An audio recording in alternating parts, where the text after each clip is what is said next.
Tantor Audio, a division of Recorded Books, presents Wicked and True by Shayla Black, narrated by Troy Duran.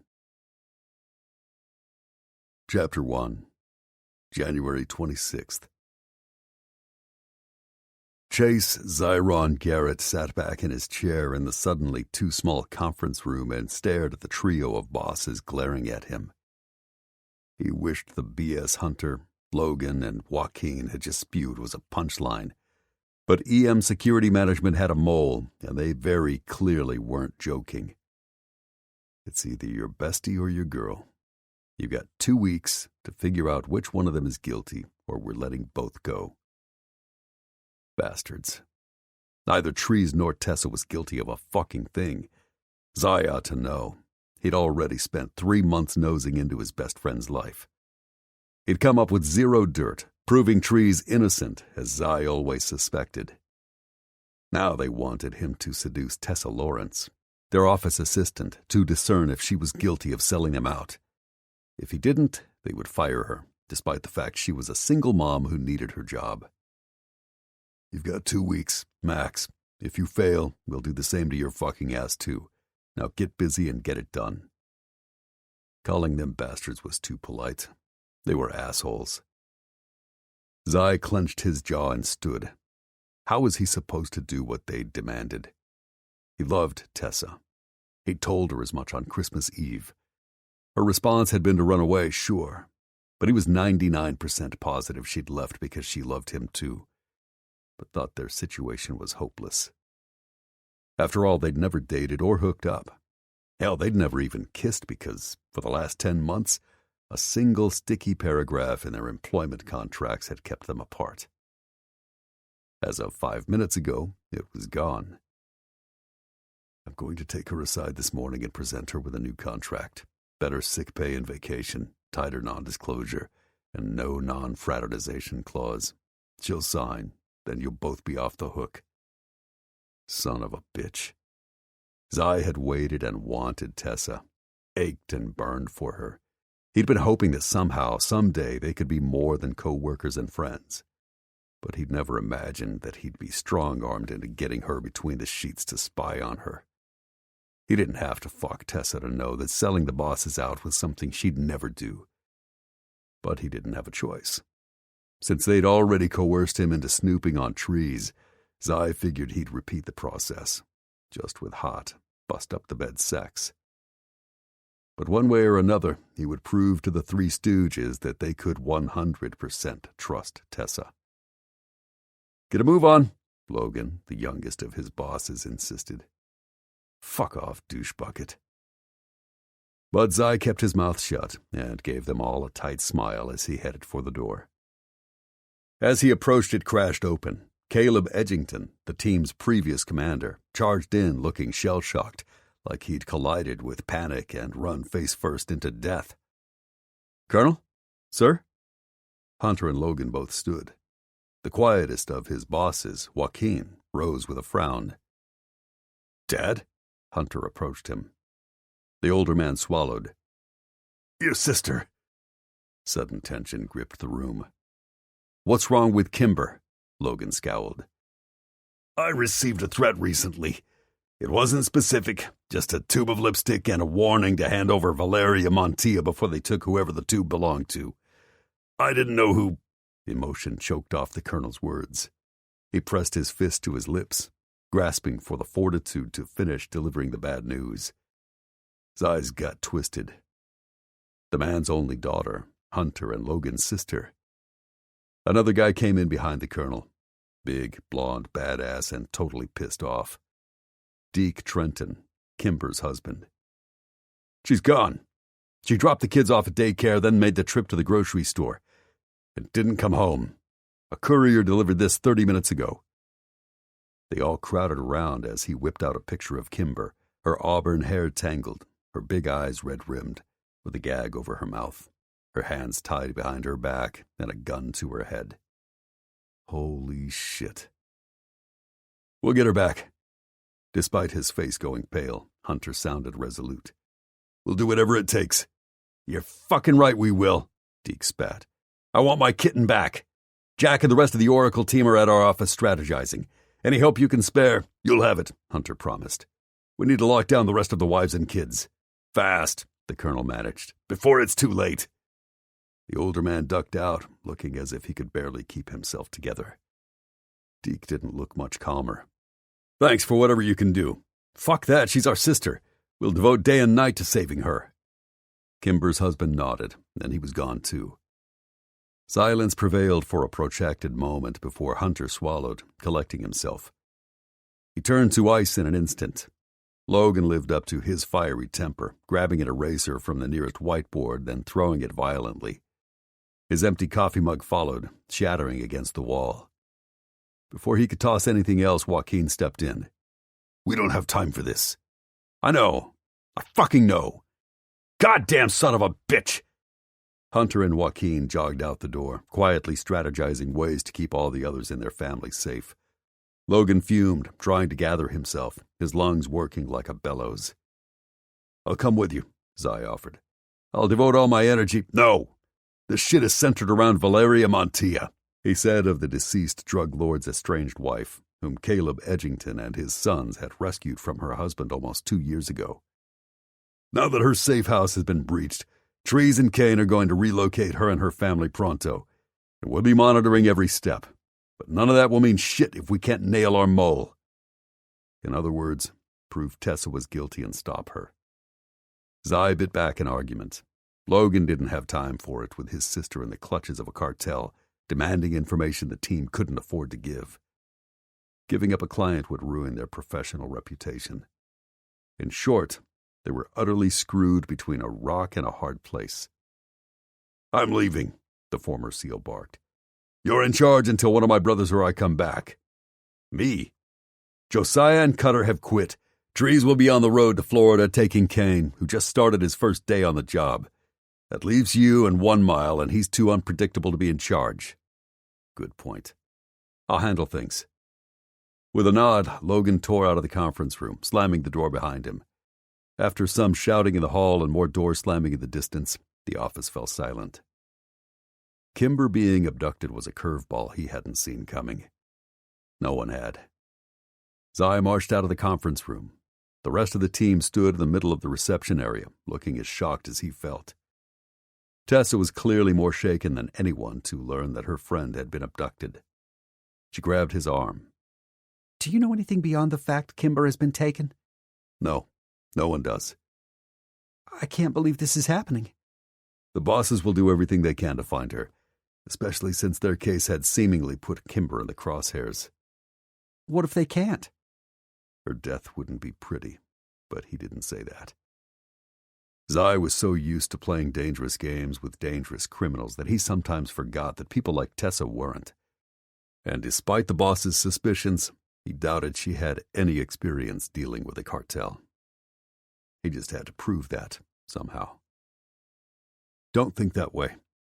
He wanted to comfort her, but wouldn't take her in his arms here. Neither of them needed to give the office any fodder. Despite the fact he worked with well-trained operatives, they gossiped like a gaggle of hens. The Colonel, Hunter, Logan, and Joaquin are the very best at what they do. And I don't know Deke, but... He's scary. That didn't surprise Zai.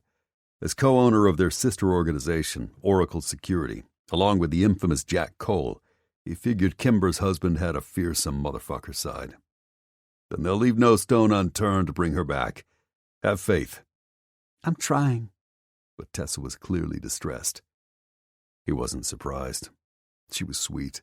She had a practical streak and could have a spine of steel when she needed to. But women weren't typically good at compartmentalizing their feelings. That wasn't a sexist comment, just a general observation. And because Tessa had a tender heart, she'd find it more difficult than most. We'll get through this. In the meantime, Trees and Kane are heading out soon. Did the bosses give you any information on that? No. Of course they hadn't. They thought she was a spy, so why tell her they were sending 2 operatives to the Sunshine State to secure Valeria Montilla and her son, along with her sister, Layla. Let me check with Trees and Kane, see what's up. As soon as I'm done, we'll make their travel arrangements while they go home to pack. Are they going to help find Kimber? No, they've got another gig.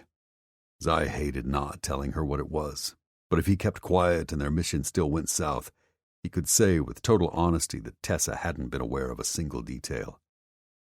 What about 1 Mile? Zai wasn't sure what kind of task to give their resident smart-ass sniper, but he'd dream up something. If ever the quote about idle hands being the devil's playthings applied to someone, it was Pierce Walker, who only tolerated his fiancée, Rhea, using his given name.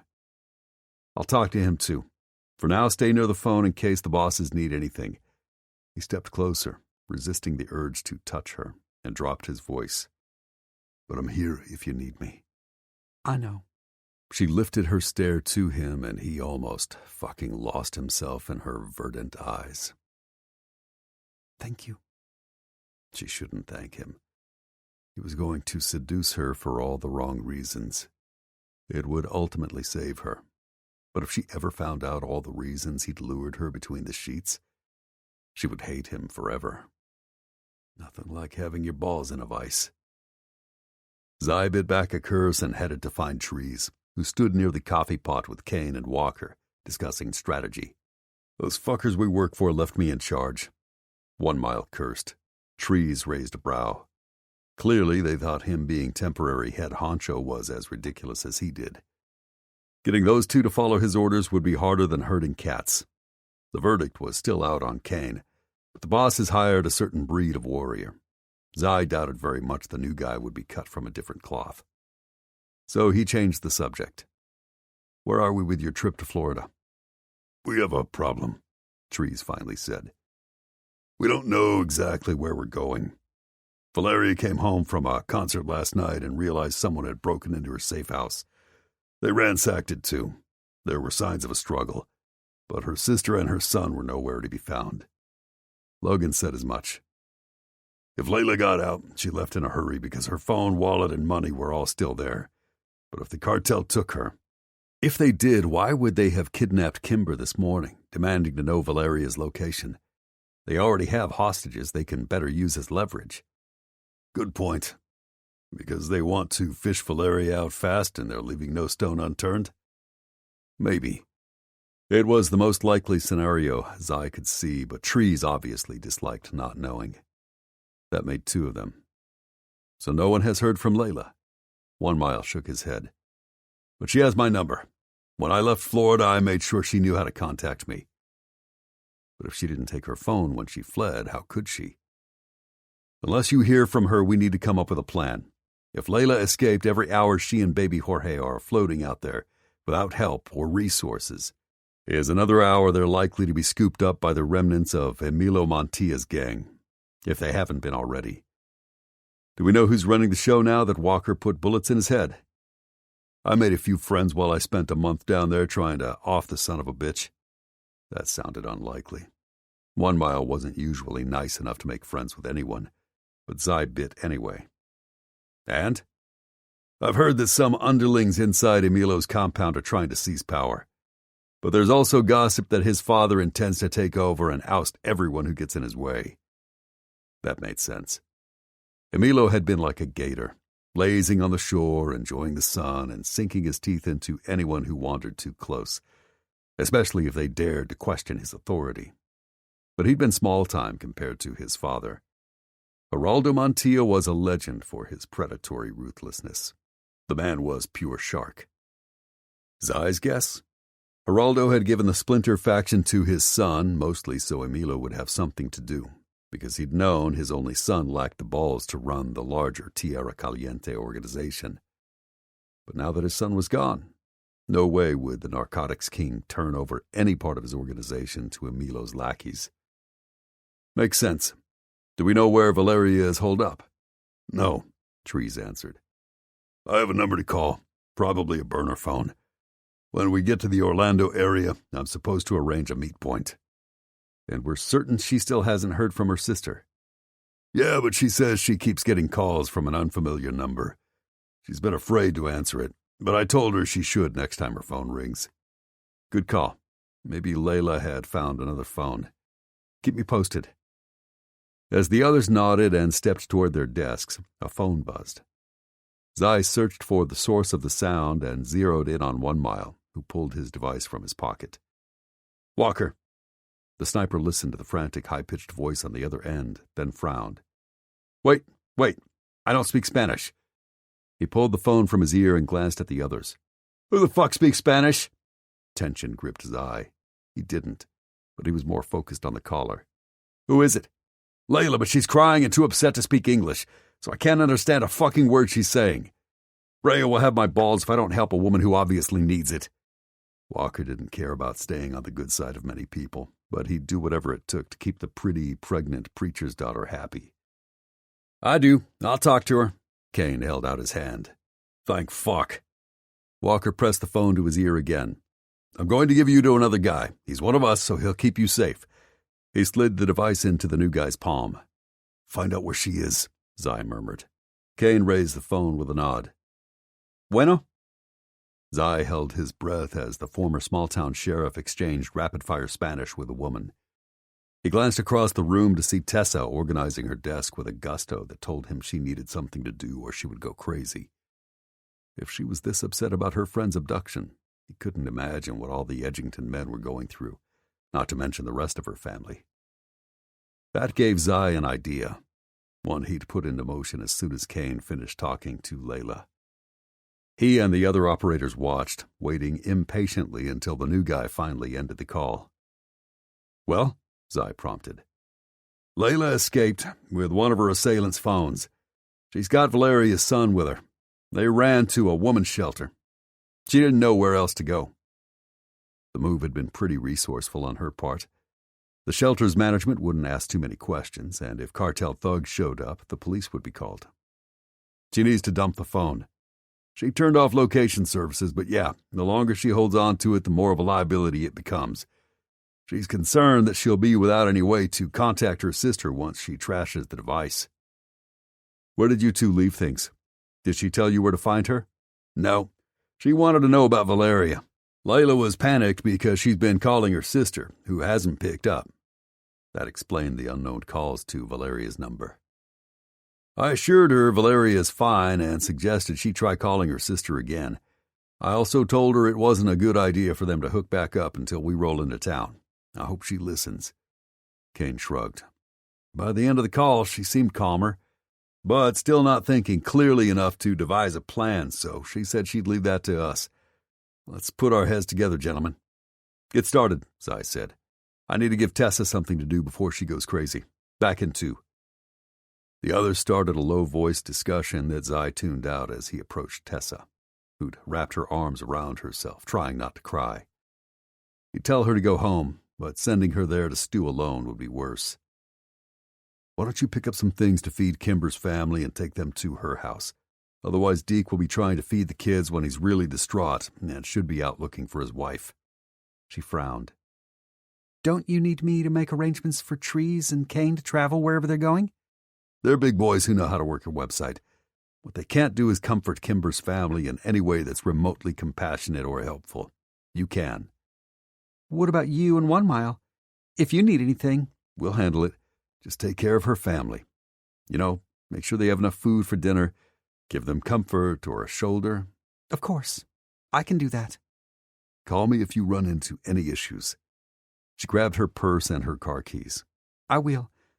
Let me know if you need anything, and I'll come back." He should let her go now. He shouldn't get any closer to her or let himself fall any deeper. But he couldn't stand her leaving without touching her. "Are you okay?" "I'm rattled. I guess I always thought that friends, family, and employees were too far removed from the danger you guys deal with all the time." Zai shook his head. "Why do you think Cutter and Josiah were both so quick to get out once they realized they were getting married?" "It just never occurred to me." She shook her head. "That probably sounds stupid, but..." No. Naive, maybe, but Zai couldn't blame Tessa. She'd never put herself in the path of danger for an objective designed to keep others safe. She answered phones. She coordinated supplies. She kept the office running smoothly. Despite the boss's suspicions, there was no reason she would know about this shit. You shouldn't have to think about this, especially given everything else you've been dealing with. Like her father's recent passing and her ex-boyfriend's threats. She sighed. I'll be back. As she turned to leave, he wrapped his fingers around her arm. It was the kind of incidental contact he often had with people, but no one else made him burn and shudder with desire the way he did every time he touched her.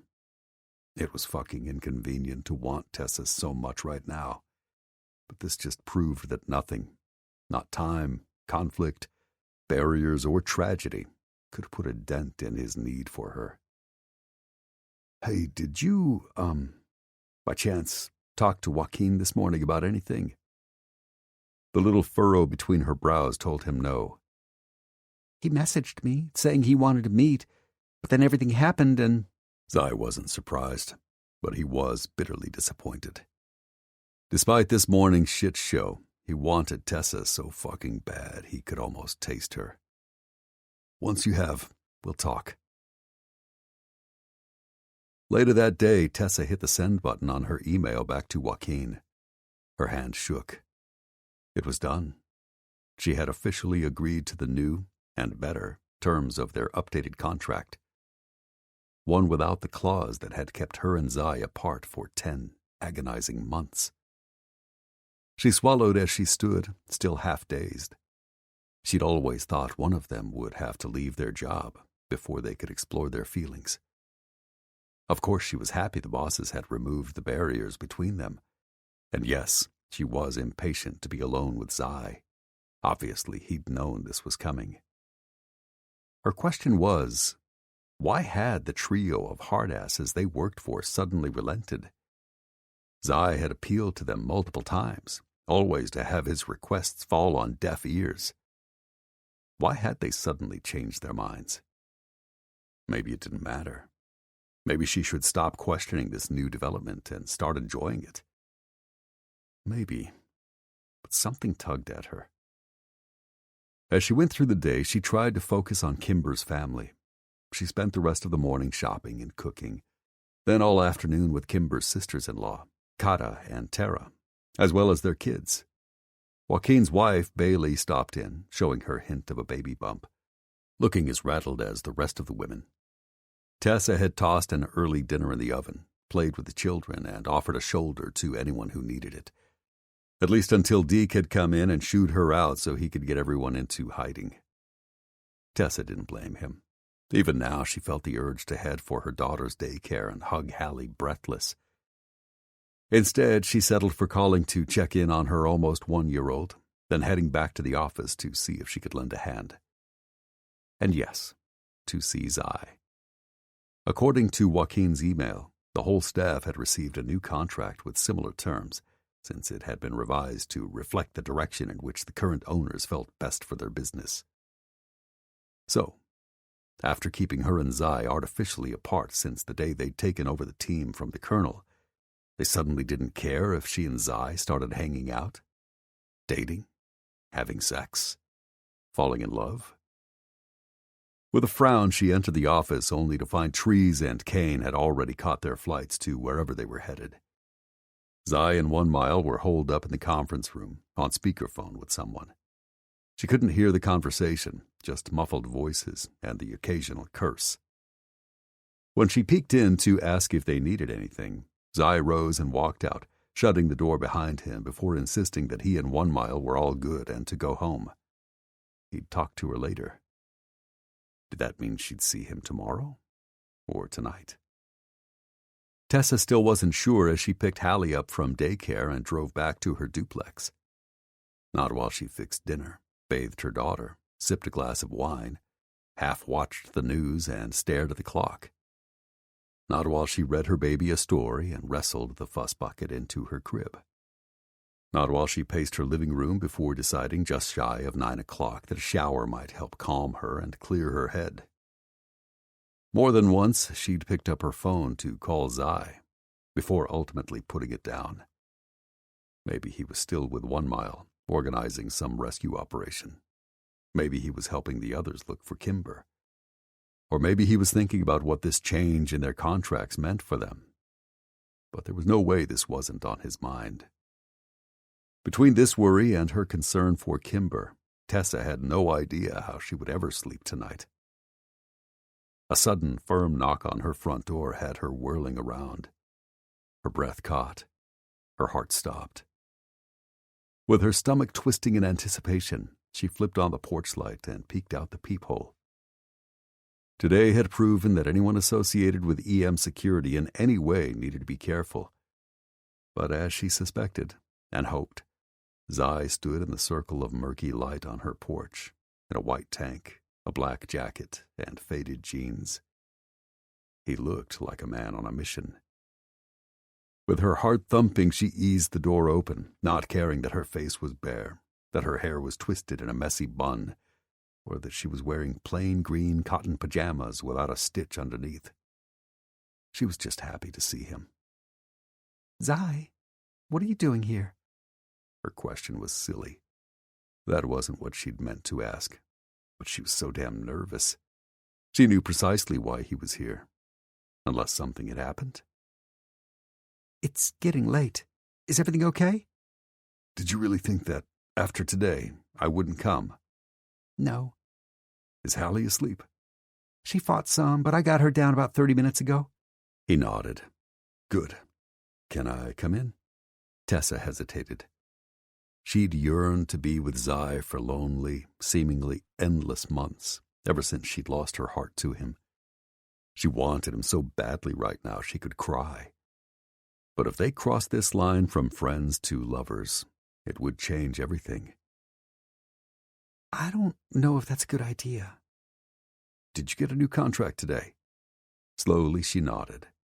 Joaquin emailed it to me. Did you sign? Zai. Did you? He wouldn't stop, wouldn't rest, and wouldn't give up until she answered. Tessa gave in. Yes. So did I, first thing this morning. The restrictions keeping us apart are gone. They are, but... There are no more buts, Tessa. How did you know? The bosses told me. Why? She couldn't think of a single reason they would have told Zai they'd presented her with a revised agreement that no longer precluded her from having any non-work contact of a sexual nature with him. Because when they changed mine, I asked about yours. You know the reason. I do. He wanted her every bit as badly as she wanted him. At the thought, heat flashed through her, making her aware of her peaking nipples and the sharpening ache between her legs. Can you think of a single reason I can't come in, strip you down, and make love to you? Tell me right now. His demand made the heat clawing up her body rush to her cheeks. Her heart thudded even harder. Did you mean what you said on Christmas Eve? Do you love me? She needed to know. If she didn't have Hallie to think about, it wouldn't matter if Zai only wanted to take her to bed for the night to scratch the itch he'd been fighting all these months. She would risk using her body to tempt him into opening his heart to her. But she had too much responsibility to throw caution to the wind now. Every word, he vowed. Tessa dragged in a shaky breath and studied his face. He meant that. God, she loved him so much. She hadn't told him yet. She'd been afraid the admission would set fire to the powder keg of desire between them. She'd also been terrified he would break her heart. She stepped back and opened the door wider. Then there's no reason at all. Come in. Her breathy answer seemed to still the air and stopped time between them. A visible shudder racked his eyes' body. Do you want me? I always have. I've wanted you too, baby. Something needy and tormented twisted Zai's face as he stepped over the threshold, kicked the door shut, locked it, then took her shoulders, dragging her against every hard inch of him. So fucking bad I can't stand another second of not touching you. Chapter 2. Zai stood in Tessa's little foyer, gripping her tight against him. His lungs worked hard, breath sawing in and out as he searched her face. I can't stand it either. She slid her palms up his chest to clutch his shoulders. Her eyes burned hot as she trembled in his arms. Kiss me. Fuck yes. He took her face in his hands. Tessa's lush lips were mere inches from his, and all he could think about was covering them with his own, while he stripped off everything that shielded her body from his stare. He ached to carry her to bed, work every inch of his cock into her, and indulge all the fantasies he'd had of her seemingly forever. Tonight, he'd give himself that long to drown in Tessa, in their pleasure. Then he'd have to focus on proving her innocence so the trio of paranoid fuckbags they worked for didn't fire her. Yes, he hated that tonight was only possible because they had forced his hand. But right now, he only cared that Tessa belonged to him. "Baby," he breathed as he brought her closer and seized her nape, tilting her head to meet his descending mouth. Their lips connected. Finally. Right there in her tiny entryway, the impossible happened. She gasped. His body jolted. Everything stopped. Breath, thoughts, heart, and time. Fuck, she was so soft. He was greedy to have all of her. Zai shoved her lips apart and surged into her mouth. She was warm and sweet like honey. He wanted to drown in her, die with her. Need soared. His cock turned to steel. His impatience climbed. Damn it, if he couldn't keep it together now, how was he going to give Tessa the kind of ecstasy that ensured she'd never look at another man, never want to leave him? His crumbling restraint shouldn't shock him. Before he'd even walked through her door, his need had been a fever boiling his blood. But now that he'd laid his mouth on hers, game over. Their kiss had torched his good sense and sent his best intentions up in flames. The way he burned for her was unlike anything he'd ever felt. The simple touch of her fingers clinging to his arms as her little whimpers filled the air was like kindling on a roaring blaze. Would they even make it to the bed? Zai wasn't optimistic. His lips never left hers as he urged her from the foyer to the living room. She took baby steps backward and pushed his coat off his shoulders. He shrugged out of it, not caring when it dropped to the floor, landing somewhere near the shoes he towed off while unfastening his jeans and deepening their kiss. Even with their tongues tangling and his clothes melting away, he wasn't close enough to her. Zai lifted Tessa against him, cupping her ass and grinding her against his cock as he took ground-eating steps to her softly lit bedroom. She didn't protest, simply hooked her legs around his hips and rocked against him with pleading moans he swallowed with his bruising kiss. Fuck, he loved sex, but this, it was paradise wrapped in candied fantasy. It was pleasure stacked on top of ecstasy and soaked in bliss. He'd only kissed Tessa, but already he felt speechless and half-dizzy. His brain had all but stopped, his thoughts skewing to nothing but the million ways he ached to please her. Zai raced to the bed, setting her on her feet beside it and breaking their kiss. It was the last goddamn thing he wanted, but he needed information. Problem was, when he looked down at her, all rosy and unfocused, her lips plump, parted and waiting, he nearly lost all restraint. "Zai." She lifted her hand to his chest. The brush of her fingers through his shirt blasted him with heat. "I know, baby. But before we go any further, you need to tell me two things. How long has it been?" "Oh, She closed her eyes, lashes skimming her cheeks, before she blinked up at him, looking so vulnerable. about 1.5 years. He'd suspected that. It had been way too long for him to, by his own choice. He hadn't wanted any woman except Tessa. And how careful do we need to be? I'm clean, but We don't. After I had Hallie, my doctor put me on the pill to regulate my cycle. thank fuck. For almost a year, all kinds of shit kept us apart. I don't want anything between us ever again. Same. Starting with this. Tessa grabbed for the hem of his t-shirt. Zai was faster. He took hold of her too big pajama top and yanked it over her head. As he'd hoped, she wasn't wearing a damn thing underneath it. And holy shit. Zai's mouth went dry. Tessa's tits were a work of art. Pale and round with stiff candy-pink nipples, standing pert above her narrow rib cage that flowed into her small waist. He wanted to cup the soft mounds, see them in his hands, suck the pretty, rigid tips until they swelled and she cried out and begged him to fuck her. He wanted her naked, but he needed her in his arms. Zai crouched at her feet and gripped the waistband of her pajama pants. Oh my God. Is this really happening? Her voice dripped breathless excitement and longing as she raked her fingers against his scalp and gripped his hair. Yeah, this felt like a dream to him too, and he didn't want to wake from it. It fucking is. He jerked her pants down her hips savagely, baring her thighs, stopping only when the spring green cotton puddled around her feet. Step out. She did, her audible breathing torquing up his anticipation, her fingers tightening in his hair. And he didn't care because he couldn't stop looking at how fucking beautiful she was. Her baby pink toenails were like dollops of frosting on the confections of her delicate feet.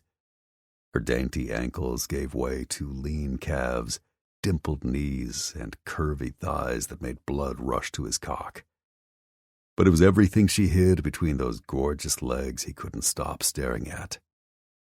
Other than a modest dusting of dark blonde curls at the top of her pussy, she was bare, and wet, and swollen. Her visible desire sent his needs surging. Zai knew he should go slow, build her desire, tease her until she couldn't stand it anymore. But he'd waited too long and he needed her too much. Banding his palms around her middle, he lifted her onto the bed, then reached behind his head to tear off his shirt as he followed her down, pressing her onto the mattress with his body. While he tossed the t-shirt aside, he pressed his bare chest to hers, hissing at the heat of their melding skin, before he captured her mouth again. Tessa flung her arms around him, tilting her head to offer him total access to her mouth as her hips swayed under him in supplication. She let out a needy little whimper. Fuck, if she kept that up, he'd plunge straight inside her and keep at her until she screamed. Fighting for patience, he peeled her hands from his shoulders and pressed them flat to the bed, holding them down with his forearms. I'm trying to go slow. You're tempting me too much. I don't need slow. I just need you. Her words threw gasoline on his blazing need. We've waited a long time for this. I don't want to rush you. I don't want to hurt you. I don't want to leave you a fucking shred of doubt that I will give you more pleasure than you've ever had. And I want to do it every day of your life. He wanted her to know, to feel in every part of her body that she was his. Oh. She looked stunned and flushed and beyond beautiful. You've already succeeded. I've never been more aroused in my life. Was she kidding? He'd barely touched her. And she thought she was ready. No. Hell no. Not even close. Don't move. Okay, she promised with a shaky nod, her exhalations loud in the otherwise silent night. But I want to give you pleasure too. You already do, baby. Just by being with me. No, more than you ever imagined. That would be a tall order considering how many fantasies of her he'd indulged in since they'd met. From his first time masturbating in her shower to thoughts of her last night, lying in his solitary bed, so hard for her he could barely breathe.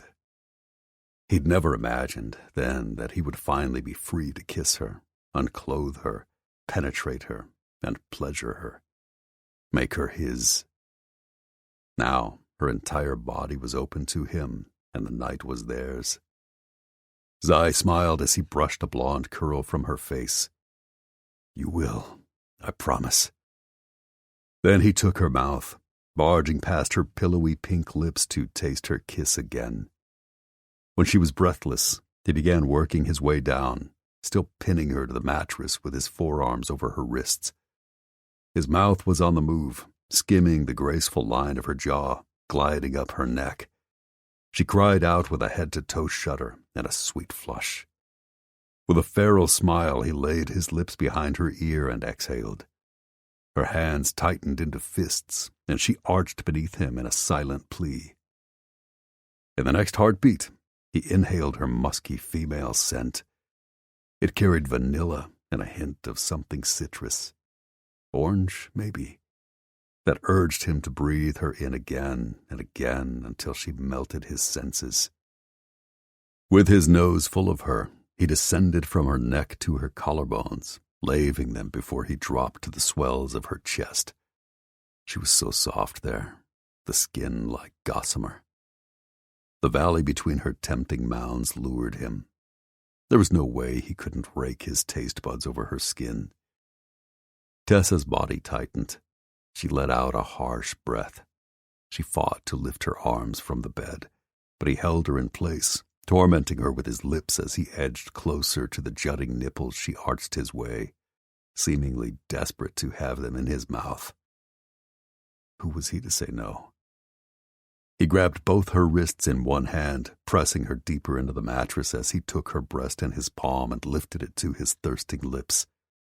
He tasted the tip with a greedy lick before opening his mouth and sucking as much of her onto his tongue as he could. Tessa jerked. Her cry became a wail. Her nipple turned to stone, and he sucked even harder, grazing her with the edge of his teeth. Under him, her legs moved restlessly, wrapping themselves around him. She fought to free her hands and plant her lips on him, but he held her in place with a firm grip, switching his attention from one breast to the other. If possible, she tasted even sweeter here. He pulled hard on her. She sucked in a needy breath and gave up trying to escape. Instead, she arched and twisted as if trying to give him more, and grabbed at the hand covering hers. Beneath him, her legs parted, allowing his body to slide between. Just where he wanted to be. A flush crept up her peachy pale skin. She closed her eyes in ecstasy, her body tightening. The pulse at her neck pounded. Her swollen lips parted, tempting him every bit as much as the gorgeous breasts he gorged on. Zai. He released her nipple and squeezed it, delighting in her soft gasp. What, baby? She wriggled and cajoled. Now. Soon, but not yet. Tessa opened her eyes. Haven't we waited enough? Is something wrong? Their gazes fused, and he felt a zing inside him, at a place so deep in his chest he'd never felt it. He'd never even known it existed. His heart? No, baby, everything is so right. You feel it, don't you? She nodded, then nibbled her lip. Then why? Would he torment her and refuse to plunge inside her immediately? Because we only have one first time, and I'm going to make sure you never forget it. I already won't, because it's you. Fuck. Women who said things like that were usually mentally picking out china patterns and choosing monogrammed towels. In the past, he would have taken his quick orgasm and run. Not with Tessa. That was the closest she'd come to telling him she loved him, and it turned him on almost more than he could stand. You're making it hard to resist you. Because I don't want you to. There were 1,000 ways he wanted to touch her and 1,000,000 ways he wanted to take her. Right now, all he could do was close his eyes and try to bring his runaway heartbeat under control. But it was no use. Fuck. He rolled to her side and positioned his mouth just above her nipple, then covered her soaking pussy with his greedy fingers. Get ready. This is going to be fast. What? The word trembled from her lips, but the question came too late. He'd already dragged her taut tip in his mouth with a savage suck and plunged a pair of fingers between her folds. He began working them inside her. Oh, holy shit, she was tight. He got dizzy just thinking about how much patience it would take to ease his way inside her, and how perfectly they would fit once he did. As he finally wedged his fingers as far inside her as he could, Tessa let out a low moan, planting her feet flat on the mattress and bucking up to meet his searching touch. With one hand she gripped the sheet. With the other, she dug her nails into his back. Zai looked at her, lost in the passion he heaped on her, and he nearly lost all restraint. His impatience mentally yanked like a rabid dog on its leash, but he jerked it back and focused on Tessa, on her pleasure, hooking his fingers inside her to rub the smoothest bit of flesh behind her clit. All the while he settled his thumb over the little nubbin and started a teasing counterstroke. Instantly she gasped. Her eyes flew open wide, her body tensed, and her pussy clamped down on him. The little bead under his digit was as hard as a diamond. Zai! You getting close, baby? He didn't ask. He knew. Yes, but I want to touch you, taste you. He wanted that too. Later. The first time will be hard and fast. I can't help it. I fucking need you. Yes, she cried as he took her nipple onto his tongue again, sucking it deep as he traced fevered circles on her hardening clit.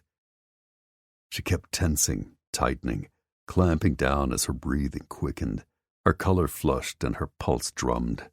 She was seconds from orgasm. Oh, my! Zai! Zai! Her body was seizing up, and that was his cue.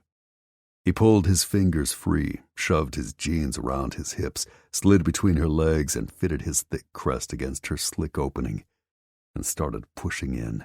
Sweat already slicked his back as he locked his fingers with hers, then drilled his stare into hers as he did the same to her body.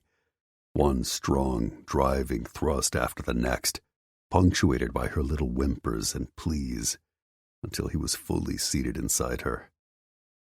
Hell, the feel of Tessa around him was the most perfect ever. He'd fucked women for a decade and a half in all corners of the world, of all shapes, sizes, and colors, and right here, right now, he knew this one had been made for him. He was never letting her go. Zai used his knees to spread hers wide while he anchored his elbows against the mattress for maximum leverage. Then he pushed harder into her, plunging in and bottoming out, wishing he could go even deeper and lose himself inside her forever. Under him, she met him thrust for thrust, lifting to him, twisting and welcoming, spreading frantic kisses across her shoulder and up his neck, her teeth tugging at his earlobe with just enough sting to make him sizzle. She mewled restlessly, urging him on, and he was on fire. Every nerve ending, every inch of his skin, down in his gut and inside his heart, he burned for this woman. And he fucked her like it was the first and last time he ever would, like only she mattered.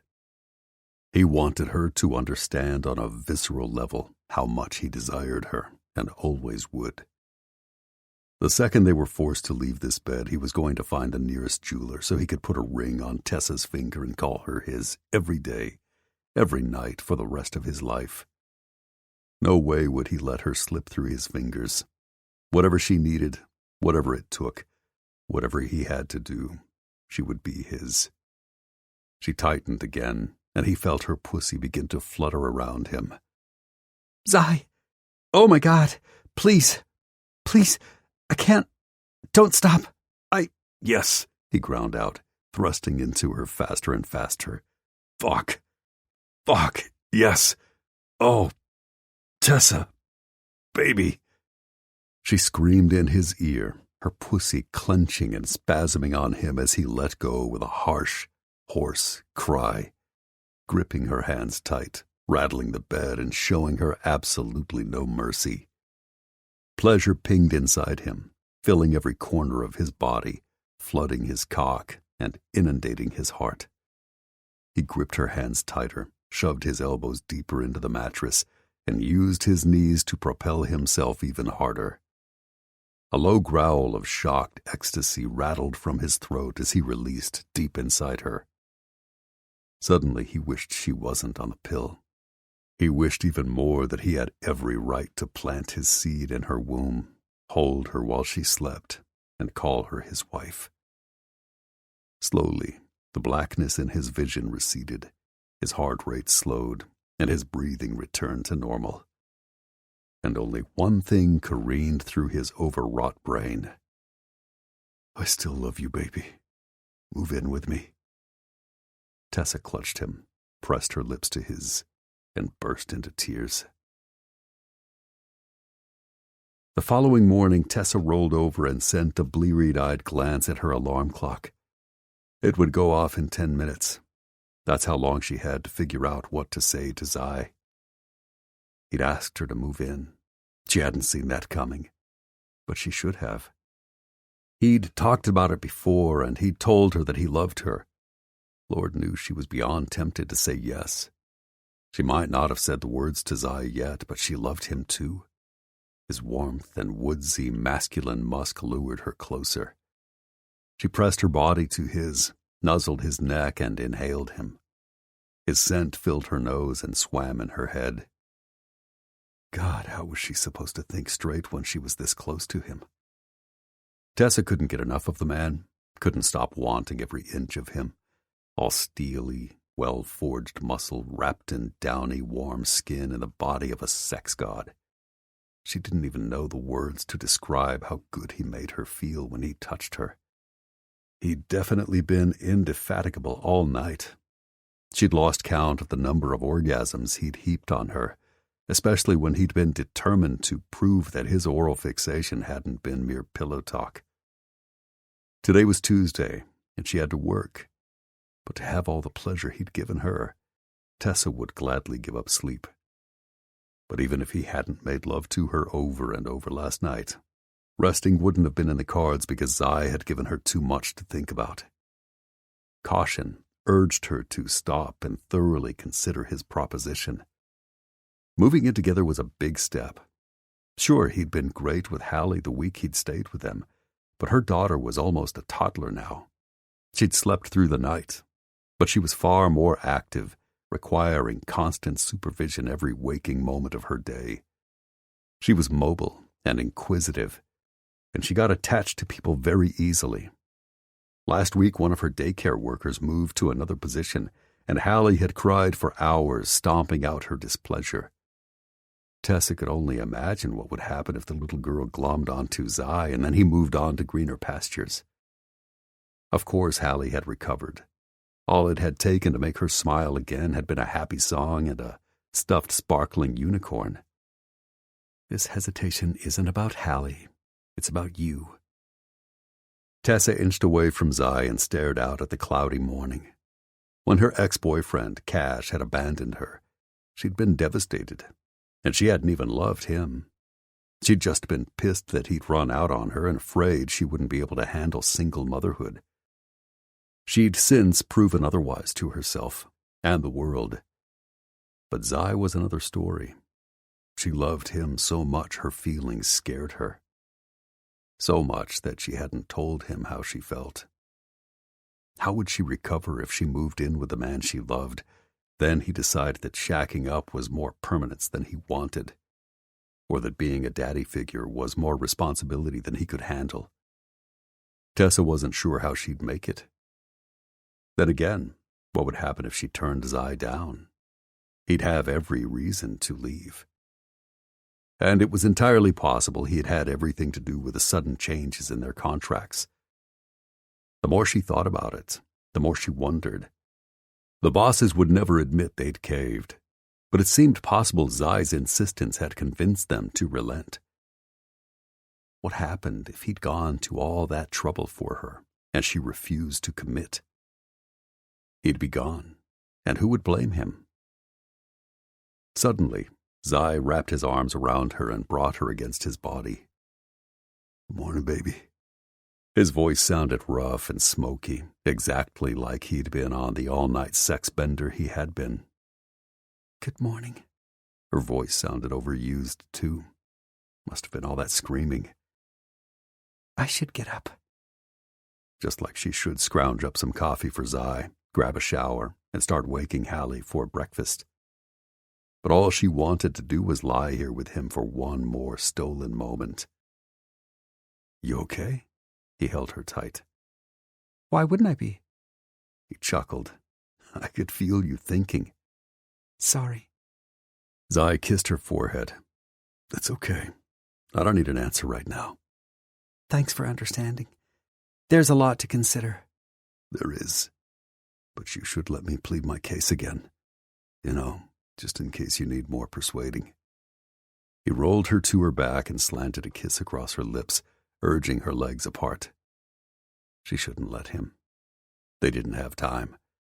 But Tessa melted beneath him as he scooped her backside in his hands and pushed inside her. She was tender and swollen, but it didn't matter. She still welcomed him with a shudder and a gasp. After a night of sex, her whole body was hypersensitive.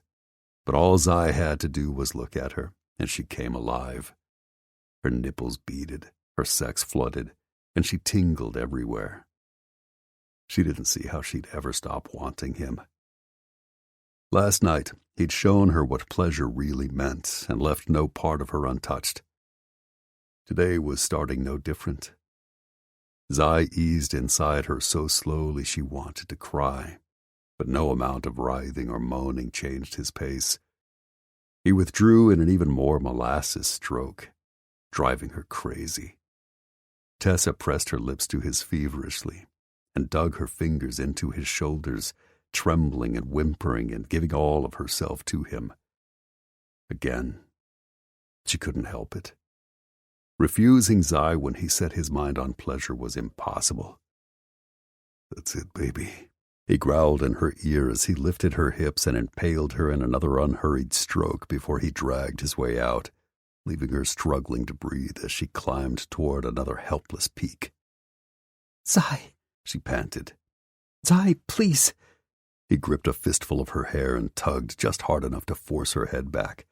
He took advantage of her arched neck, sliding his lips down the column before he dragged his tongue up her throat and chin, then finally covered her mouth, prying it open for his next kiss.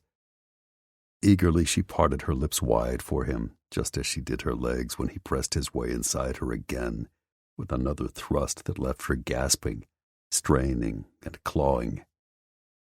But he wasn't satisfied. He never was until he made her a trembling, pleading mass. She felt that relentless part of him now, searching for weaknesses he could exploit, for ways to make her yield all of herself. He wouldn't give up until she did. "If you're looking for mercy, I have none. I want you to come." She was almost there, now too far gone to form words. Instead, she nodded frantically, thrashing and bucking against him in a fevered cry for more. "I know you're close. I'd love to keep you on the edge until you beg me." His words sent a shudder down her spine. Her eyes widened. That sounded both horrifying and wonderful. "But we've got a busy day, so I'll settle for one last back-clawing scream." God knew he could wrench it from her. He'd already proven that over and over. "Zai." But not yet. He hooked his arms under her thighs, spreading her even wider and leaving her completely vulnerable. Whatever he wanted to do to her, he would, and she would happily let him.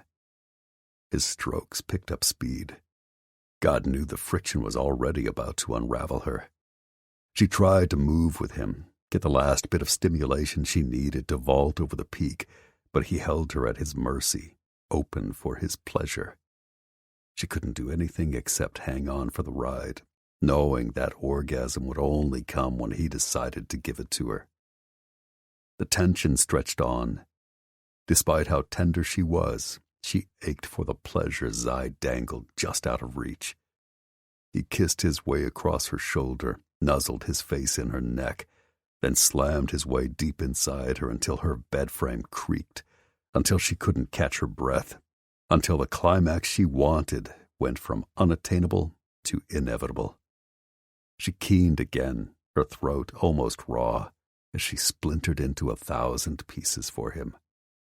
She tensed and jerked, riding ecstasy that somehow, unbelievably, outdid all the orgasms he'd given her over the past 10 hours.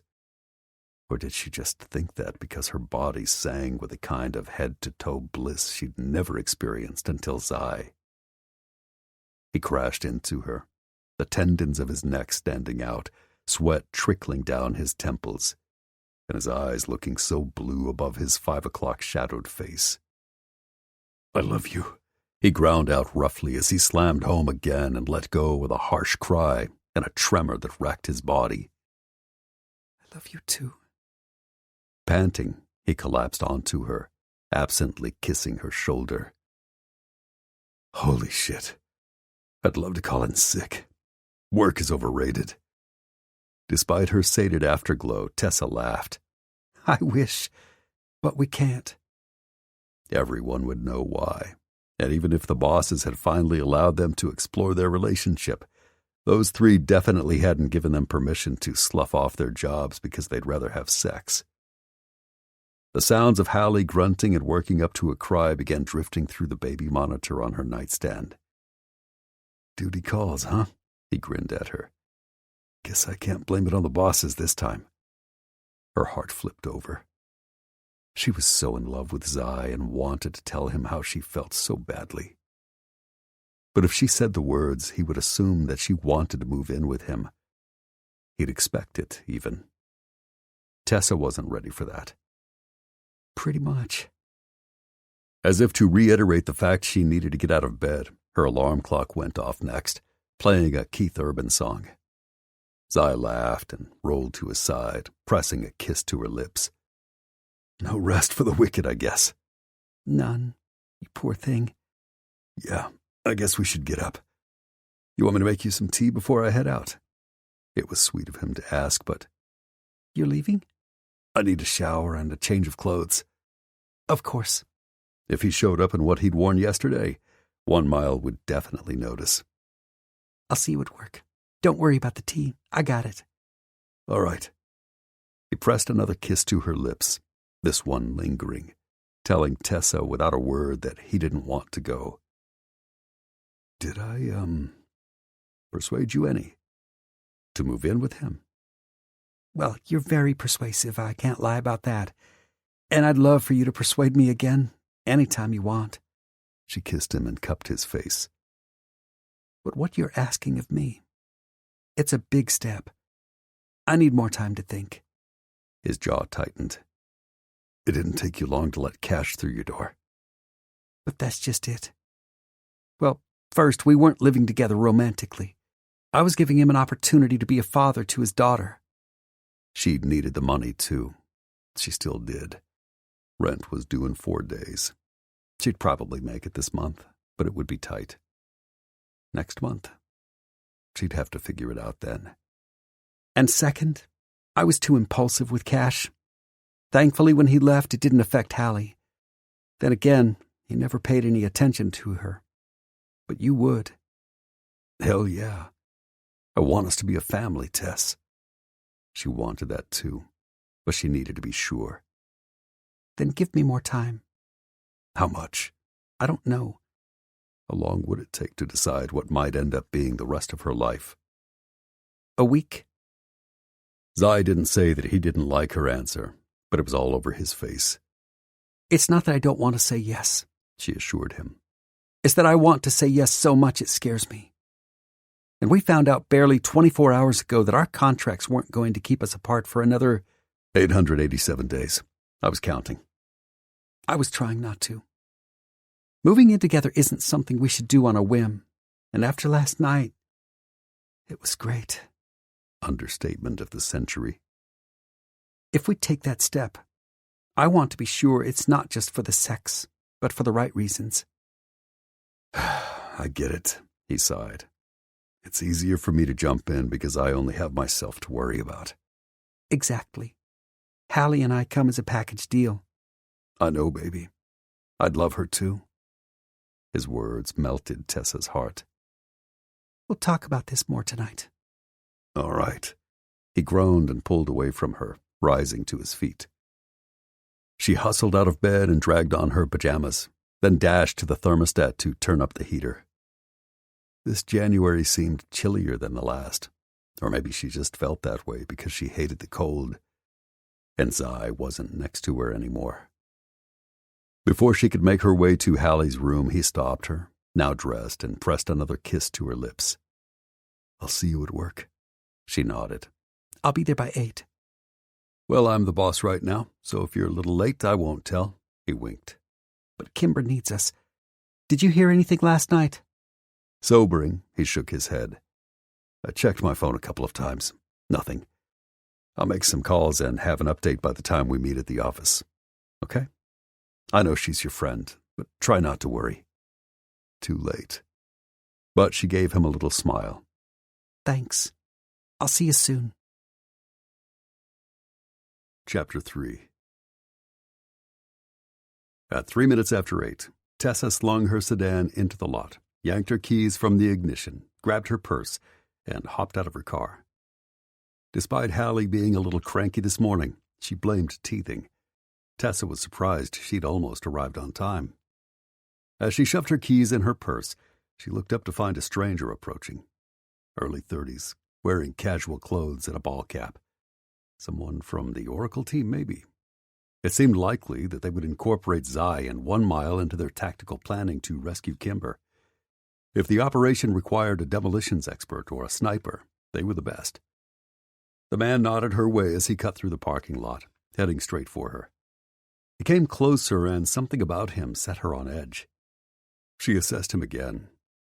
He was too clean to live on the streets, and his smile looked too ready to belong on a thug. At least that's what she thought, until she got a good look at his cunning, dark eyes.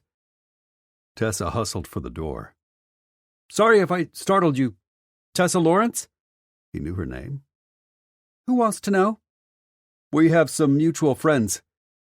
Was he from Oracle after all? "Who?" The stranger waved her question away. "That's not why I'm here. You have $2,000 in your bank account. You owe $1,200 in rent and another $185 for daycare. Your car payment is another $350. Then you have to buy groceries and what do you want?" "And how do you know so much about me?" "To talk to you. We can help each other." He pasted on his friendly smile again. Every instinct she possessed told her not to believe it. "I'm okay. You're falling a little more behind every month. What will you do when you can't pay your rent anymore?" "I don't think that's any of your concern, Mr. Who are you?" "It's not important. I'm here to make you a proposition. There's $10,000 in it for you. Cash. Today. It will take maybe 10 minutes of your time, and—" "If you're suggesting for even an instant that I give you sex for money, then—" His hearty laugh cut into her righteous speech. "I'm not Ms. Lawrence. You're pretty and maybe you're a tiger in the sack, but you're not worth 10 grand. I can't think of a single woman who is. This is strictly business." Now Tessa was even more confused. "Then what do you want for that amount of money?" Her guess, it was illegal, and she wasn't interested.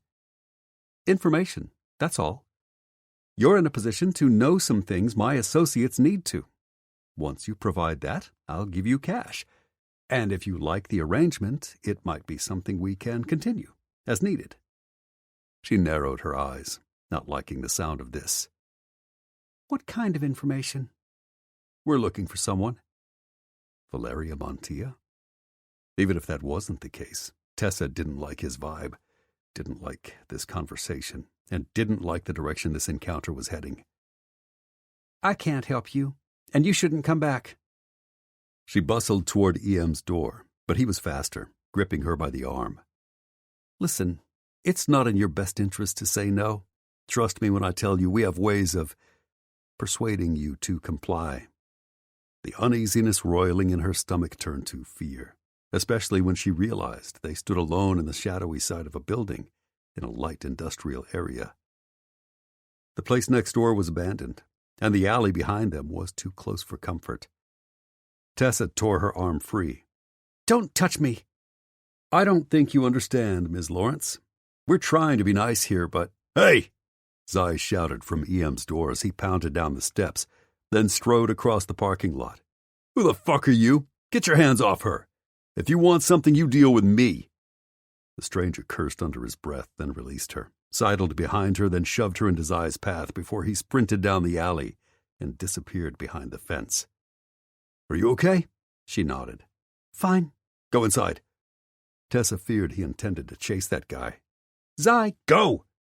He took off running, looking as if an all-out sprint was second nature to him, assisted by his long legs. She watched him go, her heart in her throat. What was this stranger capable of? Did he have a gun? Would he use it to stop Zai from chasing him? The thought terrified her. Tessa stood frozen in panic. If she dashed inside for 1 mile's help, it would probably come too late. If she called the police, it would take them too long to arrive. And if she chased after them herself, Zai would be furious, not to mention she ran the risk of leaving Hallie an orphan. What the hell was she supposed to do? Before she came to an answer, Zai returned from the alley, panting, looking frustrated and furious. what happened? She asked. Did he get away? He had a head start on a waiting vehicle. He was halfway gone by the time I even started chasing him. What did he say to you? What did he want? I'm not sure. He must have said something. He was looking for information about someone, but Who? he never actually said. He'd just finished saying that it would be in my best interest to tell him what he wanted to know when you walked outside. In your best interest, how? He didn't get around to explaining that either, but he knew everything about me, even how much money I have in the bank. She shivered. It was creepy. Raking a hand across his short stubble, Zai sighed. I fucking don't like this. And you don't have any idea who he was? She shook her head. I've never seen him before. He didn't look familiar to you? Nope. I'll ask 1 Mile if he's seen anyone hanging around lately, and look at the security cameras to see if we caught a better angle of him. In the meantime, you shouldn't walk to and from your car alone. That was no problem. She didn't want to. So what do we do now? Carry on with our day, I guess. We have a shitload to accomplish. Let's start by making some phone calls and seeing if there's been any progress on the Kimber front. And I'll take a look at the security cameras and let you know if this guy looks familiar. And until we know who he is or what he wants, I won't let you out of my sight. Tessa exhaled in relief. She always felt safer with Zai. Promise? He glanced around to make sure no one was watching, then reached for her hand. Baby, I'm not going anywhere. After another long day at the office full of one frustration and dead end after another, it was nearly time to quit. Tessa had gathered her things, and Zai was following her to her car when his phone rang. He pulled it from his pocket. Hunter. Shit. It's the boss. I should take this. He told her as he scanned the area around her car, finding it clear. Only 1 Mile's Jeep and his bike were in the vicinity. It bugged the hell out of him that someone had accosted Tessa in the parking lot. It bothered him even more that the stranger knew so much, including where to stand to avoid their parking lot cameras capturing a full frontal shot of his face. But Zai would have to unpack that later. I can wait for a few minutes. Go get Hallie. I'll watch you walk to your car. Okay, I'll go home and start dinner. If you can eat with us, come on over. I'll let you know. He watched Tessa make her way to her vehicle as he answered the call. Garrett. Hey. In that one syllable, Zai heard his boss's exhaustion and worry. How are you doing? Anything new? No. Whoever has my sister grabbed her from the parking lot at the grocery store. It looks like they followed her there, pulled up beside her in a van and grabbed her as she stepped out of her SUV. The plates are registered to a stolen truck in Texas, so we have nowhere to go from there. They tossed her purse into her front seat, phone and all, like they knew Deke would trace her to the store and find a dead end. No prints on anything. The only sign of Kimber since is that fucking picture with a gun to her head and a demand to know Valeria Montia's location. I'm sorry, man. Tell me how I can help. Nothing you can do. Whoever has my sister seems to have a sixth sense about who we'll call and where we'll look next. It's fucking frustrating. Zai smiled at Tessa when she got into her little sedan safely and drove away with a wave. If you think of something I can do, make progress on finding our mole. Anything new? Renewing the argument that neither Trees nor Tessa would sell them out would fall on deaf ears. I'm working on it. I need more than a day. Hunter sighed again. Yeah, but we don't have a lot of time. Hear anything new from Trees? He tried to call me earlier. I missed it. I talked to him this morning. Last I heard, he and Kane had come up with a plan to separate. They'll each bring one of the sisters to Louisiana because anyone looking for Valeria is probably looking for 2 women with a toddler, so changing the optics should help. If that's the plan, then tell Kane that he takes Valeria and no communicating with Trees about location. End of conversation. Because, according to Hunter, Trees might still be guilty. Ugh. Okay, but they're having trouble connecting with Layla. She's reluctant to leave the shelter, and Valeria refuses to leave the state without her son. It's a shitty fucking time to get stubborn, but it's her kid. I get it. Zai knew Hunter meant that. He would do anything for his son, Phoenix. I know what my assignment is, even if it was bullshit. Anything you want me to get 1 Mile working on? Not yet. Until we know who the fuck we're dealing with, there's no one to shoot. But tell him to stay ready. If this is going where I fear, he may be taking another trip to Mexico. No surprise there. You got it. Zai almost told Hunter about the asshole in the parking lot, but his boss didn't need more on his plate. He'd already tasked 1 Mile with helping to track down Tessa's stranger. If Hunter needed the sniper's services to rescue Kimber, Zai would have him backburner this mess. But he didn't like this thug threatening and rattling Tessa. Thanks. Y'all need anything else? Tessa volunteered earlier to come cook for everyone and play with the kids again. Tell her I appreciate it, but they're all in hiding now.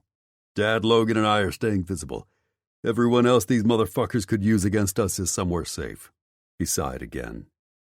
I just realized they're in the safe house we prepared for Valeria and her family. Shit.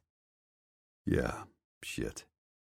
I know Trees and Kane were hoping to pull out tonight, which would put them back in town tomorrow. Fuck. I can't think of any place. Don't worry about it now. I'll talk to Trees later. We'll put our heads together and come up with something. If there's any chance he's guilty, I don't want him involved in that decision. He isn't. I would swear my life on that. Hunter hesitated, then cursed. We'll talk about it later. I gotta go. Dad thinks he might have something new. Keep me posted. You got it. Zai ended the call with a sigh. He hoped something broke for the Edgington family soon. Kimber was the glue that held the family together with laughter and love. The colonel and the bosses would all be devastated if they lost her for good. Fuck that. It was early days, and no one was giving up. Instead, Zai pocketed his phone and headed inside, making his way around the maze of walls, desks, and equipment. Finally, he maneuvered his way to 1 Mile's corner of the world. "What's up?" the sniper asked. "You see anything of those parking lot cam images? That guy look familiar?" Walker shook his head. "No, I even zeroed in. He positioned himself just right to avoid our cameras. I know," Zai cursed. "And she has no idea what he wanted." That's what she said. The bosses would probably point out that's what someone with something to hide would say. But Zai knew Tessa. If she didn't know, she didn't know. "Thanks for trying, man. Sorry I couldn't do more. You need anything else before I head out?" Zai shook his head. "Just talk to Hunter. They've got nothing new. I'll keep you posted. But don't go far. You never know when we'll have to bounce." "Nothing new about that." The sniper stood and grabbed his keys. "But unless the world is fucking ending, I'm not available on Valentine's Day." It seemed totally unlike 1 Mile to be sentimental. "Because it will be your first with Brea?" "It will, but no." He gave a wry smile. "That's when we're getting married. I let her pick the date." "And that's the one she chose," Zai snickered. "It's kind of cute." Walker laughed with him. "Yeah, what are you going to do? Happy wife, happy life." Only because Brea made him a very happy man in return. "Her father warming up to you?" "A little better every day. I think he's convinced now that I'm not going to bust into his house and tear up the joint before I beat the shit out of him." He shrugged. "It's progress." Zai wasn't shocked. Walker looked like a mean, tattooed motherfucker. "Congrats." "Thanks. Now I have to get the hell out of here. Brea and I have another birth class tonight." "That's cool. You must be excited." It was crazy that the sniper would be a father by late spring. "Try terrified." Zai raised a brow. "You afraid? Seriously?" He scoffed. Once you've rolled around on the floor with a bunch of pregnant hormonal women, talking about everything that could go wrong during birth, tell me how confident you feel about your balls staying attached. Then, with a tip of his head, the sniper was gone, leaving Zai alone. Since they all had keys to the office, he could secure the place just fine. But it would be absolutely weird to lock up because all the bosses were gone. This business wasn't just their livelihood. They'd put all their 100% into it, and the fact they weren't around was another indicator of the gravity of the situation. With a shake of his head, Zai shut down his laptop, locked up, and headed out to Tessa's place.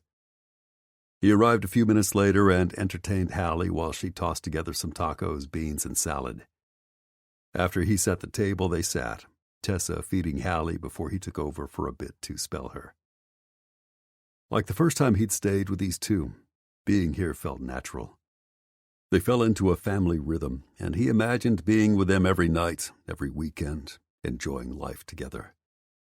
He'd already called a jeweler this morning about rings. He had an appointment tomorrow afternoon. After that, he'd hopefully have something to put on her finger. Once she agreed to move in with him, and he wouldn't rest until she did. How long before he should pop the question? How long before she'd be ready to say yes? Fucking soon, he prayed. He wanted this. He wanted her and Hallie and to expand their family. And he wanted it right now. You okay? She asked. Yeah. He'd love to tell her what was on his mind, but she wasn't ready to hear it. What did Hunter say? Any progress? No, but they're trying everything they can. Tessa frowned with worry. They must be frantic. Zai had heard the fear in Hunter's voice, but he didn't want to alarm her anymore. Of course they're concerned, but they're doing what they always do, following clues and working angles. Something will turn up. Do they need more help with food or supplies? What about the kids? I could take them off their hands for a bit. He shook his head. They've got everyone on lockdown at an undisclosed location just in case. The fewer people who know where, the better. Ah, that makes sense. Tessa shook her head and forked in another bite of salad. Hey, I wonder if that guy who accosted me in the parking lot this morning wanted information about where they're hiding? Maybe.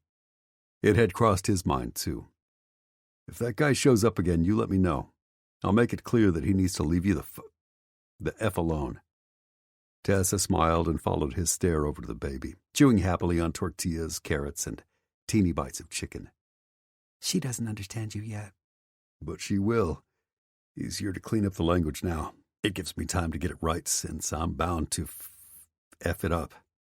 You're so cute. That's why you love me, he almost said. But did she? Zai wasn't entirely sure, and it bothered him more than he wanted to admit. I'm glad you think so, he said instead. Do you remember anything else that guy said? She paused, seeming to mentally replay the conversation. It all happened so fast. I'm trying to remember everything he said. He told me they had ways of making me comply, so that was unnerving. Hell yeah, it was. It's basically a threat. That's how I took it too. But he didn't say what they would do if you refused to cooperate. Tessa shook her head. He just indicated they were trying to be nice and offering me money for the information they sought. The whole conversation was maybe 30 seconds. By the time I realized what he was saying, you came out and broke it up. Damn it. Zai wished like hell he'd stayed out of it long enough for Tessa to hear the stranger's whole spiel. But he'd seen what seemed like a player with swagger trying to horn in on his woman, and he'd lost his shit. Don't give it another thought. If he's smart, he won't be back. I hope you're right. It was weird. She'd obviously been unsettled by the encounter, so Zai took her hand. I'll look out for you, baby. I promise. I know. She sent him a soft smile. Thanks. Suddenly, Hallie shrieked and pounded her palms on the tray of the high chair. Tessa laughed. That's her way of saying she's done with dinner and wants attention now. Yeah? How about I do the dishes so you can play with her? Actually, she needs a bath. We're running a little behind schedule tonight. Tessa stood and lifted Hallie from her high chair. I want to get her into bed. because someone didn't fall asleep on time last night and was a bit fussier than usual this morning. She kissed the little girl's head and headed to the bathroom, flipping on the light and talking to her daughter in a happy, sing-song tone that earned her a baby giggle. Listening, Zai smiled as he started clearing the table. 20 minutes later, they met back in the living room. Tessa carried a clean Hallie, looking flushed and tousled from wrestling her rambunctious toddler in the steamy water. "You're looking very pretty, young lady," he said to the girl whose wet brown curls framed her pink-cheeked face. She smiled, her big green eyes lighting up. "She's so happy," he remarked to Tessa. "You've done great with her." There were days I wasn't sure I had it in me, but I'm happy now. Even with all the cash trauma, I don't regret anything about her coming into my life, and I can't believe she's going to be 1 in just over a week. Time had flown. Think she'd let me hold her? He hadn't pushed the issue because she'd always been a little leery of men, but if he was going to be any sort of father figure, he needed to start now. Worth a try. If you could rock her a little, maybe read to her some, that will give me a chance to boot up my laptop and send Joaquin some paperwork he asked for. Zai frowned. In the middle of helping to locate his stepsister, Munoz wanted some shit from the office. It didn't make sense. But then again, nothing about this situation did. Sure. 10 minutes later, Tessa strolled in as he stood to settle Hallie in her crib. With an indulgent smile, she reached for her baby. Zai handed her over, his heart flipping when she kissed the little girl's forehead. "I love you, Hallie Bean. Sleep good." The baby's eyes fluttered open for a moment, then she sighed and fell asleep. A smile of motherly tenderness softened Tessa's face as she set the girl in her crib and backed away. "She's exhausted. She'll sleep straight through the night, I'll bet." "Good." He wrapped an arm around Tessa's waist and led her out of the girl's bedroom. "Yeah, I'm exhausted too. Someone kept me up last night." She gave him a playful poke in the ribs. "I'm not apologizing for that." "I didn't ask you to." "Nice to know." He took her in his arms, settling her against his body. "Because I'd like to keep you up again tonight." "Oh?" Her smile turned flirty. "What if I don't want to be up?" "Too bad." He grinned, then pressed his hard cock against her softness. "I'm up." She sucked in a breath. "Clearly you are." "Want to see more?" She bit her lip. "I think I do." "Excellent." He dipped his head, angling his lips over hers. "I've missed you like hell all day." Then he covered her mouth with a groan as he took her pale curls in his fists and tugged. She sighed into the kiss and gave herself over to him in the span of a heartbeat. She talked about not being sure she could trust him with her heart. Bullshit. The way she dropped all defenses as he kissed her took trust. And when he delved into her mouth, seeking out the darkest, sweetest depths, she offered no resistance. She gave him everything he asked for and surrendered even more. She had feelings for him, maybe even deep ones. Something, probably a need to be completely sure before she committed, held her back. He could be patient. Tomorrow he'd have her engagement ring, and he'd wait for her to be ready. Until then, he had no problem telling her he loved her and using his body to show her just how much. Zai broke their kiss long enough to strip off his shirt as he walked her into the bedroom. He caressed her under the cozy sweatshirt and found her braless. Excitement splintered through his system as he covered her mounds and thumbed her nipples, finding them hard and waiting. Fuck yes. He was never going to get enough of this woman, but he'd happily die trying. He reached for the hem of her top. Zai had told himself that he'd go slow tonight, savor her, show her that he could make it all about her until she squealed and begged and cried. But damn if he wasn't sweating and fevered, needing all of her the second he touched her. Then his phone rang. Cursing, Zai hoped like hell it was spam when he pulled the device from his pocket. A quick glance told him he wasn't that lucky. "It's Trees. If he's calling me now, there's a problem." "You two usually talk every day. Why would today be different?" He was having trouble stringing an answer together when the two big sweatshirts slid off her shoulder to reveal her pale skin that gleamed everywhere the soft lamplight hit it. But if he wanted to prove she wasn't their mole, he had to keep a lid on Tree's whereabouts. That way, when this shit went south, and he feared it would, he could tell those assholes they worked for that she wasn't the problem. He should be in the middle of something a lot more urgent than talking to me right now. He pressed the button to take the call. "Hey, man." In front of him, Tessa frowned as if she didn't appreciate his answer, but she didn't say anything, just cocked her head slightly, seemingly waiting for him. "Hey," his buddy said over the phone. "Since you're in charge, I figured I'd check in with you." "Yeah." He looked Tessa's way. "Give me 5?" Sure. She disappeared into the bathroom, flipped on the light, and grabbed her hairbrush. That seemed like a waste. He was just going to mess it up. But he'd have fun doing it. "You talking to me?" Trees asked. "Sorry, talking to Tessa." Reluctantly, he jogged out of the bedroom, through the living room, then stepped onto the back patio to be enveloped by the chilly winter night. "What's up?" "Did you finally take her to bed?" "If I had, why would I tell a nosy prick like you?" He laughed. Trees joined in. "So that's a yes. Was it everything you thought it would be?" "Let's put it this way. I have an appointment to look at engagement rings tomorrow." "You're that sure?" 100%. "Wow. Congratulations, man. That's awesome." "Well, even if I buy a ring tomorrow, she's not going to say yes right then." "A little gun shy?" Trees asked. "Yeah, that's what she says, and I get it." He just didn't like it. "But you didn't call to ask about us. What's up? You and Kane get everything worked out with the sisters?" "Finally," he sighed. "It was a fucking long, scary-ass day. But yeah, we're on the road now, and I need to talk to you." It sounded serious, and Zai's gut seized. "What's up?"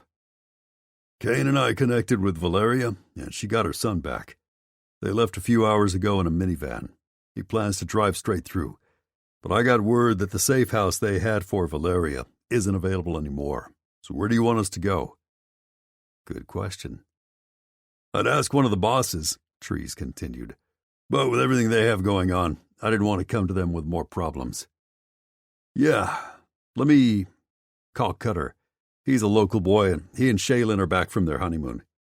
And from what I heard, her sister's wedding to Josiah got derailed by violence 2 days ago. They might be busy."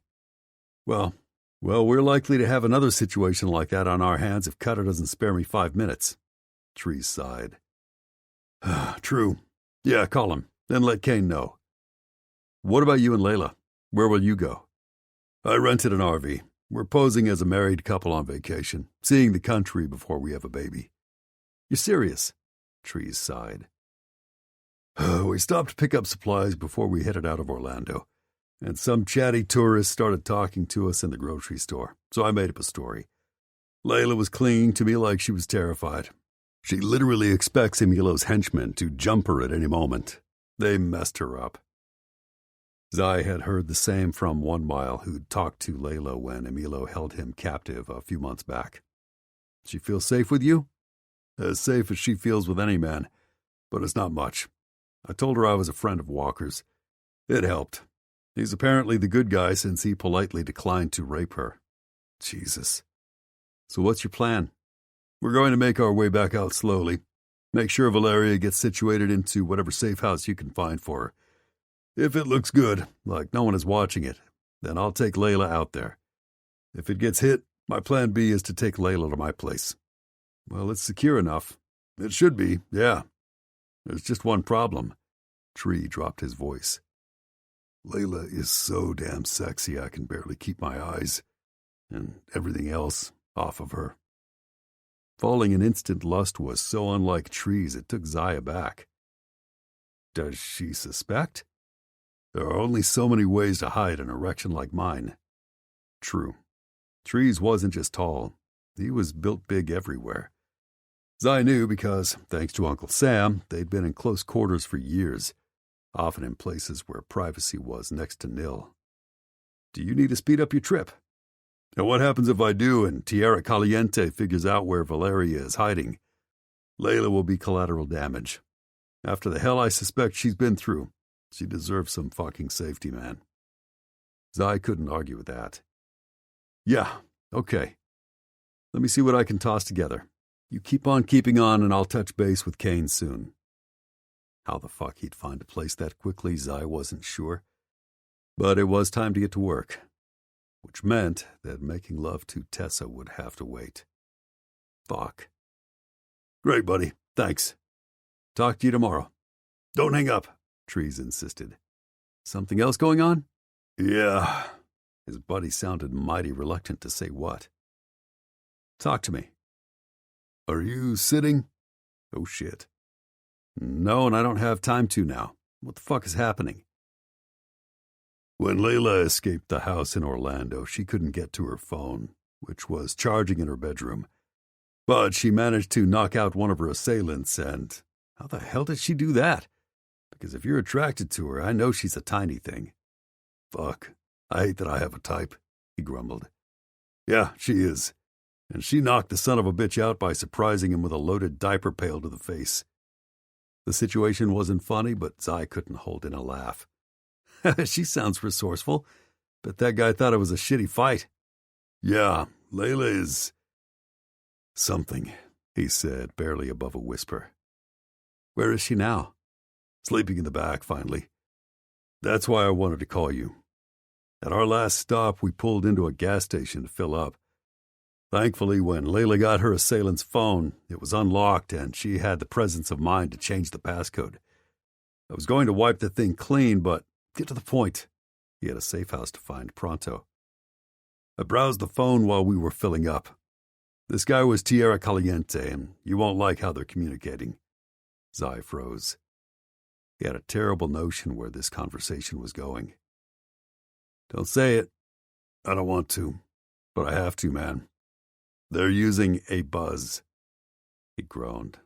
Oh, fuck. You have to call your dad. And tell him that a cartel was using his platform, one of the fastest-growing social media apps in the world, to help them do their dirty work. Why? I don't owe the bastard anything. But that was a knee-jerk reaction, and Zai knew it as soon as he spewed the words. Tree sighed. I know, but people are using his platform to coordinate illegal activities and violence, which was very clearly against Abuzz's terms of service. That should absolutely infuriate his father. Philip Garrett was all about being a good global citizen, especially when that meant protecting his multi-billion-dollar baby. The man had proven over and over that he cared more about Abuzz than pretty much anything. On the other hand, people were being hurt because of this bullshit. If the cartel's communication was flying under the radar of the platform's bots and monitors, Zai knew he'd have to reach out and make sure his father stopped it. Fuck. What do you think the odds are that my dad will respond to a text? And not call you in the first 2 minutes to ask a million questions, then chew your ass out for taking a perilous job blowing up shit rather than the cushy executive desk he wanted to give you? Tree snorted. The thought gave Zai hives. I was afraid of that. Why did his dad have to be a sharp, tech-savvy, fucking brilliant businessman? I wish I had a better answer for you, but sorry, man. Trees meant well, and he was trying to help. It is what it is. You did me a solid by telling me. If we can shut down this line of the cartel's communications, they should have a more difficult time finding Valeria. Exactly. When was the last time you guys talked? Zai winced. Just before I boarded my flight to Qatar. I had him pull some strings to get me on a flight out of the Middle East before I got arrested, and predictably he reamed me out. You blew up the communications facilities they were constructing. Because every son of a bitch they hired to help with that endeavor was on the take, and I know, but the optics of his own son blowing up the facility he was helping to fund to ensure that poor people in rural areas would have reliable means of communicating wasn't good. That isn't what they were doing in that place. They were only trying to make the rich richer by building a substandard facility that was a hazard, pocketing the extra cash, then gouging the poor with exorbitant rates for piss-poor service. Your dad didn't see it that way. Whose side are you on? Do you really have to ask that question? I'm just trying to give you his angle so you're prepared. How did you two end that last chat? I'm guessing it wasn't on good terms. I hung up on him. and he'd dodged every call since. Well, you need him now. Time to make nice. Tell you what, let's trade jobs. I won't be tempted to nail Layla. My dad doesn't hate you, he joked. Trees laughed. No can do. The boss has put you in charge, and your dad is afraid of me. He was, and the first time Philip had met Trees, all big and bad and tattooed, so I thought his dad was going to piss his pants. An even better reason for you to talk to him. Trees scoffed. He won't even take my call. Man up, dial his digits, and get this shit taken down. When I pull over to get some shut-eye, I'll send you screenshots so you can be specific with him. Thanks, man. Zai hated what he had to do, but he appreciated the information that might help him finish this mission sooner. Just trying to help, he knew. Stay safe, check in, and keep your dick in your pants. Trees sighed. The first two, no sweat. The last one, no promises. Chapter 4. Zai headed back into the house and frowned. It was still and dark. And when he poked his head into Tessa's bedroom, she lay in bed wearing a pair of silky blue pajamas with a book open on her chest, fast asleep. He'd be lying if he said he wasn't feeling the effects of a whole night of sex himself. Exhaustion nipped at him, but he pushed it aside. He wasn't making love to Tessa tonight, and he hated to wake her. And sadly, finding a safe house for Valeria and her son in the next 5 hours and calling his dad were more pressing than his hungry cock. With a sigh, he kissed Tessa softly. She sat up with a startled gasp. What's going on? Nothing. You fell asleep. Oh, sorry. You were on the phone for a while and... I totally understand. You coming to bed? She propped herself up on her elbows and searched his face. Even in the moonlight, she looked tired, dark circles bruising her under eyes. He couldn't be a selfish bastard tonight. She needed to rest. And he had other priorities. Zai shook his head. I have to head out. That was Trees, and he needs some mission support. It's urgent. If I get any sleep tonight, it will be late, so I'll do it at my place. And I'll see you tomorrow, okay? Sure. Be careful, and stay safe. Would she be worried if she didn't care about him? Maybe love him at least a little? I will. Night, baby. He kissed her softly. Night, she mumbled, then lay back on the pillow. She was asleep again before he even left the room. Zai let himself out of the house, locked the door behind him, hopped on his bike, and sped through the chilly night back to the office. It was late, but not obnoxiously so for a call.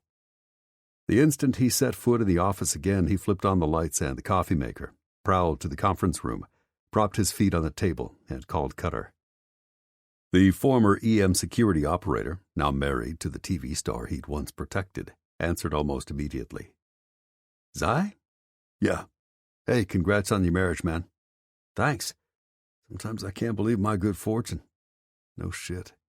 Shayla West had made People's most recent Sexiest Woman Alive list, and she'd fallen not for her on-screen movie star boyfriend, but for a regular Joe who wasn't famous and wasn't rich. But Cutter was real. Zai really respected her choice, since he'd grown up in the land of the plastic. I'm sorry to bug you this late. It's not that late for me. I'm in L.A., just arrived a few hours ago. Cutter was starting his new life with his new wife, and he didn't need the old life dragging him down. But Zai wasn't sure where else to turn for a quick answer. And I know you must have a million things to do, including his gorgeous bride. So I'll keep this quick. I need a safe house somewhere around Lafayette, and I need it in the next few hours. That urgent? Life or death. And I don't know the area the way you do. Cutter sighed. I have some thoughts. Give me 10. If you can come through, my life won't be the only one you're saving. Want to tell me about it? If he was still a team member, Zai wouldn't hesitate. But the EM brothers had left him in charge, and he wasn't going to risk sinking their ship by having loose lips. I can't. Sorry, I wasn't thinking. Of course you can't.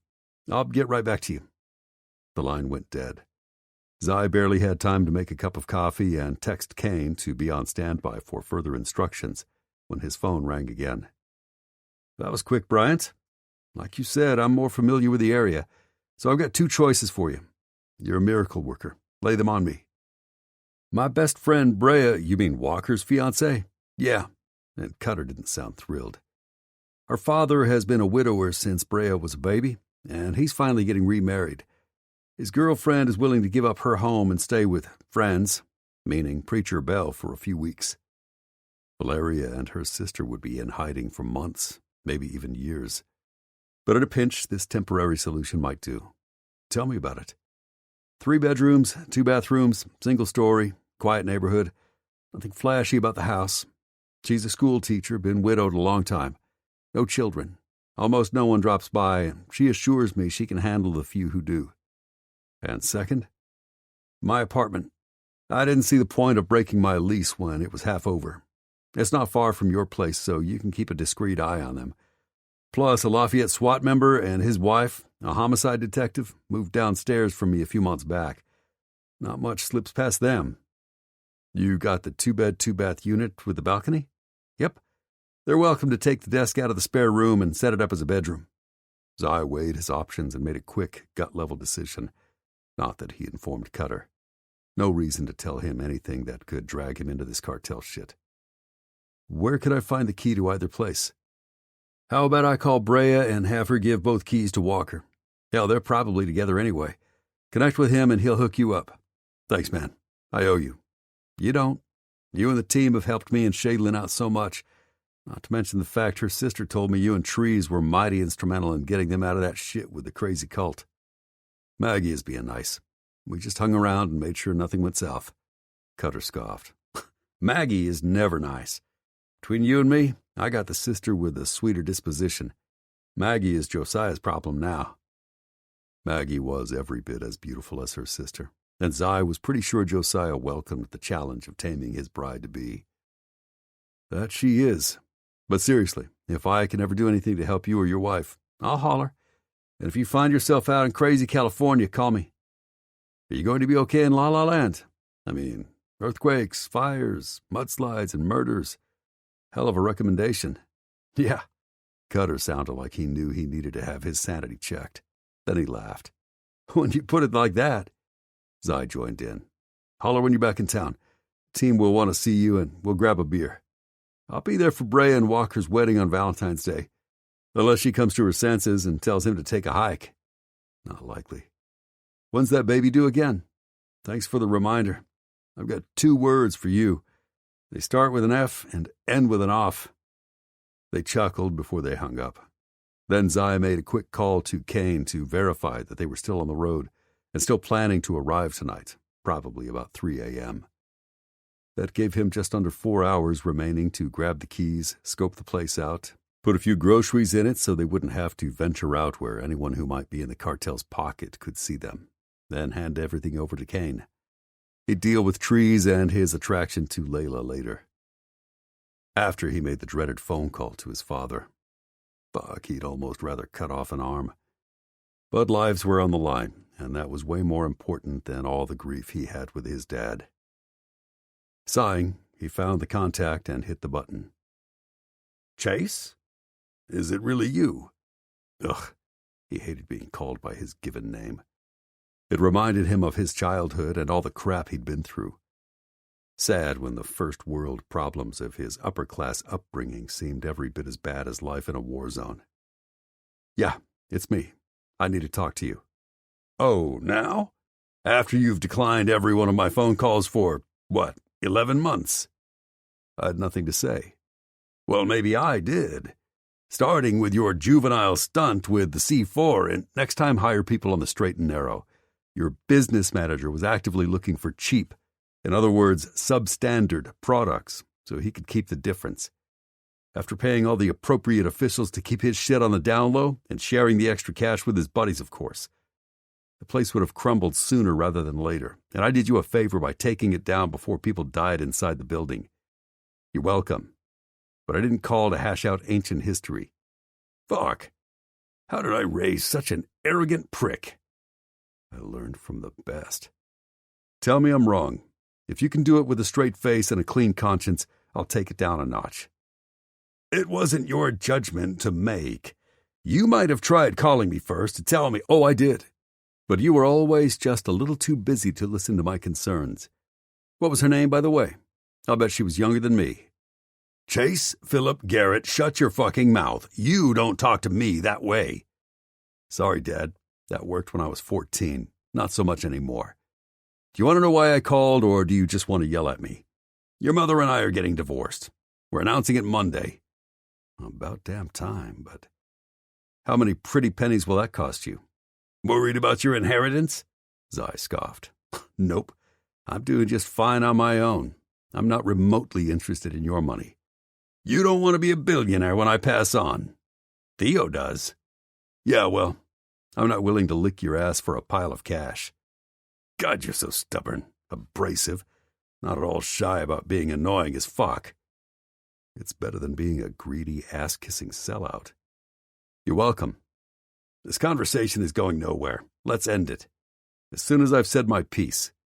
In the course of an op, I intercepted a phone call from someone in the Tierra Caliente cartel. Heard of them? Not really. Murderous, drug-running, low-life criminal thugs. Come to think of it, Dad would probably appreciate them. They shared the motto, anything for a buck. Why tell me this? They're using your fucking app to coordinate drug deals, abductions, and murders. You might want to put a stop to that before the press gets wind of it. Philip scoffed. I know you didn't call me because you have any interest in saving my ass or my business. He was right about that. I called because my boss's sister got kidnapped by these assholes, and maybe that wouldn't have been possible if you'd stopped flapping your jaws on the financial cable shows long enough to enforce your terms of service. His father fell quiet. Can you prove this? I've got screenshots. Trees had sent them not long after they'd hung up. Send them to me. I'll deal with it. Dealing with it doesn't mean just erasing those posts or groups. It means obliterating their accounts and banning these people for life. I can't take steps like that without careful consideration and investigation. Don't start this bullshit. Why can't you ever just once do what's right? Stay out of my business and I'll stay out of yours. I'd love to, but what the fuck makes you think you're better than me? You've done plenty of questionable things, like blowing up a perfectly good building that would have helped a whole bunch of poor people in a war-torn region. Because I consciously choose to do the right things for the right reasons. I kept that building from destroying more lives than it ever could have helped. I don't shove my nose up a bunch of globalist tycoons' asses for a buck, and I would never fuck my friend's underage daughter for a thrill.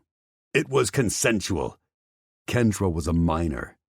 Legally, she couldn't consent, and you goddamn know it. It's also possible that you not stopping the cartel from planning their illegal shit on your platform directly resulted in her being kidnapped once upon a time. How's that for fucked up? I'm a grown man, and your father. I don't need you telling me what's right and what's wrong. I think you do. You've gotten it wrong for as long as I've been aware you're a shit. We can sit here and exchange insults all night, or you can promise you'll look into this and expunge these assholes from your platform. You realize they'll just communicate in some other way you won't be able to track. Maybe. But we won't be making it easy for them, and it won't be your liability. His father sighed. Where are you? Months ago, Dr. Waxman said he spoke with you at Kendra's wedding in Louisiana. I'm not far from there, and not for anything would he tell his father that he was planning to propose to the most amazing woman, buy a house here, raise her daughter and the other kids they would share, and have a goddamn happy life. Philip Garrett would only laugh before he tried to shit on all that. Making what? A lot less than the $2 million a year plus bonuses and perks I offered you before you left the Middle East. Zai sneered. I tried working for Daddy. It didn't end well. I don't need the money, and I'm not coming back to Cali. Anything else before I hang up? I don't like having this enmity between us. Wow. That was his dad's form of an apology. Talk about way too little, way too late. We've all made our choices, and I sleep just fine at night with mine. Your mother would probably appreciate hearing your voice. She's rented a house in Sonoma. I'm sure she loves it there since it's so close to all the wine she uses to self-medicate. And who do you think drove her to that? I'm in a crisis right now, but I'll reach out to her as soon as I can. You don't have to keep risking your life for people who can barely pay you. You just never fucking understand. Not everything is about money. You've said before that you can't figure out what makes me tick. There you go. Once you get that, maybe we'll see eye to eye. Until then, I don't have time for this insult fest. Congratulations on your divorce. Chase, don't you? Zaya hung up before his father could finish the sentence. What else could they possibly have to say? Shoving the unpleasant conversation aside, he gulped down his now lukewarm coffee, killed the lights, and headed out to run errands. A few phone calls and a few stops later, he managed to get everything set up in the temporary safe house, and Kane promised that he'd text when he, Valeria, and the baby got settled. Tomorrow they'd figure out their next steps with the late drug kingpin's estranged wife, and how the hell to keep her safe until the bosses could return and resume the mission. When he finished everything, it was nearly 1:30 in the morning. Zai would have loved to return to Tessa's place, undress, crawl into bed with her, then slip inside her body until she wrapped her legs around him and came for him. But she deserved her rest, and he suspected she needed more time and space to consider his proposition. But tomorrow, he'd begin the first official phase of Operation Mrs. Garrett. Hopefully by then, he'd have a ring in his pocket and he'd be finding all kinds of creative ways to persuade her to say yes. Tessa rolled over as her alarm clock played a vaguely familiar ballad. The electronic digits told her it was time to start the day. Damn it, she'd been sleeping so well, but she would have slept better beside Zai. Well, if he'd let her sleep at all. With a little smile, she stretched and reached for her phone to see if he'd left a message. Nothing, but that didn't surprise her much. Whatever he'd been working on last night had seemed both important and involved, and he probably hadn't wanted to wake her up. As much as she'd love to hear his voice, she resisted the urge to call. She'd see him in the office soon, and if she got on the phone with him, she wouldn't pull herself together for work on time. Hallie might be happy for the extra sleep. The child hadn't stirred all night, but they had a schedule to maintain. Sundays were for lazy mornings. It was only Wednesday. She slid out of bed and showered, put on a light touch of makeup, then hopped into her slacks and a warm sweater. She was zipping up her boots when she frowned. Hallie was still asleep. By now, she was usually either fussing or making noises in her crib as she played. Poor baby must have been really worn out last night. Tessa gathered her phone and her purse, got all of her baby's things together for daycare, so she'd only have to change and dress the girl before tucking her into her car for the short drive. As soon as she'd wrangled everything, she started the teapot and shoved a piece of bread in the toaster. If Hallie was going to give her a few extra minutes to eat, Tessa intended to take advantage of it. 5 minutes later, she wiped her mouth and cleaned up her mess, tossed Hallie's things into the car, then headed into her daughter's room with a smile. Instantly, she knew something was wrong. It was freezing inside. The window was open. The screen had been slashed and was flapping with the wind. What the hell? Her heart began pummeling her chest as she groped for the light switch and flipped it up. Hallie? Nothing. The crib was empty. She blinked. No, this wasn't happening. Her baby was here somewhere. She had to be. But Hallie was too little to climb out of her crib, much less open a window and cut the screen. Fear strangled Tessa. She couldn't breathe. Terror burned her veins. Panic punched through her chest and ripped out her heart. She flung herself to the crib and looked for anything that might tell her what had happened. All she saw was the empty mattress. One of her daughter's favorite stuffed animals had been discarded at the bottom of the crib, but no sign of her baby. Oh my God! Hallie! But she heard nothing in return except the eerie echo of silence. Hallie was gone. No. There must be some simple, logical explanation. There was. Last night she'd slept like the dead, so she hadn't heard a thing. And someone had taken her daughter. Who?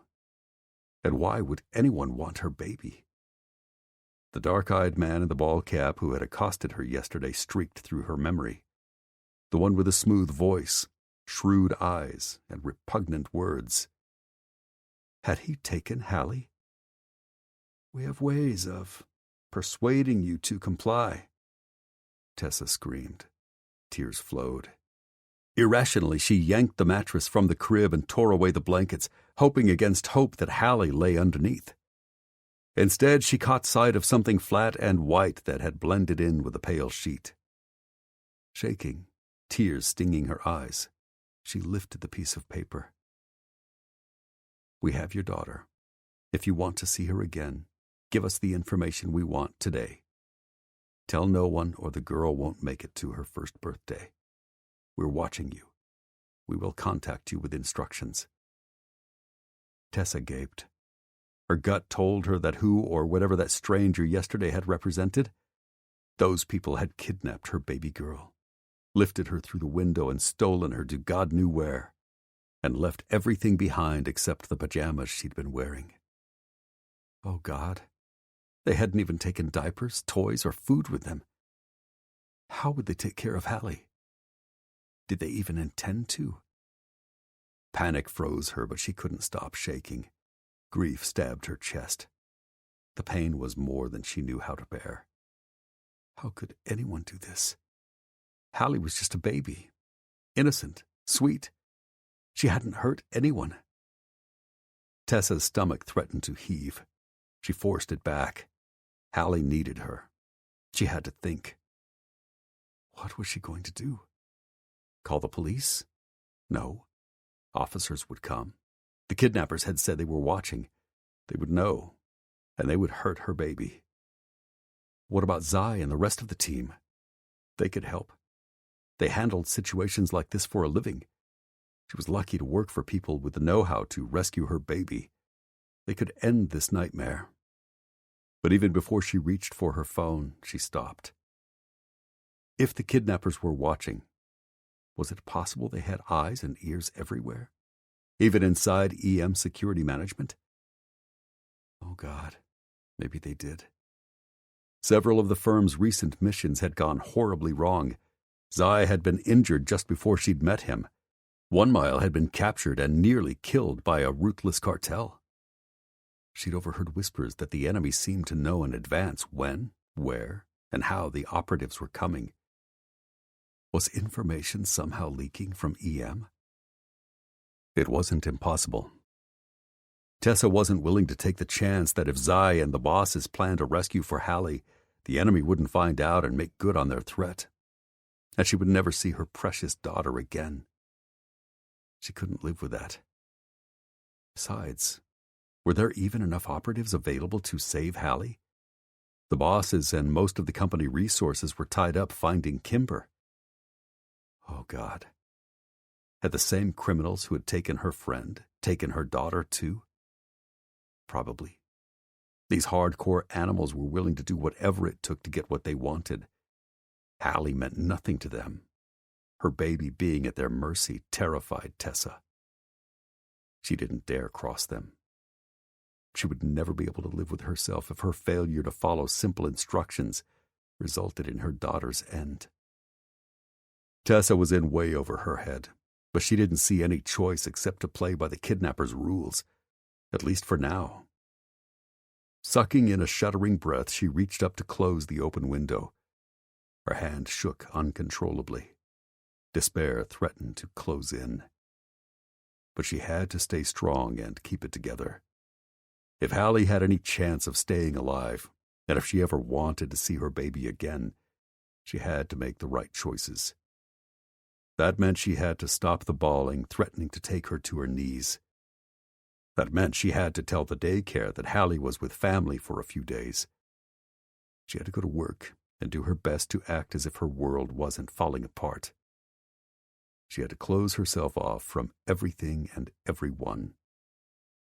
As of now, she only had one concern and one goal: to recover Hallie. Whatever these people wanted, Tessa vowed to give them. As long as she got her baby back alive, whole and well, she'd do whatever they wanted. Chapter 5. An hour later, Tessa stared at her computer screen, waiting for some word, any word, from the kidnappers. Around her, 1 Mile was on the phone, his growl and indistinct mumble muted by the whirling of her thoughts. His voice was like sandpaper abrading her nerves. She wanted to curl into a ball and make the world go away. God, she couldn't take this. The pain of missing Hallie was literally killing her. Pictures of her baby covered the walls and desk. Her daughter's bright, smiling face and innocent eyes flooded her with anguish. Tessa barely managed to hold in her sobs. She already had a terrible cry in the car on her way to the office and had to repair her mascara so no one would know. But Zai had known anyway. He'd seen her puffy eyes and red nose. When he'd asked what was wrong, she'd said she had allergies and turned away. If she'd had any feelings to spare, she would have been gentler when she replied to him. But she didn't. And right now she didn't have enough emotions left over to worry about his. All her concern was for Hallie. "I'm going to lunch," Zai said. "I'd ask you to join me, but I need to run a personal errand." Why was he telling her? Unless his errand was to bring her daughter back, she really didn't care. "Okay. You want anything? A burger? A sandwich?" She shook her head because even trying to carry on a conversation was painful. "Thank you." "Text me if you change your mind." She wouldn't. Food was the last thing she wanted. Tessa wished she could throw herself into Zai's arms, tell him everything, and beg him to bring her baby back. He would do it, or die trying. He loved her, and he adored Hallie, so he would give it his all. But she'd already been over this in her head. She couldn't. Tessa knew her standoffishness might ruin the relationship developing between her and Zai, but she truly couldn't look at him and pretend everything was all right.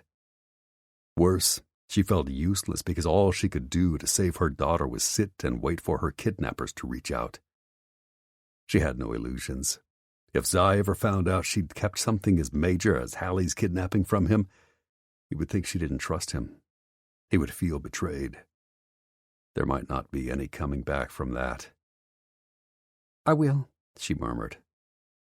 "Baby?" His voice dropped as he tucked a strand of hair behind her ear. "Are you sure you are all right? Did I say or do something to upset you? I hated being away from you last night." "It's not that," her voice croaked. God, she was barely talking at him, and he was trying to take responsibility for her grim mood.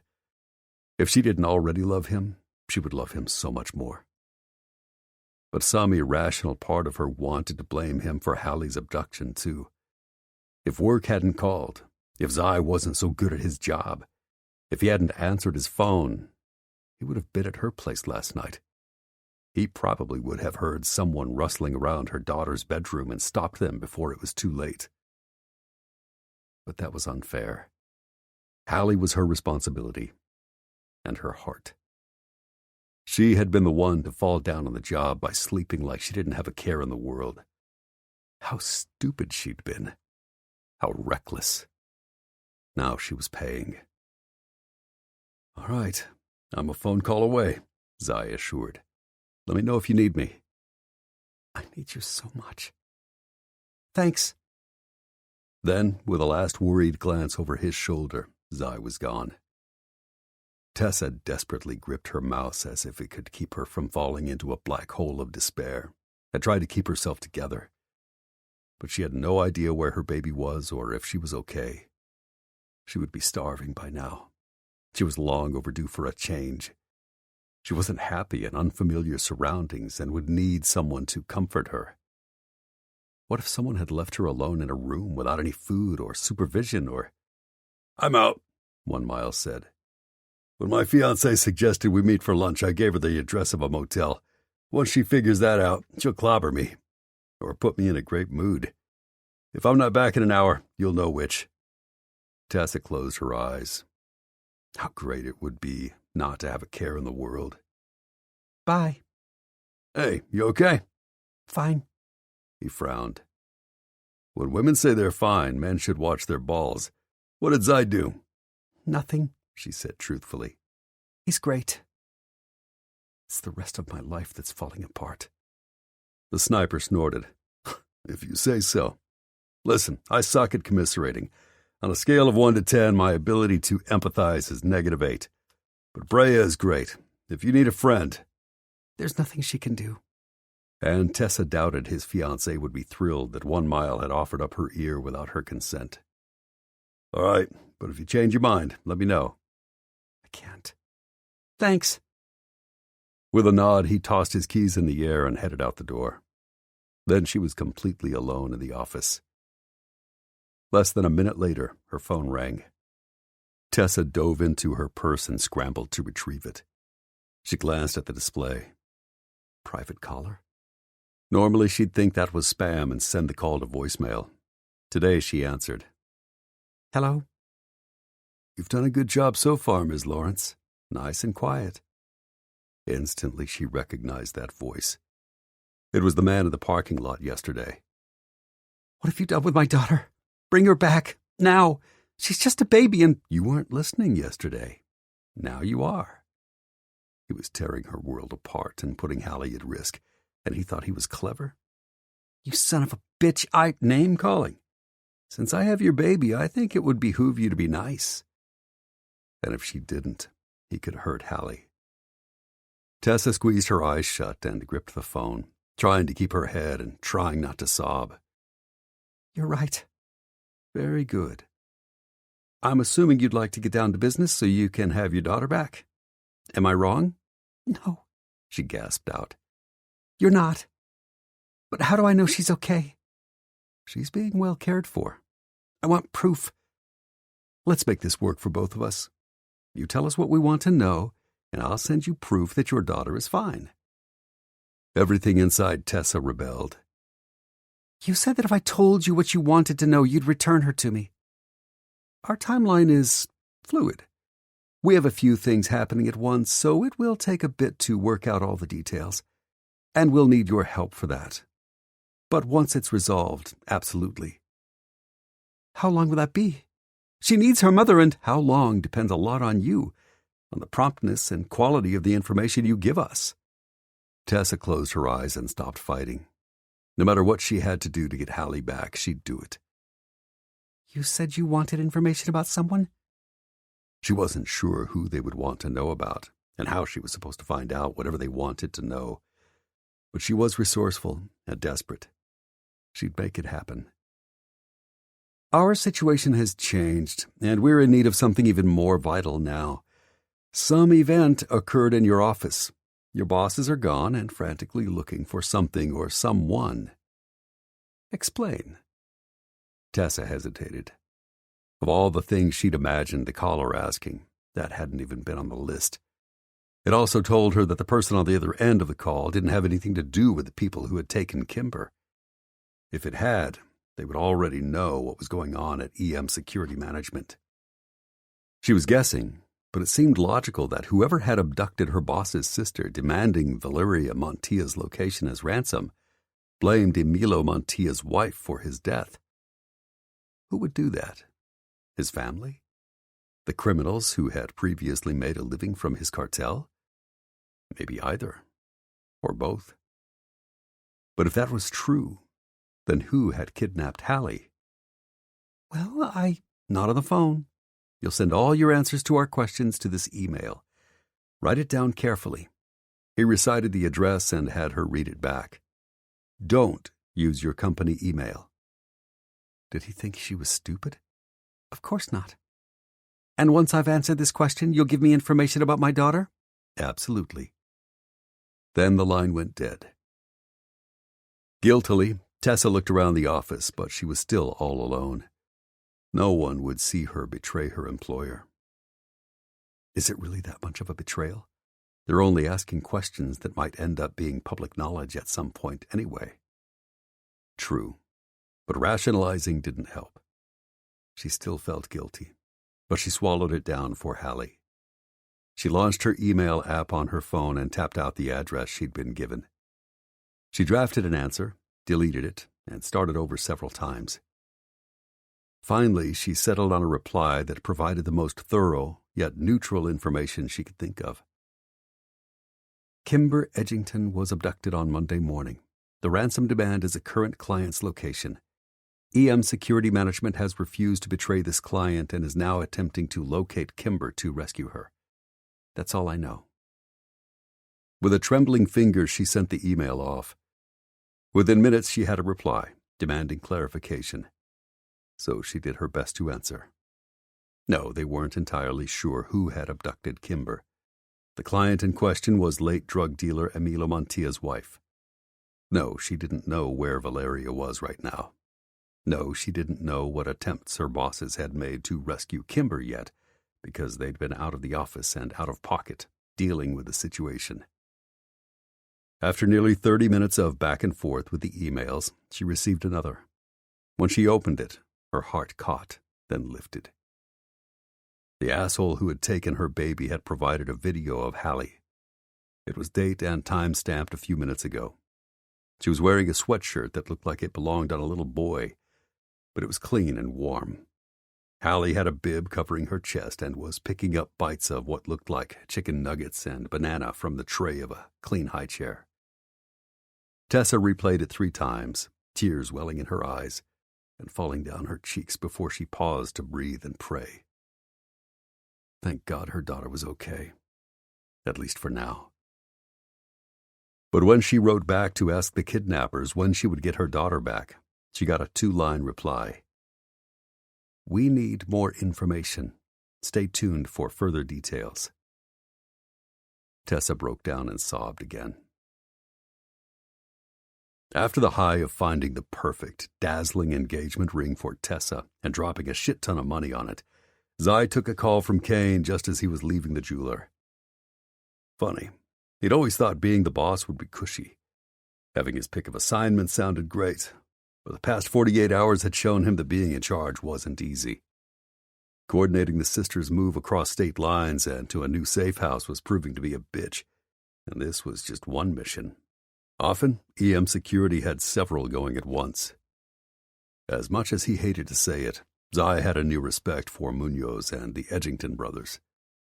They had backed him into a shitty-as-fuck corner when they demanded he prove either Tessa or Trees was their mole, but he understood.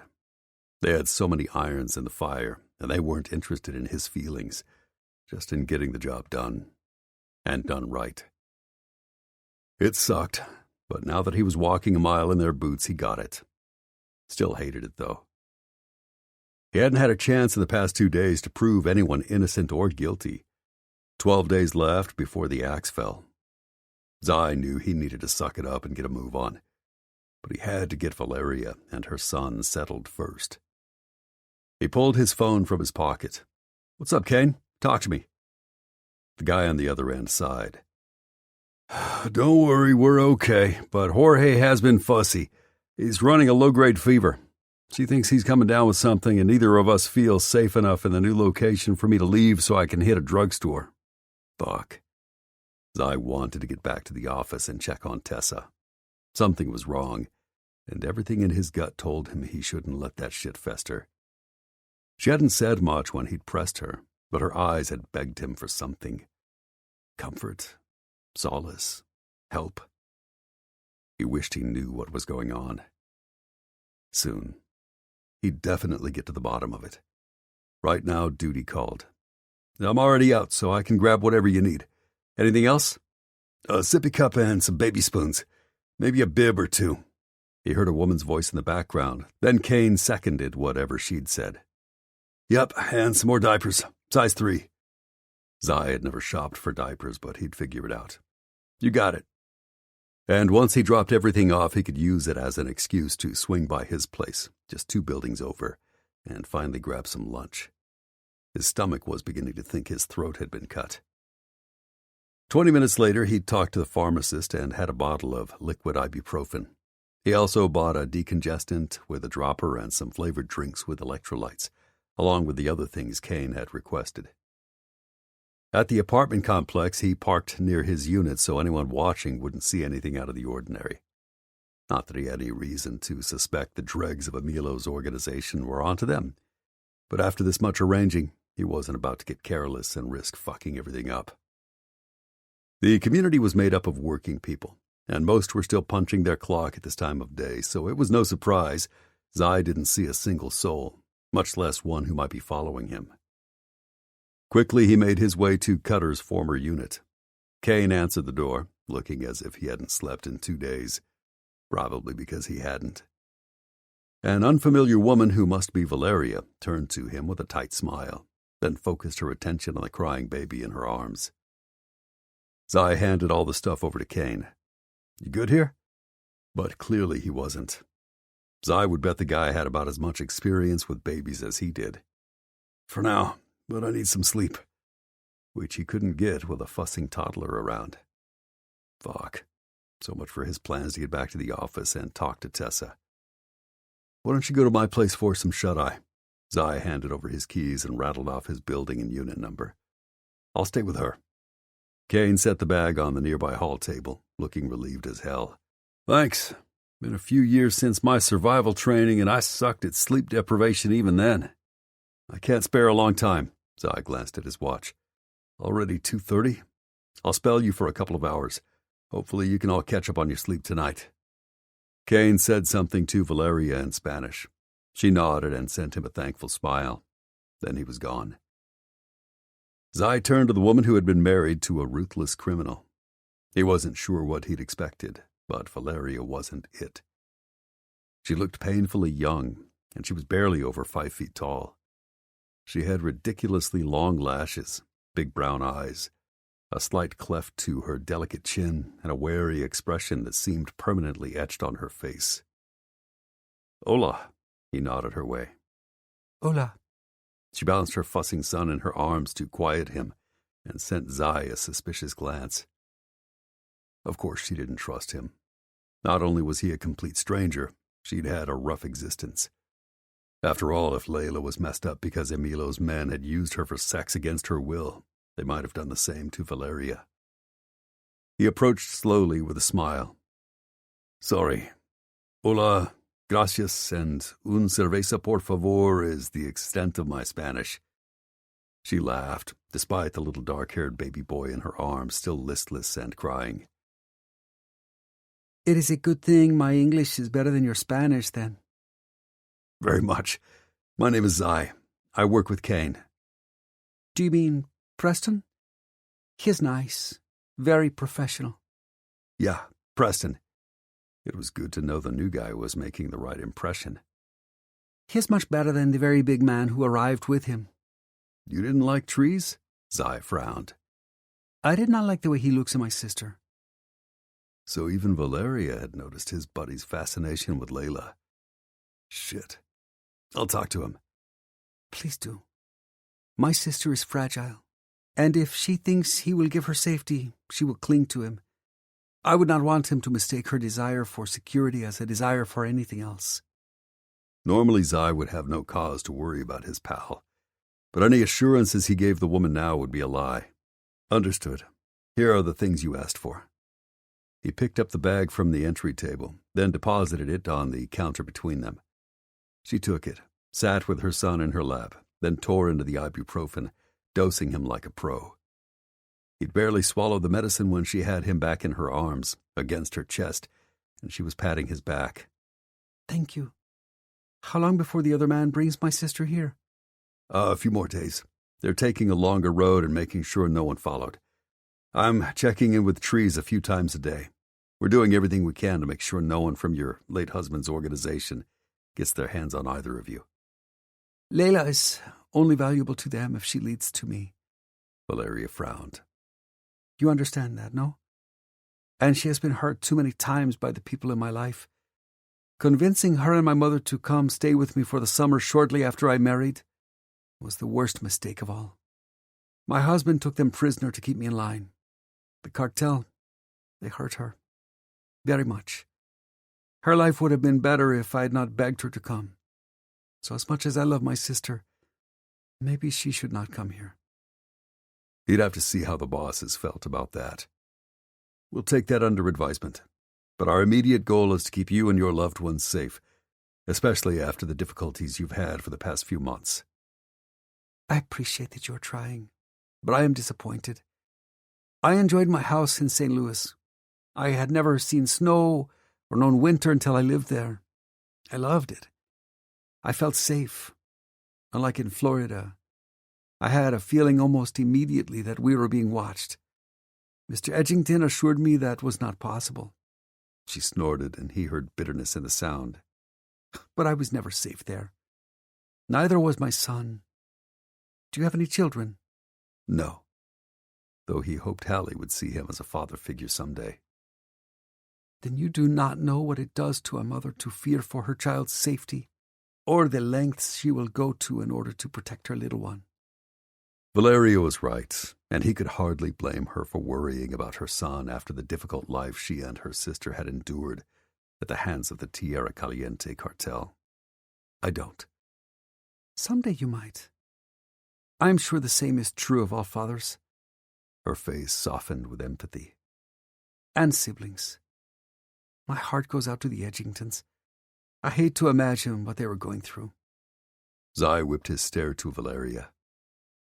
She could only know that if Kane was blabbing. God damn it, Valeria didn't need to know about this. It would only make her wonder if the protectors she'd hired would sell her out for Kimber's return. But Hunter, Logan, and Joaquin were busy, so he intended to have a chat with the new guy. For now, he pasted on a smile. Don't worry. They've got everything under control, and I'm sure the recent chaos and your displacement is temporary.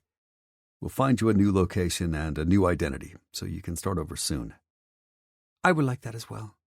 She sent him an acidic smile. But clearly my old life is not yet ready to let me begin a new one. Excuse me. With that, she disappeared into the back bedroom and shut the door, leaving Zai alone with a couple of hours to stew. He checked all the locks and wasn't surprised that Cutter's place was shipshape. 1 Mile often called the guy a Boy Scout, as if that was an insult, but Bryant had always seemed prepared. While he waited, he texted Tessa, but got no reply. She should still be at the office. Maybe she was busy? Doing what, he couldn't imagine. But it was possible one of the bosses had called and given her something urgent. He'd figure it out when he got back.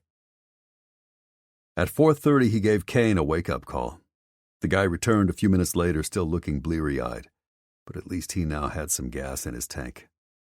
Unfortunately, Zai couldn't take the time to get on him about opening his big mouth to clients. He wanted to catch Tessa before she went home, and he had to lock up the office. Zai headed out, stopping by his place to drop off the engagement ring and finally grab some damn food. Then he raced back to the office, arriving a little after 5. Tessa was already gone, damn it, but 1 Mile was still around. Hey, Zai called at the sniper as he walked through the door. Anything new? Not that I know of, but I took a long lunch. He flashed a cocky grin. I got back about 3. Tessa headed out shortly after that, said she had a headache. But, what? There was something 1 Mile wasn't saying. I don't know how many headaches make a woman cry and look at her phone every 30 seconds. He'd never heard of that kind of headache either. Something had upset Tessa. Was her stepmother giving her shit again? Had Cash come back and threatened her? Whatever it was, she hadn't wanted to talk about it, and Zai didn't like that. Fuck. Do you know what's up with her? She says you two didn't fight. We didn't. Walker shrugged. Then I don't know, man, but I would address that head on ASAP. Zai intended to. Yeah, I'm out. You leaving? He nodded. I can make my last phone call from the road. Go, I'll lock it behind you. The sniper nodded, gathering his keys, and strolled out with the confidence of a man who had everything he wanted in life and his whole future ahead of him.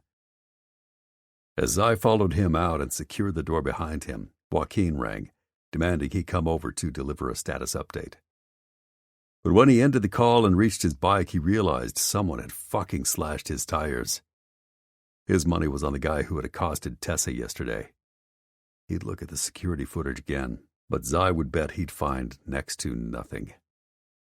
By the time he'd called a tow truck and had his bike hauled to a local shop for new tires, hours had passed. Dark had fallen. His stomach was rumbling again, and he was worried as hell about Tessa. She'd started responding to his texts, but only in monosyllables. It wasn't like her.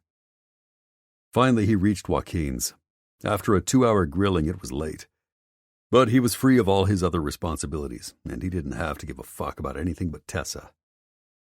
At 9 p.m., he made it to her place and knocked. It took a few minutes, but eventually she turned on the porch light and answered the door. He was shocked. The interior was dark except for the light above the stove. Her hair was askew, and she was huddled in an oversized bathrobe, with a red nose and swollen eyes. She looked as if she'd been bawling her eyes out for hours. He wanted to hold and reassure her, but she crossed her arms over her chest, a silent keep-out. Tessa was independent, and Zai knew she was used to working out her own shit, but he was done letting her suffer alone. He took her tense hands in his. "Baby, talk to me. I know something's wrong and—" "It's a migraine." She swiped the tears from her cheeks and backed away with a sniffle. "I just need a day or two to myself, but thanks for coming." Tessa tried to shut the door in his face. He wasn't satisfied with her answer and pushed it open again. "No, I'm going to take care of you and Hallie." When she opened her mouth to object, Zai shook his head. "I want to. Have you taken anything for your headache?" "I've done all I can," she whimpered. "It's not enough." Zai frowned at her answer. "Have you eaten? I'll make you another one of my infamous omelets." "I don't want food. My stomach's too unsettled." Her answer sounded more like a cry. Zai scowled. "I know your head hurts, but starving yourself isn't going to help. You should try something. When was the last time you ate?" "I had toast for breakfast." "And nothing since?" No wonder she felt like hell. "That's it. I'm coming in and taking over." "No, you can't," she screeched as she pushed at him desperately. "You can't turn on the lights or tell me how to feel or reassure me that everything is okay. You're used to playing the hero, running in to save everyone when they need you. This is something you can't fix. Just go." Everything inside Zai told him not to walk out that door.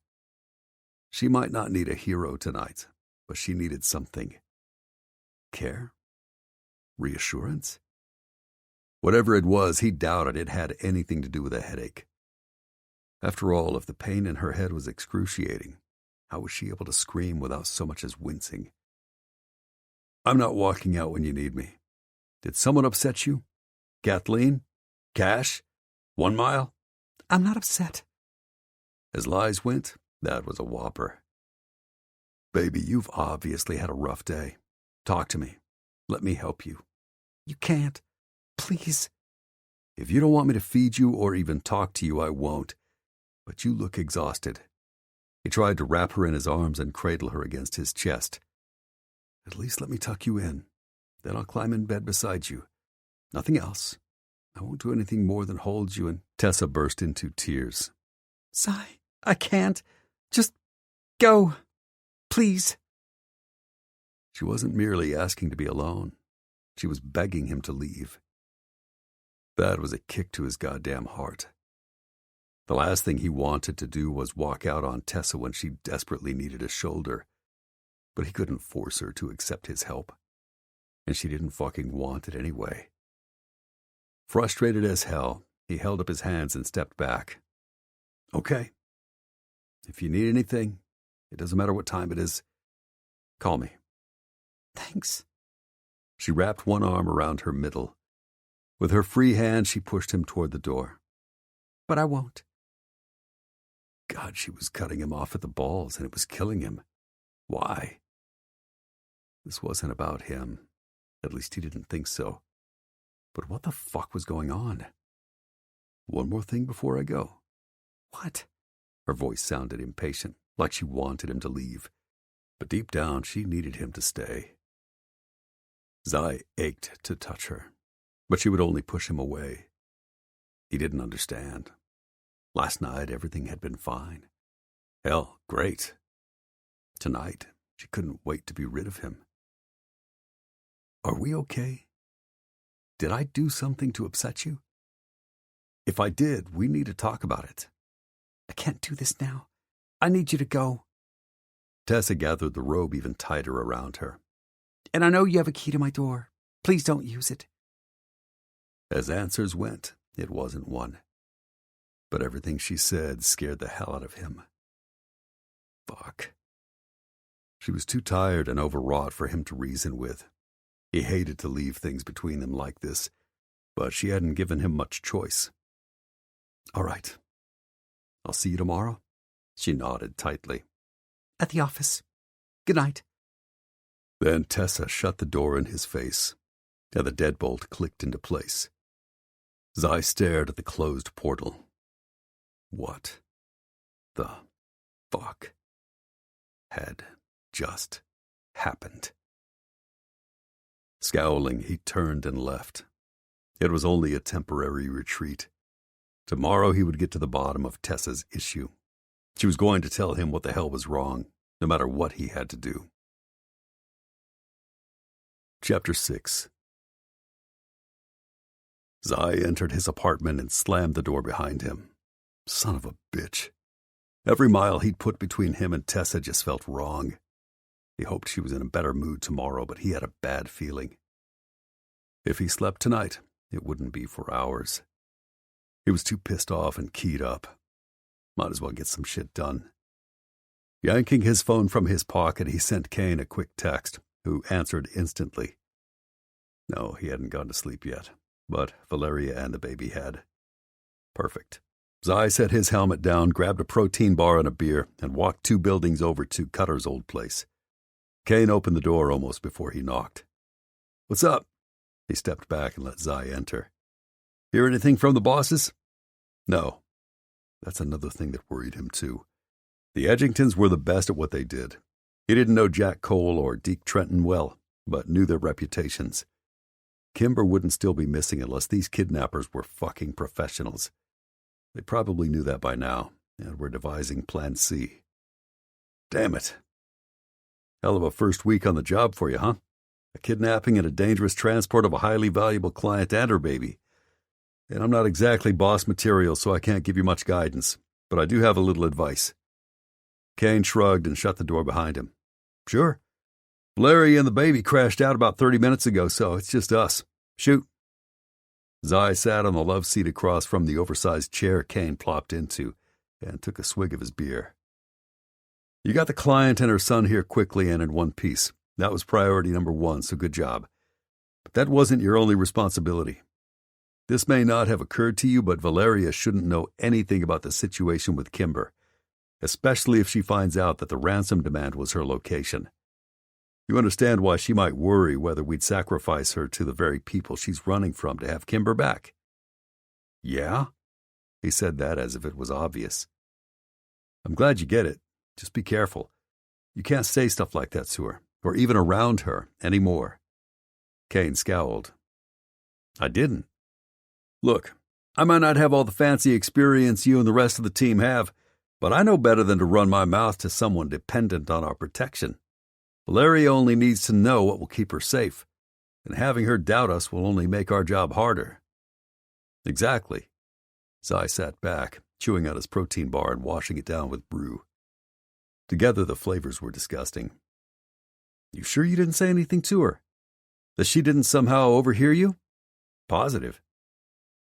Then I have no idea how she knows, but she does. I don't know either, but it wasn't me. Any chance Layla found out from Trees? Because if she knows, Valeria knows. Those two are constantly talking and texting. They're tight. Possible, but unlikely.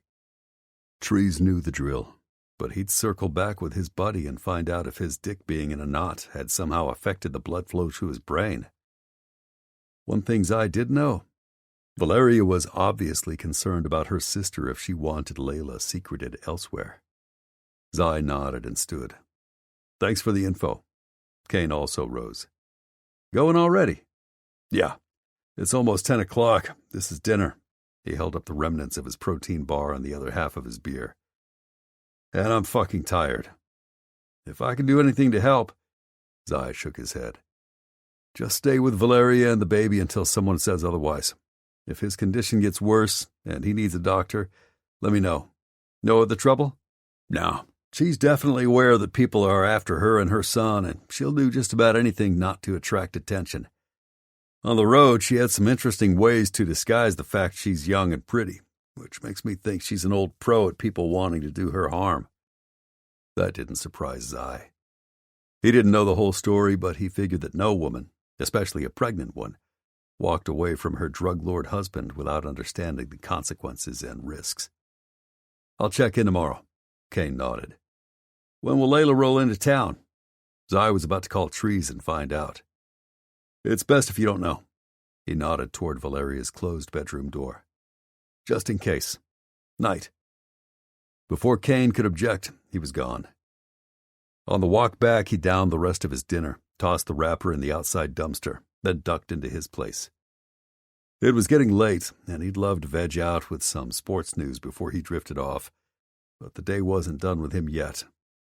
After a quick shower, he tossed on some boxer briefs, then slid into bed, propped against a couple of pillows. With a sigh, he reached for his phone. What's up? Trees answered almost immediately. Long fucking day. How about you? Not too bad, but long fucking night. What do you mean? I'm driving this recreational tank from campground to campground, trying to take our sweet time returning to Lafayette. Yeah. Is the plan not working? Oh, it is. We haven't been followed. I'm sure of that. So what's wrong? Everything Layla has to wear is meant for Florida weather and seems 2 sizes too small, Trees groaned. When I look at her, it's impossible not to see tits and ass and that wide fucking mouth. I stare at it all the time. I can't seem to stop. My cock is like a divining rod that points only to her. He tried not to laugh, but it was funny. Usually, Trees could resist any woman. Hell, during basic, he'd even had one undress for him, spread her legs, and invite him to fuck her at a party. At the times, I thought his buddy had been crazy to decline. Now he understood. Trees wanted something real, and he respected the hell out of the guy for standing his ground. So if his desire for Layla was troublesome, there could only be one reason. You like her? Fuck yes, I do. She's sweet. She's thoughtful. She's strong. She's the kind of woman I want to hold and protect while I'm aching to violate and defile her every way known to man. Zai got it. Despite Tessa's wide, independent streak, he often felt the same about her. Trees sighed. And after one look, she was terrified of me. A 6'8" man was understandably intimidating to a woman who'd been bullied and used. Can she hear you? No, she's in the back taking a goddamn shower. She'll only do that when I'm driving. She refused to be vulnerable while Trees could get to her, and the poor bastard was envisioning her naked. So what are you going to do? What the hell can I do? I've got to keep driving her around in this hell on wheels for a few more days, or until you tell me Valeria is safe enough in her new location, and Layla can move in, no problem. You can head back to Lafayette now. Trees hesitated. You're not kidding, are you? Valeria is convinced that Layla will be in less danger if they don't share the same roof, and I can't really argue. 2 women and a baby boy are a lot less common, so they're a lot more noticeable. You won't get any arguments from me on that. Good. We just have to find Layla somewhere safe, somewhere no one can get to her, somewhere she'll be comfortable and have protection. Hey, I've got an idea. But Trees wasn't going to be happy. Don't say it, his pal grumbled. They'd been friends so long the guy could damn near read his mind. I have to. Fuck. It's temporary. She doesn't have to move in with you. Just keep her safe at your place until the bosses find Kimber and return to the office. Then they can figure out a permanent place for Layla. And hell, maybe that's not even in Lafayette, so you'd never have to see her again. But if Trees was already this wrapped up in her, Zai figured it wouldn't be too long before the big guy wouldn't want to let her out of his sight. And heaven help her if Trees decided she was the post-apocalyptic woman of his dreams and future mother of his postmodern disaster children. She probably wouldn't be getting out of bed or seeing daylight for months. And when she got pregnant, she would be his for life. I didn't say I didn't want to see her. I said I didn't want to live on top of her. That's exactly where Trees wanted to be. I'm calling bullshit. Back off. I'm trying to be a gentleman. There's no fucking privacy here. Even the shower is so small it's impossible to jack off. Despite all the shit today, Zai had to laugh. That right. So you're having a hard time? Shut the fuck up. Do I need to remind you that you had a goddamn hard time with Tessa before the bosses finally took pity on you? And just like that, he sobered. No. Not that it matters right now. She's barely speaking to me. What the fuck did you do? Not lay her right? That wasn't the problem. The job called me out last night before I could even touch her. She seemed okay, though. Tired, but not mad. This morning she came into the office looking like she'd been sobbing. But nothing I've said or asked is persuading her to open up. She claims she has a migraine. Those suck. Yeah, but I don't believe her. Why would she lie? I don't know. It was a question Zai hadn't been asking himself because he'd been too frustrated about the way the night had gone down. But maybe he should have. Hallie's not sick? Tessa would have said so. Whatever upset her when I stopped by her place, she refused to let me stay. But my gut tells me she didn't really want me to go. So nothing makes sense. Trees sighed. I know you don't want to hear this, but is there any chance she's guilty? Of what? Come on, man. The bosses are convinced that either I'm their mole or she is. They're wrong. Maybe. But you know I'm clean because you searched my shit. One room. Then go fucking search the whole place before I get home. You won't find anything and you know it. Yeah. What's your point? You haven't searched Tessa at all. Hell, you flatly refused to even consider her a suspect. Trees was right, but everything inside Zai rebelled. It just doesn't make sense. Tessa is no sort of spy. She doesn't have the abilities or the connections or that you know of. But to be logical, it's not Hunter, Logan, or Joaquin. I know. I don't want to go through this. Shut up. It's not you. It's not me. And it's not 1 Mile. Since the sniper had been in rough shape when they'd rescued him last September, no. If he'd been in cahoots with the cartel, they wouldn't have nearly killed him. I know. And it's not Cutter or Josiah. They're gone. They are, but it's not impossible that they were involved when they were here. Come on. The Boy Scout. The antiseptically clean former CIA agent. Do you really believe either of them would stoop to this level of shit? No. And as much as Zai hated to admit it, they'd been on other missions when danger had hit the fan. But he hated to acknowledge that out loud. It didn't matter. Trees inferred it for him. That leaves Tessa, buddy. It can't be, he said without even thinking. Why not? Zai groped for a reply, thrilled as fuck when he stumbled onto one. Because this shit started when she was on maternity leave. She wasn't even around. Trees hesitated. True, and I'm not convinced she is the guilty one. I'm just not sure who else it could be. Let me ask you this. What happens if you don't figure out who EM's mole is? She's fired. So are both of us. Zai didn't say that, mostly because the bosses were still down an operator. Replacing 2 more at once would be a bitch, and that could buy them a little more time. But Tessa, in their eyes, she was both expendable and easily replaceable. Look, when I get back, I'll sit down and perform a thorough top-to-bottom scan of all the internal systems. I'll even come in on a weekend and scan every single person's computer so I'm not in anyone's way. But until then, you need to prove you can rule her out completely. How the fuck am I supposed to do that? But Zai knew. He'd run a double-cross disinformation mission before. Stop playing games with yourself, man. I know you love her. I fucking bought her an engagement ring today. Wouldn't you rather know now if you should give it to her? Zai closed his eyes.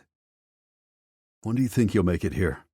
Oh, I'm going to head into town so I can get out of this rolling torture chamber by tomorrow night. I'll see you then, and I'll try to have some answers. The following morning dawned bleak. The sun rose in the sky, but without Hallie, Tessa didn't care. She just wanted to curl into a ball and cry. She certainly didn't want to put on clothes, pretend to smile, and spend all day in the office where Zai would undoubtedly grill her some more. But she didn't dare stay home. Her daughter's abductor might want more information from the office. What would happen to Hallie if she wasn't there to pass it on? Woodenly, she rose and went through her usual morning motions. Shower, makeup, clothes. She couldn't stomach tea or food, so she grabbed a bottle of water, then climbed into her little sedan, trying not to look at the empty car seat in the rearview mirror that wrenched her heart. Despite every muscle seeming to weigh 1,000 pounds, she made it to the office on time. When she opened the door, she saw exactly what she'd been dreading. Zai was waiting for her. Morning, she murmured. It hurt to look at him and know she was lying to him with every breath.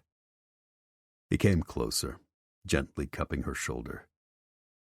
You feeling any better this morning, baby? Normally she loved when he called her baby. When he whispered the endearment in a slow caress, he made her feel special. When he growled it low and rough, he made her feel sexy. When he murmured it in that deep, tender tone, he nearly made her cry. Tessa swallowed against the stupid urge to blurt everything. It might not help, but it definitely could cost Hallie her life. She couldn't risk it. No, thank you, but I need to sit. She shook off his touch and walked to her chair, her laptop in its sleeve as she clutched it against her chest like a shield. When she sat, she could feel his eyes on her, along with a million questions he itched to ask. Please don't. But she didn't get that option. The bosses were all gone and he was in charge. Whatever Zai said went. Do you need something? She asked him in her most professional voice. Not right now, no. But I'd like to talk to you at lunch. That's the time of day the kidnappers had contacted her yesterday. She couldn't be gone if they wanted something. I'm busy.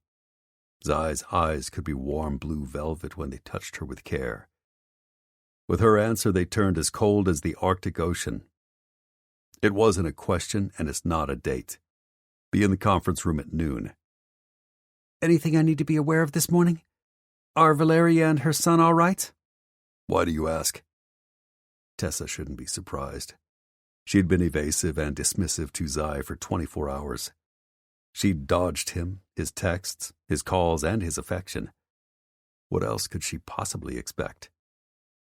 She'd do almost anything to make talking to him easy again, to have their camaraderie be as breezy as it had been before. Almost anything, except sacrifice Hallie. She's a mother worried about her safety and her child. I relate to her. She's someone we've been hired to protect, and that's all you need to know. As I turned away, Tessa reared back. He wasn't merely upset or angry. It was as if he'd turned off his human valve, at least around her.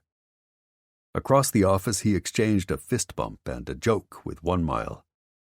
He got someone on the phone a few minutes later and seemed to have a perfectly cordial chat. The second he hung up, he looked at her as if he could look through her. Tessa jerked her gaze away and went back to clandestinely checking her phone. Still nothing new. She was getting antsy. When would she hear from the asshole who had taken her daughter? What if Hallie wasn't okay? God, she couldn't think that, or she'd lose her mind.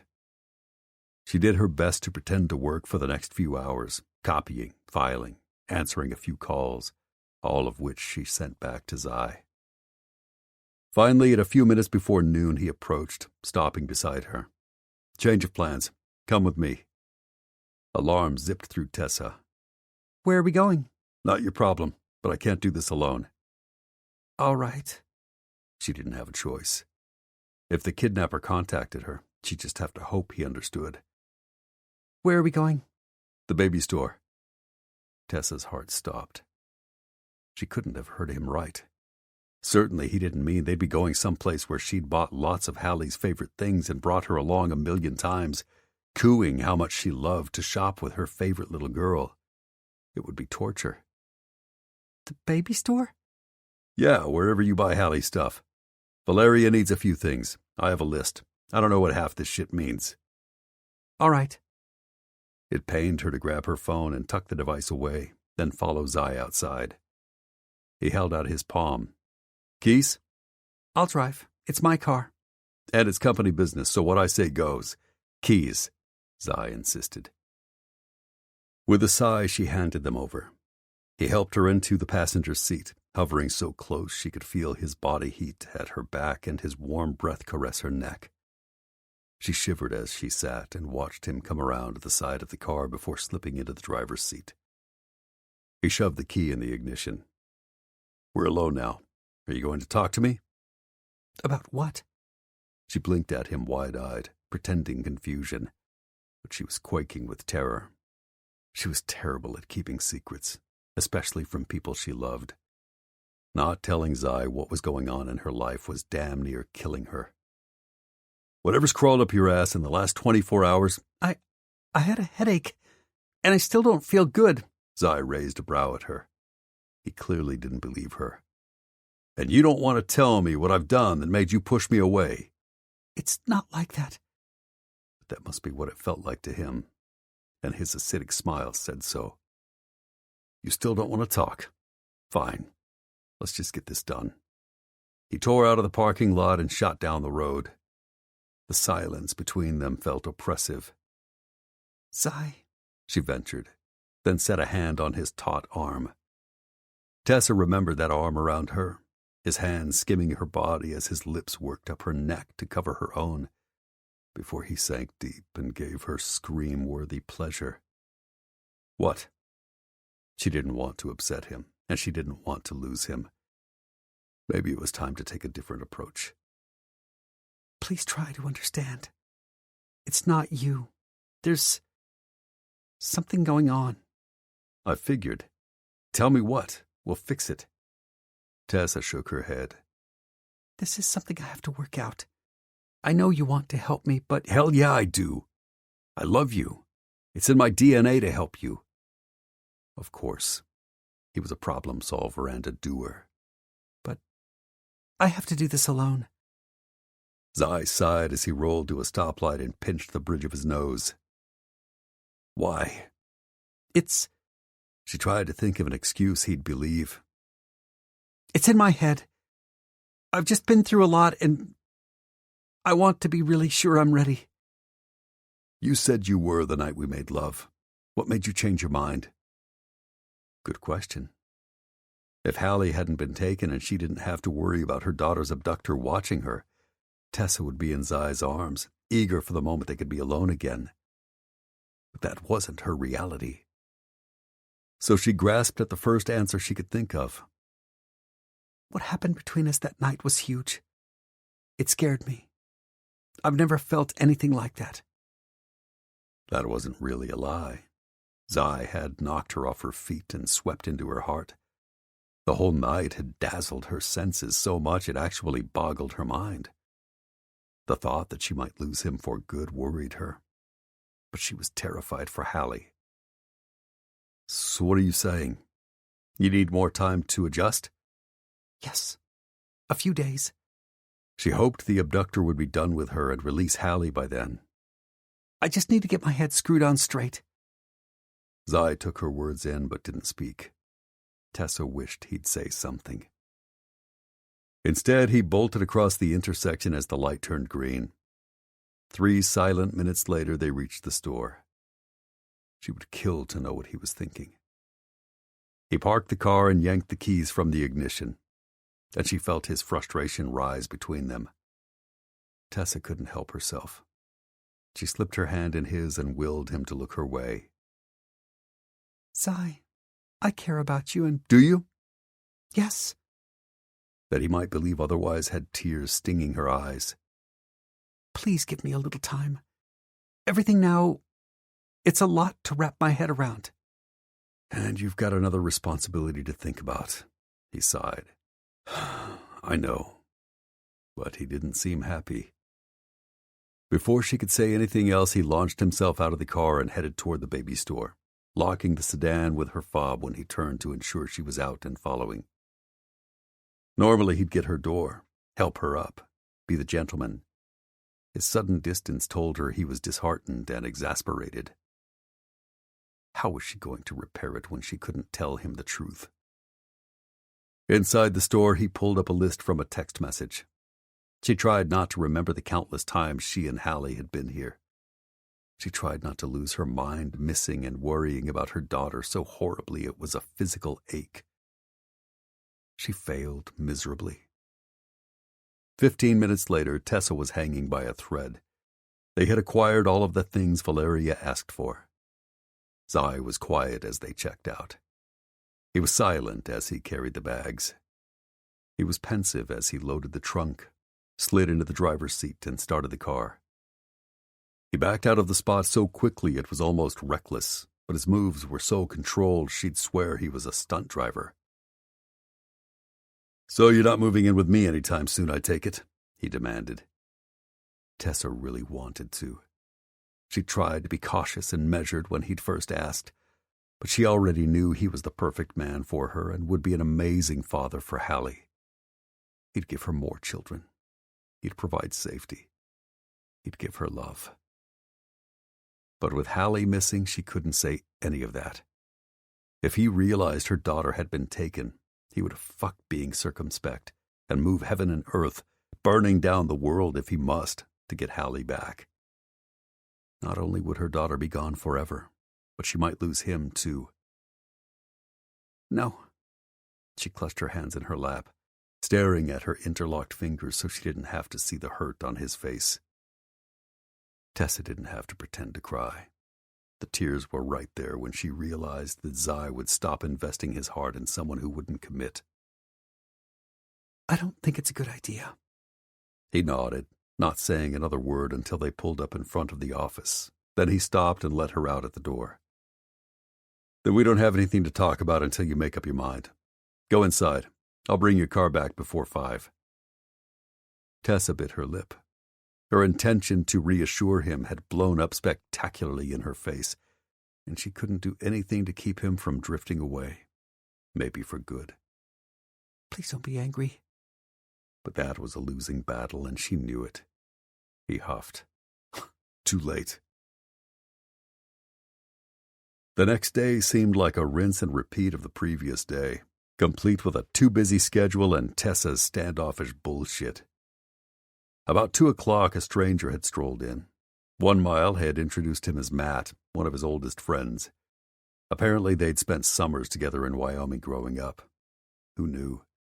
Certainly not Zai. Hell, he'd had no idea the sniper had any friends at all. Then came the kicker. Apparently Matt had worked some cold missing persons cases back home in the past, and he had a particular set of skills, whatever that meant. At this point, Zai didn't care. If the bosses had hired him to help find Kimber's trail, that meant they weren't making progress. Fuck. By the time he pulled up at Tree's place, Zai was over the day. He turned off the layers of security around the joint, one by one, then let himself inside, carting the groceries and other supplies his buddy had requested. Then Zai turned on the lights, pumped up the heater, and lit a couple of scented candles to air out the musty smell. Go fucking search the whole place before I get home. Zai really didn't want to. After another day of wondering whether he and Tessa would even make it until the end of the week, he didn't fucking feel like tearing apart his best friend's house. But since they ran the risk of being out of a job in the next 11 days, he owed it to them all to run down every possibility, even the ones he felt sure would be a dead end. At least he could tell the bosses he'd really, truly turned over every stone. You haven't searched Tessa at all. Hell, you flatly refused to even consider her a suspect. Yeah, and that changed tomorrow. An hour and a half later, Zai had been through every room in Trees' place, along with his prep bunker. The fucker was so orderly. Everything the big guy stored was aligned, wrapped, dated, and secured. Nothing was ever out of place. Zai snorted. He was lucky if he remembered to turn on his dishwasher once a month. In the kitchen, he grabbed a bottle of water, leaned against the counter, and couldn't help himself. Texted Tessa. "Can I come over later tonight? We should talk." "Please don't. I'm still not ready." "Will you ever be? Or do you just want me to go the fuck away?" "Zai." But that was the only answer he got. Son of a bitch. He sighed, tempted to swap out his water for that unopened bottle of vodka he'd seen on Trees' pantry shelf. But he'd never been the guy who drank away his girlfriend problems. He'd never even felt a twinge of distress over a woman before. He'd always snickered at those pussy-whipped saps. But he got it now, and he felt sorry for every poor, broken-hearted bastard he'd ever derided in the past. He was one of them now. Since yesterday afternoon, he'd been too preoccupied to eat. Sleep? Fuck no. That wasn't happening. He merely punched his pillow and tried to figure out what was troubling Tessa, and if she might actually be their mole. Splice in a memory of her body beneath him, filled with his cock and crying out in orgasm, and Zai wasn't sure whether pounding his fist into a punching bag or around his nagging hard dick would clear his head and improve his mood. In his pocket, his phone buzzed. He pulled it free, disappointed to see the message was from Trees, not Tessa. "There in 10. Everything ready?" "Yep." "Thank God. I need to be more than a foot away from this woman." Or he would fuck her. Zai read the subtext loud and clear. Hell, he'd lived it for months with Tessa until her shit had hit their fan. What the fuck was he supposed to do with an engagement ring she seemingly didn't want? Another problem for later. He stepped outside to pace the porch and avoid the vodka bottle when the big RV pulled into the yard and disappeared around the back of the house, killing the lights. Of course, Trees wouldn't want it visible from the road. Tessa had jacked up his thoughts so much he hadn't even considered the obvious. Feeling like an idiot, he jogged around the place and met Trees just as he was stepping from the RV with a long-suffering sigh and a stretch. "Hey, so fucking glad that's over." "I'm glad for you, man. Good to have you back."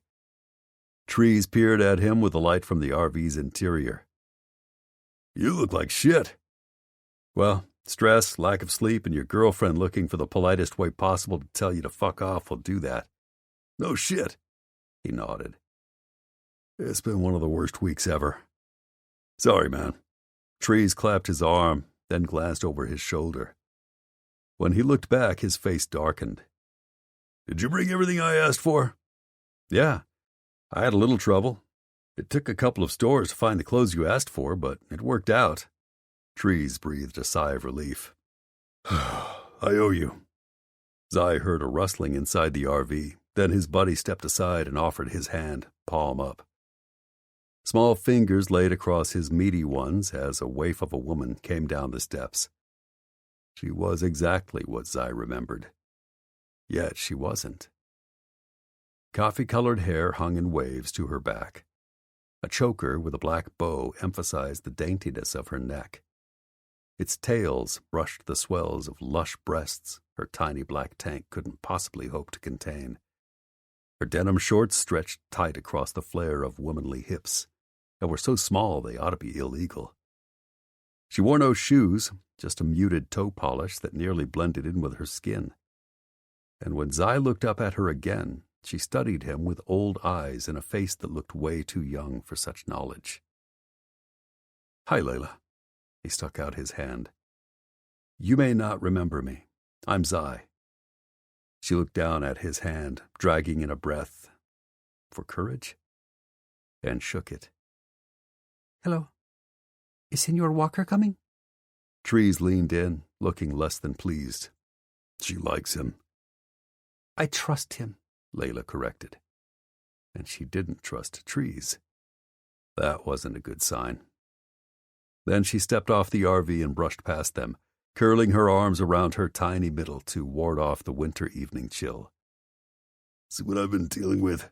he grumbled as she headed toward the house, wincing as she tiptoed over dead branches and crisp fallen leaves with her bare feet. Are all her clothes that brief? Because even in the semi-dark, it was impossible to miss the fact that half her ass hung out of her too short shorts. Trees rubbed at his eyes. That's her modest outfit. Holy shit. No wonder Tree's dick was in a twist. "Well, I brought her sweatpants and oversized t-shirts just like you asked." "Thank God. Maybe that will cool things off between us." Maybe, but Zai wasn't holding his breath. Everything about Layla's appearance had Trees type written all over her. "Sorry, buddy," Trees groaned. "Can't you come stay with her for a few days? Maybe by then I can jack off enough to get some of the blood back to my brain." "Nope. Whatever you do with your meat, keep that shit to yourself. But a word of advice, don't fuck the client." "Technically, she isn't the client." "True, but that was a problem in itself. Valeria doesn't like the way you look at Layla." "Which is a really good reason for Kane and me to switch assignments. He can watch Layla, and I'll keep an eye on Valeria and her baby. Problem solved." Except the bosses would never go for that. He was half expecting to be summoned tonight to provide an update. They'd lose their shit if they found out that Trees, someone they considered a potential mole, was alone with Valeria, whose safe houses had been disclosed and breached multiple times in the past few months. "No can do. What else do you need here?" "You in a hurry?" "Not so much me, but I'm assuming the sooner you let her into your place, the sooner she can cover up everything tempting you." "Good point." He headed for the house. "Anything new?" "Some, and Trees wouldn't like it." "Let's go inside." His pal opened the back door, letting Layla inside and showing her to the guest room on the opposite end of the house from the master. With a quiet nod that belied her seemingly loud fuck-me-now outfit, she disappeared. Trees stomped into the kitchen and plucked a beer from the fridge. "Thank you for picking these up for me." Before he could open the bottle, Zai stopped him. "It's not cold." "I don't even fucking care. That woman was driving him to drink. Literally. You can't imbibe on the job." Trees gave a long-suffering sigh and put the beer back in the fridge. "Fuck. Is she mouthy and difficult?" "No. She barely speaks. And I swear sometimes I'd do just about anything to know what's running through her head. The problem is, I want to fuck her." Yeah, Zai understood that perfectly. He'd lived through the excruciating months of wanting the woman he couldn't have. "Sorry. I'll deal. What do you want to tell me?" "Some friend of Walker's has temporarily joined the team to help with Kimber's recovery. Name's Matt. You probably won't see much of him. I met him. He seems okay." "Even though he's a friend of Walker's?" "Trust me, I was as shocked as you." Trees shrugged. "Why wouldn't I like that news? It's fine by me. Hell, whatever they need to do to bring Kimber back. Keep that in mind, because what I say next might make you blow a gasket." Zai let out a breath. "The bosses are thinking about using Layla as bait to help get Kimber back. Pretend to set up a hostage swap and—" "No. Fuck no. Over my dead body. Absolutely not happening. End of conversation." "It's not my favorite plan either, but I think they're running out of options and getting desperate. Kimber is a wife and a mother with 2 small children who need her, and Layla is—" "Expendable? That's fucking bullshit. She's a human being, and she's—" He shook his head. "Fragile. I know. You don't know. She's been bullied, abused, and raped since she was 14 by the very people who want their hands on her now. You'll have to kill me before I let anyone dangle her in front of a bunch of cutthroats. I'm dead fucking serious." "Is there any chance such a plan will allow for the capture of those who wish to hurt my sister?" At the sound of Layla's voice on the far end of the kitchen, Zai froze. Beside him, Trees scowled and cursed. Then they looked at one another. Zai telegraphed to his buddy that she was his woman and therefore his responsibility. Tree's expression told him in return that since Zai was the acting boss, he wanted no part of this office bullshit. Zai shook his head. Sure, why not heap more shit on my shoulders this week? You wouldn't be the first. It's possible, he finally answered. But it's risky. Layla scoffed. Even breathing around these people is risky, and certainly not a guarantee. My sister has endured too much, and she has her son to consider. I will do it. You will not? Trees exploded, towering over her with bared teeth and menace. In the shadow of his thunder, she stood unblinking and uncowering. You cannot stop me. You brought me here safely, and for that I thank you. But I owe you nothing beyond my appreciation. I didn't ask you for anything, but I would consider it a personal fucking favor if you would please give a shit about your safety. She cocked her head, her big eyes looking so sad. Unfortunately, Emilio never gave us that choice, and I am certain his father, Geraldo, who's probably running his organization again now that he's gone, will be even less interested in such things. That was the elder Montilla's reputation, from what Zai had heard. Fuck, Trees muttered. If the Edgingtons or Munoz ask me to help set a trap for Geraldo and his goons, I will say yes. My mind is made up. And Trees wasn't about to stop fighting to change that. Layla, you'll be bait. Chum. Something my bosses will skewer on a hook and use to reel these bastards in. And if they lose you, he shrugged. Oh well, not their problem. Do you understand that? Yes. But do you understand I will have no future if I refuse? With that, Layla turned away, then paused and looked back at Zai. I cannot pay you for the clothes on my bed. Please return them. It's not a problem. You left your house in a hurry and you weren't dressed for our winter. I will not accept your charity. Then she was gone. Before he even spoke, Trees looked ready to lose his shit. See what I mean? She's going to drive me crazy. Clearly, and Zai didn't envy his pal. He'd always thought Trees would fall for some pliable female who was a little twisted and conspiracy theorist too. They'd have a few kids, prepare for a doomsday that hopefully never came, and enjoy the shit out of a life they lived as off the grid as possible. In his mind, she'd be loving and boisterous, filling in Trees' large conversational gaps. She'd cede to him about important things and make his life hell the rest of the time. And she would love sex. Zai didn't think Layla was any of those things, but it didn't matter. Trees was already in deep shit. Take a breath. One day at a time, okay? You'll get through this. Trees nodded like he didn't quite believe him and didn't want to argue. Let's talk about something else. What's up with you and Tessa? I don't want to bore you. I don't understand it enough to explain anyway. She's pushing back? She's pushing me away. Trees scowled. I would have sworn that woman loves you. I thought so too, but she's never said that in so many words. And now she's barely answering my texts. Something is weird. Something is wrong. Well, that's definitely not right. I don't know. Maybe I pushed for too much too fast. I told her at Christmas that I love her. About 3 minutes after we got the all clear to have more than a working relationship, I asked her to move in with me. She says she needs time to think. But it doesn't feel like she's thinking. It feels like she's just putting daylight between us. Trees frowned. So what if you've moved fast this week? I don't think you rushing her is the issue. After all, you two have been eye-fucking and exclusive for months. You wanting to start a life with her didn't come out of left field. It's something else. Yeah. I was at her place a little bit ago. She actually begged me to leave. The panic in her voice had ripped at his guts. And she's been lying to me.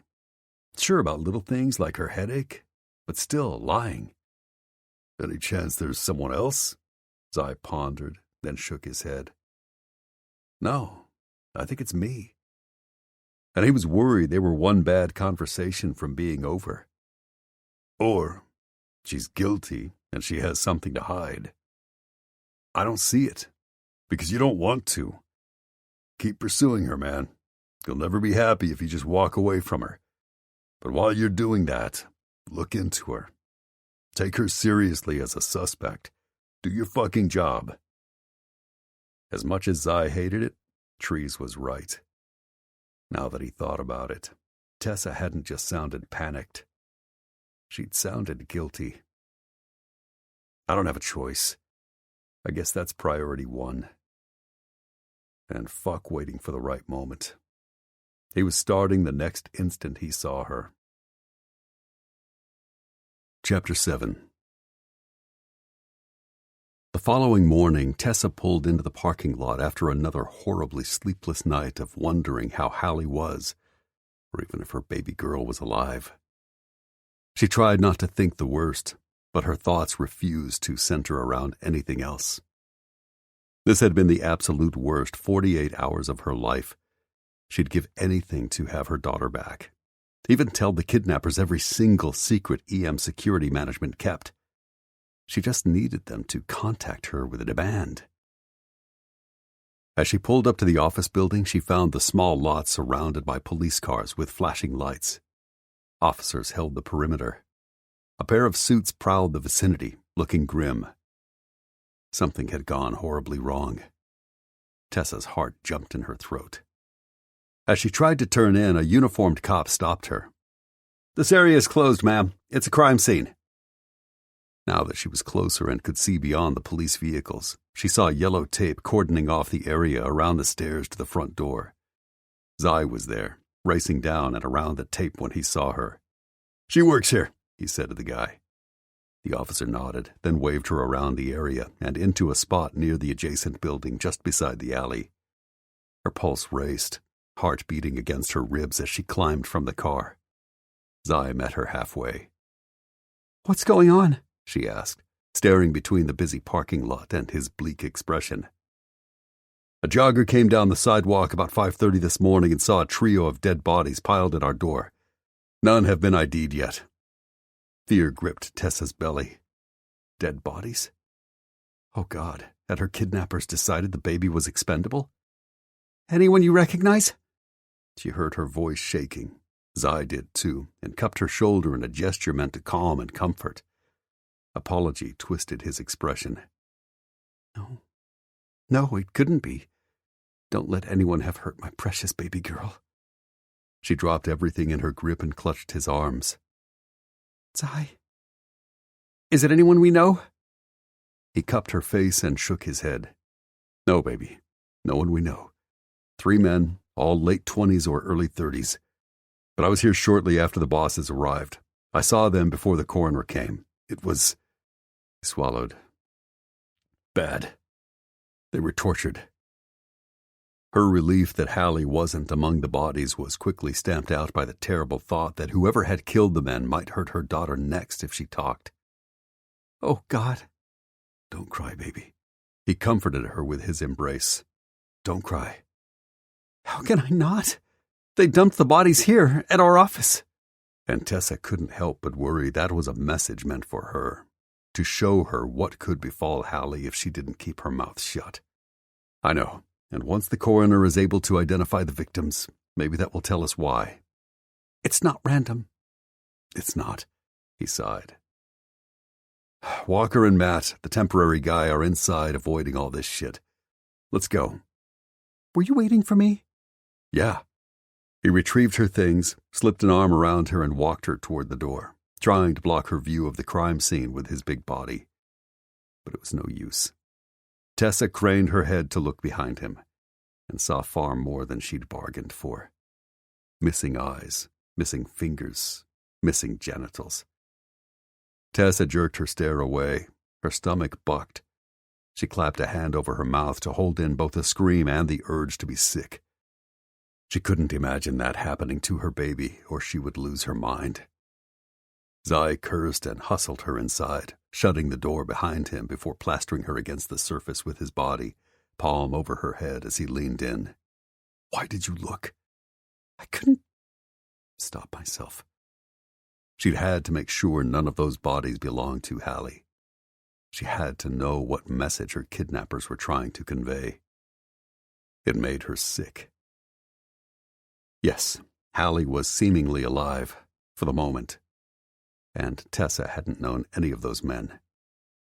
Still, she felt the urge to sob.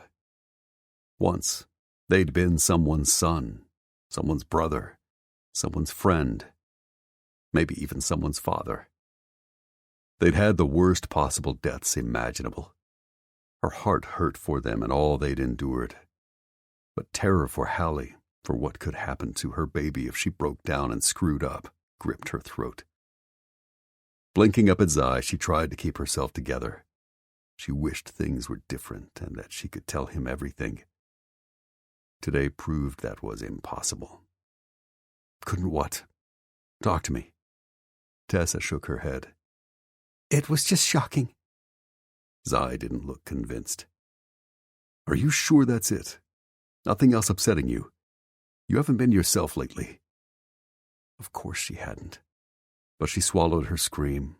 It wasn't his fault that someone had taken her precious baby and ripped her heart from her chest. She had to get it together and force her anxiety down a notch. All this worry for Hallie would do absolutely nothing to save her. She had to focus on things that would. I know. I'm sorry. I was hoping today would be better. When she'd woken up without Hallie again, she'd known it wouldn't. But seeing the bodies... Zai sighed and brought her closer, caressing her back. For a brief moment, she propped her head on his solid chest and buried her face in his neck, inhaling him and trying to suck in his strength. I should have called you and told you not to come.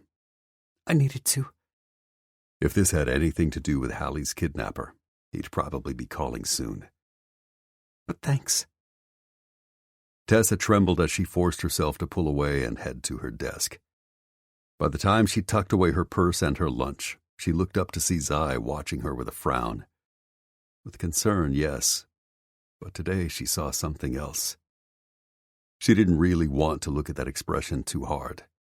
She was afraid of what that meant for her, for them.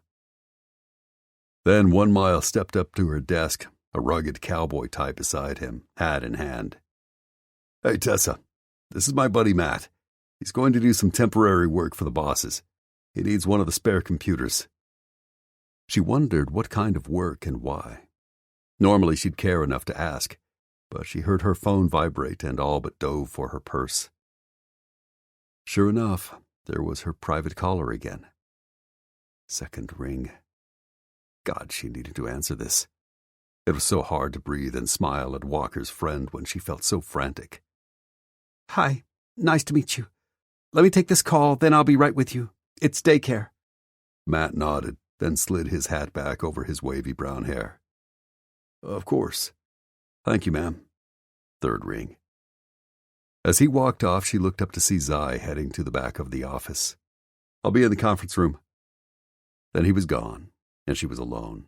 Sort of. But going out front to answer the call was out of the question. She needed to answer now. Fourth ring.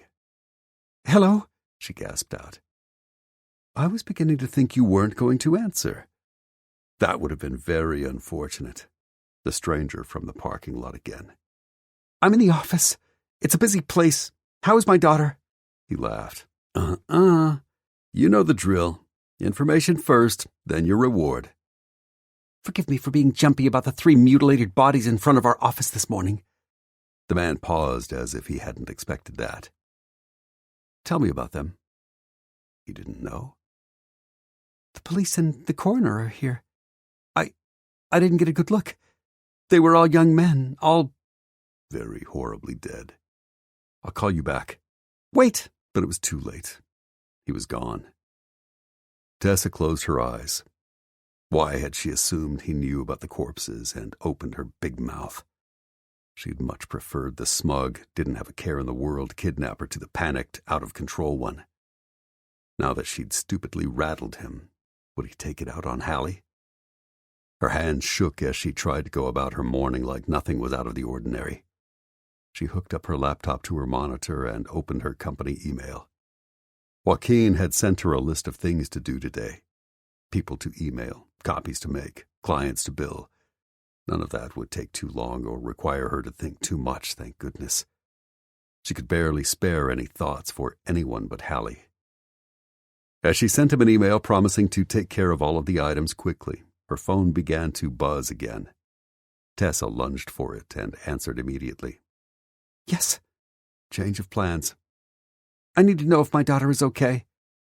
You'll get a full report when we get full information. If you want it, you will do 2 things immediately. First, take a picture of the crime scene with the bodies. I don't know if they're still there. You better see to that first, then. And second, what are EM Security's plans to rescue Kimber Edgington? We need details. I haven't seen the family in days. They're planning elsewhere and not saying anything to the staff. At least that's what Tessa thought. Or had they been telling Zai something he wasn't supposed to share?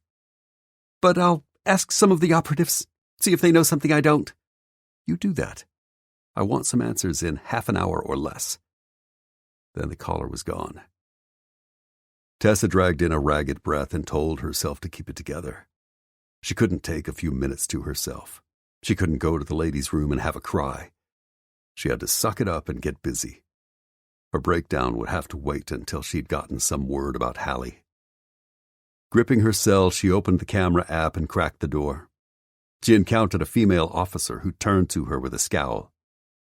Ma'am, you can't be out here. She nodded, not looking at the crime scene as she pointed her phone in that direction and pressed the button a few times, hoping she caught a usable shot. I left something in my car. It will have to wait. I'm sorry. Of course. Tessa tried to smile as she ducked back inside. Quickly, she opened her photos and scanned the 5 she'd taken. Yes, there were the 3 bodies visible. Some pictures were better than others, but she wasn't looking at details. She couldn't do that again. Trembling, she turned on the recorder on her phone and tucked it in her pocket, then headed for the conference room. On the way, she saw 1 Mile and Matt, who watched her expectantly. Shit, she'd forgotten to get the cowboy a laptop. With a harried smile, she held up a finger, silently asking them to give her just a minute. They nodded, and she let out a shaky breath while trying to collect her wits. She wasn't sure how she was going to ask Zai for information he wasn't at liberty to give, if he even knew, but she needed to come up with something quick. Pressing a hand to her knotted belly, she knocked softly, then pushed her way inside. Zai sat in the big chair at the head of the table, feet crossed on the massive wooden slab, and replied to the speakerphone. I think you're right, and we need to think about all the possible angles. What's up, Tessa? She shut the door behind her and was still blank. She masked the moment by clearing her throat and smoothing down her skirt. Am I interrupting something important? Talking to Trees. Did you need something? Actually, yes. Can I bug you for a minute? Sure. He gestured to the seat beside him. I'll call you back, buddy. Yeah, it's gotten too quiet here. I should see what the fuck is going on. Zai chuckled. I think it would be wise not to let that situation get out of hand. I don't know that you should be laughing, man. Just remember that. Talk to you later. Tessa frowned. What was that about? He smiled, smooth as silk. Rodent problem. What? She'd never heard either of them talk about mice or squirrels, but whatever. They seemed to have a million inside jokes, and this was probably one of them. I wanted to talk to you. She folded her hands on the table in front of her and stalled for time to gather her thoughts. About? Then the most obvious tactic occurred to her. Kimber. She's my friend. She didn't do anything to make a drug cartel mad, and I worry. If they came after her, what's to stop them from coming after any of us? Her question took Zai down a notch. He lowered his feet to the floor and leaned in, slowly putting his hands around hers. I won't lie and say I wasn't shocked by what happened to Kimber. Why her? Just because she's Hunter and Logan's sister? They wanted to hit low? Zai shook his head. It's a lot more complicated than that. This mess started when the Colonel, Hunter, Logan, and another contractor all went into Mexico to rescue Kendra Waxman from Emilio Montia. Remember her? The bride at the wedding we worked last June. I remember. At the same time, they rescued Valeria Montia. She was pregnant. I guess Emilio didn't appreciate it. But he's not alive to care anymore. He's been gone for weeks, and they only took Kimber a few days ago. So who would do this? Zai sighed. That's part of the difficulty here, knowing who to go after. Emilio's death left a power vacuum in that splinter of the cartel. We think there are two factions vying for control. We just don't know which is responsible for abducting Kimber. Tessa tore her hands free and sat back in her seat, her mind racing. Whichever side had taken Kimber, the other side had taken Hallie to force her to spy. Oh my God. Either way, he went on. They took Kimber because she's important to all the players. Hunter and Logan because she's their sister, and they continued to dog Emilio to his dying day. And one of their team members took the asshole out. But they struck at the colonel, taking his only daughter as punishment for leading the mission to rescue Valeria in the first place. And they hit at Deke, taking his wife, because they've been working a separate op that involves Tierra Caliente. The message is, you take one of ours, and we'll take one of yours. She didn't have to pretend to tremble as she lifted her hand to her mouth. What are we going to do? These aren't good people. We need to get Kimber back. I've tried not to panic for days, but... Panic doesn't serve any of us. I promise you the bosses are doing everything they can. Matt is here to help. They're running down every single clue. But what if it's not enough? Tessa demanded, realizing that she was talking about her daughter more than she was asking about her friend. Tell me they have some plan. Zai shook his head. I'm sure they're working on it, but she almost came out of her seat. But? He gripped her hands again. But I'm not supposed to tell you anything. There's a plan, absolutely. It's going down soon. You know they're not the kind of men to do nothing, right? Right. And once they did, what would that mean for Hallie? Can you tell me anything? I'm so worried. It's part of the reason I've been acting so crazy. All this danger. I'm not used to it. I can't sleep. I can't eat. I'm a mess. Slowly, Zai nodded. Tell you what. Yeah, there's a plan. I'm going to head out early today, visit the bosses. They want to bump heads before plans are final. I should know more tonight. Tonight? That was forever away. Can we talk once you know? Absolutely, baby. I don't know how much I'll be able to tell you, though. He looked her up and down with eyes so blue she almost lost herself in them. I miss you. I miss you too, she said in total sincerity. She missed his smiles during the day. She missed his kisses as they left the office. She missed his possessive touches when he tumbled her into her bed, tore her panties away, and shoved himself deep. But most of all, she missed just being close to him. Then Tessa had to look away to think again so she could start plotting how to make him tell her everything. She'd never felt so alone. Somehow, she held herself together as she rose to her feet. Let me know as soon as you know something. The minute I do, he promised. Any chance you're rethinking moving in with me? All the time. Her voice broke on the lie. Good. We'll talk about it later, too. I gotta get back to it. He nodded at the speakerphone. Okay. Tessa hated to leave. She didn't have the information the kidnapper wanted, but she could certainly go back with something. Maybe that would be good enough for now. Talk to you soon. Zai nodded as she let herself out. On the other side of the door, she turned the recorder off, then raced to the storeroom where the spare computers were stored. She pulled the most updated from the pile. Cutter's machine, she thought. Trees had already gone over it with a fine-toothed comb. It should get the job done. She took it to Matt with a stiff smile and an apology. Sorry for the wait. Oh, here's the power cord. There's no problem. Thank you, ma'am. Matt tipped his hat. If she hadn't been falling apart and already in love with Zai, She would have better appreciated just how damn hot he was. Gray eyes surrounded by a thick fringe of dark lashes and a sly smile. Instead, she shook her head. I'm not ma'am, just Tessa. Tessa is a pretty name. She swallowed. He was flirting. She couldn't handle this right now. Thank you. I should get back to work. My friend is too polite to ask you something, 1 Mile butted in. She frowned. What's that? Walker, he growled in warning. He thinks you're hot and wants to know if you're down to have drinks tonight. Or sex. He's up for both. Matt backhanded his buddy in the chest, then sent him a killing glare. I apologize for my former friend's terrible manners. I'd just like to get to know you. He seemed like a really nice guy, but now wasn't the time, and he wasn't her man. Sorry, I'm involved. So you and Zai kissed and made up? 1 Mile asked. Was that how everyone else saw their relationship? As having fallen apart over the past few days? There was never a fight to start with. Then she turned to Matt. If you want to get to know a really sweet girl, I know someone I could introduce you to. Madison is... Thanks.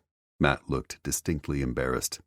I've spent a Friday night alone before. I'll be fine. With an apologetic nod, she walked away, then glanced at her phone. She still had 10 minutes left on the kidnapper's clock. Making her way to her desk, Tessa glanced over her shoulder to ensure no one was following or watching. Then she opened the device and tapped out an email, attaching the pictures she'd taken and advising them that something would probably be happening soon. The plan was still forming, and she'd know something more later tonight. Then she sent it off and prayed. A few minutes later, she received a message in return. It contained no words, just a still image of Hallie, looking clean and pink-cheeked.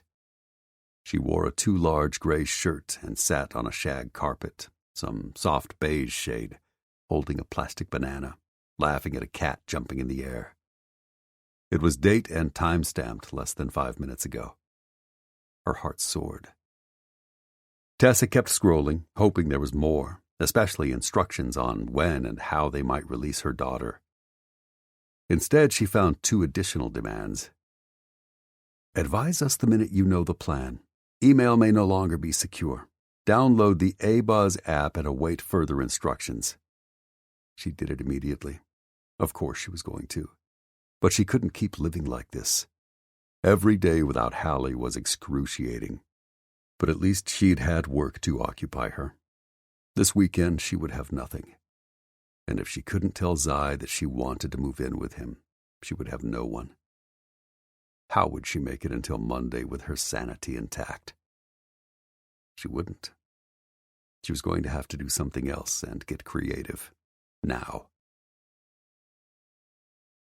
The day dragged on for fucking ever. The police finally cleared out about midday. Tessa was eating her lunch at her desk, seemingly fixated on her phone when Zai came by to ask her out. Instead, he just kept walking, pushing his way out the door before he hopped on his bike. God, this sucked. But trees had put everything into perspective on their last call.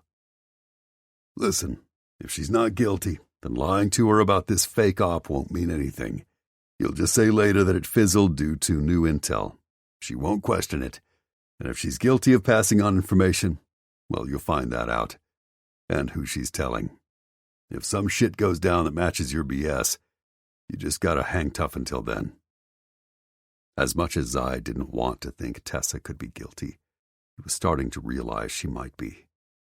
He'd known for a while that she needed money, but always believed she was the kind of person far too loyal to stab her friends and lovers in the back. It might be time to rip off his rose-colored glasses. The second half of the afternoon proved as excruciating as the first. Matt and 1 Mile scooted out a little before quitting time to find the cowboy another place to hang his hat while he stayed in Lafayette. Apparently, Matt cramped Walker's style because he couldn't fuck Brea on the kitchen counters whenever he wanted. That was a direct quote. Leave it to 1 Mile to blurt the unvarnished truth. Once they'd gone, he was alone with Tessa. So he sauntered to the front of the office, stopping beside her desk. If he was going to go all in on this ruse, he was going to do it right and leave no room for error. You all done with everything the boss has asked for? Tessa jerked her stare from her phone and quickly darkened the screen, setting the device upside down on her desk. If he didn't know her at all, if he'd been evaluating someone he wasn't in love with and trying to decide whether she was up to no good, that kind of furtive shit would move her into his mental guilty column. Yes, a while ago. I got Matt everything he needed to. He's got a login, and I put him at Cutter's old desk, hooked him up to the printer. He's set. It's almost quitting time. Why don't you get Hallie and get out of here? Normally she would have grabbed her things and run to pick up her baby girl and start the weekend early. Now she blinked, seemingly reluctant. That's okay. I'll wait the last half hour. Have you heard anything else about the plan to rescue Kimber? Her response made him downright suspicious. Nope, I've got to go visit the bosses after I leave here. So if you'll slide out, I'll head there now and holler when I'm done. Oh. She seemed frozen for a minute before she suddenly gathered her things, scooped up her computer, and stood. I'll wait to hear from you. It shouldn't be too long. Afterward, maybe I can take you and Hallie to dinner as an early birthday celebration, since I might still be out of town, or out of the country, on her big day Wednesday. Zai saw instantly she was wholly unprepared for that offer. Well, I can't do that tonight. I just remembered. Cash's father wanted to take us to dinner. For her birthday. It was kind of spur of the moment, but, if you'll come by after 9, I'm sure we'll be home. It wasn't what Tessa said that convinced him she was lying. It was the halting way she said it. Still, he played along. Sure, I can swing by then. Great. She sent him a stilted smile and tried to make her way past him. Zai didn't budge, forcing her to wedge herself between him and the corner of her desk to escape. The tactic flustered her. Her hand shook as she sidled free and tucked a blonde strand behind her ear. I'll see you then, baby.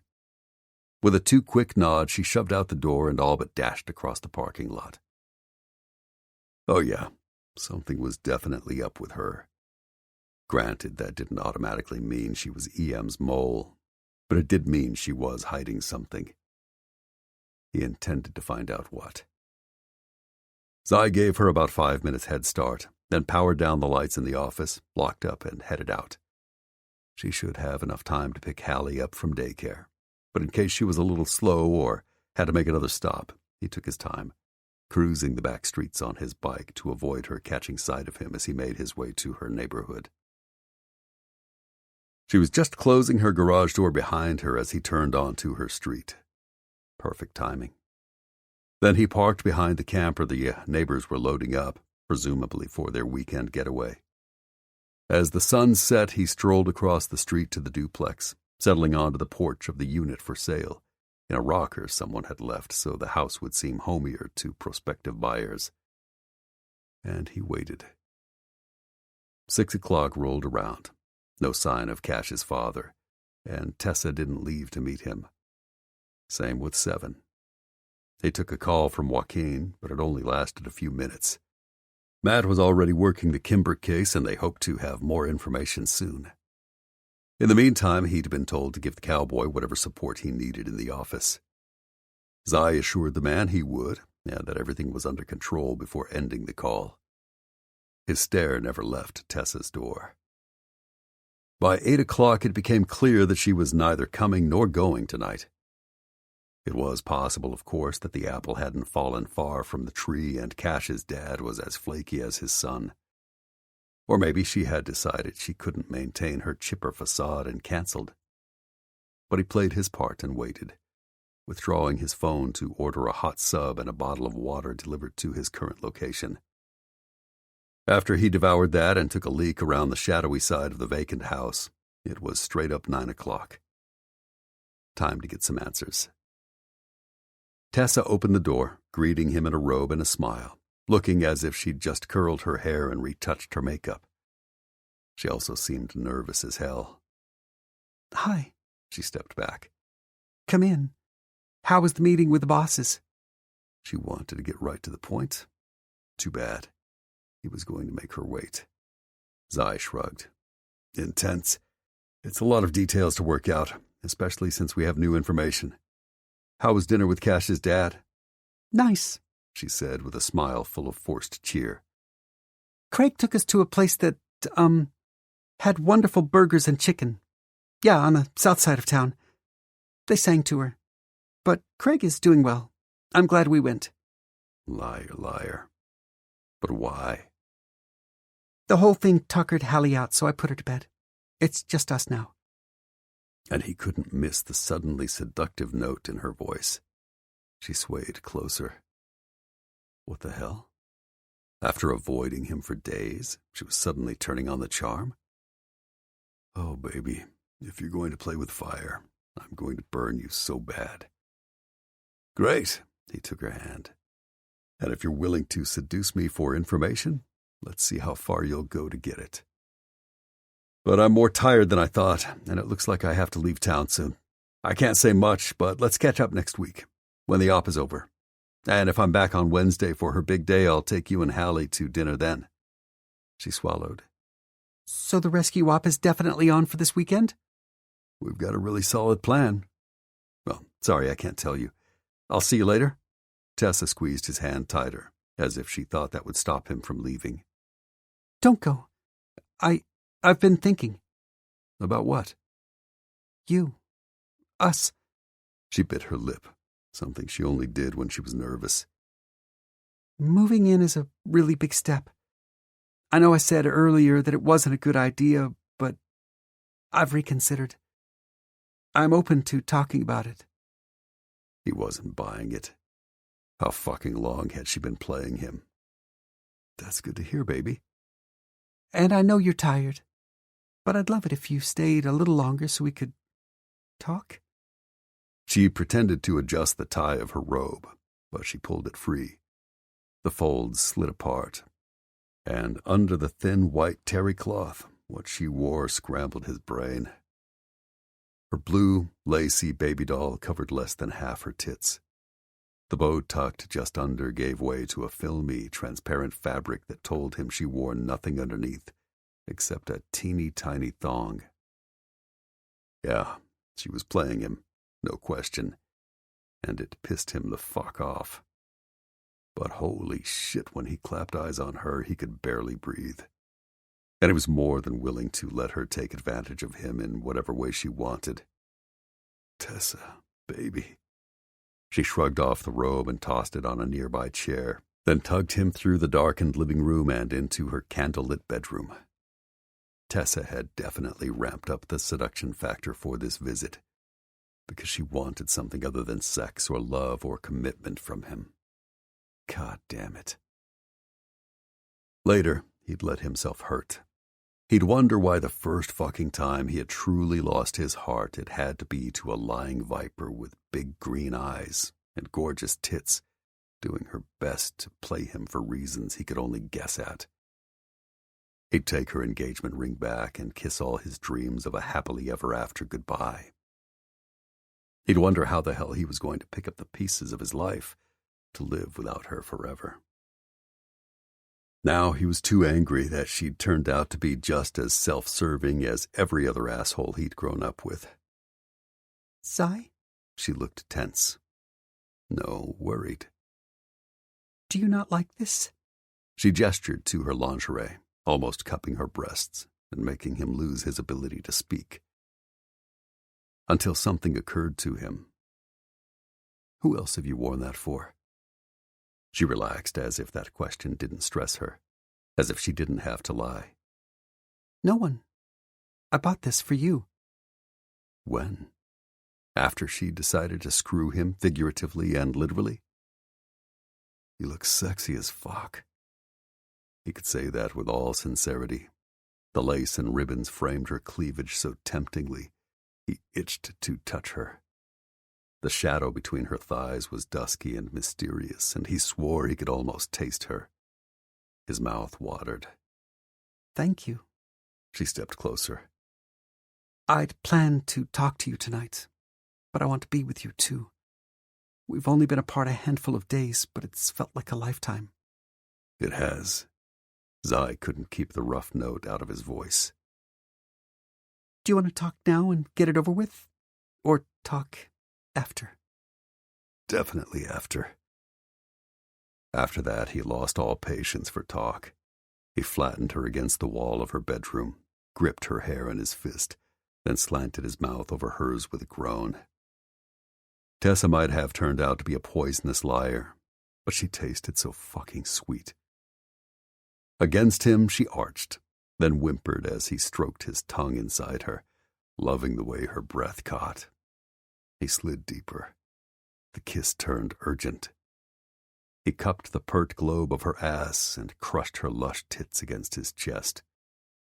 She gasped as she clutched his shirt, hanging on like she couldn't breathe and wouldn't let go. His lips raced down her neck as he laved at her throat like she was a delicious treat to savor. Not a Mata Hari he should unmask. I've missed you. I need you. Zai. With quick fingers, she unbuttoned his shirt. He did nothing to stop her, just let her shove the garment off his shoulders to pool on the carpet. Take me to bed. 24 hours ago, he would have believed that whisper. He would have been throwing a party in his head as he carried her across the room and made her his again. He would have gone out of his way to lavish her with pleasure until she was sighing, sated, and smiling. Not anymore. Let's not rush this, baby. I want to take my time with you tonight. See how desperate I can make you. Panting, she shook her head. No, I can't wait. I ache for you. I've craved you so badly. I've tried not to. I've tried to keep my head and think straight. But when you touch me, you make that impossible. Please. She sounded so needy. If he didn't know better, he'd swear her words were sincere. Despite all the evidence of her guilt, Zai still found himself half believing she meant all that. Then Tessa turned the tables on him, opening her lips against his neck, nipping at his lobe, nuzzling up to his 5 o'clock shadow, dragging her tongue down his chest as she plucked at his nipples with pinching fingers and nibbling teeth. He hissed as pleasure hit him hard. The scent of her arousal drifted between them. Fuck. He needed to keep his head and stay in charge. He couldn't succumb to the desire gnawing at his restraint, but Christ, she was undoing him. Tessa kept kissing her way down his body, breathing hard and clutching him, until she landed on her knees at his feet. And God help him, he fucking loved her there. His body roared in approval with a slam of his heart and a jerk of his cock. Blinking up at him, she gripped his thigh and tugged at the button at his fly. He yanked the zipper down before helping her shove his boxer briefs past his hips. She took his cock in her eager hands and he moaned. Then, with her big green eyes devouring him, she parted her swollen red lips, took him onto her tongue, and sucked him deep. The hot silk of her mouth seemed to envelop his whole body. Zai closed his eyes with a growl, using a determined fist in her hair to guide and lengthen the stroke of her lips up and down his dick. Yes, baby. Nice and slow. Watching you wrap your lips around me is... She swallowed, her throat working the head of his cock into a staggering nirvana. He tugged harder on her hair and fucked her mouth ruthlessly. Don't stop. Tessa shook her head, totally unshy about heaping pleasure on him. That turned him on even more. She didn't give the most practiced blowjob he'd ever had, but she sucked him with gusto, eyes sliding shut as if she savored every inch. The little catch of her breath almost convinced him this turned her on as much as it did him, and he wondered how she'd willed her nipples to be so hard under the transparent lace. Hell, maybe she was practiced after all. Maybe he'd underestimated her. Maybe she'd been inserted by the enemy onto this team in the hopes one of the operators would find her his kryptonite, and he'd been the gullible sap to fall for her. Then he stopped thinking when her tongue lashed his sensitive crest before swirling around his length.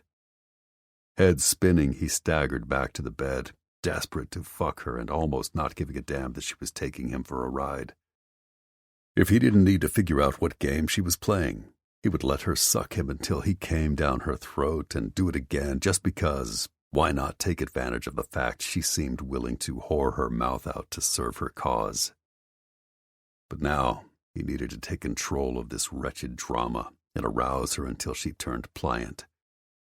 Then he'd turn the tables and figure out why she didn't mind selling herself out and for whom she had chosen to fuck him over. He tugged on her hair, smiling when she gasped as he pulled her off his cock. Using his rough grip to guide her to the bed, he laid her flat on her back, then reached for her tiny blue excuse for underwear. The wet spot staining the fabric was unmistakable, and when he tugged the silky wisp down, it clung to her pussy. Impatiently, he tossed the garment away. Her scent steamrolled his senses. His nostrils flared. Hunger roiled in his gut. His restraint snapped. "Spread your legs." Zai. "Spread them."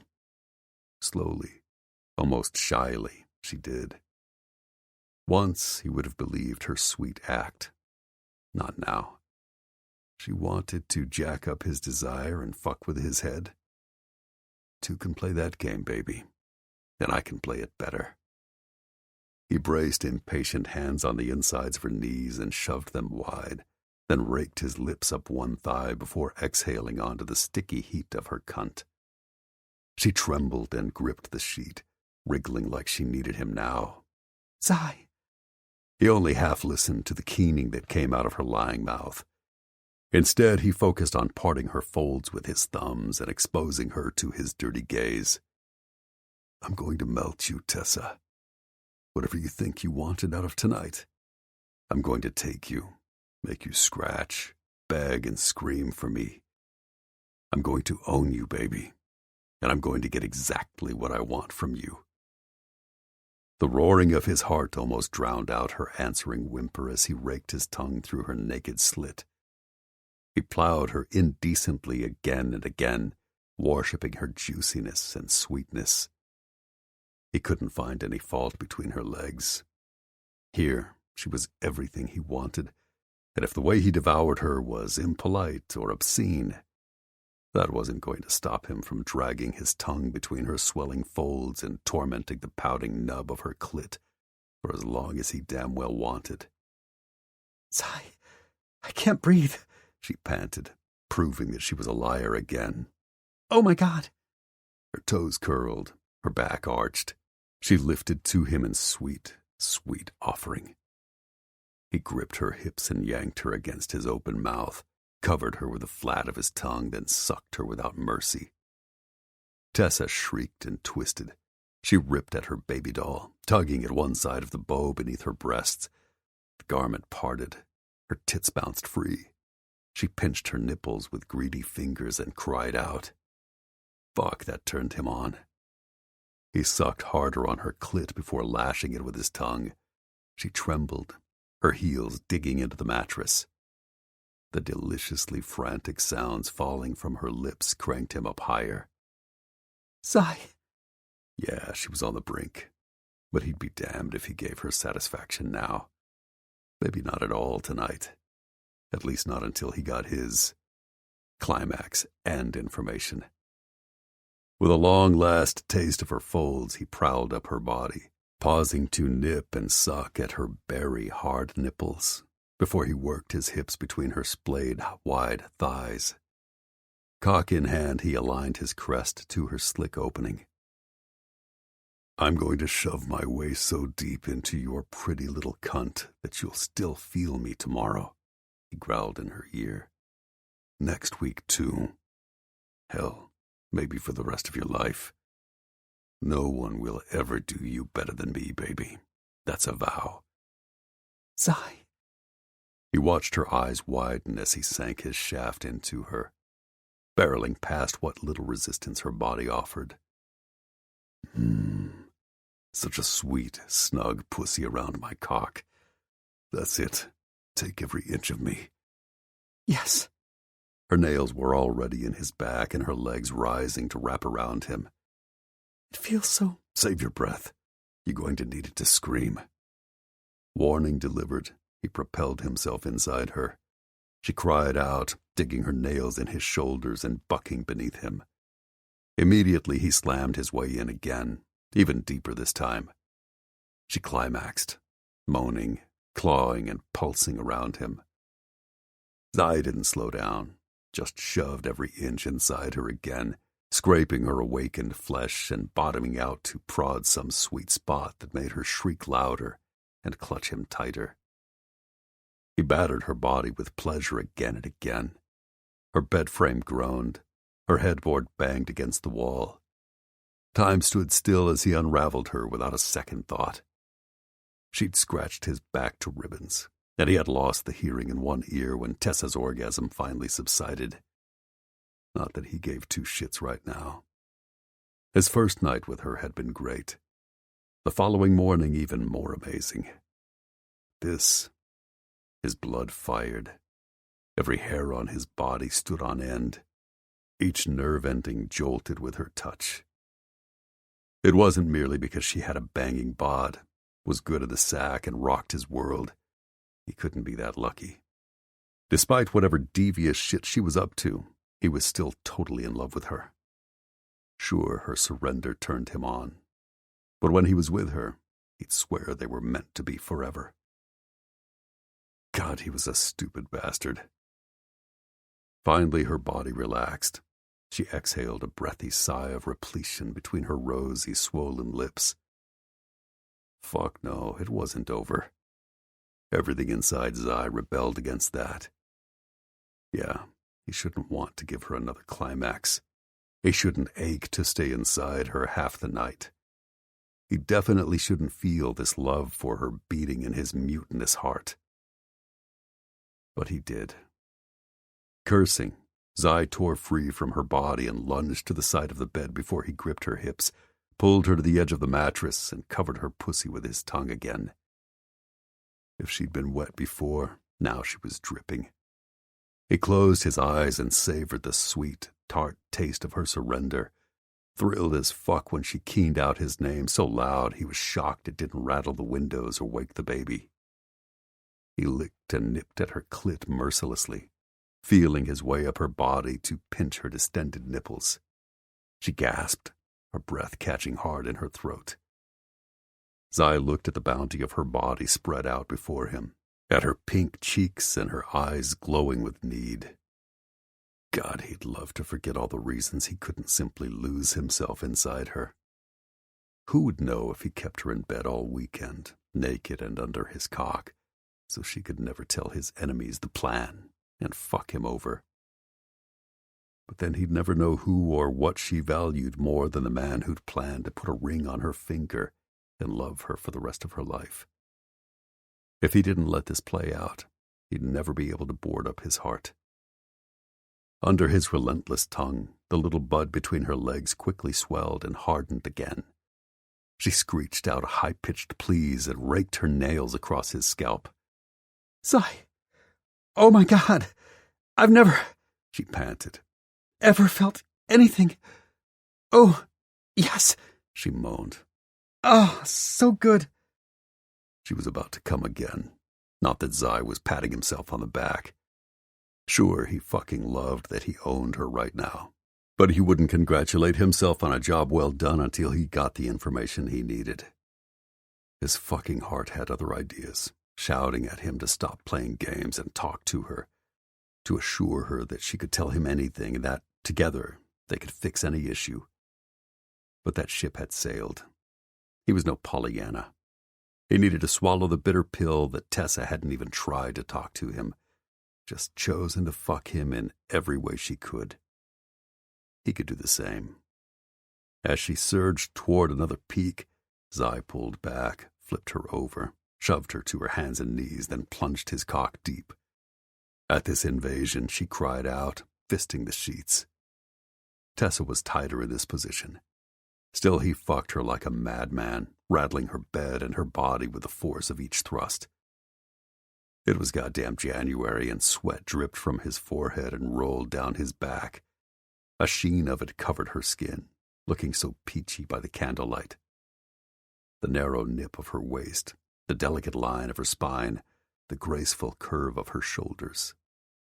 She was a work of art, hips flaring, thighs trembling, ass cushioning his every stroke. Yeah, he wanted to possess all of her. He wanted her to be his for the rest of his life. But since that didn't look possible, he was going to make sure she regretted him like hell.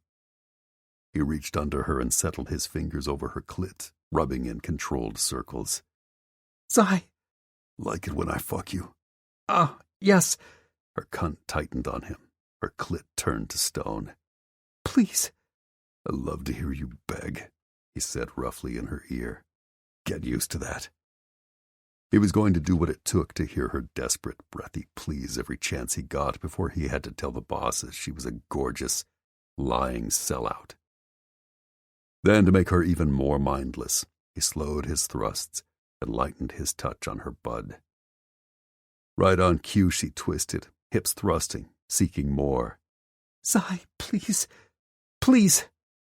Tessa might be able to pretend sweetness and loyalty and giving a shit, but she couldn't pretend desire like this. Right here, in this bed, he was forcing her to be fucking honest with him about something, by God. The problem that was undoing her undid him. His head might know she was the enemy, but his cock hadn't gotten the memo. Neither had his stubborn heart, which kept insisting he break down the walls between them and talk to her. Fat fucking chance now. Her pussy tightened, her breath stuttered. Zai rolled Tessa to her back, forced her thighs wider, grabbed her ass in both hands and rammed deep inside her again. Look at me. She shuddered as he growled against her mouth, teeth bared, and fucked his way harder into her. But she obeyed, opening her eyes. They glowed as they revealed her soul to him.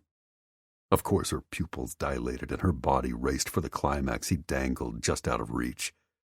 But when he really looked at her, he saw anxiety, need, and love. Love he wanted to give back to her so fucking badly. His chest tightened, his heart clenched. Time to end this show, or she would pull him under until he only cared about Tessa, not doing what was right. He was already perilously close to giving up everything he believed in for her. I am, she whispered against his lips. He pressed their foreheads together and plunged into her body as he drilled into her soul. One long, strong thrust led to another, then the next. She twisted under him, cried out, begging him with almost inhuman sounds of need. And still he kept fucking her, doing his best to stave off his rising need for release. Because once he pulled free from her body, he'd probably never have her again. Everything inside him fought that notion. He wasn't braced when she gripped his face in her hands and slanted her lips over his as if she needed to be as close to him as possible. Zai was done for. The pleasure he'd been trying to dam spilled over, bursting free. He gripped her even tighter, sank his knees into the mattress and filled her with merciless strokes. She clung and cried out, her pussy clenching and clutching, holding him as tight as possible. He let his control go, promising himself this one sublime moment before sanity reigned again. For the moment, he pretended that only pleasure and love, only Tessa, mattered. He'd grill her later. Now he gave himself over to the most combustive orgasm he'd ever experienced. Ecstasy singed his skin and boiled his blood. It strained his back and seized his churning insides as he filled her deep, shaking uncontrollably, his throat grinding his voice as he shouted her name. His vision began to black out, reducing down to only Tessa.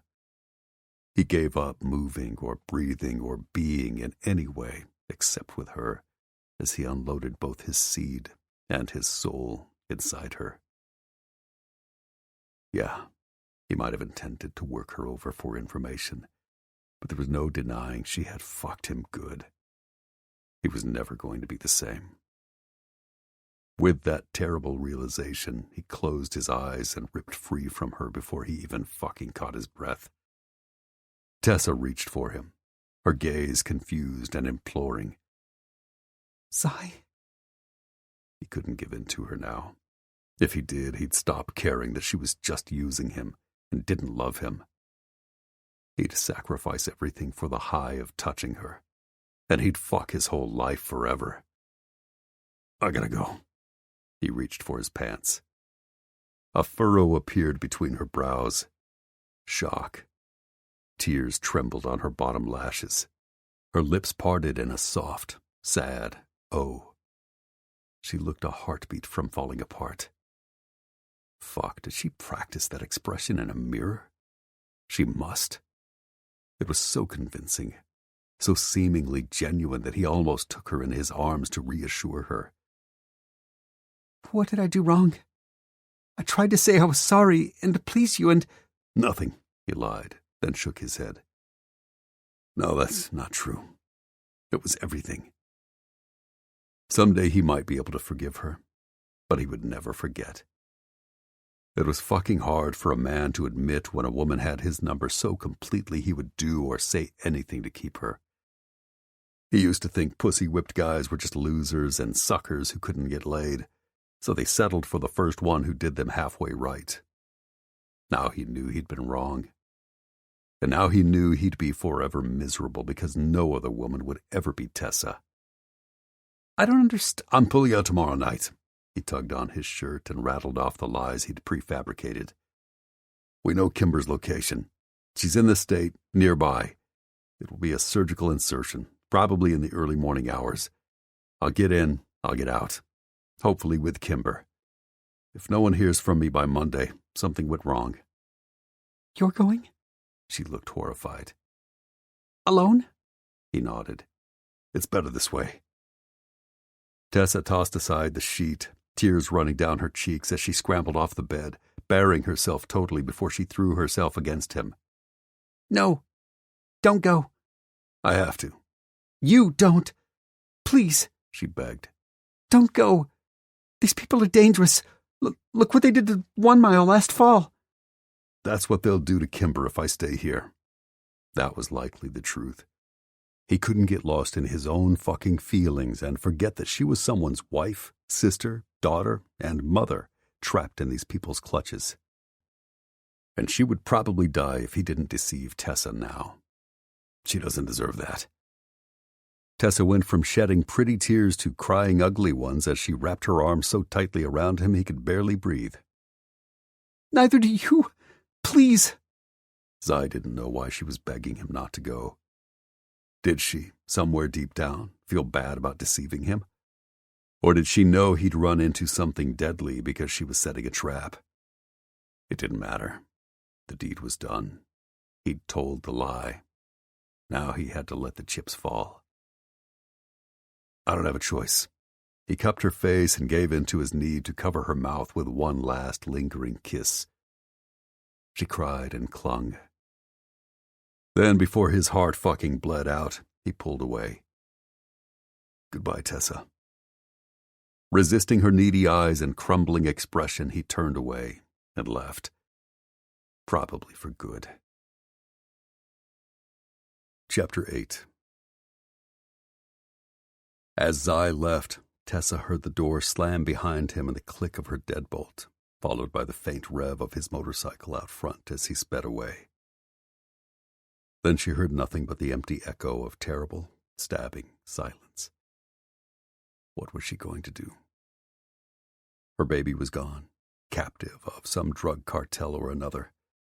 The man she loved had left to destroy those same criminals or ones just like them. Tessa had seduced him for answers to save her baby, and she had the terrible feeling he'd seen right through her, and he'd given her what she wanted to know, but he hated her for it. Now she was utterly and completely alone. Anyone she might have called to talk this through, they were gone too. Her parents, dead. Her bosses, wrapped up in saving their own family. Her co-workers, on Zai's side. The one friend she might have confided in? A captive of criminals herself. Kimber couldn't help her now. No one could. She had to help herself. Around her, the walls of her once homey duplex pressed in, crushing her along with the inky night's darkness. Tessa stood stock still, listening to the sounds of her harsh breaths and frantic heartbeat in the hush. What was she going to do? She almost scoffed. How many choices did she really have? Only one, and it would kill her. On shaking legs, she blew out the candles she'd lit all around the bedroom, then groped her way to her bathroom, flipping on the harsh overhead light. When Tessa looked in the mirror, she blanched. Her cheeks and chest were still flushed with orgasm. Her lipstick was long gone from her swollen, bruised lips. Mascara ringed her eyes. She looked naked in every sense of the word. And haunted. It fit. From tonight on, she would never be happy or whole again, since Hallie's kidnappers had put her in a terrible predicament. Save her daughter or the man she loved. Protecting one would probably result in the death of the other. She had to choose tonight. No delays, no excuses. It was a no-win situation. What had she done to deserve this karma? Tessa shoved the useless question aside. Feeling sorry for herself solved nothing. Fighting tears, she lunged forward and killed the bathroom light before lurching for her bed. It seemed like the natural place to sob over her hopelessness until she gathered the courage to do what she had to. But as she reached the edge of the mattress, the passion she and Zai had just shared rolled over her senses. The air smelled of sex. The sheets were still warm from his body. And she couldn't stand the thought that in 48 hours he would likely be cold in the ground. Because her choice to save her daughter would have put him there. But Hallie was a baby. Her child. What other choice could she make? She couldn't see a way to save them both. If she tried, she might well lose them. The outcome of her forced betrayal had already been too horrible to contemplate when she thought other EM operatives would be assigned to rescue Kimber. It had taken a while to realize that giving the enemy whatever she could scrape together about the planned rescue mission would allow the cartel to ambush and kill whichever of her peers had drawn the short straw. She'd hoped Zai wouldn't be accompanying them. She'd prayed desperately. She should have known better. Worse, he would be attempting this rescue alone. Tessa staggered from the bed, against the opposite wall, feeling wretched and hollow. Defeated. Even her legs stopped supporting her. She slid down the wall and dragged her knees to her chest, staring out at the darkness, and tried to think of anything. Of any way. Of any possibility. There must be some course of action to preclude the seemingly inevitable. But what? If she failed to respond to Hallie's abductors or gave them false information to help Zai, they would show their displeasure by ending her daughter. Poor Hallie would be dead before her first birthday because her mommy had been too naive to see danger coming and too unworldly to save her. Tessa couldn't live without her precious baby daughter. But how did she live the rest of her life without the man who completed her heart? A cry rose from the depths of her soul, racking her body. Grief poured out. Despair surged in. The sobs stole her breath and splintered her heart. No, she couldn't give up. She couldn't do nothing. Struggling to her feet, Tessa made her way to the living room, tossed on her bathrobe, and paced the darkened room. But as she ran through the scenario again, trying desperately to study the situation from another angle to find another solution, she ran into the same brick walls. She was trapped. From across the room, her phone rang. Tessa dashed for it, hoping it was Zai, that he wanted to come back, that he wanted to talk, that he'd changed his mind about the mission. When she lifted the device, it was her private caller instead. Tessa sucked in a shaky breath to steady herself. Yes. Time's up, Mama. Do you have information for us, or is it a permanent nighty-night for this precious baby of yours? She snapped. How can you threaten an innocent child? What did she ever do to you? What did I ever do? Nothing, he acknowledged with the gravity of someone talking about the weather. But I can do anything I have to in order to stay alive and one step ahead of the cops. You're putting your terrible, scummy criminal existence ahead of a baby's? If you're trying to appeal to my sense of honor or humanity, I don't have either. It's a kill-or-be-killed world.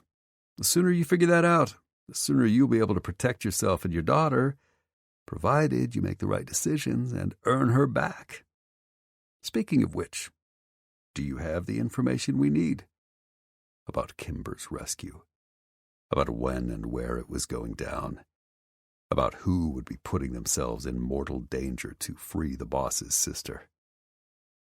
Tessa clutched her phone tighter. Yes. Did you download the A-Buzz app? Yes. What's your username? Dutifully, she rattled it off. A moment later, she heard a ding. That should be the notification that I've requested to be your friend. Accept me, then DM me the information. And if I do? If I betray everyone else in my life and I have nothing more to give you, will you finally return my daughter? We'll see. My associates and I aren't convinced this will solve our Edgington-Munoz problem. If it does, I'll bring her back right away. If not, we'll be in touch, and you'll have to figure out how to tell us what we need to know. The 3 beeps in her ear told her the asshole had ended the call. Impotent fury zipped through her. Misery chased it. Was there any end in sight to this fucking nightmare? With trembling fingers, Tessa opened the app. Her legs felt weak as she stumbled to the sofa, accidentally tripping over the corner of the nearby chair and catching her toe on something soft and squeaky. She flipped on the small lamp of the nearby end table and lifted the object she'd unwittingly kicked out from under the skirt. Hallie's little stuffed pink elephant. The one she loved to chew on. The one she'd been missing for 2 days before her disappearance. Oh, God. Hot, scalding tears stung her eyes and poured down her cheeks again, agonizing and uncontrollable. They fell onto the toy, staining it with acidic drops and running mascara.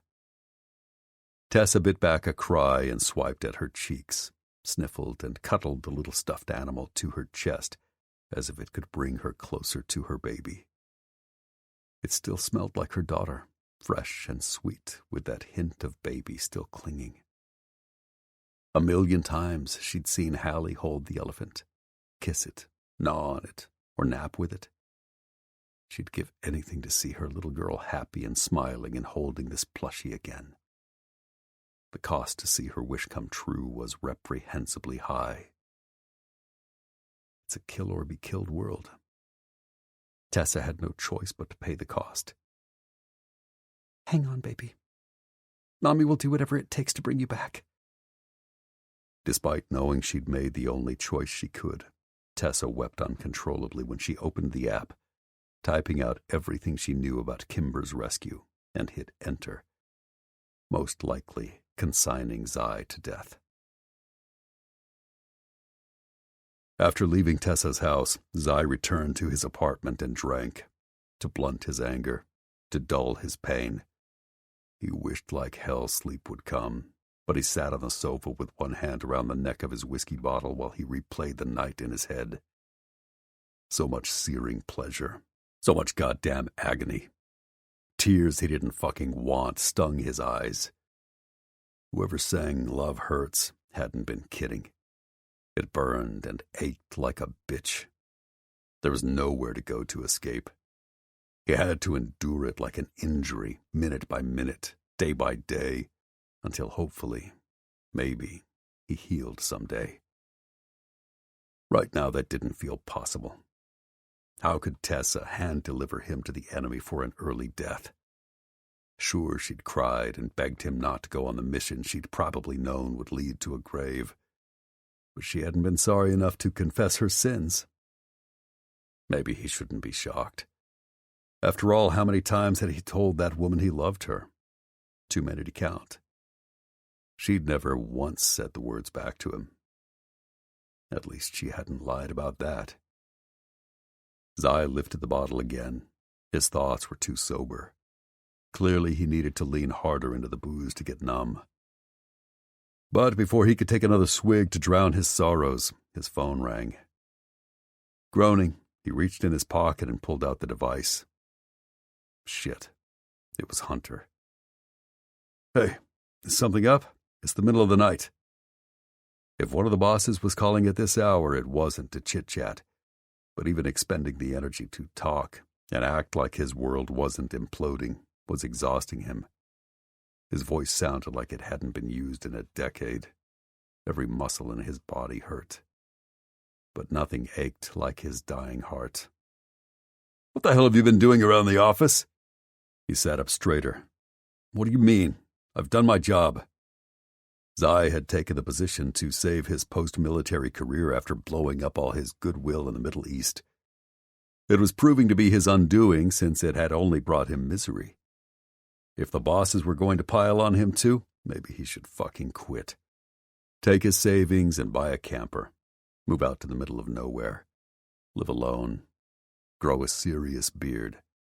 Stay the hell away from women. He only hated that idea because he'd never see Tessa again. What a sap. "When we stopped by the office early this morning to talk to the police after those bodies were discovered, Logan was able to swipe one of the victims' phones, along with his dismembered thumb. He took both out to Trees, who unlocked the device and started prowling around.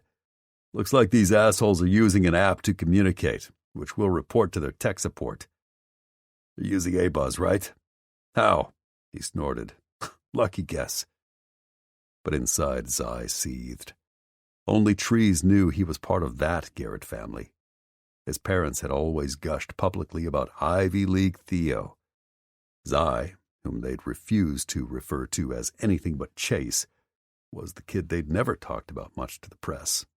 That suited him just fine. He wasn't about to advertise his connection to his bosses either. He would rather call his prick of a father again and settle the matter like men. And if dear old Dad wasn't in the mood to listen to his son ream him out, well, Zai knew ways of making him regret it. It was past time that big tech shithole got sorted. "Well, I don't know what you said or did, but the fucking private board these cocksuckers used to communicate started lighting up an hour ago with information about their kidnap victim. The tidbits they're posting should be helping us, but so far they're not, goddammit. And there's talk you'll be going in tomorrow night to do their dirty work, whatever that means. They're speculating that you're walking into an ambush that's pure suicide. Where did this BS come from, and why the fuck do they think any of this?" Zai closed his eyes. So Tessa really had done it. She'd given over his bullshit information to the enemy. Despite all the pleasure they'd shared, not to mention her tears and clinging arms, she'd still sold him out. He had expected it. Hell, he'd set up the op to entrap her for just this outcome. But her betrayal still hurt way fucking more than he'd thought it would, than he'd been prepared to bear. "Zai?" Hunter barked. An answer. Right. He should already have one canned. He should have anticipated this fucking phone call. But he'd been too focused on Tessa. "Still here. He told me to run down our mole, that it was either Trees or Tessa." He sighed. "It's not Trees. You're telling me that our receptionist has somehow outsmarted me, my brothers, and nearly a half-dozen other well-trained operators, without raising suspicion, or even a brow, until now?" "It's looking more and more like that, yes." Hunter paused. "All right. But I'm going to make something really fucking clear. If you two are having a spat or a rough patch, don't you throw her under the bus because you can." So his boss thought he was a petty, vindictive asshole? Perfect. Seemed to fit with the rest of his night. "Are you being serious right now?" "Yeah. I know we listed her as a suspect, but mostly through process of elimination. We've never stopped believing Trees was our man. Well, you're fucking wrong. Accept it. How do you know? Trees would have the finesse to do this. The connections, the know-how, I made up a story about Kimber's rescue mission that will be taking place in the next 30 hours. I told her I'd be going in alone to extract your sister in a surgical strike. That was barely an hour ago, and here you are in my ear. That's not a coincidence. This time Hunter was quiet for so long I wondered if his boss was still on the other end. Finally, he sighed. Well, fuck. I feel stupid. Take a number, pal. I'm sure she got away with it for this long because she thought everyone would overlook her. And we did. Yep. Zai knew he was more guilty than most. He'd somehow equated her being a single mother and the fact she needed help with her safety as being some sign that she was too sweet to sell them out. They should have flipped his thinking. Because she was raising a child alone, she needed more money than she made. And for her daughter, she would do whatever it took to make it. I want a timeline. Was he serious? Sir, I think our time now would be better spent bringing Tessa in and questioning her. I didn't ask what you thought the better move was. If this was strictly my business, I'd probably agree. But I have 2 other partners, and I think Logan is going to need more convincing than your word, especially since our problem started when Tessa was on maternity leave. Start at the beginning and show me how she could have been our mole for months on end. And if you prove she compromised Valeria's locations or had anything to do with Kimber's abduction, then heaven help her. I might kill her myself. You can't touch her, Zai snarled automatically. Are you fucking hearing yourself? Buddy, she just sold us all down the river and you're still willing to go toe-to-toe with me? Risk your job and an ass-kicking? Zai snorted. Never gonna happen. For a woman who took money to compromise a mission likely to put you in a pine box. Hunter finished as if Zai had never spoken. Are you that fucking in love with her? Yes. Jesus, clean up your shit. I get that you'd give her your heart. We all do when we fall in love. But your spine needs to stay yours. Hunter was right, and that pissed Zai off even more. Oh, dispense with a friendly advice. Have you ever worried whether Kata would serve you up to the enemy on a platter for a mere buck? No. Then you have no idea what I'm going through, so I'd appreciate it if you'd shut the fuck up. All right, I'll try, if you build me the timeline. I want to know every time she reached out, every action she took, and every way she flew under our radar. Then I'll zip it. But fair warning, that isn't my strong suit. Zai wasn't at all surprised. Fine. It will take a day or 2, but no, you created this fictional mission. The enemy is all abuzz, pun intended, about your superstar solo mission. So you need to produce enough evidence to convince my brothers so we can confront her and decide what to do next before your supposed op. It was the middle of the night, and he didn't really understand the nuts and bolts of how Tessa had betrayed them. Zai knew only that she had. How the fuck am I going to do that? That's your issue. We hired operators who are problem solvers. Start solving. I'm over here trying like hell to rescue my sister and keep my wife from busting out of her safe house to help. You have anything new on the Kimber front? Not much, Hunter sighed. Matt is running down a few things. He's proving to be a master of many trades, and we'll probably hire him if he's game when this is all said and done. But he hasn't been in place long enough to put this puzzle together. We keep hoping. Zai didn't blame him. It sounded like a shitty situation, and Matt seemed like a decent guy. I hope it all comes together soon and you get your sister back. Thanks. You have 6 hours to get me a preliminary timeline of Tessa's double cross. Then the line went dead. 30 minutes later, Zai pulled up to Trees' place. The big guy was waiting on the front porch, concern on his face and a shotgun in one hand. Zai stepped off his bike and gestured to the firearm. Is that your idea of a warm welcome? I could go if you're that adamant about sleep. Uh-huh. He relaxed his stance with the rifle. Just being cautious, keeping out the riffraff, you know. But now that you're here, maybe I should shoot you just for the hell of it. Go ahead and wound me, pal. You wouldn't be the first one tonight. Pass. He sighed. Sorry, I'm all out of jokes. Yeah, you look like someone shit all over your life. I was just trying to lighten your mood. I appreciate that, but don't. It grated on his fucking nerves. Maybe he was a stupid ass for wanting to wallow in his heartbreak. Maybe some stubborn part of him kept holding out hope that when they started putting this timeline together, they'd realize Tessa wasn't guilty at all and find the real culprit. Maybe tonight's information would prove to be nothing more than a crazy coincidence. Hell, maybe someone had even bugged her house and her communications. It was unlikely, but he couldn't rule that out completely. The only thing he did know right now, compiling this information would either make the case against her fizzle out or solidify it for good. His friend held up a hand. All right, I'll zip it. Zai hung his helmet on his handlebars, not bothering to lock anything up. Trees and all his booby traps would kill anyone way before they got their hands on his brain bucket.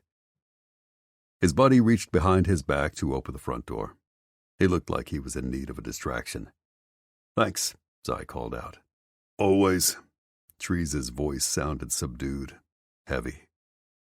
Then again, he understood the gravity of the situation. Where's Layla? In her room, waiting for me to fall asleep before she'll risk getting into bed and closing her eyes. Zai frowned as he ambled up the steps to the porch. She still doesn't trust you? She doesn't trust anyone. I'm trying not to take it personally. One look at Trees' craggy face told Zai he still was. Even if it's not a knock against you, that's got to be hard. You're the dude most people trust with whatever they value. Vehicles, pets, girlfriends. Yeah, he rubbed at the back of his neck.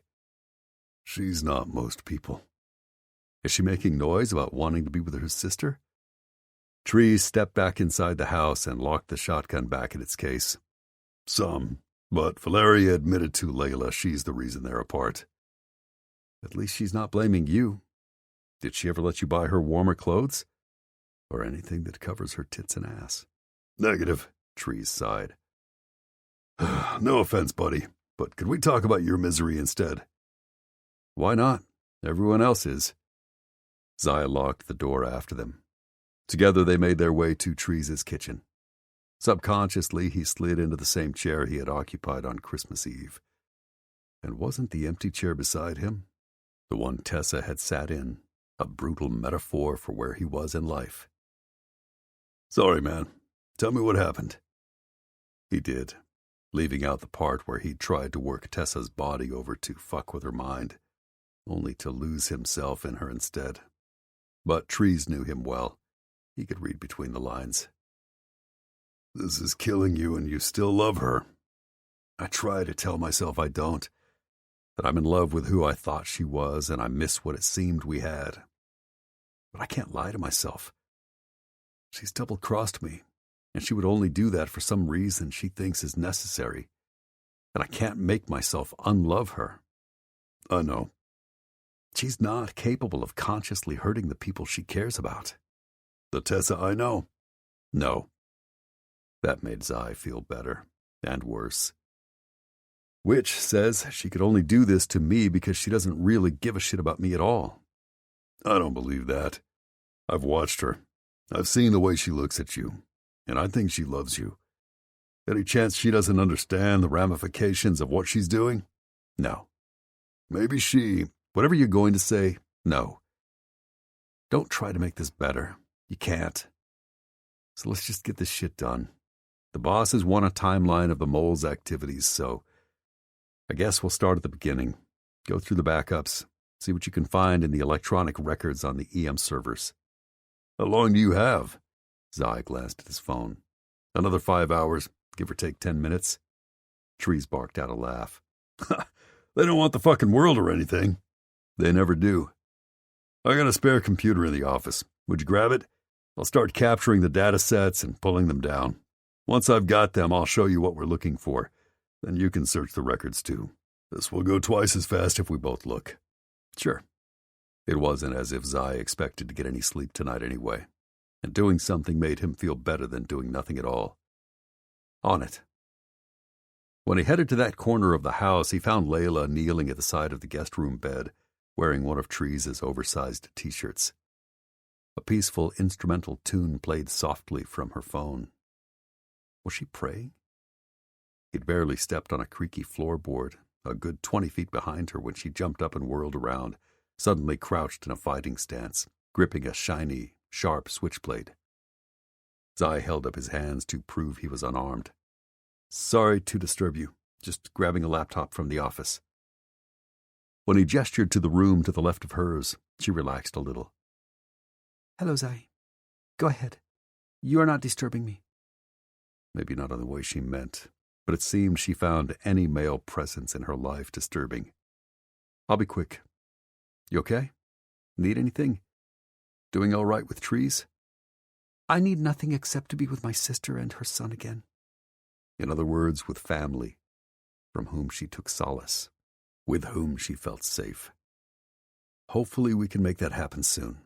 I know being here is out of your comfort zone." "Comfort is not my first concern. Your friend and I should not be alone together." Layla met his gaze straight on, as if she refused to be cowed by him. Or maybe she'd already seen it all in her short life and had nothing left to fear. "He would never touch you without your consent," Zai assured. "So you say. But perhaps you are right." She frowned with confusion. "Madison came by. It is clear she would allow him into her bed. It is equally clear that he has not partaken." "Because Trees isn't looking for an easy lay. He may be big, but he's not a bully or a rapist." "It is my experience that all men eventually reach the limits of their restraint. He will come to the end of his." Zai shook his head. "No, it's his job and his duty to take care of you. He won't shirk that, especially to touch you against your will." "I know you genuinely believe that." And her sad smile said she wasn't convinced.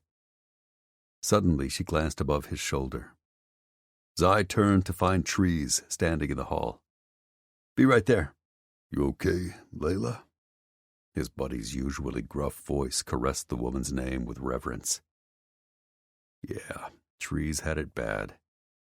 "I am well. Do what you must." Almost reluctantly, she tucked away the switchblade. "I will resume my prayers." Then she turned and glided to her knees, seeming to tune them both out. Zai grabbed the laptop and headed toward Trees, not missing the longing in his eyes. It sucked that the first time he'd ever seen Trees truly interested in a woman, she seemingly had zero interest in him, or any man.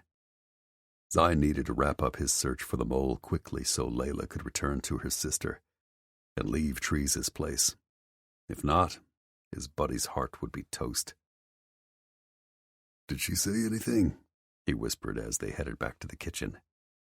"Nothing you probably haven't heard. Madison came by." He nodded. "To return my house key. She kept up the place while I was gone. She hadn't done that purely out of the goodness of her heart." "Think she's falling for you?" "Nah, she's looking for something." "Love?" "I thought so for a while, but it's more. She's not happy with her job, her family, her friends, her hookups. She's searching for something, and I don't think she knows what yet. It's another reason I won't sleep with her." Trees sat at the kitchen table. "She's expecting that someone new in her life will solve her problems. But until she figures herself out, nothing and no one will put a dent in her dissatisfaction." Leave it to Trees to boil a situation down to a few concise sentences. Granted, Zai only knew Madison from one sweaty night nearly a year ago, but now that he heard his buddy's opinion, it jibed with what he'd observed. "Yep. You ready to do this?" "Can I gouge my eyes out with an ice pick instead? It sounds like more fun." "As I'll ever be. I got the datasets ready. We need to account for all the breaches in EM Security's information, times where the enemy seemed to know shit when they shouldn't have, and see if we can trace it back to any communication from Tessa, see who it was going to and how she might have passed the information." Zai figured they'd be doing something like that. "So what am I looking for?" "Anything. Emails, website hits, logins to online locations that seem fishy. If I have to drill down to the keystroke level, I will. But let's see what we can establish without that, since months of that info would take more than 5 hours to comb through. Sure. You take January through March. She was on maternity leave most of that time, so the majority of the emails and communications you'll be sifting through will belong to Aspen. Oh, God help us all. I'd forgotten about her. I'd like to, Trees grumbled. I'll take April through August and see what kind of patterns emerge. Oh, and be sure to look at any cookies, plugins, or other programs she might have downloaded. I compiled a list of EM-approved software.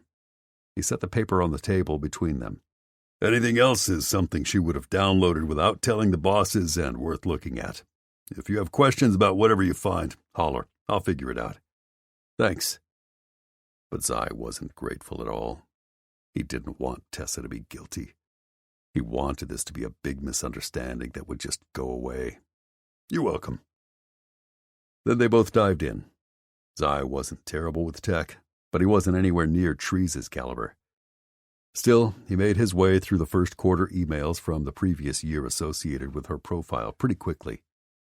As Trees said, most of them were Aspen's, since she'd used Tessa's computer during that time frame. She had been into some unusual shit, too. Soap carving, competitive cat costuming, and another pastime Zai had never heard of.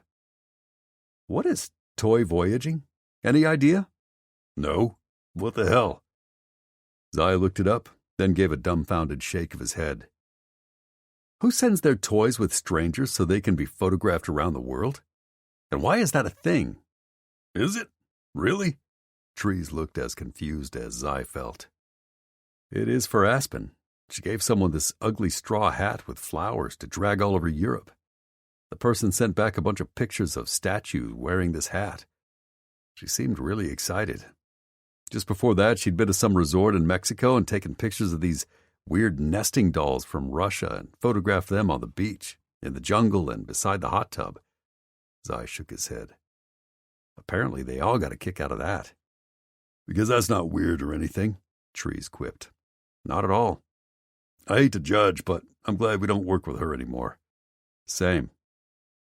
So here's a piece of software either she or Tessa downloaded on January 31st, exactly 1 year ago. The location suggests it was installed onto Tessa's machine. Was she in the office that day? Zai had no way of knowing since he hadn't begun working for EM Security yet. Let me bump that against a calendar I maintained. I told the colonel I wasn't a fan of letting the temp use Tessa's machine because we didn't know her well, but we didn't have a spare at the time. So I kept track of who had control of it when. Trees flipped over to another document on his computer, then frowned. That was one of Tessa's last days in the office before her maternity leave. She was supposed to have worked with Aspen the following Monday through Wednesday, as I recall, but she went into labor on Tuesday morning and didn't come back until the end of March. So Tessa probably downloaded this? Most likely. What is it? Looks like some sort of spyware, maybe. Let me see. Zai shoved the computer toward Trees, who craned over to study the screen, his face growing more concerned. Fuck. This is some hand-coded shit that collects every keystroke, but it also enables stealth remote access from anywhere in the world. Was he serious? So whoever installed this could tap into Tessa's computer at will and could see every time she or Aspen hit a key? And they could access our servers without anyone being the wiser? Yep. I begged Aspen to let me scan that computer a couple of times. Every time she said it crashed or she finger-flubbed whatever she'd been typing and ended up somewhere in the computer she shouldn't be, like at a command prompt. Zai sat up. Tessa couldn't have had anything to do with this. She's not a computer whiz, and she definitely doesn't know anything about writing code, especially something that involved. You think Aspen does? Probably not. Is it possible neither of them did this? Possible? Anything is. Improbable? Yeah. Keep digging. See if you can find any traces of contact in March, around the time we went to Mexico and damn near got ambushed. Getting there. After that software is installed, there isn't much in the way of sent emails except to the bosses. It's like Aspen didn't do that much. No, it's not like that. She actually didn't do much. But no fishy communications around the time of our mission? Not that I see. Trees sighed. Then again, with remote access and keystroke recording, all anyone had to do was log into our server themselves, and they could mine almost anything. Do you think that spyware remote access garbage is still on Tessa's computer? Maybe she had been passing on information without even knowing it. No. As soon as Aspen cleared the building, I restored Tessa's computer back to the factory settings, then carefully rebuilt her profile.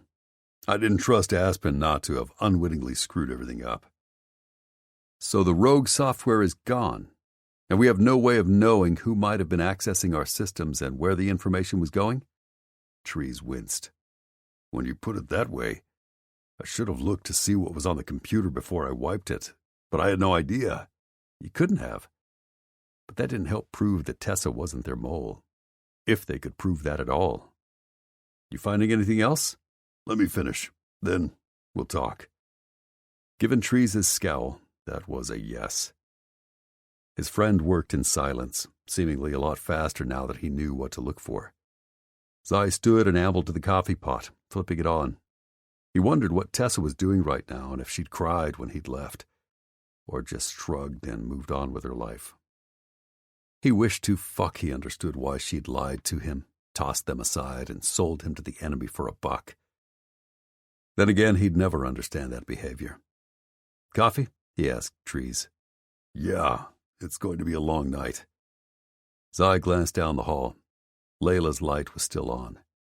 Should I encourage her to go to sleep? You can try, but she won't. With a grim press of his lips, Zai shook his head, made 2 cups of coffee, and headed back to the table where Trees furiously scribbled notes, peering at the screen, then his list of chicken scratchings growing longer. Zai was on the last swallow of his Java, along with his last nerve, when Trees finally looked up. His friend's grave expression told Zai he wasn't going to like whatever Trees had to say. Fuck. His heart nosedived to his belly. His throat tightened. What? There are footprints of communications from what looks like a Gmail account to an external mail host with its servers in Switzerland. Why is that important? Why does the server location matter? Because the Swiss have some of the strictest tech privacy laws in the world. No one is getting their hands on that information. A lot of people use this kind of service. People who don't like their emails being scanned for keywords so that online retailers can market to them, for instance. People who don't love government intrusion into their personal life. So you have one of these email addresses? Not this particular provider. This one is expensive, but I have one like it. It's also commonly used by people who have something to hide. Like criminals? Exactly.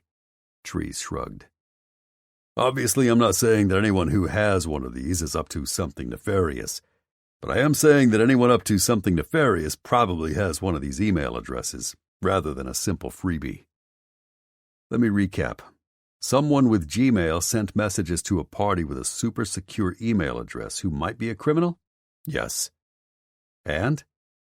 Because the information packet passed through our server, and I have some goodies residing there just in case, I can read the contents of the emails, but I can't prove who the Gmail address belongs to. Maybe they could figure it out. If they could read the contents of the outgoing messages, they might be able to glean who the Gmail belonged to, and thus the identity of their mole. Are the communications from this Gmail something to worry about? Trees scanned, frowned, then sighed. August 18th. The Gmail account owner wrote a summation of the plan Hunter outlined for Walker and me to spy in Mexico, the mission in which he was taken in the parking lot. Zai's blood ran cold. That breach had definitely been the work of their mole, and the bosses probably would have come to Trees sooner to have him run this down if they hadn't suspected him. Shit. Yep, shit, Trees confirmed. There's just one thing about this that's a little weird. The message was sent in the middle of the night. Zai tried to puzzle that through. Tessa takes her laptop home with her more often than not. She always said it was in case the bosses needed something during evening and weekends.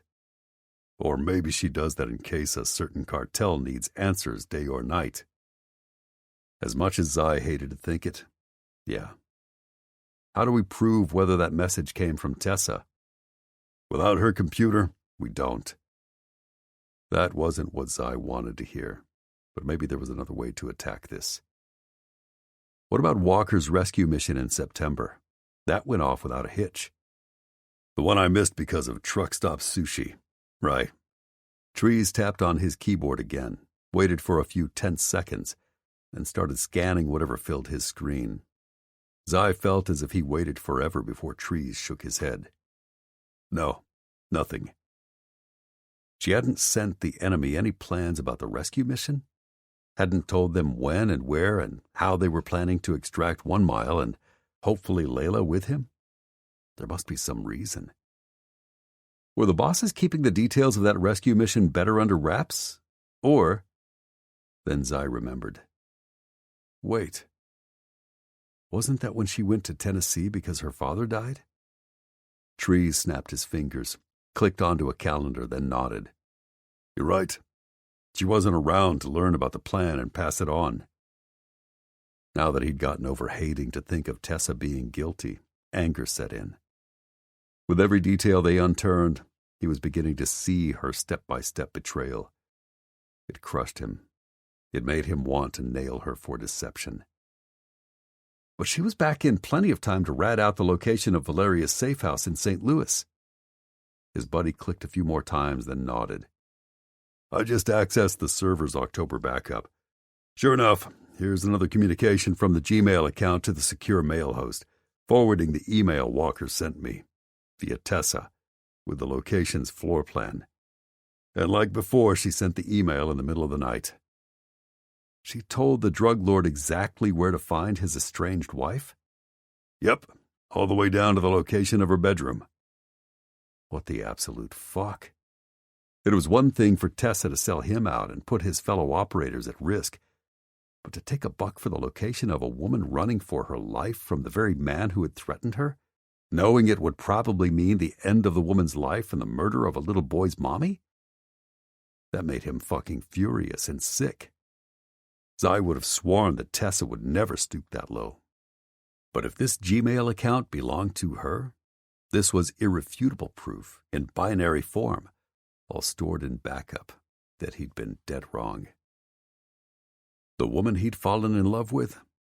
There was a good chance she was a myth, and he'd never known her at all.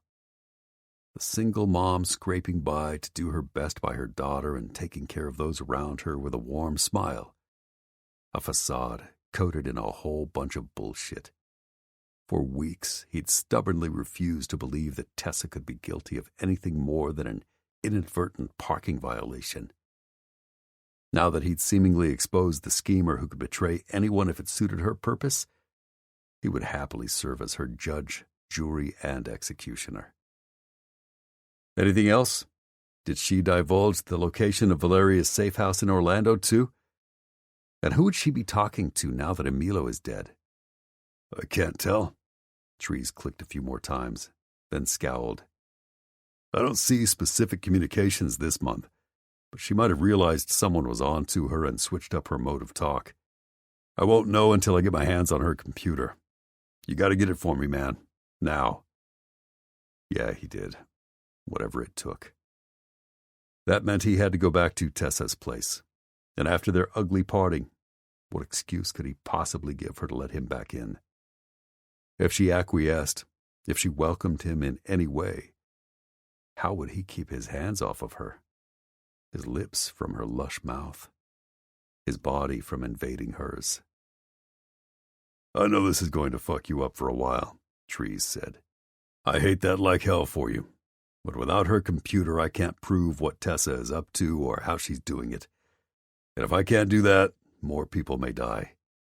Trees looked down the hall at the light from Layla's room shining this way. People who deserve to finally live. Zai stood. Trees was right, and he had to stop thinking like a sap with a broken heart and start thinking like a fucking operator, trained to do whatever he must. I'm on it. Chapter 9. Zai felt the wintry wind zip through him as he headed down Tree's country road back to town. It was late. So late almost no one was out. He encountered a total of 2 cars in 30 minutes and didn't hit a single red light. Part of him wished he had. It would take longer to reach Tessa's place that way. Fuck. What was he going to do if the mysterious Gmail account belonged to her? If he could prove that she was guilty of both not caring whether he lived or died and selling out the bosses too? He tried not to dwell on that. He had objectives. Get into Tessa's house. Locate her computer, usually in her bedroom. Find a hidden corner to pry it open. Depending on what he found, he'd plan accordingly. If the Gmail didn't belong to her, he'd still have to deal with her other lies. But if it did, heaven help her, because all kinds of hell would rain down. His phone rang as he pulled to the curb. A normal person would wonder if trees had a sixth sense, but Zai knew his buddy had calculated exactly how long the trip should take this time of night and had set himself a reminder. "Right on time, you uncanny bastard." "You made it?" "Yeah, heading up her walk now." "On standby here." Hooking up my earbuds. Zai pushed the attachment into the port, then fitted the piece in his ear. "Ready. Going in with the key now." "Roger that," Trees said, then fell silent. "Tell me when you find her machine." With his heart hammering, Zai focused on using the light from his phone in one hand to eliminate the lock so he could slip the key into it with the other. It snicked inside on the first try and turned with almost no discernible sound. He knew the door didn't creak, and Tessa didn't have an alarm system. So once he was inside, the only thing he had to worry about was either waking her up or somehow fucking up. Zai knew the layout of her unit well, but he was surprised when he didn't walk into a darkened living room. Instead, the little light over her stove a dozen feet away glowed softly. A glance around, which he hadn't taken earlier tonight, told him that Tessa hadn't picked up much lately. Her shoes looked as if they lay exactly where she'd kicked them off when she got home from the office. She'd doffed her work clothes and draped them over the arm of the sofa, forgotten. Her keys sat on the end table, half hanging out of her purse. A collection of empty water bottles and soda cans littered the coffee table. Zai frowned.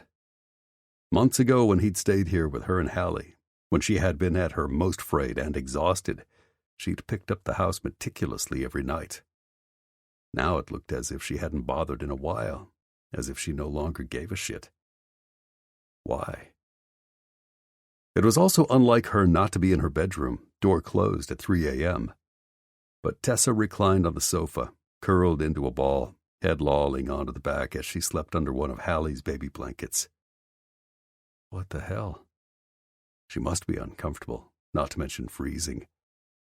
Why was she here instead of on her cozy, queen-size marshmallow of a mattress? And why, even in the shadows, did her eyes look puffy and red? Was something bothering her? Guilt, maybe? He shouldn't worry about her house-cleaning habits any more than he should worry about her feelings now. But even as he told himself that, he lifted the quilt lying on the back of an armchair and spread it open, softly draping it over her body. For a moment, she stiffened. Stifling a curse, Zai retreated to a dark corner of the room, but she settled again moments later, sighing as she melted back into sleep. Bent and stupid. Those were the best words to describe him now. He was too focused on Tessa and her comfort when he should be figuring out just how corrupt she was. He had a fucking traitor to catch before she could endanger any other team members' lives. On the heels of that came another terrible thought, but he'd shelve it until he had her computer wide open for him to examine. He didn't have a choice. Antsy now, Zai zoomed from the living room to her bedroom, looking for the laptop. Sure enough, it sat on the corner of her dresser where she usually stashed the device at night. "Got it," he whispered into the earbud's microphone. "Good. Find a quiet place to set up." Zai needed to think. When they'd planned this, he and Trees had both agreed it made sense for Zai to scan the machine at Tessa's with Trees' remote help, rather than schlepping it back and forth. He'd only bring it to the ranch and potentially tip their hand if necessary. After all, if Tessa woke up while he was gone and realized her computer was missing, the jig was up.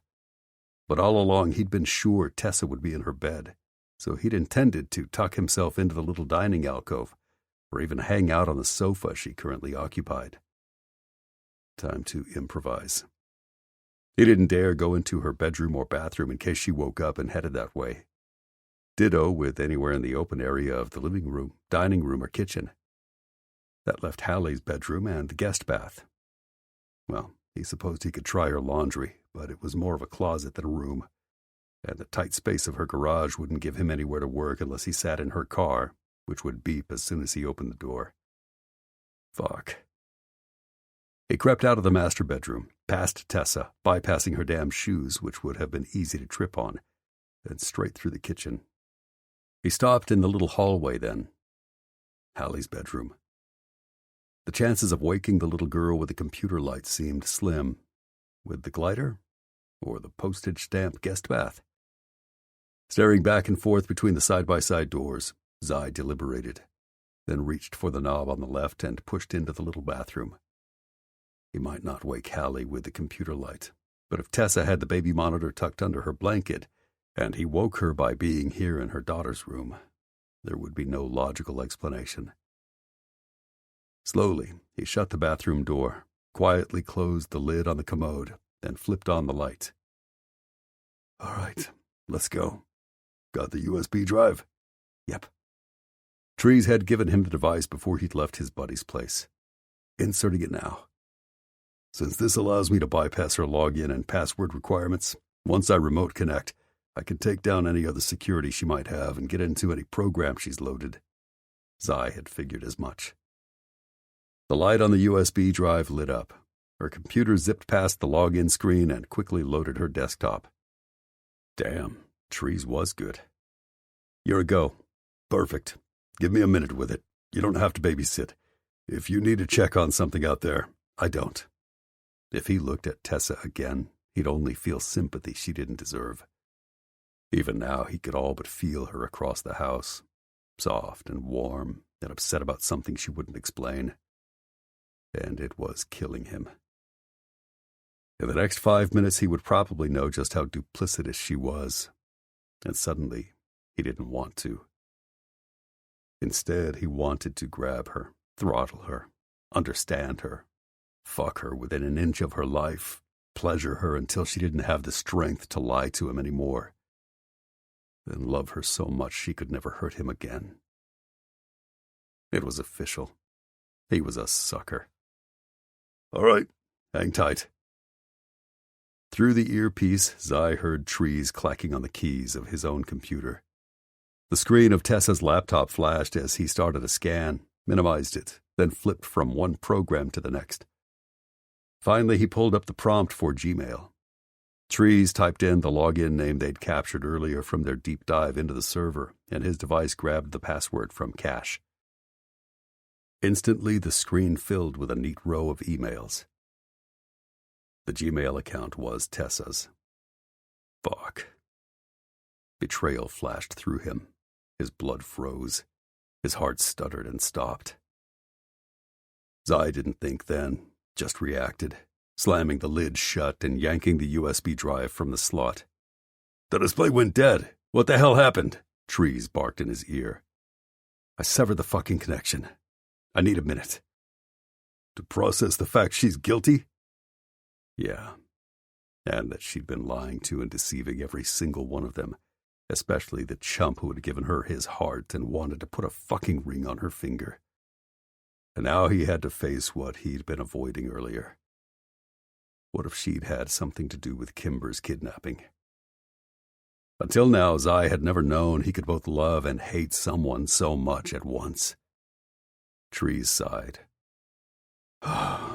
It's okay, buddy. I didn't get to see all her emails, but I saw enough to know I'm going to need more than a 5-minute dive into them. Bring the laptop here. Zai closed his eyes. He didn't fucking want to, but what he wanted meant nothing now. Yeah. And the woman, too. He'd drag her along. It was definitely time to make her answer a slew of questions. And he wasn't letting her go until she finally gave him the fucking truth. Once Zai had Tessa's computer shoved into a pocket on the door of the driver's side in her sedan, he opened the garage, pulled his bike into the tight space beside her vehicle, grabbed a little something Trees had shoved in his hands before he'd taken off, just in case, and stealthed his way back into the house. He was almost done with prep for Tessa's transport, but now he had to think of Hallie. He didn't want to risk waking the baby in the middle of the night, and an interrogation was no place for a little girl. He couldn't leave her here alone, but they had no way to care for her out at Trees' place. No diapers, no playpen, no baby food. And he didn't have time to pack half the fucking house. If Tessa knew anything about Kimber's disappearance, he needed to pry it out of her, ASAP. "I need help," he murmured into his microphone as he stood in the middle of the kitchen. "Anything.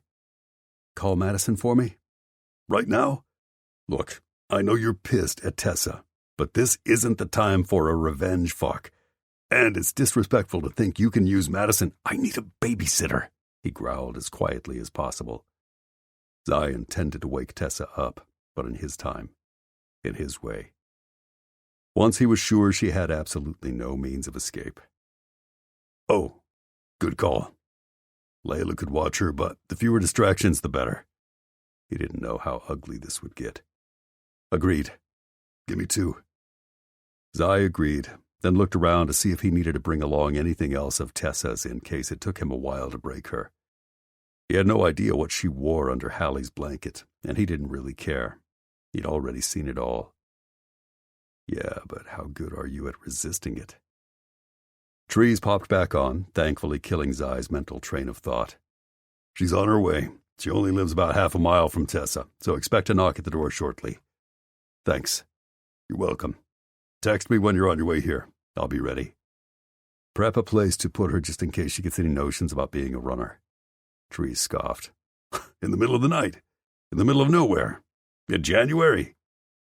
"Then again, if she's as guilty as we think." "Yep. See you shortly." They disconnected the call. Zai turned on Tessa's front porch light, then slipped out to wait for Madison. Not 3 minutes later, she drove up, parked at the curb, then hopped out, wearing a pair of tight yoga pants, a happy pink sweatshirt, and her long hair and some knot on her head that made her neck look long and graceful. She approached him cautiously. "What's going on? Are you okay?" No, he was fucking falling apart. And he felt like shit for the way he'd treated Madison in the past when she'd been nothing but nice and welcoming. "Thanks for coming, especially in the middle of the night. I need to interrogate a baby's mother." "I'm confused. Trees asked me to watch Hallie. I thought maybe there was a medical emergency. But you're going to interrogate Tessa?" She looked horrified and worried for him. "You love her." God, could everyone tell his heart was breaking? "The baby is asleep. Don't expect her to wake for a few hours. Make yourself at home and wait to hear her. Call Trees if you need anything. Otherwise, we'll stay in touch." "Yeah, okay. I don't have a problem with that. But maybe someone else should do this. You're upset." Fuck. Why couldn't he have fallen in love with Madison? She didn't excite him, but she would never have betrayed him. Maybe the trade-off would have been worth it. Then again, he'd always been a rebel. It stood to reason that his heart, like the rest of him, would do exactly what it wanted. And it only wanted Tessa. "This is my job. I need to do it. Will you be okay here?" "Yeah, of course. If anything happens, my dad is just down the road." She reached out hesitantly, cupping his arm so gently he almost didn't feel it. "And whatever happened in the past, I'm your friend too. If you ever want to talk." She meant well, but his insides curdled at her pity. "I appreciate that. It's months too late, but I want you to know I'm sorry for the way I acted when we first met. I shouldn't have used you." "Zai, I knew how it would end before it even began, and I was okay with that because I knew you would make me feel good. The pleasure was worth the pain." But she shouldn't have to settle for that. She deserved someone who appreciated all of her, especially her heart. I hope you find what you're looking for. I will. Someday. And before you warn me, I know Trees won't give me what I want either, but he seems like someone who needs friendship and comfort. I just want to help. Even at her own expense? Madison was more selfless than he'd ever been, and some lucky man smarter than him would scoop her up someday. He brushed a kiss across her cheek.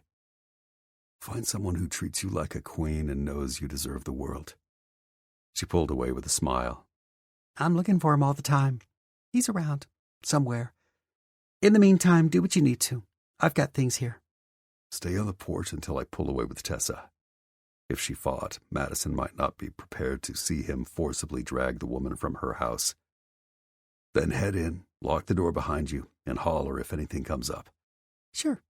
Thanks. He slipped back into the house. Tessa still slept, unmoving, on the sofa. He debated how to proceed. Best case scenario, she wouldn't wake up until he had her all locked up and tied down at Tree's place. There would be no escape then. Worst case, she would scream like a banshee the instant he reached for her. He'd do himself a favor and prepare for that. Zai plucked her car keys off the end table and pocketed them, swiped her phone from her purse, and opened every door between the living room and the passenger's door of the sedan.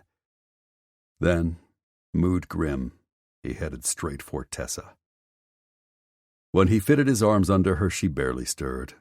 He scooped her up against his chest, and her breathing barely changed. Her head rolled to his shoulder, and she settled against him with a sigh, as if, when she was most vulnerable, she trusted him. The thought skewered his heart. Finally, he settled her in the passenger seat, tucking the blanket securely around her before cuffing her wrist to the door and gently shutting it. Still, she didn't flinch, blink, or wake. Zai scowled. It was unlike her to sleep like the dead, but he couldn't afford the time or mental energy to care why except that the extraction had gone off without a hitch. Finally, he nudged the door between the kitchen and the garage shut, then hopped into the car. Tessa didn't stir at the beeping of the open door, nor when he started the car. She really must be exhausted. He backed out of the driveway, shutting the garage door with the remote, then waved at Madison as he took off down the street. He craned his head until he watched her walk inside Tessa's duplex. Hallie would be fine now. She'd be in good hands. But that left him alone with Tessa. He hooked his phone back up to his earbuds and dialed Trees, who picked up on the first ring. You out? Yeah. And you got her no problem? Yeah. Zai looked over at Tessa, still peacefully sleeping. You'll see when I get there. Sounds good. Layla finally gave out and fell asleep a half hour ago when I left to prep the bunker. She needs it. And wasn't it horrible that the poor woman felt safer alone than anywhere near a man? She does, and I don't want to risk waking her. Bring Tessa straight back. Yep, just be waiting in case I need help. Sure. Trees hesitated. You okay, man? Enough to do what I have to. The rest, I can't talk about it now. He'd have to unpack that later. All right. How much time before you have to report to the bosses? 90 minutes. We'll need to work fast then. You brought the computer, right? Yep. Phone too, just in case. Good thinking. I'll disable the security so you can drive through. Then they disconnected the call. Zai sat in silence, casting an occasional glance at Tessa, who still slept as he drove through the inky night. Along the way, he encountered more cars than when he'd headed into town, but civilization soon gave way to the occasional house or farm. Paved roads turned to dirt. People disappeared. It gave him time to think. Would this be one of the last times they'd ever be alone together? That he would ever see her? She was getting fired, no question. Nothing he said or did could stop that. But if she'd had anything to do with Kimber's abduction, she might be going to prison, too. He hated to think of what would become of Hallie. And why the fuck would she have betrayed everyone who cared about her? Was she really that hard up for an almighty dollar? Had he ever meant anything to her? Or had he merely been a part of her smokescreen? Had she pretended her feelings for him? even let him into her bed to keep suspicion from casting its long shadow over her. Zai hated to think she was that premeditated. But the evidence looked damning. She'd gotten away with her scheme for so long because he'd refused to believe she could be guilty. He wouldn't make the same mistake again. As far as he was concerned, no matter how much he wished or wanted otherwise, she was as guilty as fuck unless she could prove him wrong. When he made the sharp turn onto Tree's bumpy drive, the cuff around Tessa's wrist attached to the hard plastic of her door handle jangled and rattled. Between that and the hard bouncing of the car, she began to stir. What? Her lashes fluttered open and she peered out at the blackness through the windshield, then whipped her gaze to him. Zai, what's going on? He said nothing. Where are we? Somewhere I can make sure you answer questions. About what? I don't understand. She jerked her arm toward him, only to be stopped by the metal cuff. What the hell? He turned and pinned her with a glare full of the twisting, wretched fury boiling his blood. I'm asking the questions tonight, baby. At his sneer, she flinched. I can explain. A de facto admission of guilt. He should have expected it, even applauded the fact they were making progress. Right now, he was too fucking full of rage to be happy about anything. Oh, you're going to. And I'd better not get anything but the goddamn truth this time, or so help me. He broke off before he did something stupid like warn her. If he needed to do more than threaten, he wasn't going to waste words. He was just going to start applying pressure. Fuck the gloves. They were coming off. Zai. Her voice trembled, and he turned to see tears filling her eyes and spilling down her cheeks. I never wanted to hurt anyone. But you did. He slammed on the brakes suddenly at the end of Tree's driveway, sending her lurching forward in her seat. Then he shoved the gear shift in park, threw off his seatbelt, and turned to glare at her. Not another fucking word until I say so. You've played me for the last time, so save your quivering lips and pretty tears. They won't work on me anymore. Trees emerged then and eased the passenger door open. He unlocked Tessa's wrist with his cuff key, pocketed his gear, then tugged her out of the car. Let's go. She clutched the blanket against her, trying frantically to wrap it around herself with her free hand as she sent his buddy imploring eyes. Trees, talk to him, please. It's not what you think. Shut up. It fucking infuriated him that she tried to use his best friend's sympathies against him. God, how fucking low are you willing to stoop? It's done. You're caught. We're over. But it's not. I don't care. I don't. Zai fought to dam the hot lava of outrage as he grabbed her arm from Trees' grip. After a glance back to see that his buddy had scooped up her laptop, phone, and keys, he dragged her straight for the bunker. When he reached the opening, he lifted the heavy metal lid and gave her a shove. Get in. She shook her head, panicked and digging in her heels. What are you going to do to me? What's... A lot less than you deserve. He lifted her, blanket and all, ignoring her screeches, and hauled her against him, trying like fuck not to notice her curves, her warmth, her familiar scent. The quilt slipped to reveal her bare shoulder. He tried not to wonder what she wore as he stepped onto the metal ladder and headed down with his prize. No, don't. Stop, Zai, please. At the bottom, he set her on her bare feet and nudged her toward an empty metal chair under a single light bulb. Pleading won't work with me anymore. I'm going to interrogate you, Tessa. I'm going to let you sit here alone for 15 minutes. When I come back, I'm going to have a metric shit ton of questions for you about who you betrayed, when and why. And I better get answers that jibe with the evidence we've got, or I swear to God being in this hole will seem like paradise when you're done dealing with me. And the worst part, I convinced myself I was so fucking in love with you, and all you did was stab me in the back and rip my heart out through the hole you left. I won't give you that chance again. She gaped in incredulity. Or was that horror? Before she curled up in the chair and gathered the blanket around her protectively. Zai steeled himself against the fear in her eyes and the tears falling down her face. He tried not to be moved by the fact she was crumbling before his eyes. He did his fucking best not to care that she curled her knees against her chest, lowered her face, and sobbed.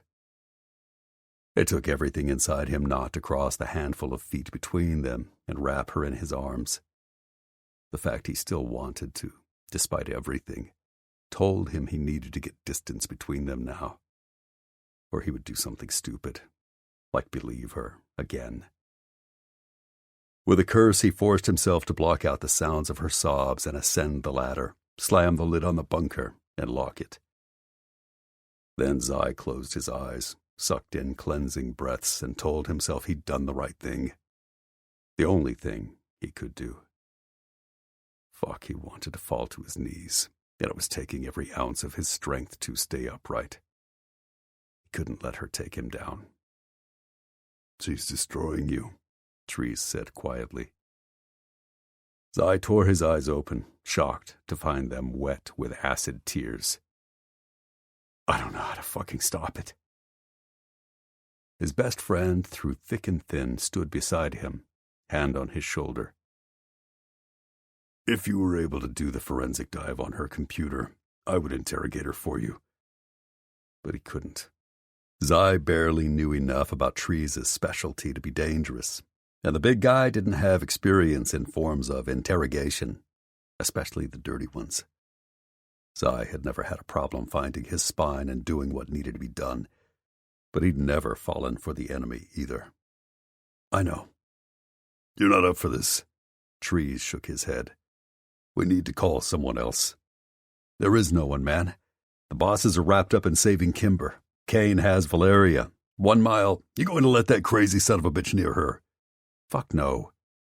Even when he was furious with Tessa, even when he suspected her of the worst, here he was, still trying to protect her like a idiot. "I have to report something to the bosses in an hour, and if she's at all involved in Kimber's kidnapping, they're going to call the police." Zai nodded grimly. He might be the one to help separate her from her daughter, put her in prison, and end her life as she knew it. No, he wasn't taking the blame, goddammit. She had done that. He had simply caught her. "I can't stop it. You can't."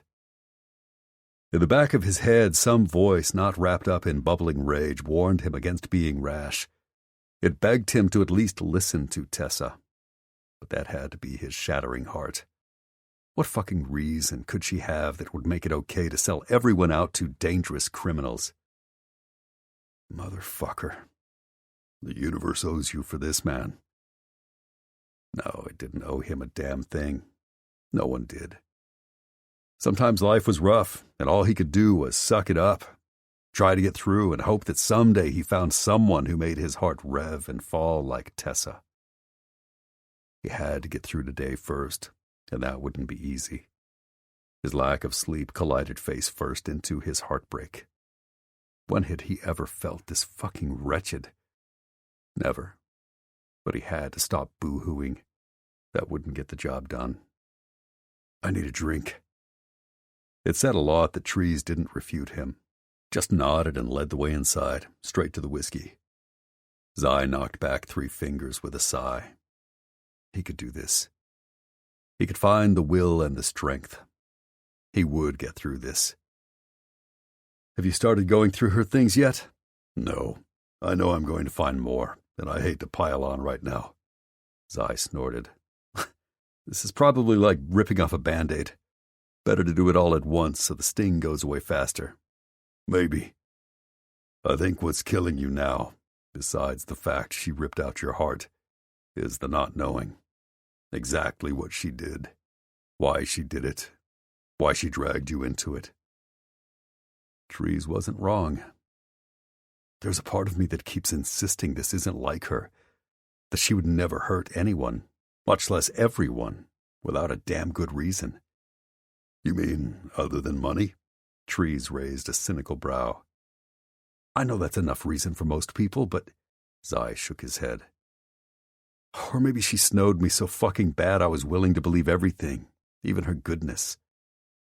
"You have an instinct about her, and they aren't usually wrong. One of the things I've always admired about you is your people skills." Zai had to laugh. "You only think mine are good because yours suck ass." "Mine do, but yours are a cut above." You saying you think my instincts are right, and that she's somehow innocent? No.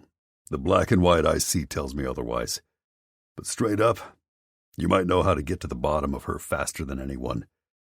I said before that I think she loves you, and I still think that's true, at least in her way. Go use her own tools against her.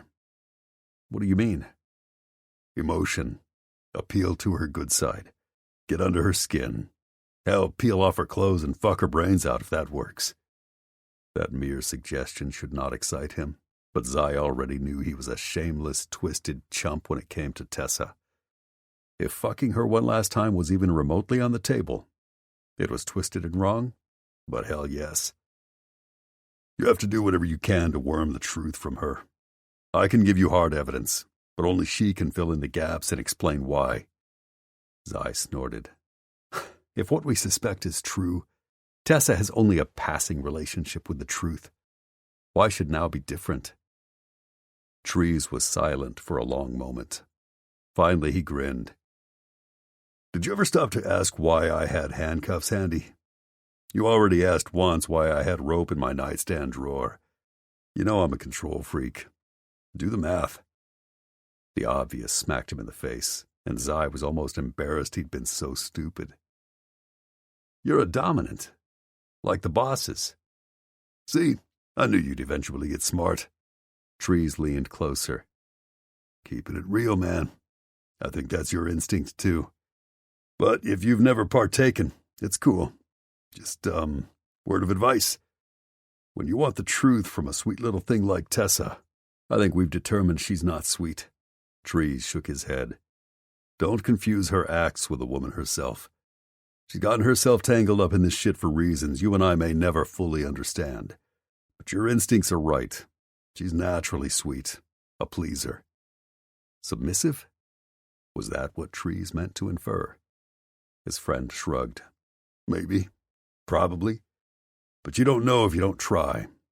So here's my advice. If you spank her and she comes up biting your head off, then probably not, and you should stop immediately. But if you try and she doesn't, if she melts, it just might make her pliable enough to be honest. Worth a shot anyway. If it broke her down and he got some real fucking answers, hell, at this point I'm willing to try anything. Trees clapped him on the back. You might just be surprised. And if I'm right, a bunch of my equipment is down there. You can thank me later. Zai should have figured out his buddy's predilections sooner, but he'd never given much thought to Trees' sex life. On the other hand, the big guy made some good points. Admittedly, if he had ever been tempted to tie a woman down and have her submit to him, it was now. It was Tessa. He didn't have the strength to fight both her and his own needs. Zai yanked his phone from his back pocket and settled it on the counter. I know I'm running out of time. If the bosses call, stall them. But I don't want to be disturbed. I'm not coming out of that fucking bunker until I have answers. Chapter 10. Shivering from more than the cold, Tessa wrapped the blanket around herself tighter and paced the underground shelter, trying to process her horrifying new reality. But one thing was clear. Somehow Zai knew she'd betrayed EM security management. Did he know why? He must by now. Could he simply not forgive her? God, she had to get out of this mess, but how? He'd locked her underground without a way to contact anyone. Cold fear filled her. How long would he keep her here? And what if Hallie's kidnappers called? What if they had new demands she wasn't around to placate? What would happen to her baby? Hot tears fell. She wiped them away. They were useless, but they wouldn't stop, damn it. Nothing ripping her apart would. If she hadn't been already, she would soon be fired from her job. Not that it mattered, because kidnappers weren't good people, and as much as Tessa hated to even think this, the reality was she might not need to provide for her daughter anymore. Then there was Zai. The man who had dragged her underground wasn't the man she'd fallen for. This version of him was harsh and unforgiving. Pure warrior. There would be no reasoning with him. He'd become an enemy combatant, with no compunction about doing whatever necessary to compel her surrender. As the minutes dragged on, worry warred with regret. Neither did her any good. She had to live with the reason she'd never told Zai about Hallie's abduction. It was the same terror for her child that had prevented her from sleeping for days, until tonight. Earlier, after Zai had fucked her with such desperation and anger, she'd showered and fallen onto the sofa, curled up and sobbing with Hallie's blanket for all she'd lost. Then she'd fallen into an exhausted slumber. That was the only reason Tessa had to explain how Zai had transported her without waking her to wherever he'd stashed her. Despite a few hours' sleep, she still felt as if she'd been run over by a train. She was definitely too tired to hold up her shield anymore, especially to ward off Zai. She just wanted him to come back. She would talk now. She didn't have much choice, and pray her confession wouldn't mean the end of her sweet little girl. Hopefully Zai would understand why she hadn't been honest with him, why she'd chosen to betray the bosses, and he would forgive her someday. But she didn't expect him to. He would probably hate her for the rest of his life. Despite that, she would raise the white flag and offer up whatever surrender he wanted if he'd save Hallie. Afterward, she would leave and never darken his path again, even though it would break her heart into a million pieces. She had no idea how much time had passed when she heard the scrape of metal and the squeaking of hinges. A chill swept in as the door to the bunker opened. Zai started down the ladder and slammed it behind him, locking it and pocketing the keys before jumping to the ground. Then he turned to face her like a demon with vengeance in his eyes. Tessa's heart rattled in her chest. She took an involuntary step back. Zai. His smile turned nasty. Imploring me won't do you any good, Tessa. Neither will backing away. There's nowhere to go. So let me tell you what's going to happen. I'll do my best to explain. No, I'm going to ask questions, he insisted. You're going to answer directly and concisely. The minute you lie to me, he shook his head. Don't. Sorry won't even begin to describe how I'll make you feel. That's a vow. Now he was scaring her. But stop. Until I start asking questions, I'm the only one talking. Sit in the chair, he pointed. Now. Why? So he could stand over her and berate her without really hearing a word? That wouldn't help her explain, and it wouldn't clear the air between them. No. He prowled closer. Sit in the chair. She sidestepped him and found herself in a corner. Don't do this. Don't keep me locked in here. Brow raised, he pursued her with a handful of slow, deliberate steps. I told you to fucking sit. Even as she wondered where she was going, Tessa scrambled and tried to dodge past him, the flight instinct of prey looking for escape. Zai made sure she had none. He grabbed her arm and tugged her back to the corner. She stumbled on the blanket pooling around her feet. Zai caught her and lifted her free from the heavy quilt before she tumbled to the floor. She was stark naked. The moment he laid eyes on her, he froze and stared his way down her body. His gaze burned hot. His eyes raked her unrelentingly. Tessa's heart skidded to a stop before it began to thunder in her chest. She looked up at him. Their stares locked. The hunger in his eyes stole her breath. God damn you, he breathed. Before Tessa could question why he'd cursed her, he yanked her flush against his body, arms banding around her like a vice. Then he seized her lips with his own. His punishing kiss was the last thing she should want. But now that they were pressed together, her body against his strong, solid form, she needed him, craved him, couldn't stand a moment of not being with him. His nearness gave her strength. His closeness promised that all wasn't lost. The passion of his lips shoving hers apart and his tongue forcing his way into her mouth said he was still invested in her. Whether he wanted to or not, he still cared. God, she needed that. And him, as much as she needed air. Tessa threw her arms around his neck, plastering her body to his, and kissed him back. She gave him her fears and worries. Zai took them all, sweeping them up and inside with every dominating lash of his tongue as she melted into him, wrapped her legs around him, and rubbed against him in an unabashed, silent plea. He tore his lips free, panting harshly at the otherwise silent space. Fuck, I need you. I need you too. Don't fucking lie to me. She shook her head, begging him with her eyes. I swear. With a growled curse, he took the last handful of steps to the metal chair, threw himself into it, and dragged her onto his lap, forcing her to straddle his hips. Prove it. The situation was grave, but being this close to him made Tessa tremble with head-to-toe desire. Yes. Then Zai lurched forward. Without an ounce of gentleness, he grabbed a fistful of her hair and tugged until his lips hovered a mere breath from hers. She surged closer, clutched his face in her hands, and closed the remaining distance. She kissed him feverishly. Her body leapt to life. Her heart roared. Her skin sang. Her nipples tightened. Her pussy wept. For him. Always for him. Only for him. Tessa pressed her body to his everywhere she could. Lips, chests, abdomen, and rocked against him. Beneath his denim, his cock was like an iron bar, riding the most sensitive spot between her legs and arousing her so head-spinningly fast she whimpered. He tore his lips from hers, his breaths hard and harsh. More. Don't you dare hold back.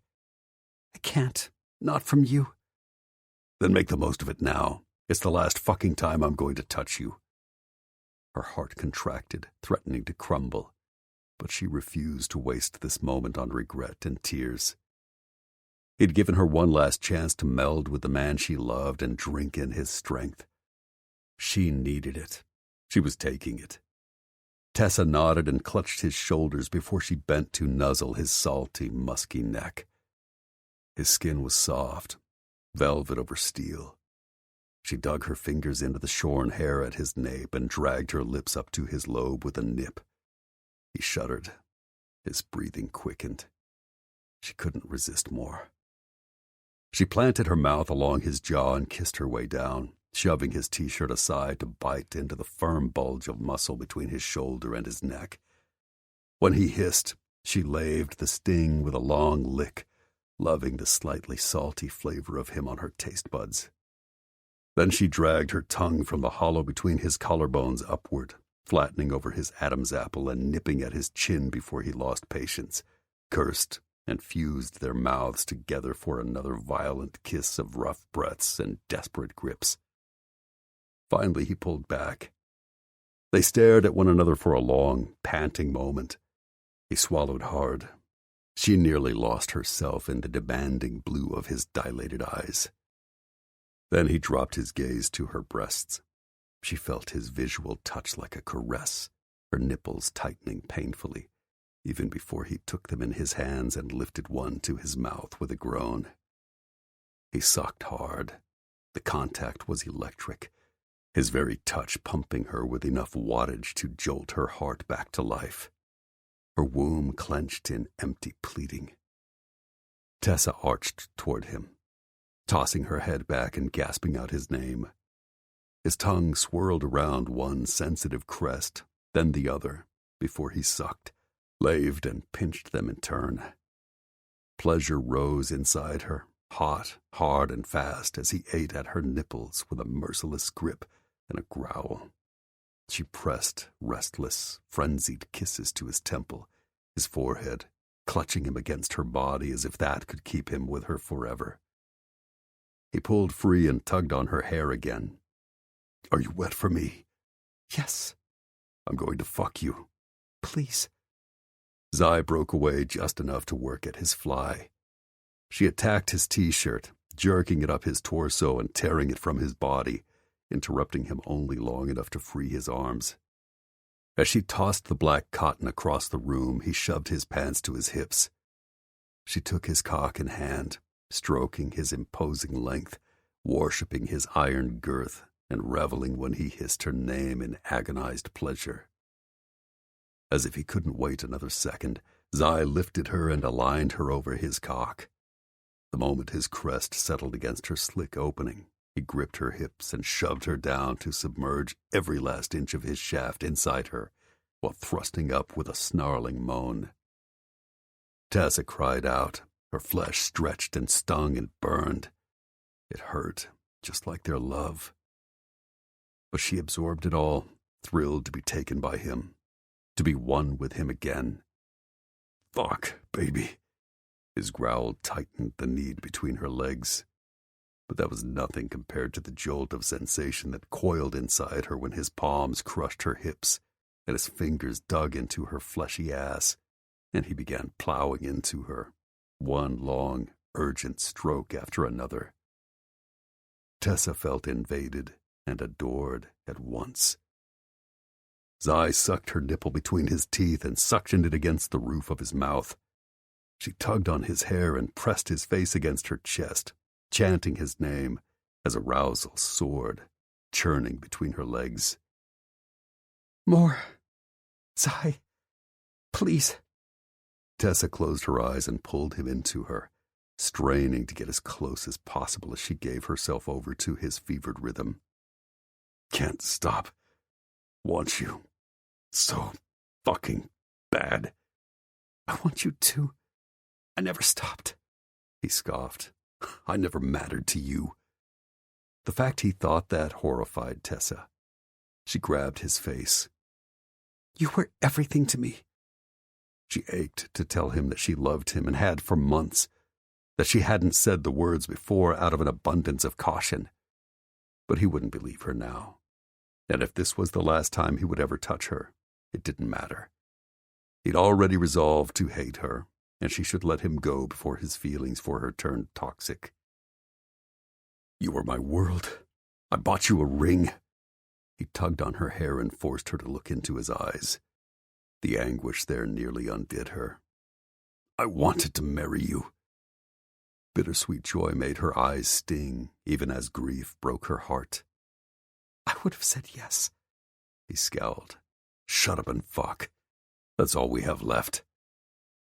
Then he said nothing, just worked like a maniac to fill her harder and faster. His muscled thighs spread and braced on the concrete floor as he forced his way deeper, to the limits of her body. His arms trembling and jaw clenched, he used every ounce of his strength to merge them together as if, even if he hated to admit it, he wanted to fuse their bodies together into one. Since protesting was pointless, she gave in, gripped him in every way possible, and bobbed on his cock until she was breathless. A sheen spread across her back, cooling her skin in the damp subterranean air. It matched the humid slick now on Zai's muscled chest. Beads began to run down his temples. He ground his teeth, his neck straining, his tendons standing out, with every insistent shove inside her. None of that slowed him down. Bliss surged, her breaths caught. Love she couldn't stop feeling spilled from her heart to the kisses she dropped onto his face and lips, onto her tongue as she delved into his mouth and tried without words to confess her feelings. His breathing picked up pace. He groaned into her mouth as the head of his cock bulldozed over nerves deep inside her that had awakened again the moment he touched her. Tingles became coiled ache as he worked her over with a ferocity that stole her breath. His lungs labored like bellows when he lifted her writhing form as if she weighed nothing, then slammed her down again, his joyless smile all teeth as she dug her nails into his shoulders and cried out. An unbearable pressure built behind her clit. Her breathing quickened. Her heartbeat roared in her ears. The end was near. He tugged on her hair again until she opened her eyes to him. "You're going to come for me." Zai knew her so well he didn't have to ask. It was as if he owned her body, as if he commanded her heart, as if all he had to do to unravel her was to touch her. Yes. I want to drag this out and make you suffer, he gritted his teeth. But fuck. Tessa wouldn't have thought it possible, but Zai pounded into her with more fervor. His entire body tightened, his cock hardened. He closed his eyes, shutting himself off from her. The severed connection panicked her. Look at me. His eyes zipped open, their gazes joined. The connection yanked on her heart and sent her pleasure soaring even as she wanted to sob that the end had come. Zai! She screamed as her ecstasy crested, her womb clenched hard. She splintered into so many pieces she knew no one but him would ever be able to put her back together. I love you. I love you. I love you. Tessa, baby. The deep furrow between his brows bespoke the unrivaled pleasure and the horrible pain. Fuck. Fuck. Yes! As he filled her with everything he had in a hot jet of need, he crashed into her body over and over with a growl that drilled her ears and filled her head. Then they were panting together, Tessa limp against his chest. She fought to drag in enough air, even as she tried to stave off inevitable tears. But it was useless. Drops were already rolling down her cheeks when he cried out one last time, then looked at her with wet, accusing eyes. That one look told her she'd crushed him. Zai, I'm sorry. So sorry, she sobbed. I never wanted to hurt you. You destroyed us both, and now you have to live with it. Of course he thought that. And with all the anger, betrayal, and lies between them, he would never trust her again. Tessa didn't know what would happen next. All she knew was that she loved Zai more than she thought possible. That fate and criminals had put them on opposite sides of this mess, and there was no way out. I can't do this anymore, he said abruptly as he lifted her off his still hard cock, then set her in a heap at his feet and stood. She scrambled up from the concrete. I didn't do it to hurt you. If you believe anything at all, believe that. You still betrayed me. You lied to me. You played me, he muttered as he buttoned his fly with shaking hands. I didn't. I never played you. I never would, she hurled, hot tears clawing at her eyes. Everything I felt for you was real. Bullshit. Every time I fucked you, you were really fucking me. No, she shook her head. You don't know what happened, what they did. I do, and you're going to explain everything because everyone we work with deserves to know the truth. But your words don't mean anything to me anymore. His harshness took her apart. She didn't want to cry in front of him, but she couldn't help herself. The pain of losing him, on top of everything else, was more than she could bear. It was all she could do not to fall to her knees. But she refused. She didn't want to regret everything. All she could control was the way she reacted. Stop crying. His voice sounded strained, as if her pain caused his. I'm trying, she sobbed out. I can't take it. Jesus. He grabbed her shoulders and tried to keep her at arm's length, but a handful of seconds later he shook his head. Fuck. Then he pulled her closer, giving her his comfort. Tessa clung to him, grateful for his warmth, until she realized it was nothing more than pity. Gathering all her strength, she sniffled and wrenched free. I'll be fine. What do you want to know? He swallowed, not quite meeting her gaze. Did you have anything to do with Kimber's kidnapping? You better tell me the fucking truth. I will find out and... No, absolutely nothing. I swear. Even the idea horrified her. I was as shocked as you were. I would never. She's my friend. Zai just raised a brow at her. Whatever you believe. If you ever loved me at all, the me you know, She slapped an earnest palm to her bare chest. Then believe I would never have hurt her. Ever. Right. You'd just hurt me. Got it. Did he not understand? What the fuck did you expect me to do? Honestly, I expected you to love me someday. I expected you to be my goddamn wife, let me be a father to Hallie, and to let me give you more children so we could spend 50 fucking years together. But I never expected you to look me in the face and smile while you stabbed me in the back. If you think I gave the enemy secrets just to hurt you, then you don't understand me at all. You never loved me. And you're right. We don't have anything to say. Get Trees in here. I'll explain everything I've done. Maybe he won't throw my mistakes in my face. Then, because it hurt too much to look at him, she scampered to her blanket, wrapped it around herself, and held back the tears tightening her throat. She'd cried for the last time for Chase Garrett. Zai raked a hand through his hair as he stared at Tessa's stiff back, wrapped protectively in the quilt again. She'd shut him out. No surprise. He'd said things designed to cut her as much as her lies had shredded him. Now, seeing that he'd hurt her, he wished he'd kept his fucking mouth shut. Was it even possible he'd misread everything and fucked up? Or is that his stupid, hopeful heart trying to absolve her of guilt for his own sanity? Probably. She'd sold him out, they both knew it. Still, she wasn't the sort to act as if she'd been wronged without a damn good reason. And now he had a nagging feeling he didn't know the whole story. Zai wasn't sure what to believe anymore except that Tessa wasn't the only one he couldn't trust. He'd come to interrogate her, and ended up violating her instead. He shouldn't have, but he hadn't been able to control himself for even 10 fucking minutes. Now he seethed with anger. He didn't know what to do next, how to handle her, or how to make the goddamn pain ravaging his chest stop. He wanted to trust her, but didn't. He tried to hate her, but he couldn't. He loved her too damn much. And tonight had only underscored one indisputable fact. He was totally compromised. And no matter what she'd done, he belonged to Tessa. Fuck, he needed to make some decisions.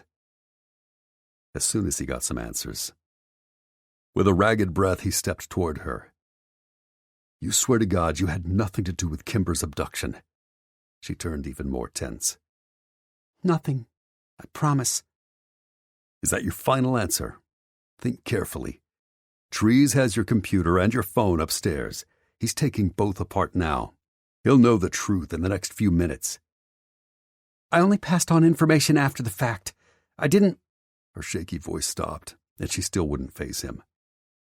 Explanations don't matter to you, so yes, that's my final answer.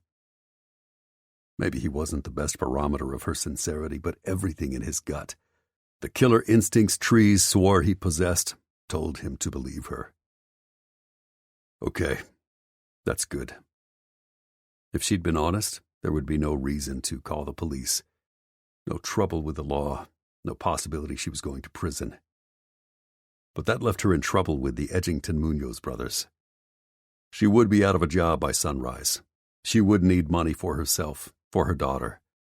From somewhere. From someone. He could be that person. He could marry her, keep her safe and in comfort. In exchange, she could spend the rest of her life owing him, and paying him back however his cock wanted. Zai would be a lying motherfucker if he said imagining all the ways he could extract repayment from her didn't make him both happy and hard. But that wasn't why he refused to let her go now. He fucking loved her, and that was never going to change. Let's go back a year before you went on maternity leave. Who gave you the code for the spyware and remote access software you installed on your computer? That finally had her turning to him, her face so full of confusion he didn't think she could fake it. I have no idea what you're talking about. Maybe the enemy hadn't told her what the code did. Before you left, did someone give you a USB drive or email you a program and tell you to install it? Did you double-click something from whoever you're sending information to? She gaped as if she couldn't find the right response, almost as if he was having a conversation she couldn't comprehend. I wasn't passing information back then. No one gave me anything, and I certainly had no reason to betray the Colonel. Was she saying her enmity had something to do with Hunter, Logan, and Joaquin? If she didn't like their hardball management style, she wouldn't be the only one.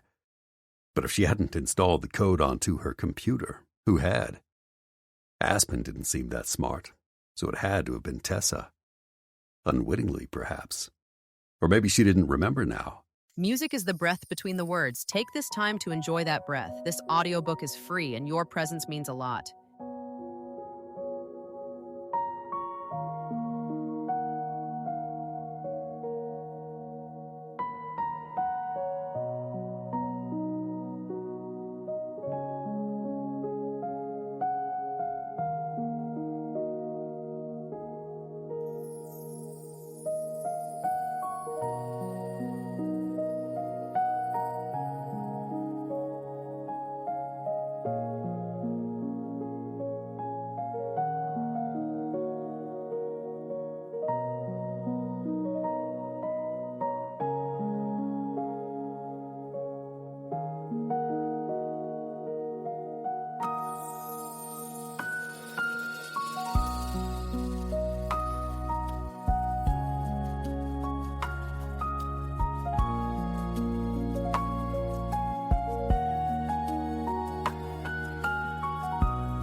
It had been over a year ago.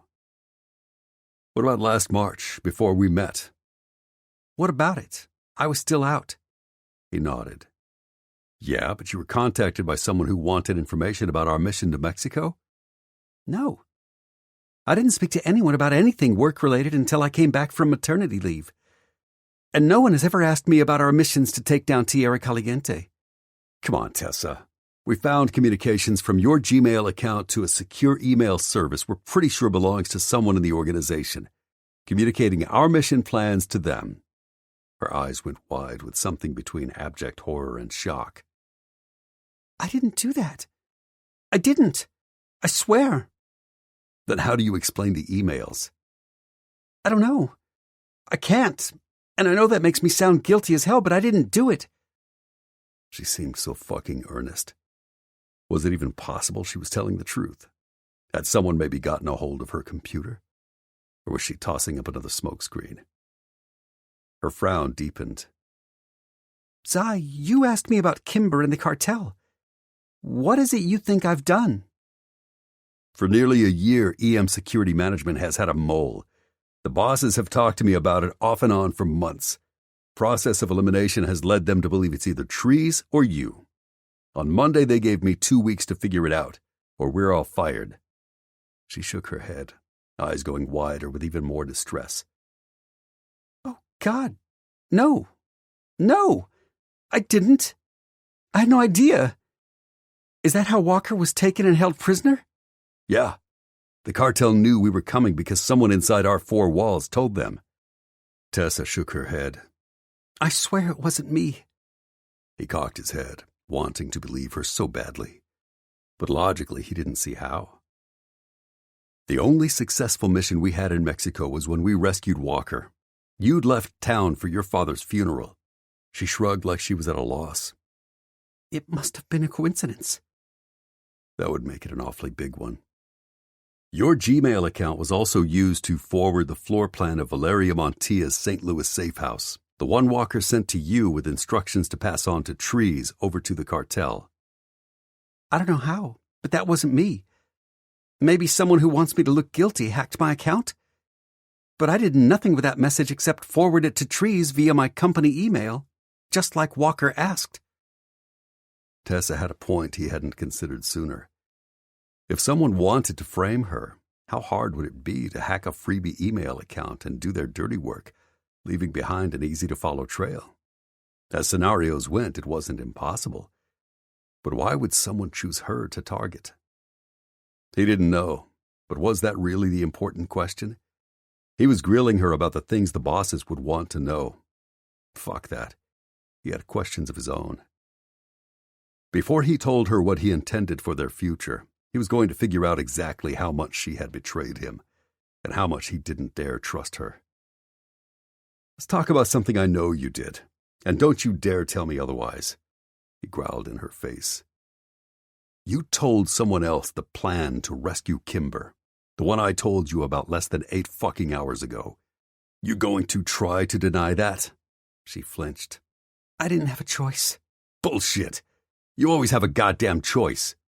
He couldn't stop his anger any more than he could resist the urge to touch her again, so he gripped her arm and yanked her closer.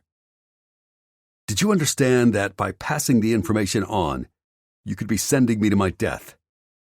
Yes. Tessa closed her eyes. Anguish twisted her face. And it was killing me. Zai didn't want to be moved by her tears. But you still did it. Not because I wanted to, and only because you had a chance at surviving, and my choices were so unthinkable that... What the hell are you talking about? You don't... I thought you said you'd figured this out. Now he was confused. Are you saying someone's holding something over your head? Tears pooled in her red-rimmed eyes again and spilled onto cheeks already stained with silvery paths. He, with all his alpha hole bravado, couldn't bring her to her knees when he'd tried to make her hurt like he was. But whatever upset her now had her sinking to the concrete with a thud, her face buried in her palms as sobs racked her. Oh, fuck. Baby. A sudden pounding on the bunker's lid sent Zai whipping around. Talk about shitty timing. Zai! Trees shouted, banging on the metal lid again. Damn it, he growled, then ascended the ladder enough to unlock the portal. Trees ripped it open and clambered onto the rungs, then jumped into the bunker. He turned, looking somewhere between stunned and annoyed as he glanced between Tessa, barely clad in the quilt, and him, still sweating and half-dressed. I guess you didn't spend your time with Tessa finding out what the fuck has been going on. And Trees sounded more than a little pissed. Can it? Zai barked as he bent to cup her shoulders and help her to her feet. Trees slanted an incredulous stare at Tessa. Why haven't you told him? Why haven't you told anyone? She reared back. You know?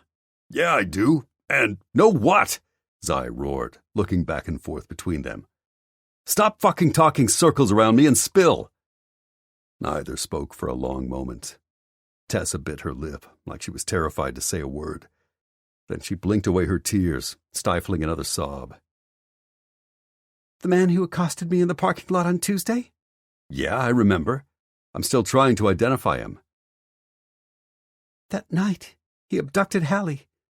When I woke up Wednesday morning, she was gone. Zai felt his stomach drop to his feet. He scrubbed a hand down his face as the implications of her words rammed him in the solar plexus. Oh, God, Tessa. Baby. You've been passing on information to save Hallie's life? Exactly, Trees confirmed when Tessa was too broken to answer. Fuck. She'd done what she thought was necessary to keep her daughter alive. He'd had no idea. But he still had 1,000 questions. If Tierra Caliente had Kimber, why did they need Hallie too? And why hadn't Tessa come to him the minute she'd realized her baby was gone? Last but not least, if the girl had only been gone a handful of days, who had engaged in the espionage that had fucked EM security for nearly a year? Zai turned to Trees. Tell me what you know. Not much, since I didn't get to finish the forensic deep dive on her devices. Madison started texting me about 10 minutes ago. She went in to peek on Hallie and found an empty crib. She panicked and... You tried to make sure my baby would be looked after? Tessa blinked up at him in shock. Of course. I wouldn't let anything happen to her. But he had. And he'd been so fucking absorbed in his own pain and betrayal that he hadn't even stopped to think her daughter might be in danger. Then he'd heaped blame, shame, and fury on top, because why not win Asshole of the Year honors? Suddenly, so many things made sense. Why Tessa had refused to let him in the house when he'd come by Wednesday night. Why she'd lied Friday about her dinner with Cash's dad. Why she'd seemed suddenly lukewarm about moving in with him. Why she'd betrayed him. Tessa, I'm so fucking sorry. He lifted her face to his, crushed to see her red-rimmed eyes haunted with fear and grief. Why didn't you tell me? Because they threatened to kill Hallie if Tessa said a word to anyone, Trees supplied. As soon as I talked Madison off a ledge, I started reading Tessa's Gmail account. When he whipped Tessa's phone from his back pocket, opened it to the first video the abductor had sent of her baby girl, and pressed play, Zai watched in horror. You've been dealing with this completely on your own since Wednesday? I couldn't risk her by telling anyone. Her broken voice hurt like a stab in the chest. Oh, baby. If I'd known, I would have moved mountains to help you. They're watching me. They threatened. I didn't know the bosses think we have a mole, but I knew some things hadn't gone right. I'd overheard conversations that suggested information that shouldn't get out somehow was. I was too afraid of what would happen to my baby if I opened my mouth. He drew her stiff body against him. He hated her choices, but he completely understood them. And now wasn't the time to assure her that, no matter what, he would always be there to help her, hold her, pick up the pieces, and love her. After the way he treated her tonight, why would she believe him? Trees nudged the phone in Tessa's direction. I know this is tough, but you've got a new message. Then the big guy turned to him with a grim expression, and Zai dreaded whatever his buddy planned to say next.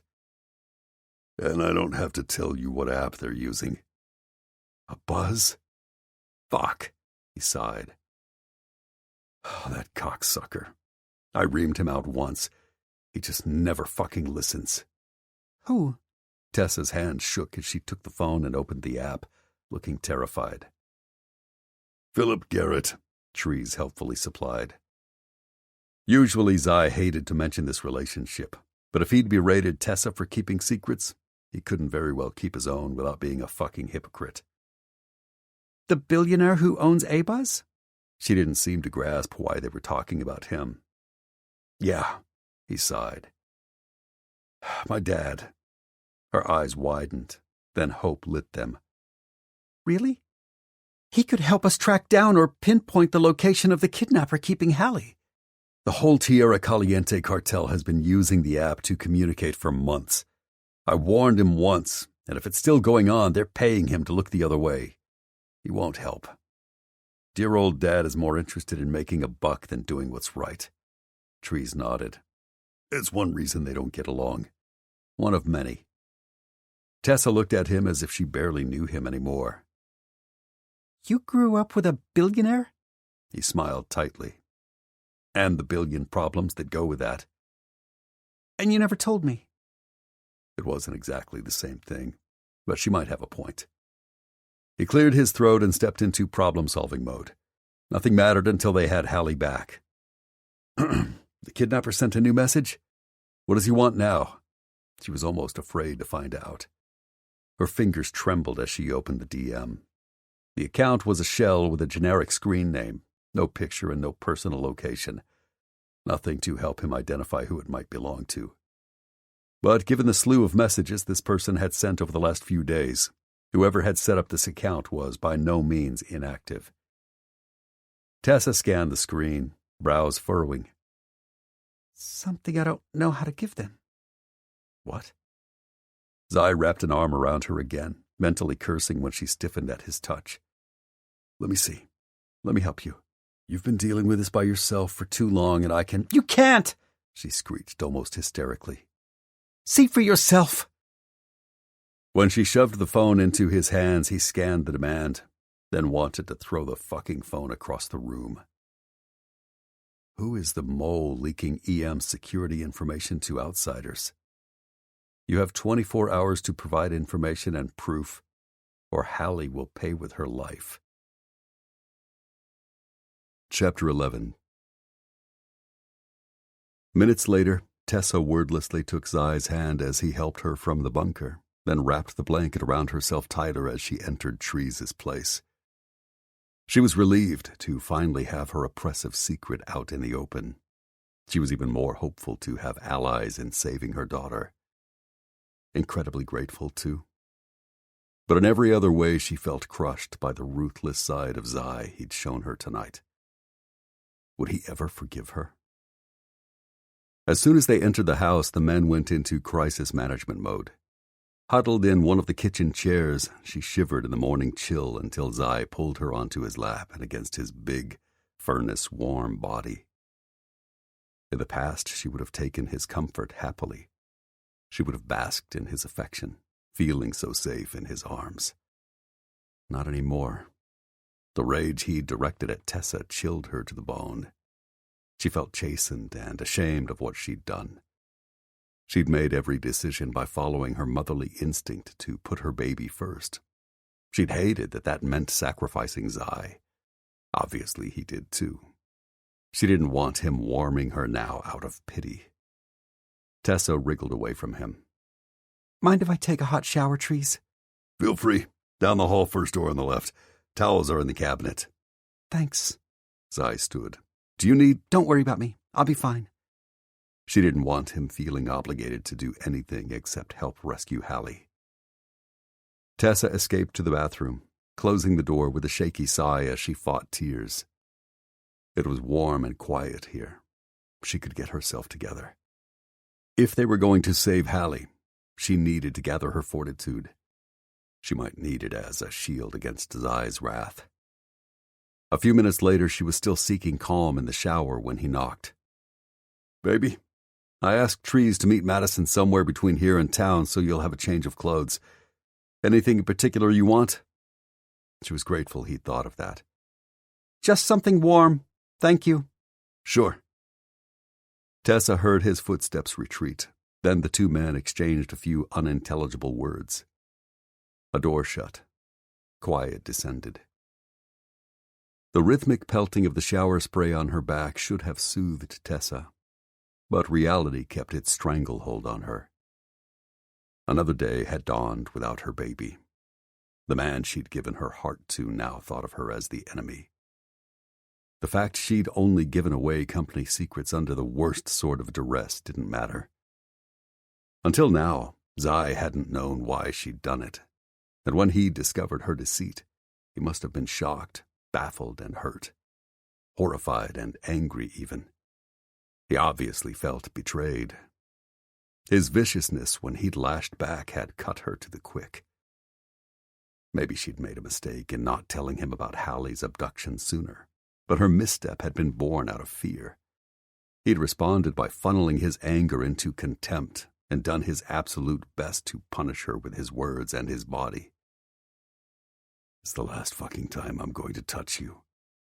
Shut up and fuck. That's all we have left. I never expected you to look me in the face and smile while you stabbed me in the back. You destroyed us both, and now you have to live with it. Yes, he'd been less combative once he'd learned about Hallie's plight, but she got the message loud and clear. They were done. I expected you to love me someday. I expected you to be my goddamn wife. Let me be a father to Hallie, and let me give you more children so we could spend 50 fucking years together. Tessa closed her eyes against more tears. She had been hoping for that too, but she didn't see how he could ever forgive her. And they would probably never come back from all the damage they'd sustained tonight. She turned off the hot spray and stepped out of the shower. Her body felt closer to human. The rest of her, a terrible jumble of anxiety, hurt, guilt, regret, and despair. God, she'd give anything to hold her daughter again. Kiss Hallie's downy head and hear her baby laugh. It nearly killed her to think she'd probably never do that again. After all, how could she possibly locate EM Security's mole in less than a day when he and the bosses, professionals, had already been searching for months without an answer? The obvious response terrified her. She couldn't. Tessa nearly broke down again. Through sheer will, she forced herself to towel off as Zai knocked. I have a clean blanket if you want to wrap up in something before Trees returns with your clothes. Not her first choice, but if she didn't cover herself, well, she'd experienced the outcome of that scenario less than an hour ago. Her battered heart might need a break from Zai, but her traitorous body craved a man. As good as she felt when he was inside her, he didn't want her anymore except sexually. She couldn't settle for just part of him, and it wasn't smart to fall more in love with him just as he was falling out. With her towel wrapped securely in place, she opened the door a crack and took the blanket. Thanks. Baby, we need to talk. She draped the fresh quilt around her body, folded the towel, then stepped out of the bathroom, brushing past Zai and out of the too narrow hallway before she turned to him. I don't want to argue again. Not that I can keep up with you. I'm sorry. For what, exactly? Setting a trap? Fucking her despite suspecting her of the worst? Tearing out her heart? She'd given him just cause to do all of that. She turned her back on him. No, I'm sorry for giving you a reason to hate me. How long before Trees returns? Because without clothes, when she stood this close to Zai, she felt entirely naked.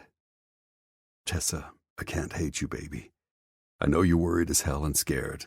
I know you feel alone in this, but I am alone, she faced him. That bastard took my baby.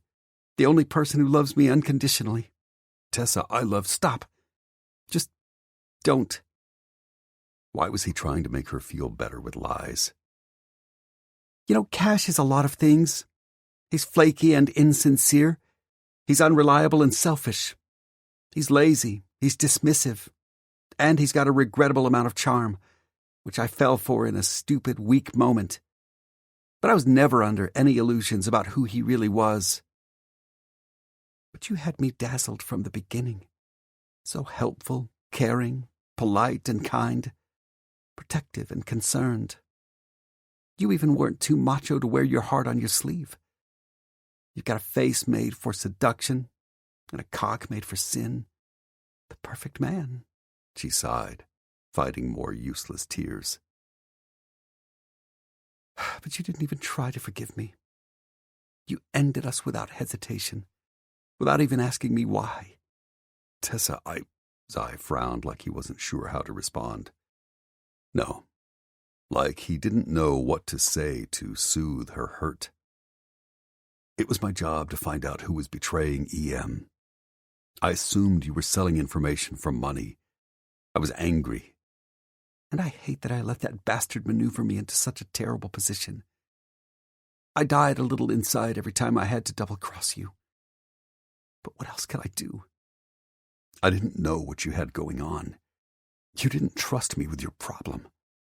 Baby, I could have... What? mounted a rescue the enemy might have learned about before it went down? Then what? I'd be burying my baby. Zai, I'd never recover from that, and she deserves a life.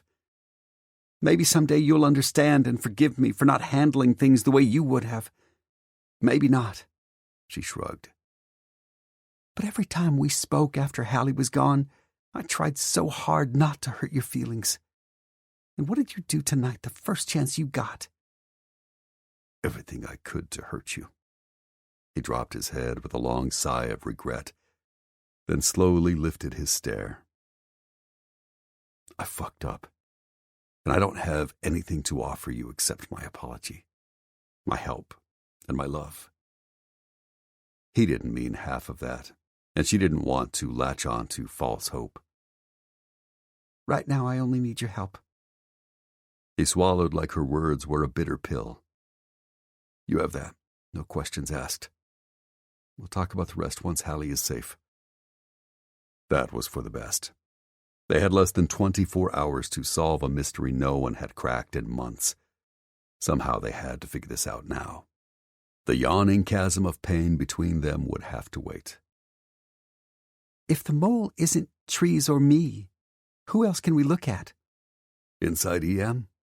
No one. Why don't you sit at the table, baby? I don't know if Trees has any tea, but I can make you coffee and breakfast.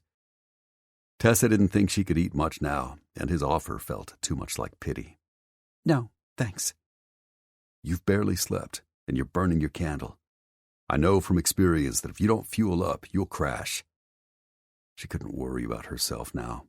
She had a baby out there in the clutches of strangers who might as well have put a ticking time bomb in her innocent hands. But for some reason, he also had that stubborn, not moving an inch look on his face. Fine. Coffee and something small that takes less than 2 minutes to make. He nodded as he settled a palm on the small of her back to usher her to the table. She drank in his touch. Ridiculous because it was merely a polite gesture. But she still savored it since this might be one of the last times he ever touched her. Cream? Sugar? Zai asked. Lots of both. There's a reason I don't drink coffee. Less than 2 minutes later, he brought her a steaming mug full of liquid that looked more creamy beige than black, along with a nutty, chewy protein bar that didn't change her less than favorable opinion of prepackaged cardboard meals. But the coffee warmed her insides, and the bar perked her up. Zai brought his own to the table, his coffee steaming and black, and sat beside her with a sigh before he dug in. Let's start at the top. When Trees returns, he can help fill in any holes we may have missed. Maybe we'll have a working theory by then. She nodded, reaching for her phone, too terrified to let her only link with her child go. It started last January, you said? The Friday before you left on maternity leave. What were you doing? It had been a year ago. She didn't remember exact details, but she recalled highlights. The colonel and the guys got me a cake and tried to throw me a shower. Carlotta probably had a hand in it, maybe Kimber too, but neither was there. Aspen was with us again that day. She'd been there off and on for almost a week. She wasn't very good at anything she did, but she tried. We noticed that too, Zai frowned. Who chose her to temporarily replace you and why? The local temp agency didn't have anyone who fit the colonel's checklist and wasn't looking for a temp-to-perm arrangement. And he didn't want to mislead anyone. I was talking to Cash about it one night after work, not long after he walked out. He suggested Aspen. He said he'd met her at his last job, waiting tables at some steakhouse along Highway 90. She was their bookkeeper. But the steakhouse was closing down, and he said Aspen only needed temporary work because she had another job lined up come April. It seemed perfect. My initial impression of Aspen had me thinking she wasn't smart enough to plant any sort of spyware or remote connect software on your computer, but maybe that was an act? Anyway, let's say she installed it. That was exactly a year ago. It remained there until she left. Trees removed it just before your return. That would explain how the details of the March mission... The one where you were injured? Yeah. That may be how that info leaked and the op went south. But how would Aspen know anyone from a cartel? Zai shrugged. I don't know. Let's keep following this path and see if it leads us anywhere. She might be a mastermind, but she might also be just another pawn.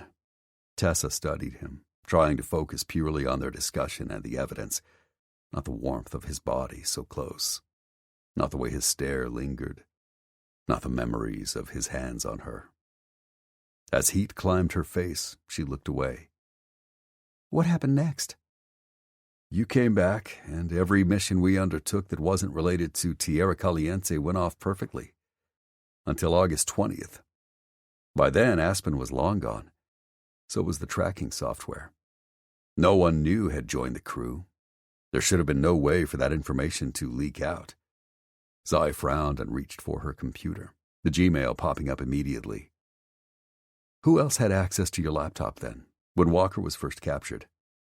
Tessa tried to think it through. Everyone in the office, like usual. He scanned the emails. At 3:46 a.m., you take your computer home most of the time. Suddenly, the awful truth snapped into place. Cash.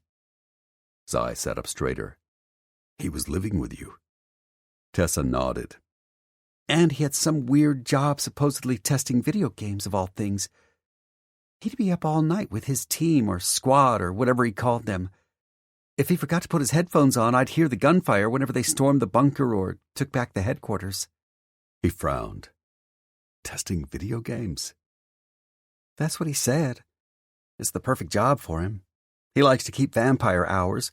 He likes to pretend to be all big and bad. He likes to expend as little effort as possible for his paycheck. But I couldn't complain. He apparently got paid well and on time because he never missed making a payment to me. Tell me more about the video games. War-type games. Battlefields and soldiers and missions. No, I mean, did you ever see the names of these games? Did he talk about when they'd be released? Why did it matter? No. They all seemed the same to me, but they weren't new games from what he said. And I never understood why any game manufacturer would pay someone like Cash to test a product they had already released to the public. They wouldn't. Of course not. It had been a lie. And now Tessa wished she'd questioned Cash more. He was taking money from the cartel. To spy on EM with my computer? And using his games to confuse me. That's my theory. And if he and Aspen knew each other... Then you're thinking it was a coordinated effort? It's logical. It was. It was also conjecture. Not the proof Hallie's abductor wanted. But this was more theory than Zaid had previously. They were getting somewhere. That gave her hope.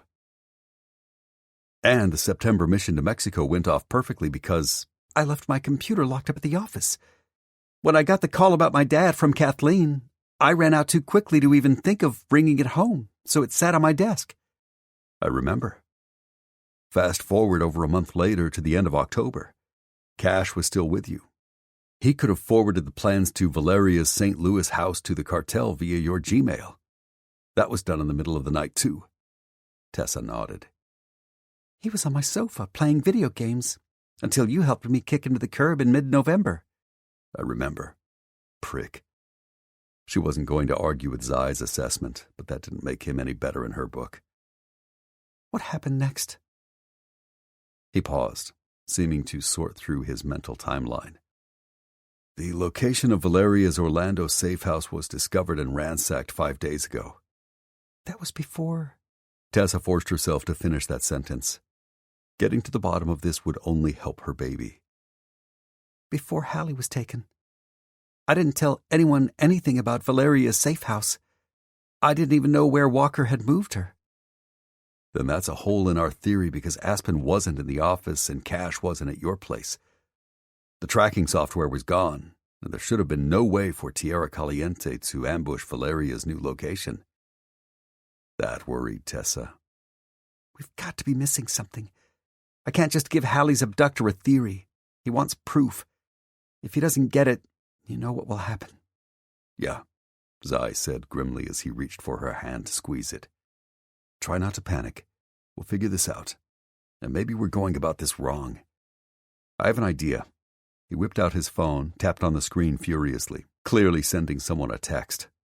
What? Are you thinking someone else can help us? Just then, Trees opened the front door, reading his cell. Nobody, I won't be much longer at all. Then he turned to her, holding out a familiar overnight bag. Madison said this should get you by for a day or so. Tessa rose, gripping the blanket and taking the sack by the handles. Thank you. And please thank her for me. As much as she'd wanted to dislike the woman Zai had once nailed, Tessa couldn't be petty. Madison was actually sweet. She said she was happy to do it. I'll go change. She headed to the bathroom. I'll catch Trees up on our theory, Zai called to her, retreating back. With a bob of her head, she shut the door behind her, then tore into the bag. A bra and a pair of underwear, jeans, a sweatshirt, socks, tennis shoes, and pajamas. All the basics. Plus her hairbrush, a lip gloss, her favorite mascara, her moisturizer, and her birth control pills. Tessa didn't give a whit that Madison had obviously prowled through her vanity and closet. She had some much-needed items, which she put to good use. Afterward, she emerged to find Zai and Trees sitting together, heads bent in low conversation. Zai talked. Trees nodded, then offered something seemingly contrarian, judging from Zai's scowl. After some more back and forth, they reached a decision that suited them both. What do you think, Trees? He glanced her way. You look fine. She rolled her eyes. That's nice, but no, of our theory. I think you're right, and we came up with a plan that should work. You two will execute it perfectly. For the record, I object. Zai looked distinctly displeased. Tessa shouldn't be mixed up in this. If this plan gets me any closer to Hallie, that's exactly where I need to be. Tessa hadn't imagined Zai would allow someone without his kind of experience near the danger, but she'd do her best to help the operation. I'm glad you relented. Only because I've got to stay here. Trees pulled at the back of his neck. I'm going to grab some shut-eye. It's damn near 5 a.m. You two should do the same. Night. Trees disappeared into the master bedroom, leaving her alone with Zai. Tell me the plan. I'd like some input. She's my daughter, and I don't want to risk her. I would never risk Hallie, but we need more information. Let's start with Cash. Her eyes widened. But if he's in on this... I have ways of making him talk, and making sure he can't talk to anyone else before we rescue Hallie. He grabbed her shoulders. Whatever you think about me, at least believe I'm capable of that. Tessa didn't argue. I don't doubt you. What's next? Sleep. When she opened her mouth to protest that they didn't have time, Zai countered her softly. Just a couple of hours, baby. I doubt Cash is awake at this hour, and if this goes down as fast as I think it's going to, we'll need some Z's to stay alert and on our feet. Tessa couldn't deny she was exhausted, but she doubted she'd sleep.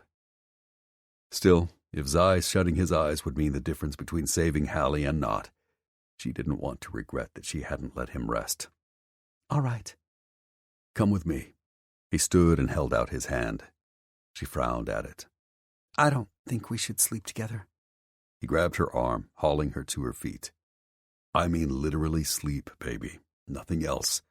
You're distraught, and I'm exhausted. All right. I'll try. She grabbed her phone from the table and let him whisk her away. He led her to a bedroom at the end of the hall, beside another closed door. Inside stood 3 walls of hardcore computer equipment, and 1 small futon. You can have the bed. I'll crash on the sofa. She backed out of the room. It's like a rock, and it's getting cold enough that Trees will let his guard dog into the house. He'll sleep on that sucker. And, by process of elimination, there was nowhere else to lay her head. Tessa pressed her lips together. If this was the bed Trees had available, complaining wouldn't change it. At least Zai had somewhere to rest. Fine. He didn't speak again, just started dropping his clothes without an ounce of self-consciousness. When his shirt came off, exposing every ripped, inked, golden inch of his torso, she bit her lip. And when she remembered just how good he always made her feel, an involuntary rush of heat flooded her. Tessa chastised herself. Yes, he was hot and damn good in bed, No denying that. But they were over. She blamed herself more than him, but they'd both made mistakes. She'd kept secrets. He'd kept secrets. Wishing otherwise changed nothing. All that mattered now was that she had help in rescuing her baby. If there was anything left to salvage between her and Zai, it would have to wait until her daughter came back home. One way or the other. I'm going to change into my pajamas. Be right back.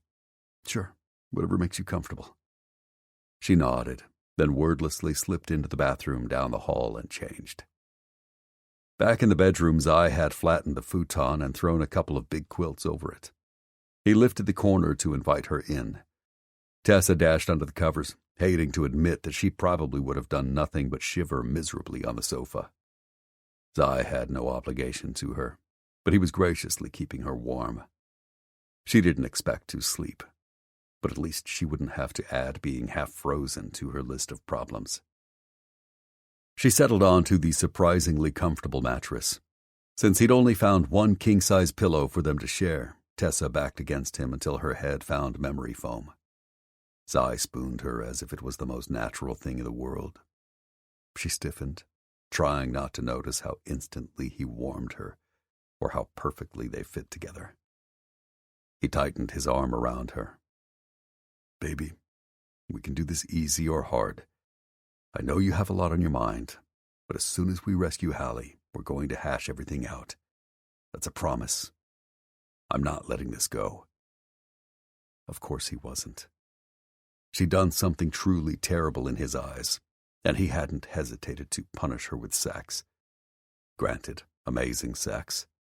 Blow the top of her head off sex. But ultimately he'd used his body as a weapon, and his aim had been perfect. She was almost afraid to ask what else he had in mind, but she'd deal with that later. Just stop talking and go to sleep. As soon as you drift off. Zai drew her closer against him, for warmth, and relaxed. It seemed impossible not to do the same. Despite everything these past few hours, she felt warm, safe, even cared for. Her body started to let go of its starch, and it was so hard not to feel how sleep-deprived she was. Her lids got heavy. Her thoughts trailed off. Next thing she knew, she was opening her eyes to sunshine seeping in between the shutters and Zai behind her. Every bit of his body hard as steel, especially the ridge of his cock poking her ass. Morning wood, or actual desire. Not that it mattered. He could clearly want her, even if he hated her. He lifted the arm he'd thrown around her waist, his hand having drifted breath-stealingly close to her inner thigh. Sorry. As he pulled away and slipped from the bed, Tessa wanted to breathe a sigh of relief that they had some space between them, but her wayward body wouldn't cooperate. She still wanted him with an undeniable ache. She probably always would.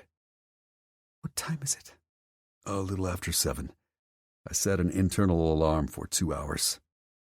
He could do that. What are we doing first? Let's go find Cash. I don't actually know where he is. He went to rehab, and I haven't heard from him since.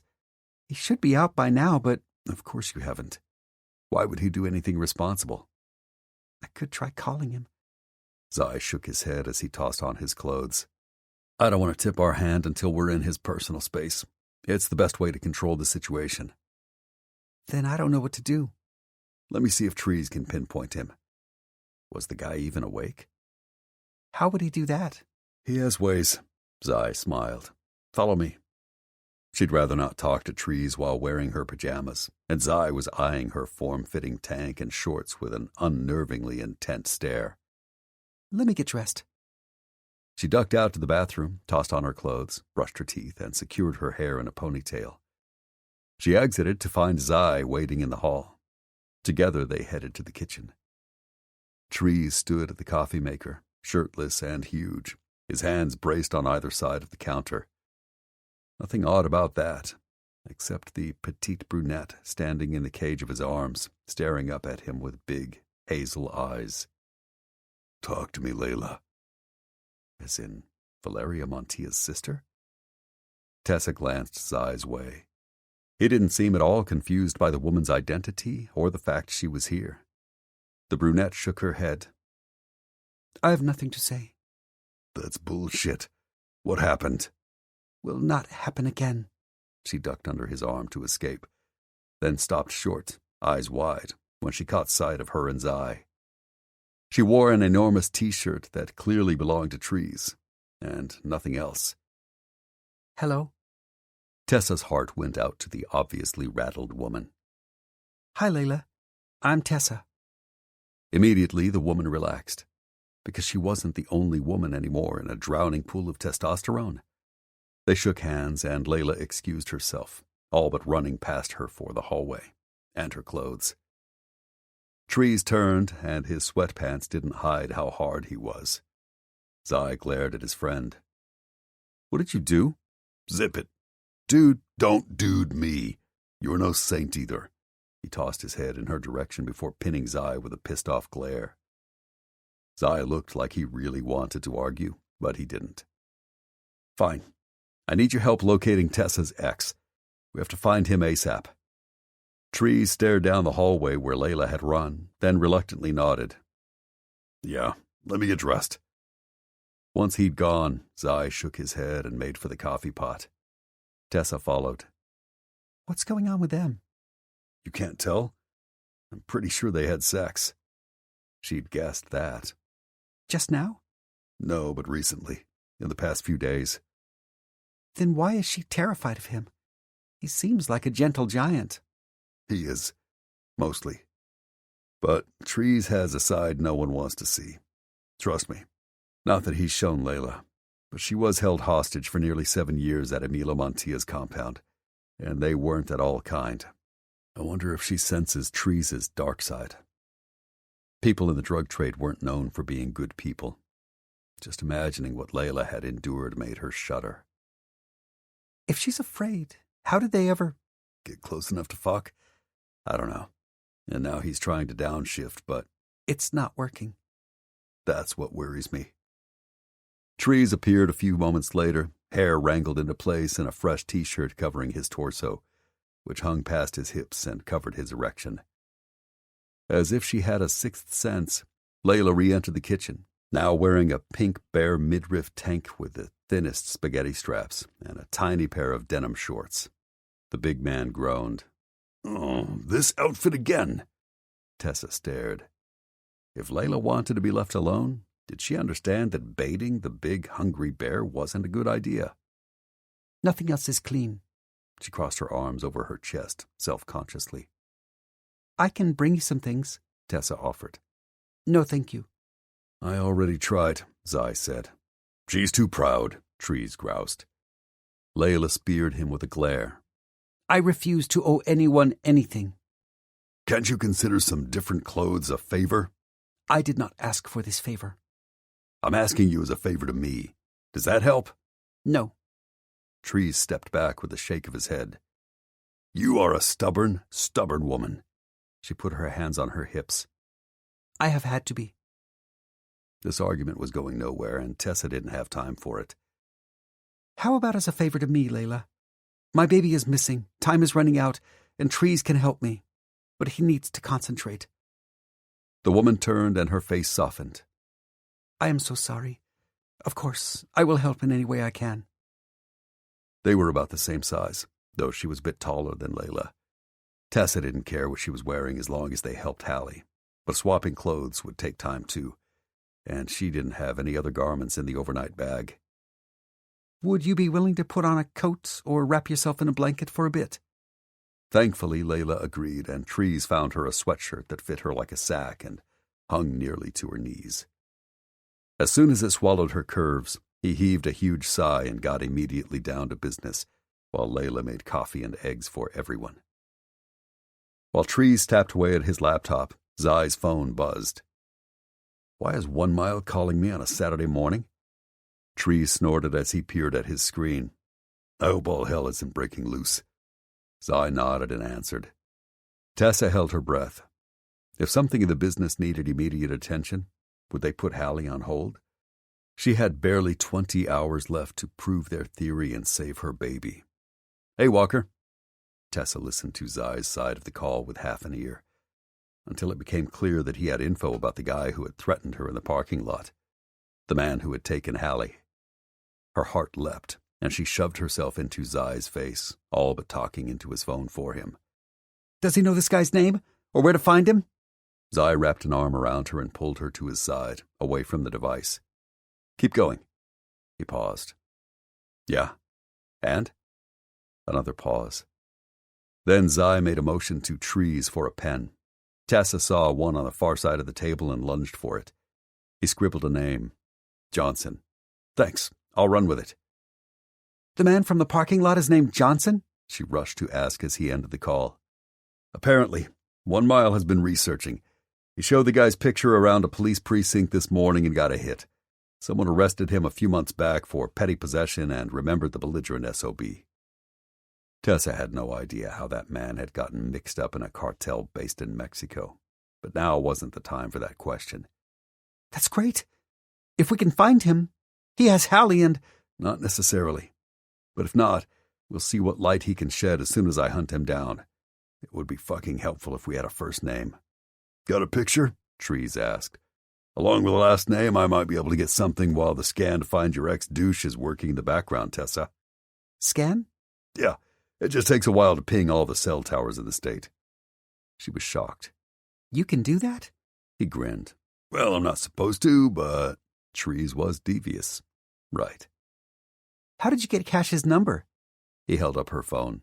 "I was doing a deep dive on it, so it wasn't hard to find." Of course. "Look at Tuesday afternoon security footage of the EM parking lot," Zai insisted. "On it." With a few clicks, a new screen popped up. Video scrolled in rapid time across his monitor, then froze on the face burned into her memory. That's him, she gasped. The man who stopped me in the parking lot. The man who calls when he has a demand in exchange for Hallie's safety. "And if she's not with him, he probably knows where she is," Zai said. Trees nodded. "Oh, if I just had a fucking first name. He never mentioned it?" Layla strolled over with steaming plates and glanced at the screen. Her eyes widened, and she gaped, nearly dropping all the food. Hector. Tessa helped her set the plates on the table before they fell from her trembling hands. Mr. Johnson's first name? She froze, looking terrified. I do not know his last name. But in Mexico, in Emilo's compound, he was called Hector, and he was greatly feared and fiercely loyal to my brother-in-law. He is not a man you want to cross. Trees scowled and rose to take Layla in his grasp. "Did he hurt you?" Many times. The big man's face turned mean. "Then he'll find out I'm not a man to cross either. I'll make him pay." Layla looked at him like he was crazy. You cannot. "Can't," he corrected. "And oh yes, I absolutely can." He pulled up some search engine Tessa had never seen, one far more powerful and secretive than Google. He typed in Hector Johnson's name. Moments later, an address popped up. "Gotcha, you son of a bitch."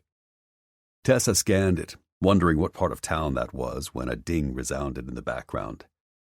Trees flipped to that window, read a few lines of some long string of code, and smiled. "Gotcha, too. Should have known you assholes would stick together." Tessa's heart caught. What do you mean? "Hector and your ex. They're at the same address." Fuck, Zai cursed. "They're in this together." Cash helped take his own daughter from me? Tessa couldn't comprehend it. Cash had never wanted Hallie before. Of course, he only wanted their baby when she could be used to help him get ahead. "Yeah, let's go save Hallie and get the bastard." "Both of them," Trees growled. "I'm coming with you." Zai scowled and sent a head bob in Layla's direction. "You're supposed to stay here. 1 Mile can come protect her for a few hours. You'd leave her with that crazy SOB. He didn't hurt her in Mexico when he had the chance." "True. Then I'll call him and tell him to get his ass out here." Tell him to hurry, Tessa insisted. She needed her baby almost more than she needed to breathe. And she was desperate to get over to this address before the men moved, and took her daughter with them. We need him. Zai nodded. You got it. Chapter 12. Zai glanced at Tessa, who looked tense and withdrawn in the passenger seat of her little sedan. As they sped to Hector Johnson's place, he wished like hell they could clear the air now. But she wasn't in a good headspace, and he was at least half to blame for that. Why hadn't he shut the fuck up in the bunker when he'd had the chance? The only good thing he'd done this morning was drop Hunter a text to tell him Tessa's double cross wasn't at all responsible for Kimbra's abduction, and that he needed a few more hours. After that, he'd explain everything. Baby, I know you're worried. Zai was too, but he didn't want to say that. Even if he didn't share Hallie's blood, that was his little girl, damn it. He knew how ruthless cartels could be. He'd seen the human carnage they left behind firsthand. It fucking killed him to think of that baby in their clutches. But How can I not be? if Hallie isn't at this location, we'll keep looking. We'll find her. I'm not giving up. We're running out of time. Her voice broke with worry and broke his heart. Hector Johnson supposedly lives at this address. But what if he's not there now? Or at all anymore? Cash is. We can physically place him there. He knows something guaranteed. It's not a coincidence he's at the very address of the man who accosted you in the parking lot. And if that's a dead end, we'll find Aspen. She's somehow involved. She can't be too hard to track down. And she didn't come across as too tough or too smart. Believe me, I'll do everything in my power to bring Hallie back. And if he was too late, he would cause every motherfucker who'd had a hand in hurting their baby girl 10 times the pain before he ended each one. Not only to rain Hallie's vengeance down on them, but to prove to Tessa that he would always be here for her. She didn't believe that now, and if he could take back the hurt he'd caused her in the last few hours, he would. But regrets were like assholes. Everyone had one. Lamenting what he couldn't change was pointless. He could only try to move forward from here. Tessa gathered her knees to her chest, eyes filling with tears. I'm scared. She didn't mean for her own safety. The fact she'd insisted on coming along, even though Trees had decided to join this operation, told Zai she wasn't giving a thought about her well-being. She only cared about Hallie's. Zai was both awed and terrified of the lengths she'd go to in order to save her daughter. He took Tessa's hand in his. We have a plan. Hector and Cash have no idea we're coming. We'll surprise them. If Hallie is there, I will die before I let anything happen to her. Zai. She thought he was full of BS and hyperbole, but he straight up meant that. I'm going to make it better, whatever I have to do. Tessa bit at her lip but didn't respond. Maybe she believed him. Maybe she didn't. That wasn't where he needed to focus now. Time to get his head in this op or there would be casualties, and not just among the enemy. Zai glanced in the rearview mirror. Trees followed in his Hummer.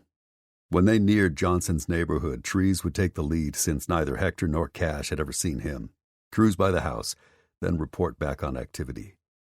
From there, they'd finish formulating their plan of attack. Seriously, Zai told Tessa, Trees isn't going to let this go either. He had a vendetta to settle, and he was out for blood. Trees definitely seems ready to avenge Layla's honor or whatever. Zai shrugged like he couldn't explain it, but he could. If Trees had stepped over the corporate line to take the skittish woman to bed, Zai still wasn't sure how that had happened. Then Trees was feeling something more than passing lust. The man lived by a rigid code of right and wrong. He would only violate that for a cause he considered more important than rule and more sacred than order. He's a protector. That was a safe answer. You all are, but for him, this situation is more. Tessa was definitely observant. Yeah. When did Layla get here? How? Zai hadn't been honest with her about the retrieval mission when it had gone down, but he had no reason not to explain now. He gave her the short version. If they made it through this confrontation, he'd answer whatever questions she had. If not, it wouldn't matter. She's had a really rough life. Since they'd only make her worry about Hallie more, he spared Tessa the grittier details about the terrible things Emilio Montilla's men had done to Layla as a child, Hopefully, now that she's free of that asshole, she can finally take her first steps to a new future. Tessa scowled. You don't have to sugarcoat this for me. I know Layla isn't home free. No one tangled up in this mess is, because it's obvious there are different sides warring for the power vacuum left after his death. Clearly, she was also smart. You're right.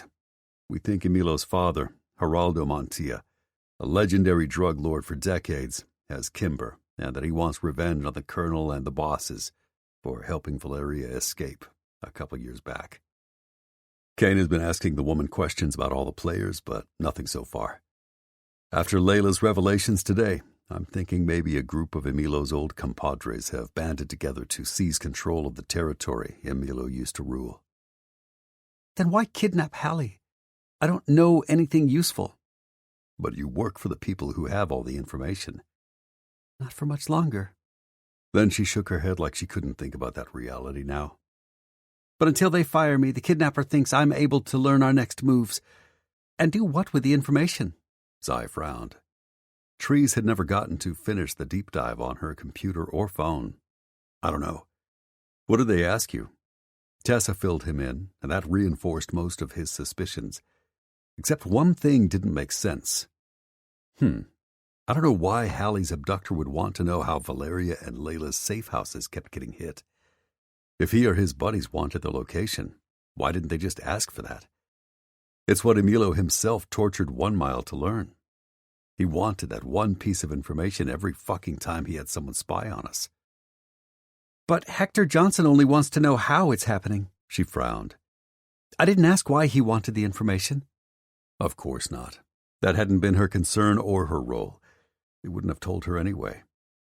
Trying to assess our vulnerabilities, see if they could further exploit them. That's my only guess right now. This might be a war for a drug cartel, but it's seemingly an information battle. Yeah. Later, Zai would see if Valeria could shed any light. It might also be time to move her elsewhere, rotate out her bodyguard. He'd left the new guy with a lot of responsibility, and Kane handled it well, but the arrangement was starting to make Zai uneasy. How much longer? She fidgeted. We're about to turn in. Recognize this part of town? No, I've never come this way. Zai hadn't either, and he didn't like flying in blind. Normally, he and Trees would case the place, get schematics, do hours and hours of legwork, and make sure they knew what to expect. Then they would go in, using whatever tactic made the most sense. This shit was a wing and a prayer, and he hoped like hell for a miracle, that Hallie would come out of this unscathed. Just then, his phone buzzed. He scooped up the device. Talk to me, buddy. Why don't you cruise past the entrance? This is a mobile home park. A small one, apparently. I'll call you as soon as I've gone in and scoped around. Hang tight. You got it. He overshot the entrance to the neighborhood full of newish mobile homes and modest cars, then pulled under a big tree to wait, rolling down the window and pretending to look at his phone as if he was lost. As they waited, Zai thought Tessa would crawl out of her skin with each moment that ticked by. He wasn't faring much better, gut churning with nerves. He knew how much this meant to her because it meant everything to him, too. He couldn't tell Tessa that she might never see Hallie again, or that her daughter might already be dead. He didn't want her crossing that bridge unless Hector Johnson pushed her off of it. But he couldn't pretend the likelihood that this ended in heartbreak wasn't high. Baby, he took her hands. About what happened. What I did in the bunker. I'm sorry. We don't have to talk about that now. At least let me apologize. For telling me how you felt? You can't change that, and we both know I'm not without blame. I don't expect you to forgive and forget anything. I love you. Tessa frowned. Why do you say that now? You didn't love me in the bunker. Yeah, I did. I was mad that I still loved you, even when I knew you were sending me to my death. She bowed her head, looking near tears.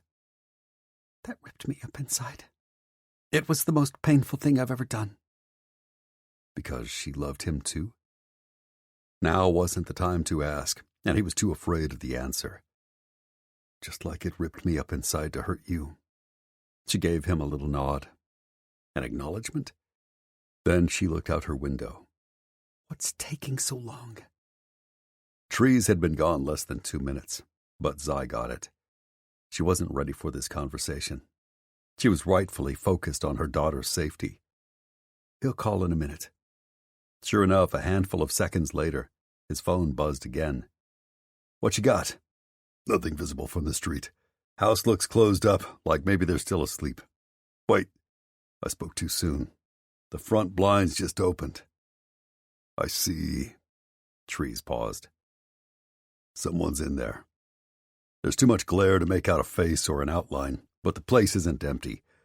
There's a truck in the carport. I'm running the plate now. What's he saying? Tessa demanded. Zai held up a finger. I don't want to know how you're doing that, buddy. You don't. It's illegal as fuck. Give me a second. And what do you know? The truck is registered to Hector Johnson. Good news. So he's probably there. How do you want to play this? Normally, Zai wouldn't question the approach. He'd go in one side, trees in the other, and flank them so there was no escape. But they didn't know this place, and he had Tessa with him. I cased the perimeter of the mobile home park. It's enclosed inside a brick wall. The only way in or out is the entrance you're parked next to. So Johnson couldn't sneak out the back. Excellent. That simplifies the situation. Yep, I should knock on the door. Neither Cash nor Hector knows me. I'll draw their attention while you slip around the back. With Tessa? Trees sighed. I don't suppose she'd wait in the car. Zai glanced over at her. She looked ready to hurtle herself out of the seat, run to the house, and tear her daughter from the place with her own 2 hands. Negative. Fuck. Yep. Now that the moment was almost here, he was afraid for Tessa. But they'd already argued about this. She refused to budge. Nothing was more important to her than Hallie. She'd proven that. Then put her behind you. Sneak in the back. See if you can find the baby while I keep whoever's inside occupied. You're going to read their meter or sell them insurance? I'll wing it. Something will come to me. It always did. You got everything you need? Yep. Where should I roll in? The mobile home park is shaped like an O, so it's a curved street on each side, bisected by a long, straight drag in the middle. At the entrance, take the fork to the right. Go all the way to the end of the street and park just before you round the bend at the back. From there, walk toward the left side of the park. Johnson is along that wall, in the middle. You should be able to pass yourselves off as a couple taking a morning walk. Roger that. After a few more details, they hung up. Zai started the car and followed Trees' directions, stopping between 2 mobile homes, one with a well-tended fence and planters out front. The other looked like a cookie-cutter shithole. He double-checked that his Glock was loaded and the blade he'd strapped just under the hem of his pants was secure. Then he stepped from Tessa's sedan, watching as she did the same, and locked it before he walked to the front of the vehicle. Let's go. What are we doing? Take my hand and walk with me. I'll explain. She did, clasping him tightly. Tension pinged off of her. Baby, for this to work, you have to trust me. There's no one I trust more with my safety. Just not with her heart. Zai cursed under his breath. It wasn't as if he could blame her for that. If he'd pulled his head out of his ass long enough to listen to his gut and kept reminding himself that she would never betray anyone without good reason, maybe he wouldn't be worried that even if he rescued Hallie and won this battle, he might still lose the war. And Tessa. Their shoes made almost no sound in the soft earth as they walked toward the address. When they rounded the corner, Trees knocked on the front door. It took a while, but someone finally answered. A man with a glower. Hector Johnson. Trees turned on his most congenial smile. Since the guy's lips rarely curved up unless he got to kill someone who really deserved it, he figured Johnson was as good as dead. As Trees kept talking, Zai overheard something about extermination services and had to chuckle. He kept his head down and urged Tessa to do the same as they walked past the open door, then veered around the side of the house once they were beyond Johnson's line of sight. Follow me. Stay behind me. Is that clear? Tessa frowned. Yeah, she probably didn't like him ordering her around. I get it. You hate me right now, but if you want Hallie back alive, you need to listen to me. I don't hate you. I just want my daughter back. Until I have her again. Nothing else mattered. I know, baby. He squeezed her hand. They rounded the mobile home and found a sliding glass door covered by dark curtains. He released Tessa's hand and tested it. Locked. Time to get creative. He withdrew the blade from under his pant leg. What are you doing? She hissed. Prying it open. She looked shocked. Are you kidding? Clearly, Tessa didn't grasp that. In the larger scheme of his job, this was one of the easiest things he did. No. The door is mounted from the outside. If it had been mounted from the inside, it would be a bitch, if not impossible. But this, piece of cake. All I have to do is wedge this knife between the door frame and the door itself about 6 inches from the corner. Here, diagonal from the latch, at the bottom. Now I'll just pry upward and tilt the door. He demonstrated and heard a faint click, then smiled. That's all it takes to release the latch from the bracket. And we're in. Zai tested the door, gratified when it slowly slid open. He stepped inside, motioning her to wait on the back steps. He peeked in and scanned the living room. He saw no one except Johnson, who stood at the open front door, his back to him and Tessa, while Trees gave him an off-the-cuff sales pitch. Your neighbors, Jessica and Bill, across the way. Trees gestured vaguely as he cut his eyes over at Zai with a barely perceptible nod. You know them, right? So far as Trees was concerned, there was no reason the op wasn't to go. No, Johnson grumbled. Oh, you should meet them. Nice folks. They started our service last month.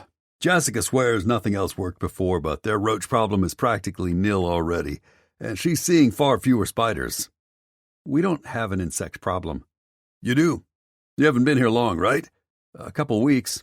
Then trust me, you do. Zai had to smile at Tree's shtick.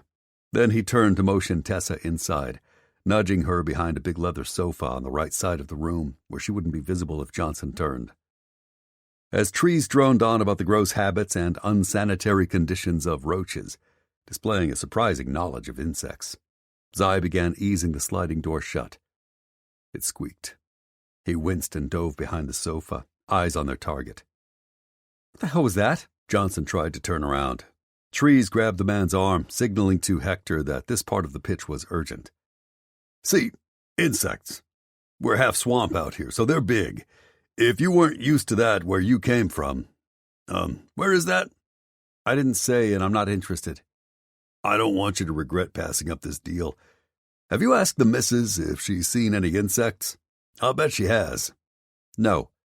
Zai held his breath as he leaned back and slid the door down the rest of the track without incident before joining Tessa behind the sofa again. They were safe, at least for now. You know how women are these days, trying to be all independent. My mama would shriek to high heavens every time she came across a spider in her kitchen. But my sisters, I've got 3 of them, they just whip off one of their ridiculous high heels and whap the spider out of existence. Your wife like that? No. I said I'm not interested. See anyone else? He mouthed to Tessa. She pointed to her ear, then to the right. On the far side of the unit, he saw a sliver of the kitchen. Dishes clanked and a radio pumped out DJ chatter. A vertical half wall dividing the living room and kitchen cut off his sight lines, but clearly someone was in there. Cash? He would have to get closer for a better vantage point, and that meant moving. Listen, mister, Trees frowned. What did you say your name was? I didn't. Still squatting behind the sofa, Zai edged along its back, holding up a hand to stay Tessa. She looked breathless and afraid, eyes wide. But she nodded, unmoving, watching nervously as he crept across an open space, then ducked behind a matching black recliner. Suddenly, Johnson whipped his head around, as if he'd caught movement in his peripheral vision. Zai pressed himself against the back of the chair and held his breath. Anyway, Trees went on, I'm up for a promotion. If I can sign 3 people up this morning, that would look real good to my boss. He knows I'm a go-getter, but he wants to see more hustle. So if you could help a guy out. Zai tuned out Trees' spiel. He'd heard enough to know they were running out of time. He had to get the lay of the land and figure out how many people were in the house and where everyone was located so they could game plan accordingly. From his current position, he had a better view of the kitchen, but half of it still wasn't visible. He saw an open cabinet door and heard footsteps, but that didn't tell him who he was dealing with. Still crouching, he eased into a shadowy corner of the living room, pressing his back to the wall, then craning his head around the remaining obstructions. Bingo. A woman with long brownish hair swishing down her back and wearing tight black yoga pants emptied the dishwasher, skinny ass swaying to some R&B tune. But that wasn't the only thing that interested him. At the very edge of his view, he caught sight of what looked like the leg of a high chair. Damn it. Another 6 inches and he'd be able to tell if his eyes were correct and if Hallie was in there. Suddenly he heard a baby peel unhappily. His heart leapt in his throat. If you want more Cheerios, you're going to have to wait, kid. So they did have a baby here. He glanced back at Tessa. Her eyes had gone wide. Hope lit them. She trembled, looking anxious, sleep-deprived, and near tears.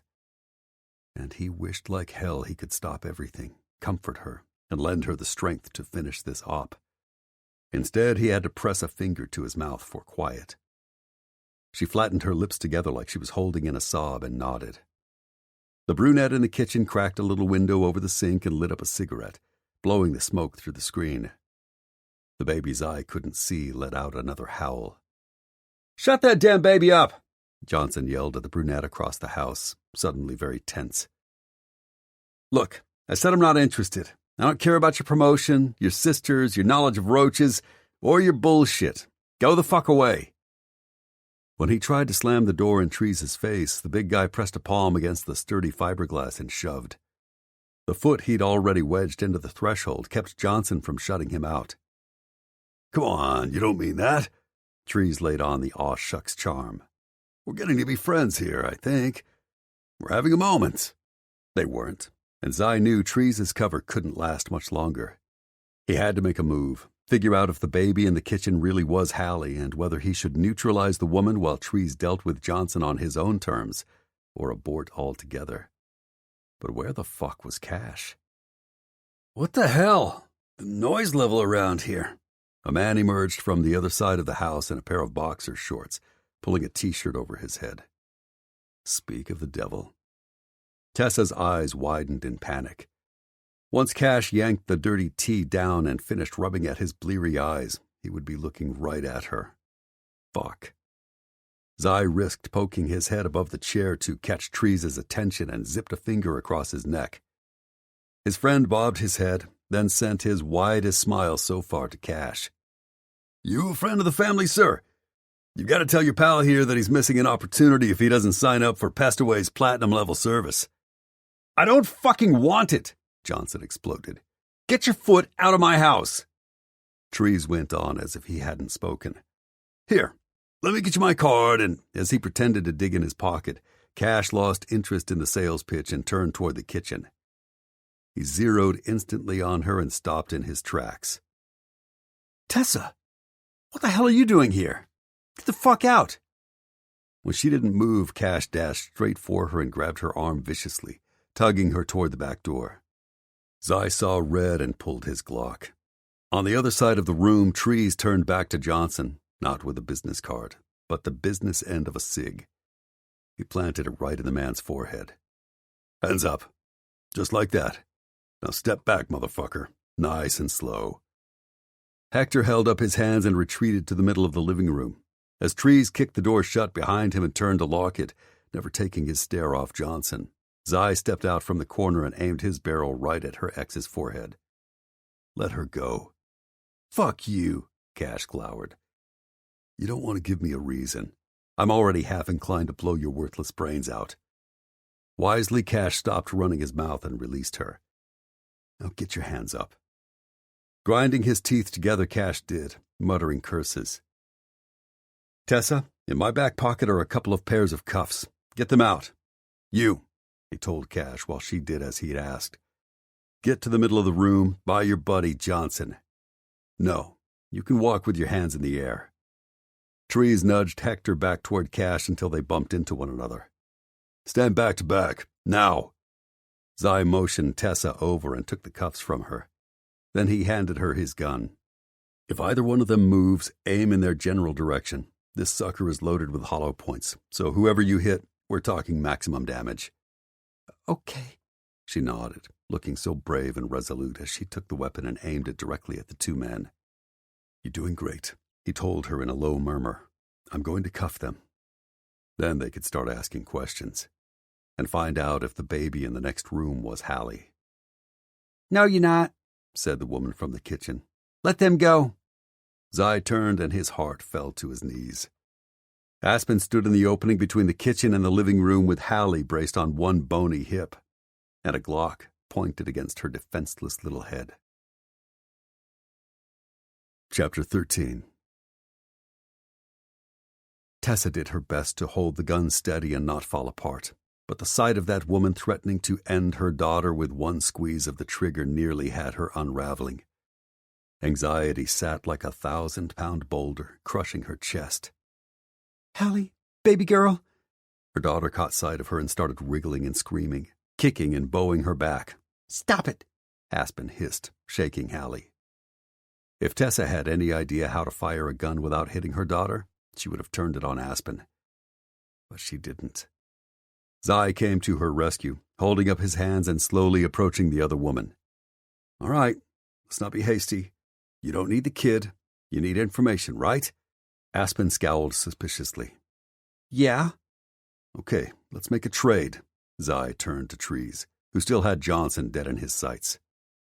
What the heck was Zai up to? Tessa didn't know, but she needed to do her part.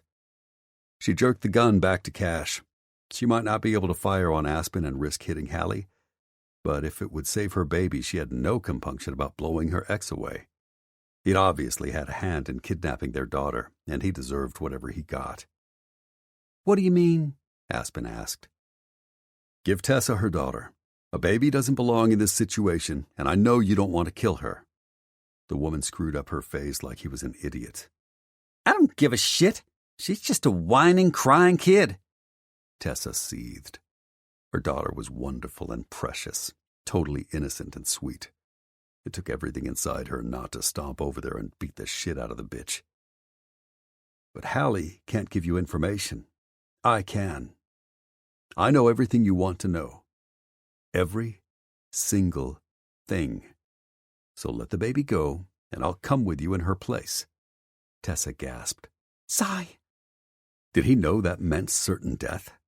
Was he really willing to do that? Sacrifice himself to save Hallie? It's okay, baby. He put a reassuring hand over his heart. Then she understood. He wasn't trading his life for Hallie simply for her baby's sake. He was doing this for her. To atone? To prove his love? She didn't understand, but she loved him. Still. No matter how difficult things had become between them, no matter how dark and ugly his interrogation in the bunker had turned, she'd said less than words to him in anger too. But he was the kind of man who'd helped her when she'd been overwhelmed with a newborn. He was the kind of father who had calmed Hallie by letting the baby sleep on his chest. He was the kind of lover who had touched her with his heart as much as his hands the very first time he'd taken her to bed. And now he was willing to risk his very life to keep her daughter alive. Against her will, tears welled in her eyes. She couldn't tell him not to trade himself for Hallie, but it was breaking her heart. Sigh. Shh. Why should I take that deal? Aspen grabbed a squirming Hallie viciously and poked the side of her little head with the barrel again, her finger wrapped dangerously around the trigger. Tessa's heart lodged in her throat and she died 1,000 deaths, worrying that Aspen's finger would slip and end her baby girl forever. It was killing her that her daughter was mere feet away, but it might as well have been half a world. Because it's a good deal, Zai pointed out. You let Tessa, her daughter, and my associate, he gestured to Trees, go. I'll stay here with you three and tell you all the secrets EM has been keeping. Or your two cohorts could simply put down their weapons and I can take all of you prisoner while I extract the information I need from you. If not, I'll off the baby. You've got 10 seconds to decide. Hey, Cash piped up. This isn't what we talked about. Shut the fuck up, pipsqueak, Hector growled at him. You don't get a say in this. Aspen turned to Tessa then. Drop the gun, or the kid loses her head. She froze. If she let go of the weapon, she had no illusions. These people didn't play by any rules, so Hallie would still die. So would she, Trees, and Zai. But how could she help this situation if she refused? Tessa turned to Zai with a questioning stare. Don't do it, baby. You better fucking do it, Aspen shouted. 5 seconds. The situation was escalating too quickly. Tessa didn't know how to stop it, and she couldn't think. 1,000 thoughts raced through her head. She swallowed. Shoot Johnson? But what if that startled Aspen and she pulled the trigger? She'd already been over the reason she couldn't shoot Aspen, and she didn't see how shooting Cash did any good now except to make everything more tense. They talked to him like he was expendable. Now, bitch, Aspen insisted. 5, 4, 3. No! Cash stomped toward the woman. That's my daughter, too. Now you care? You were the one who suggested kidnapping her. He stopped in front of Aspen, who gripped a screeching Hallie. But you promised we'd give her back as soon as you got the information you wanted. Are you living in dreamland? Aspen rolled her eyes. How the fuck did you think we were going to give back a baby? You planned to kill her all along? Aspen sighed and glared over at Johnson. Bringing this idiot in was your worst idea ever. Hey, got us information, he shot back. Aspen scoffed. What a pain in the ass. Cash lunged in her face. Answer me. You plan to kill my daughter? Duh. The hell you are.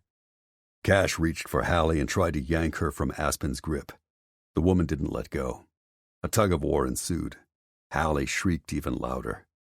Tessa's heart pounded. Anxiety for her baby gnawed her stomach. When Hector tried to break free to help Aspen, Trees cocked his weapon and stepped in his path. Give me a reason, motherfucker. I would love to pull the trigger. Finally, Cash's superior strength won out, and he pried the little girl from Aspen's grip, holding her tight against his chest. Don't you dare touch her again. Or you'll do what? Aspen pointed her gun at him. Never mind. I'll just bury you both together. Tessa gasped. She had to get her daughter out of the middle of this, somehow, but she wasn't trained for these situations. Cash's eyes widened, and he finally grasped that Aspen was both totally serious and fully prepared to kill both him and Hallie. Suddenly, he swung the baby onto her feet and started backing away. Hallie!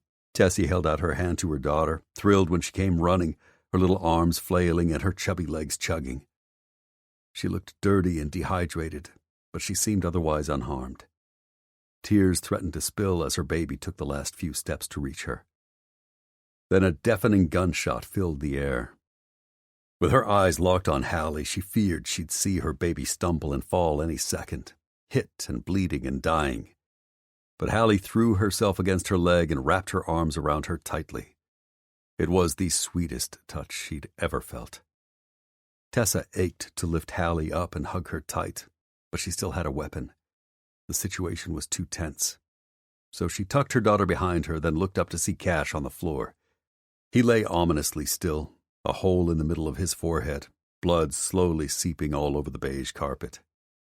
Cold fear chilled her. These people were every bit as dangerous as she feared. "Tessa!" Zai held up his hands. She tossed the gun in his direction. He caught it as she scooped Hallie into her arms, clutching her daughter's head to her chest and holding her securely while she tried to keep herself together. It felt so good to finally hold her baby, but she didn't know how they'd get out of here alive. "Go!" he demanded. But when she reached for the back door, Aspen raised her gun. "You're not going anywhere, bitch!" Tessa's heart clanged. She turned her body to shield Hallie, hoping it would be enough to spare her baby girl, as the next resounding shot echoed in the room. But the bullet didn't rip through her. Instead, Zai fired on Aspen, who gasped and recoiled, then looked down at the blood spreading across her pale t-shirt from a wound in her left shoulder. "Honey!" Hector lurched for her. "Stop! Trees growled at him. The man didn't listen, racing across the room.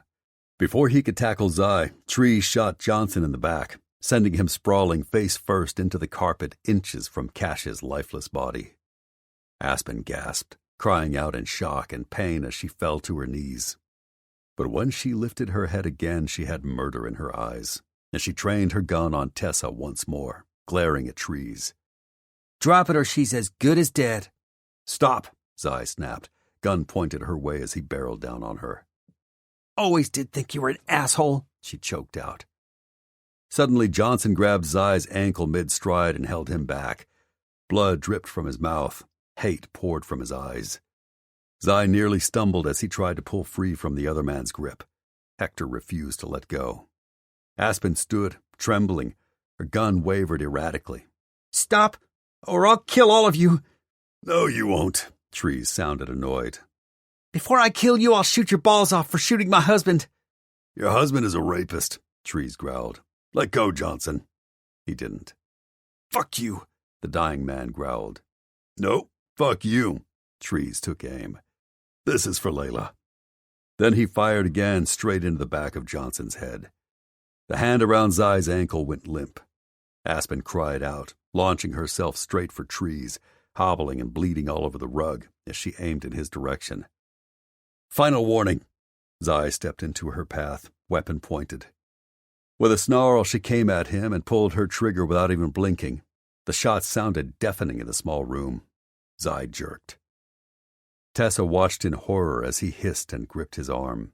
Blood seeped between his fingers as he raised his gun again and fired at Aspen. He missed. She laughed. Tessa's heart thudded and chugged as the other woman scowled in concentration and fired again. Zai feinted, making the shot go wide, but he stumbled, tripping over Johnson's body. His temple struck the coffee table with a sickening thud. He stopped moving. Zai! Tessa panicked. She couldn't hurdle the sofa and get his gun to shoot Aspen while protecting Hallie. But she didn't dare wait to see what Trees would do. She had to do something besides standing here and watching him die. Even if he didn't choose a life with her, she wanted him to live and be happy. Now I've got you, the woman cackled at his prone form.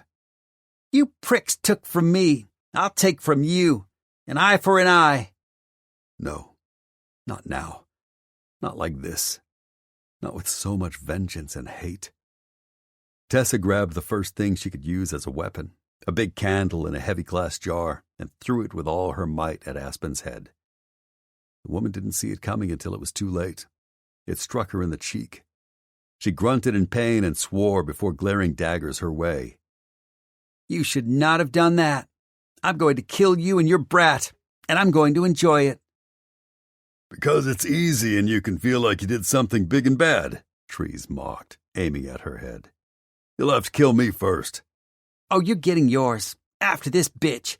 Aspen wrapped her finger around the trigger again, her face alive with evil glee. Before she could fire, Zai, despite being bleary-eyed and shaky, managed to raise his head and pull the trigger. This time he didn't miss. Aspen stumbled back and blinked down at him in shock. Damn it!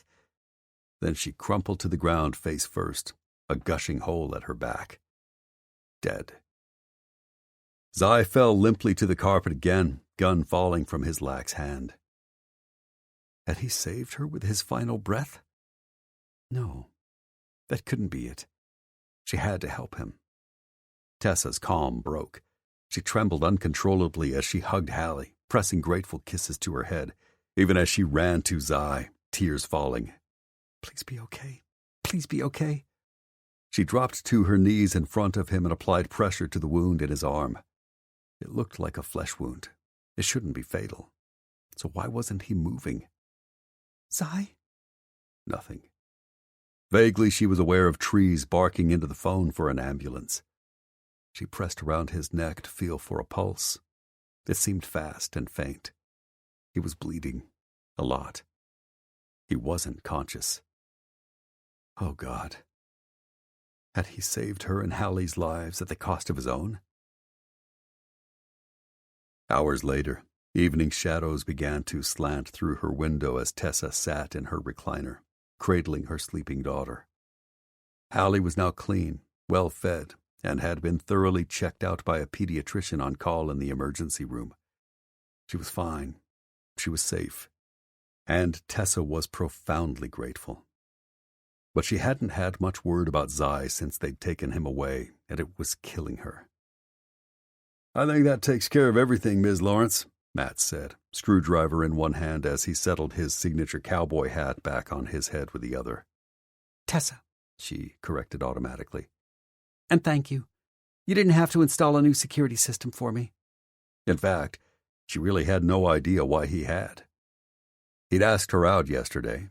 It seemed like weeks ago, and she had turned him down. Nicely, but it had still been a refusal. Now he was helping her? "Yes, ma'am, I did. Walker told me what happened to your daughter. We can't have that again." "How much do I owe you?" Tessa didn't have the money for this indulgence, but she needed it for her peace of mind. Too bad her rent was almost due and she was about $100 short. But she'd figure it out later. Maybe one of the bosses would cut her a final check when they fired her. Then she'd have to start looking for another job immediately, maybe two. And she'd have to find less expensive daycare. Somewhere. But none of those problems were more important than Zai. "Nothing," he assured. "It's all been taken care of." "Why? And by whom? I don't understand." He just smiled. "I see you're cuddling with your little one. I'm glad she's okay. Mind if I help myself to some water?" "Of course not. I would get it for you, but—" She glanced down at Hallie. She slept like a child who hadn't rested well in days. Probably because she hadn't. Minutes after the last shot had been fired at the mobile home they'd infiltrated, the police and ambulances had come. The coroner, too. The next while had been a blur.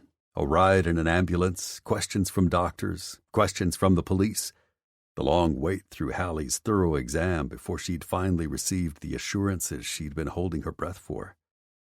All amazing news that had brought her to tears. But when she'd asked the hospital staff for word about Zai's condition, they had refused to tell her anything. She understood privacy, but she loved this man. Trees, whom apparently he'd designated as an authorized contact on his medical forms, had come around to say that they were still running tests, but he didn't know much about Zai's condition. That had been 6 hours ago. What was going on? Zai was going to make it, right? "It's no problem. Can I get you anything while I'm up?"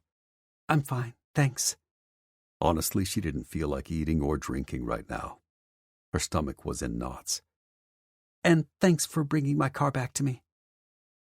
Moments later, Matt meandered into her living room again and sat in the opposite chair, watching her snuggle her daughter. "My pleasure.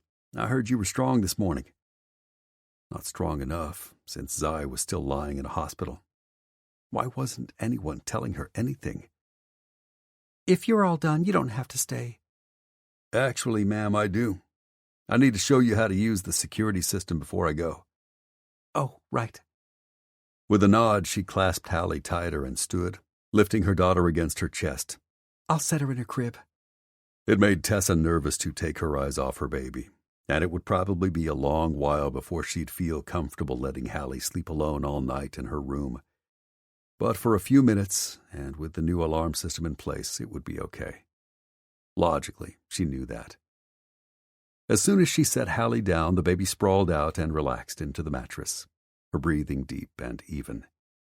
With a smile, Tessa drew a blanket over her, gave her an affectionate rub, then turned to Matt, who watched from the hall.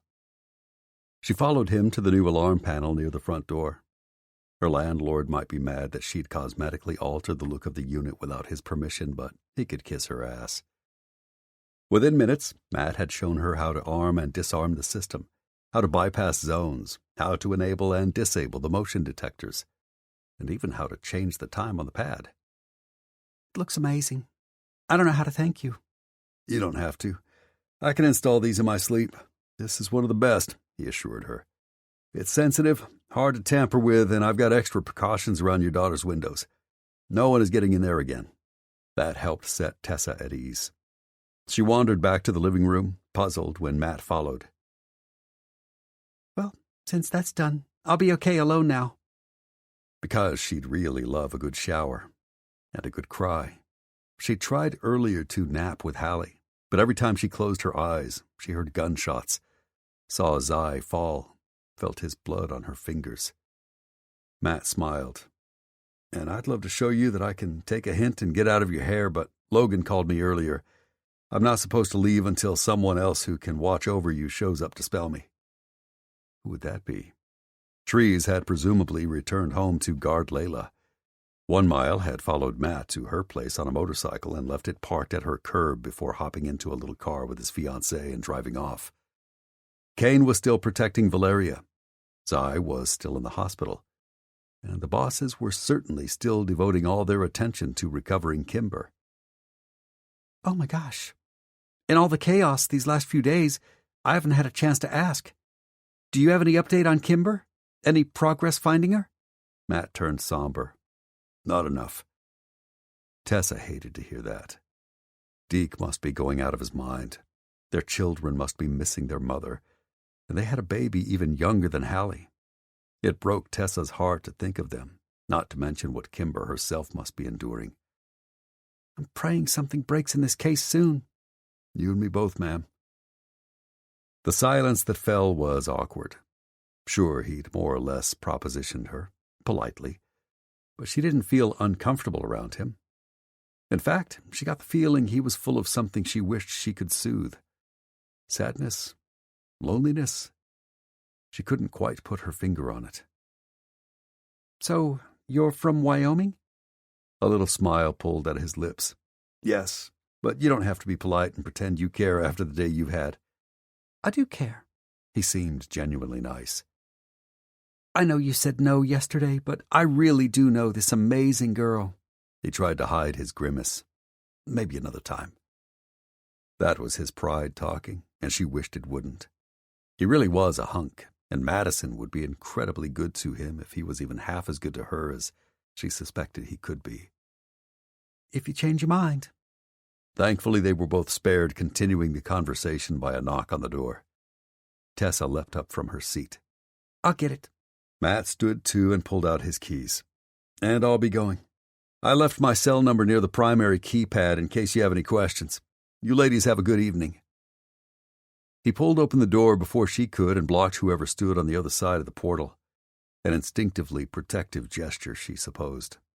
Then Matt relaxed, tipped his hat to her, and walked out. Evening. Bye. She saw the colonel filling her doorway now. He looked haggard, like he hadn't shaved or combed his hair in days. His clothes looked limp.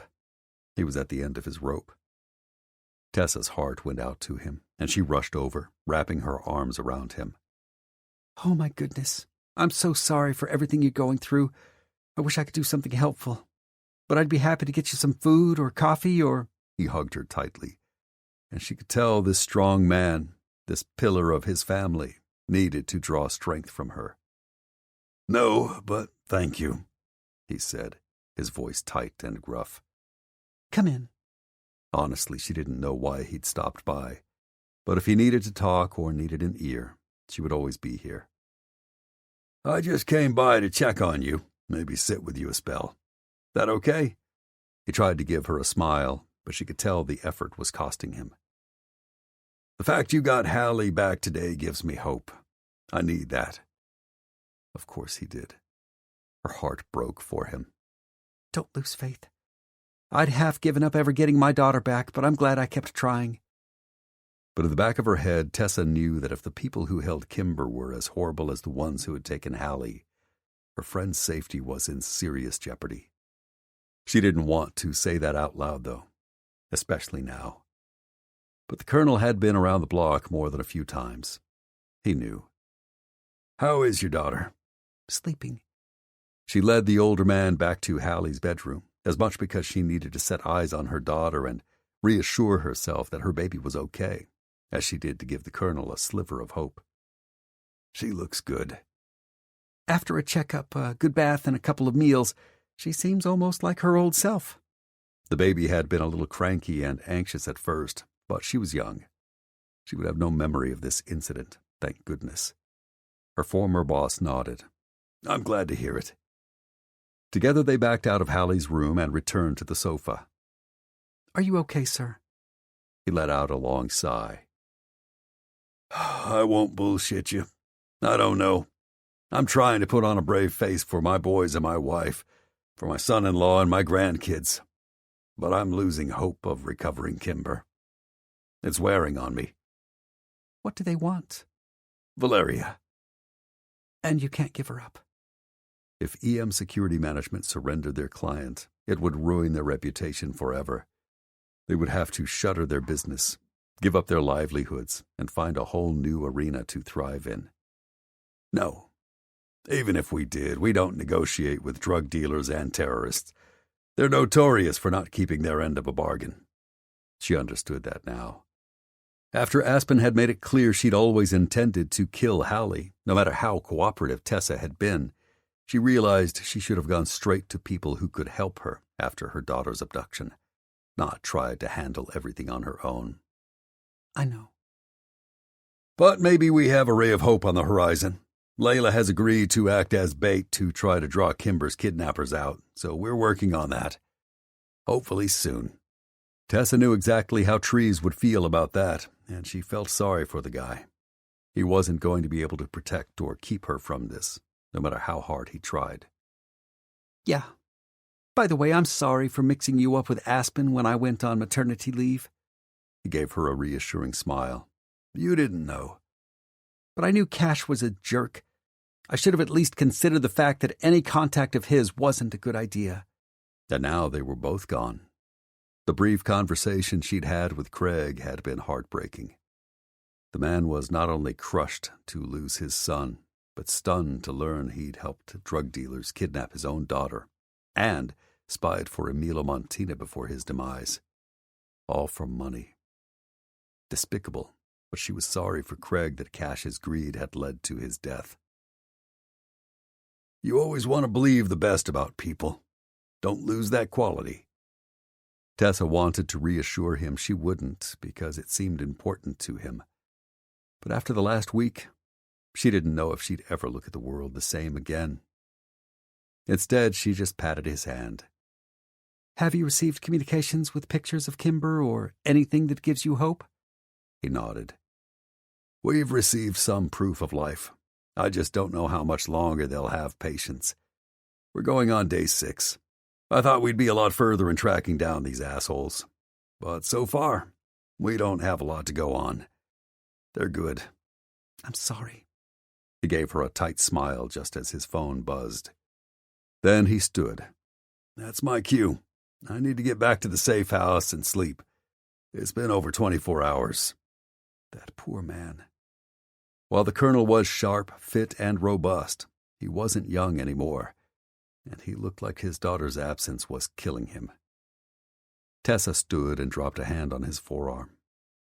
It was so kind of you to drop by to see me. I'm sorry for the way everything happened. I'm under no illusions that your family will consider me a friend after what's happened. But if I can do anything... A knock interrupted, and to her surprise, Hunter poked his head in the door. We got this, Dad. Go on, grab a hot meal and a bed. The colonel patted her arm. I'll let you know. Take care of that baby. Tears stung her eyes. It had been an emotional day, and it wasn't getting any easier. Her heart ached for him. She knew what it was to worry about a daughter's safety, and with every silent hour that passed, she wondered if the news about Zai from the hospital would be agonizing. I will, she assured. Goodbye. The older man nodded as he let himself out. Hunter filed in, followed by Logan and Joaquin. None of them looked as if they were faring any better than their father, but dread filled Tessa's belly. If they were all here on a Sunday in the middle of their own personal crisis, they weren't here for a glass of sweet tea. They were here to fire her. Tessa didn't blame them. They'd trusted her, and she had betrayed them. With good reason, but that probably didn't matter to them. Come in. She motioned them into the living room. Sorry to barge in, but this can't wait. Tension gripped her, squeezing her chest. Of course not. But before you say anything, let me first tell you I'm sorry. I feel horrible for what I've done. I didn't expect to be the target of anything. I didn't know what to do, and I didn't handle it well. I understand that you have to do what you need to. I have no hard feelings, and I wish you all the absolute best. Hunter frowned.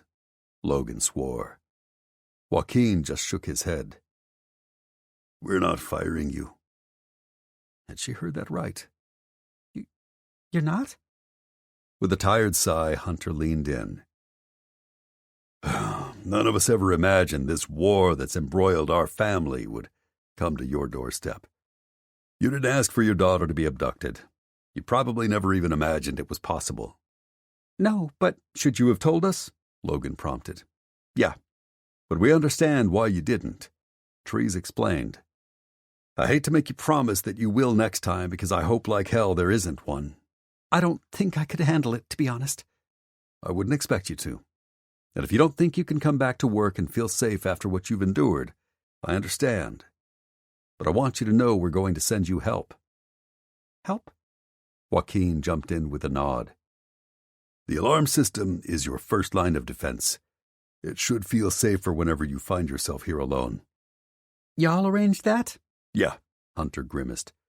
Trees reamed us out. We promised we'd do what we could to protect you in the future. Bless Trees. She hadn't known that having so many protective men as friends would feel like having brothers. It warmed her. Thank you. I know you have your own problems to worry about, so the fact you took care of me, despite everything I've done... Tessa couldn't help it. Tears fell. After the day she'd had and the fact she'd barely slept in 36 hours, they never seemed far away. Hey, Logan took her hand and squeezed. Don't cry. I know it's been a long, horrible day, but Hallie is safe. You're safe, and... What about Zai? What about him? Hunter asked, but he looked at her as if he already knew the answer. She was in love with him, but that wasn't what he wanted to hear. I'm worried. I haven't heard anything in hours. I didn't think his injuries were life-threatening, but no one will tell me anything. My head is spinning with all kinds of possibilities. Did he have internal bleeding they couldn't stop? Did he hit his head so hard that his brain swelled? Is it a concussion or a coma? Or something worse? Tessa tried, but she couldn't carry on without breaking down. If something had happened to Zai, one of the most joyous moments, rescuing Hallie, would be tainted by one of the most crushing, tragic events ever. She didn't know how she'd ever recover. Honestly, she didn't think she would. She would probably spend her life alone, rather than settle for less than the love she'd shared with him. She certainly couldn't stay in Louisiana. She'd probably pack Hallie up, return to Tennessee, and start over. Or hell, maybe move out west. Get away from all her memories, good and bad, of the past. Logan cocked his head at her. Are you in love with Zai? Tessa hesitated. They didn't want to know simply because they were curious. These three never did anything without a reason. And less than a week ago, she had been strictly forbidden from touching Zai at all. Maybe they'd rewritten the contracts, never imagining that one of their operatives would ever fall in love with the office receptionist. But they'd probably frown on that. I don't know what you want from me, she demurred. I want the truth, baby, said a deep, heartbreakingly familiar voice. Tessa gasped and looked up. Zai stood in her front door, bandaged and battered, but otherwise gorgeous, healthy, and alive. She could hardly believe her eyes. She stood, her heart thundering. You're here? He nodded and sauntered in. Yeah, and I'm waiting for you to answer that question. Do you love me? Chapter 14. After a teeth-gnashing game of 20 million questions with the local police at the hospital and a seemingly never-ending battery of tests demanded by the ER doctor over 9 fucking hours, Zai finally pushed his way out of the hospital and marched for the taxi he'd called. He was free, and he had an agenda. It sucked big, hairy balls that the colonel had been forced to pause his efforts to save his daughter to make the local cops see reason. But finally, after some coaxing and good old boying, the police had let Zy go. Apparently, his statement had matched Treese's and Tessa's almost to the last detail. The preliminary forensics, too. His buddy had hung with him for a while, but Zy hadn't needed hand-holding. Since he couldn't do it himself, he'd needed Treese to do him a few favors, including bending the boss's ears about everything Tessa had suffered, then checking on her. Zy wished like hell she had come to see him, but she had Hallie to worry about, of course. After all she'd been through, she needed time with her daughter. But he'd hoped she would poke her head in to check on him. The fact that she hadn't sent disquiet sludging through him. Had he hurt her so much in the bunker that she was ready to turn her back on him? On them? For good? If she was, he had no one to blame but himself. One thing he couldn't put off another second: calling his father. People were fucking dying because Philip Garrett was a greedy asshat. He was going to put a stop to that shit once and for all. Once he settled into the back seat of the taxi that smelled like old leather and butt sweat and ensured the plexiglass divider would give him some privacy, he pressed the contact on his phone he hated most to tap and waited. His father picked up quickly, but his greeting sounded almost reluctant. "Chase?" "Yeah." "This is a surprise. We don't talk for months, then twice in the same week. I thought you might want to know that your son, granted the throwaway and not your beloved Ivy League carbon copy, almost died this morning in a shitty mobile home in BFE, Louisiana, because you're so fucking unscrupulous that you're willing to take cash or favors or whatever the fuck you're getting from drug dealers so they can use A-Buzz to communicate. I'm sorry for you that they failed to off me, but it was close. Better luck next time." "Well, I don't... Someone almost killed you? This morning? What the fuck do you think I do for a living? I take down bad guys. Every single day. And you've been enabling them for $1. But not anymore. I'm stopping it. They also kidnapped my girlfriend's daughter. They put a gun to her head. She's an infant. And it was all coordinated on your fucking app. Won't that look good in the press? Especially after you banned people so publicly for merely talking about government overreach because you thought they might get violent? These people are violent, and they're criminals. Give me a fucking break. Son!" The emotional peel in that one word pissed him off. "Don't call me that." "But you are. In blood only. If you don't want me to go to the press with everything I have, accounts, screenshots, secret groups that clearly violate your terms of service, you ban every one of those motherfuckers and you live up to your promise of a safe platform. If you don't, in 24 hours everything I have will be public. And since it resulted in 3 deaths just this morning, not to mention another man's torture a few months back and a woman's abduction, who's still missing, by the way, won't that make you look good? Don't do that. Please. If I ban them and cut off their communication, they'll come after me. They'll kill me." Zy shook his head. His father probably hadn't seen self-risk in taking money from criminals. Now he was about to get a harsh lesson in reality, and Zy couldn't feel sorry for him at all. If you didn't understand who you were getting into bed with, that's your stupidity. But you can't afford to hire bodyguards. My job is to protect people who can't, and I'm going to fucking do it. 24 hours or I talk. Wait! His father jumped in, sounding desperate. "I'll give you $10 million to keep this quiet. Cash, in a Swiss bank account. Today." That was a lot of fucking money, but money didn't motivate Zy. He had enough to be happy and take care of Tessa, if she would have him. He didn't need more. 10 million isn't enough to buy my principles. 15. You can't buy me off. No amount of money will ever be enough to make me look the other way. You don't know what that much money could do for you. Yeah, he did. Make a shitload of problems he didn't need. Pass. I'm serious. You have 24 hours. What if I sold the company? And divested himself of his fiefdom and Theo's inheritance? Elaborate. Your mother and I are going public with the divorce day after tomorrow. It would be the logical time to announce that I'm selling the business, too." So he could supposedly give her half. The fact he hadn't needed to do that in order to settle with his mother said he had another plan. But the public didn't know that. Who would you sell it to? Because they might be as bad or worse. "I had an offer last week from an investment group.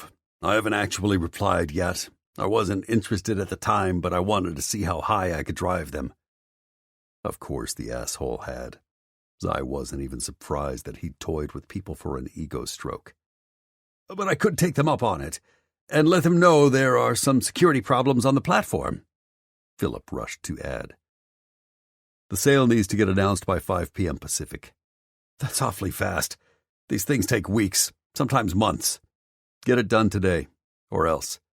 His father hesitated, and Zai could feel him fuming. Finally he huffed, "Fine." That was one hurdle down, but Zai had other provisions. Even if his father and the investment group agreed to a deal today, the actual close of the sale would take a while. 2 more things. First, you have an outage or a glitch or whatever you need to have to not piss off these cartels, but disable, throttle, or delete their accounts until the company changes hands. Be all apologies for the technical problems, but get it done. His dad sighed. "All right." "And you give 10% of the sale of the business to helping others. Women's shelters, food banks, halfway houses. Not through your buddies and their tax shelters or pet projects. And not to your fucking investment guy to line your pockets later. Actual people in need. Don't buy another fucking Lamborghini or whatever overpriced phallic symbol you drive these days. Be a human being." Philip turned very quiet. "You're right." Zai didn't kid himself. His dad's sudden change of heart and self-enlightenment wouldn't last. But if it protected the people he loved for now, he'd done what he could. "And one more thing. I know you're going to dive back into the tech pool, and I'd be an idiot to think you don't already have something working, but you don't do business with these criminals again. Ever." "Fine." His dad paused. "I don't even know who you are. How are you so not like the rest of us?" More than once, Zai had wondered the same thing. He still didn't know why he'd never been a fortune chaser like his father, lazy and worried only about appearances like his mother, or a budding tycoon more concerned about his own pleasure than actually contributing to society like his brother. "I grew up with 3 examples of what not to be. That was all I needed." That and the fact he'd been determined to be his own man. "Are you still in Louisiana?" "Why?" "It's backward and mostly full of bumpkins, and..." "The bumpkins are great people who care about each other in their community. They're turning into the kind of family I've always wanted and never had." "Ouch. You never spared my feelings as a kid. I'm just returning the favor. Oh, and when you announce the divorce tomorrow, my name better not be anywhere on that press release." "I'll have it removed," his father sighed. "Will I ever hear from you again?" "I don't know." Then the taxi driver pulled into Tessa's neighborhood, and his patience with this conversation ended. "That all depends on you. I have to go." "I'm sorry." Zai knew his dad wasn't merely apologizing for this latest fiasco, but a lifelong host of disappointments. "And I'm sorry it's come to this. Maybe someday. Goodbye, son." His father actually sounded choked up. And Zai didn't have the energy to decide whether he believed the man or not. The taxi was stopping in front of Tessa's place, and this was the future he needed to focus on. "Goodbye." With that, he hung up, paid the taxi driver, then hauled ass out of the car. Well, as much as he could in his banged-up condition. Then he hobbled up Tessa's walkway. On the other side of the door, he heard familiar male voices. The bosses were here. They fucking better not be firing her. "Are you in love with Zai?" That was Logan. Exactly what Zai wanted to know. His heart caught in his throat as he eavesdropped, waiting for her reply. "I don't know what you want from me," Tessa said. Her voice was so soft, but he heard the catch in it. Zai frowned. What kind of answer was that? He pushed the door open and took in the scene. Tessa surrounded by all the bosses, looking exhausted and worried and put on the spot by the 3 bastards they worked for. I want the truth, baby. She stood, clearly shocked. You're here? Had she thought he wouldn't come as soon as he could? Or was she simply wishing he hadn't? He nodded and entered, shutting the door behind him. Yeah, and I'm waiting for you to answer that question. Do you love me? That's our cue to leave. Hunter stood. The other 2 followed suit, Logan frowning as if he wasn't quite ready to rush out the door. Good. Since Zai was on a roll, cleaning house and sweeping out the shit, he might as well continue. After you 3 apologized for lying to her and manipulating her. She gaped. I'm the one who owed them the apology. I passed on company secrets. I didn't do what I should have when Hallie went missing and... You've already owned up to it, Hunter put in. And that's good, Zai added. But what they're not telling you is why they suddenly removed the restrictions in our contracts keeping us apart. Tessa frowned and turned to the trio. Hunter grimaced. When we suspected you or Trees of being our mole, we assigned Zai to investigate you both. He was pissed and he resisted. After weeks of almost no progress, we decided to change the contracts, which, as you know, we finalized on Monday. Then we told him he had 2 weeks to prove which of you was our mole. If he didn't, we planned to fire you all. She gaped, then lifted trembling fingers over her pretty pink mouth. You put Zai in a terrible position. He nodded. The worst. And I'm sorry for my part, baby. I should never have suspected you. I gave you reasons to. She looked down contritely, then turned to the bosses. I understand why you did what you did, but I wish you'd come to me directly instead of putting Zai in the middle. Logan sighed and elbowed his older brother. Hunter looked grumpy but nodded. Yeah, in hindsight we should have. So we're apologizing to both of you. And we'll try to be less asshole-ish in the future, Logan added. Joaquin rubbed at the back of his neck. This management thing is still new for us. We're, feeling our way through, and sometimes we're a little blind. I understand, she murmured. And I hope you find your sister soon. If there's anything I can do, let me know. You'll be in the office next week? Hunter asked. Maybe not first thing on Monday. Of course, she needed more time with her daughter. But then she looked up at him, a silent acknowledgement that they had unresolved issues. But soon? Same here, Zai cut in. I'm not medically cleared for the next 48 hours. Concussion protocol, he nodded. If I have one, it's mild. I lost consciousness at the scene and woke up with a bitch of a headache. But it's getting better. They monitored me for hours, even after all the tests. But they still want me to be cautious. Gotcha. Apology accepted? You coming back soon? Logan asked, like it very much mattered to him. Yeah. They might have fucked up, but they meant well. After dealing with his dad, he knew how critical that distinction was. Thanks. We don't know when or if we'll return to normal, so, keep on being in charge. All right, but we should spell Kane. He needs a break. Yeah, call us later. Jack and Deke are willing to loan us one of theirs. We haven't met Trevor except in passing, but he's got to be a good guy if his nickname for 1 mile is serial killer.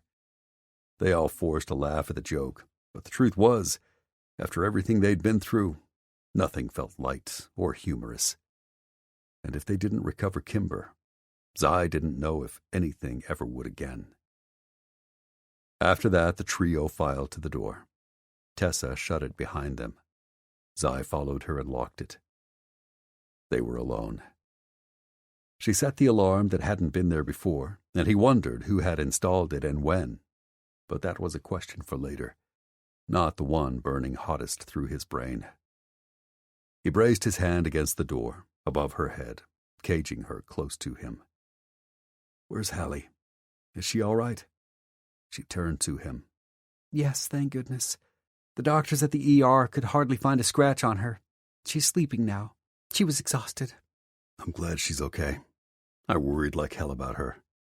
She sent him a little smile. I could tell. You risked your life for her. Saying thank you doesn't begin to express how grateful I am. You don't have to thank me. I think of her as my own. That choked Tessa up. I worried about you. I waited hours today without any word. I asked, but no one would tell me anything, even where to find you. I hoped you'd call, but... He pulled the phone from his back pocket. It died shortly after we reached the ER. She placed a soft hand on his arm, and even that touch was enough to send a shudder through him. Are you okay? Really? Better now that I'm here, with you. I'm better now that you're here, too. Can you stay? Her soft entreaty gave him hope. That depends on you. Me?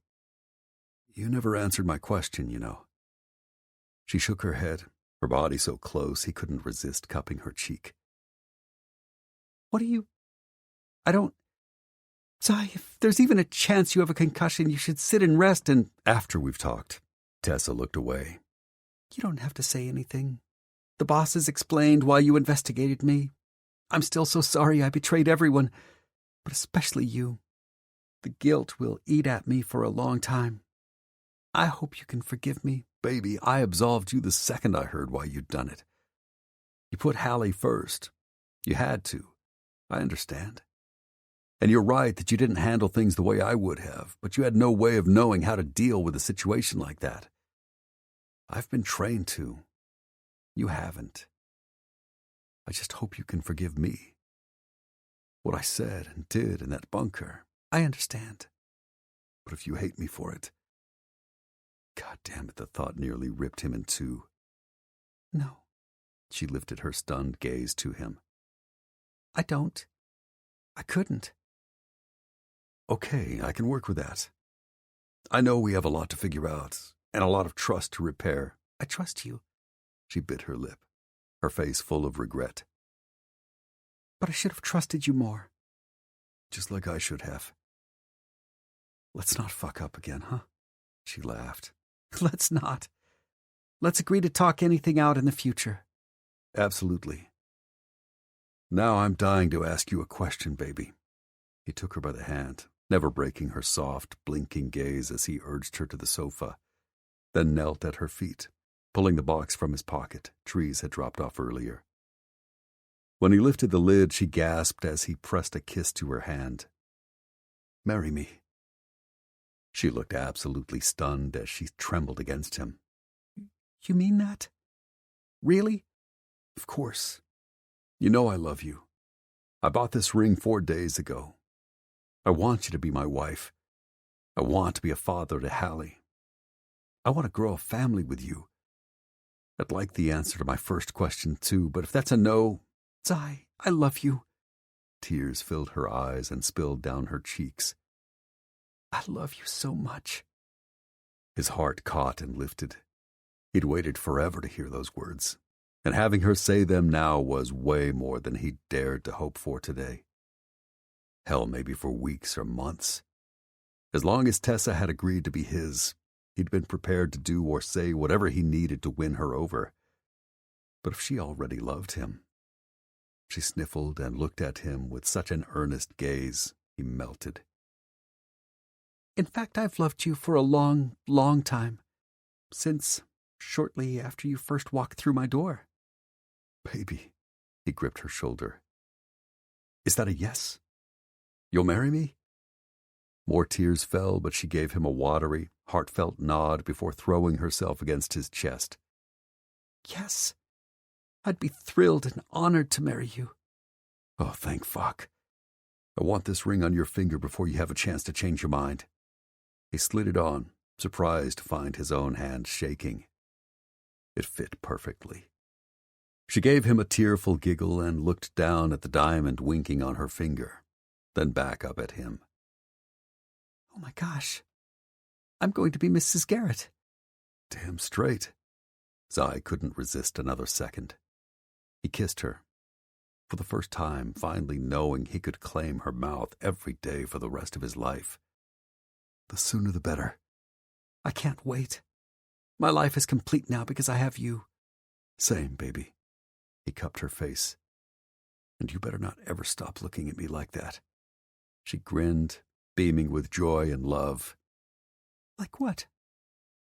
Like you want me to peel off your clothes and take you to bed as much as I'm dying to. I'll never stop, I promise. I just want to know what you're waiting for. Nothing. I'm done waiting. You're mine now. Forever. Epilogue. February 2nd, 3 a.m. Forrest Scott, known to most everyone as Trees, because what else was someone supposed to call a gawky-as-fuck 6'8" dude, jolted awake to the nagging whine pealing from the alarm panel and sat straight up in bed. Someone unauthorized had opened one of his doors or windows. His first thought was of Layla Torres. Had someone come to take her from him, or was she trying to escape? Again. It didn't matter which scenario he was facing, someone was getting interrogated tonight. Trees vaulted out of bed and disengaged the alarm before hopping into his sweatpants and steel-toed boots. Without bothering to lace up, he grabbed the Benelli he kept propped beside his bed and a pair of cuffs from his nightstand, then pocketed the nearby flashlight. Trees prowled across the house quietly, a skill acquired from years at war in both urban dogfights and desert shitholes, until he reached Layla's bedroom. He wasn't surprised to find the door closed. She shut it every night, locked it too. Apparently she thought that would save her from him if he was the kind of asshole who would force his way into her bed. She had known men like that most of her life, so he'd let her keep the illusion. Trees hated to screw with her peace of mind now, but he had her door open in less than 10 seconds. Her bed was empty, her window tightly shut, but it was chillier in here, as if someone had recently let the winter night into her room. Son of a bitch. He doubled back, charging to the front door, plucked his coat off the nearby hook and shoved it on over his bare torso as he hauled ass onto the porch. Thank God he still had a pair of thermal night vision binoculars in his pocket. Trees lifted them to his face and found Layla in seconds. She was alone. He grunted, wanting to be grateful that someone hadn't taken her from him, but he was just too pissed. Did the woman not understand that her life was in danger? Or did she simply not value her goddamn safety? Cursing, he bounded off the porch and ran after her. He would catch up to her quickly for 4 reasons.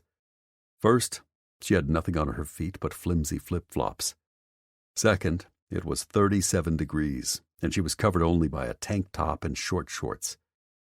Third, his height advantage meant he had hella long legs, and her soft curves proved that, unlike him, she didn't run a few miles a day.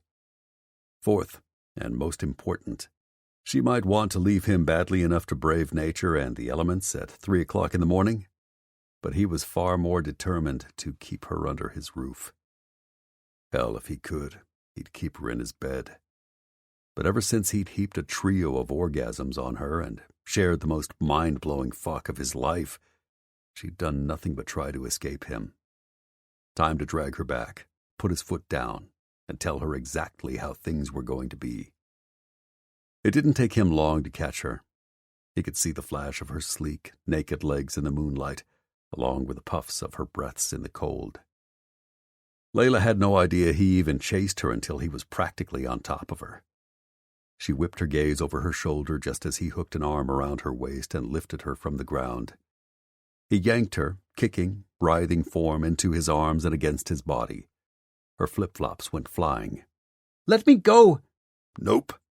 He retrieved her shoes and shoved them in his pocket, despite her struggles. She did her best to punch and kick him, even bit him once. But as his mother would have said, bless her heart, every attempt to get free was both ineffectual and pointless. "You cannot keep me here against my will." That was where she was wrong. EM Security Management was paying him for just that. "I can," he said as he headed back toward his house. "My sister needs me." Your sister has her own protection. We've ensured that, and you know it. That's not why you're trying to run, and you know I'm right." Layla went stubbornly mute, a response he was well used to. She didn't want to talk? Fine by him. Trees contained her still wriggling form, bypassed the front door, then headed around to the back before flipping on his chipper shredder. "No!" she screamed in terror, scratching and clawing, scrambling to get away from him as if her life depended on it. What the hell did she think he intended to do? Feed her into it? One look at her face told him she did. Fuck. "Hey, calm down, honey. It's all right. I'm not going to hurt you." She looked at him with wary eyes. "Then what?"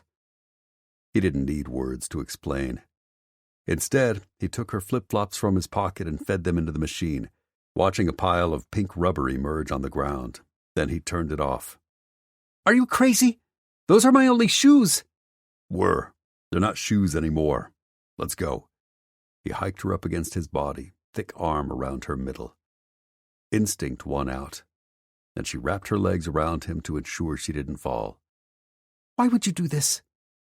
Trees didn't answer until he climbed the front porch, made his way inside, and set her on her feet.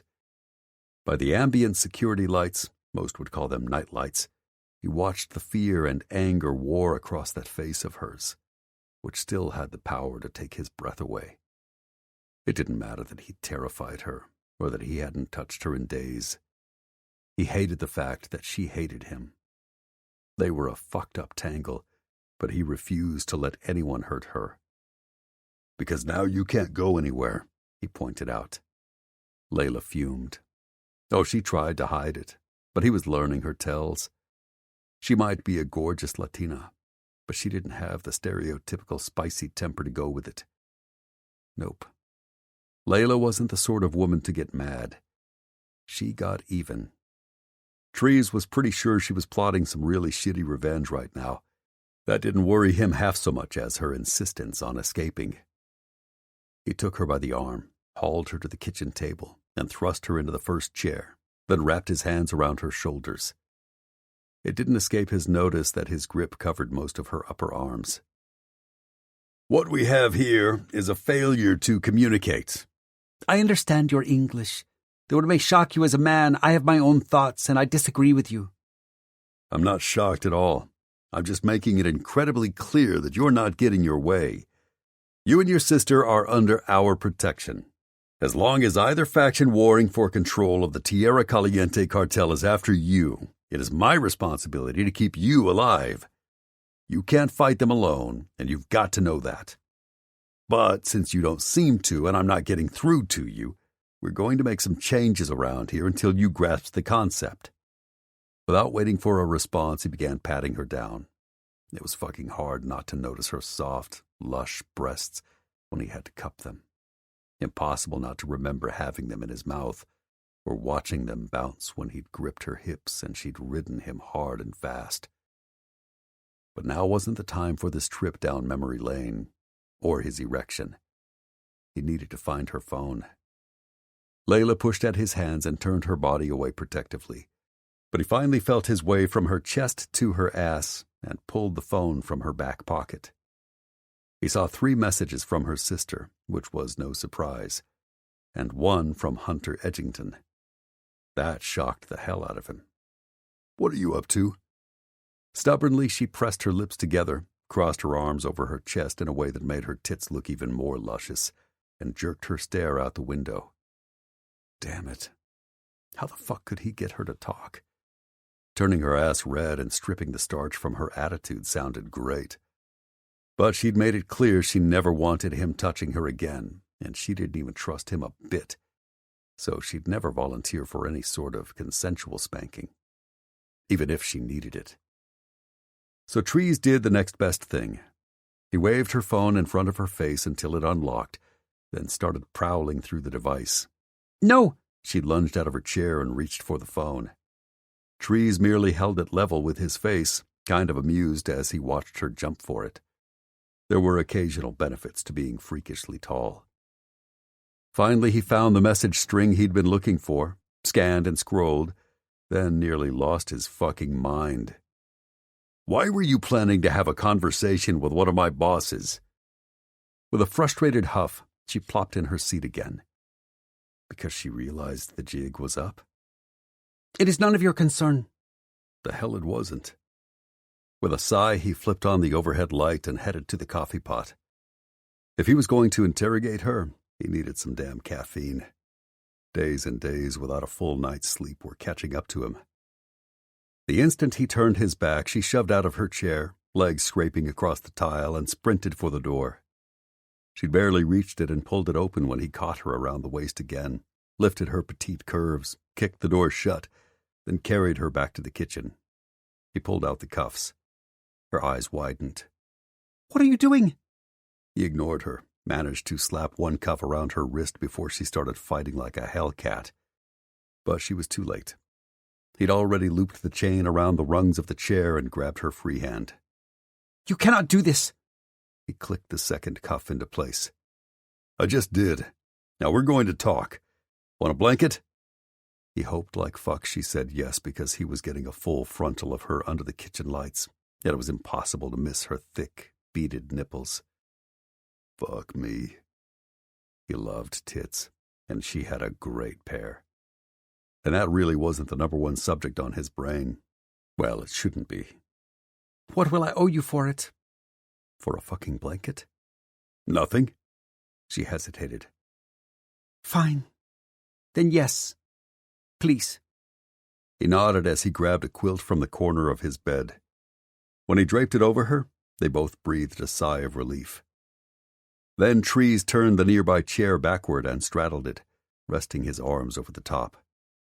Let's start over. Why were you asking to talk to my boss? Layla proved once again she was as strong-willed as she was beautiful when she refused to answer. You want to tell him we fucked? See if that will get me in trouble? Are you hoping he'll assign you a guard you can slip past? But as soon as the words were out, Trees realized he was wrong. She'd had days to throw him under the bus. For some reason, she hadn't. And if she thought for a minute she'd be able to slip past someone else on the EM security team, she would have already done her best to swap him out. But she'd met enough of them by now to know better. So what was her angle?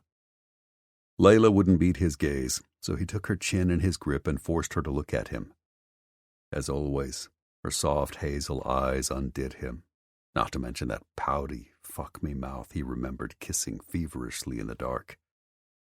How many times had he jacked off to that memory? Why would you want to talk to Hunter without me knowing?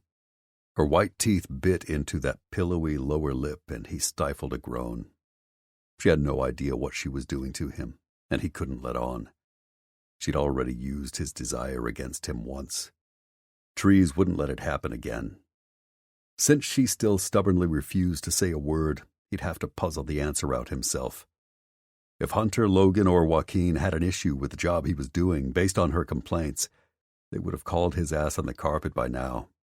If it wasn't about the sex he'd once stupidly taken her up on, and it wasn't about the fact he was keeping her captive at his isolated compound, he could only think of one other thing, and it fucking pissed him off. Were you arranging to use yourself as bait to catch whoever's after your sister? Layla glared at him as if debating the wisdom of answering with anything close to the truth.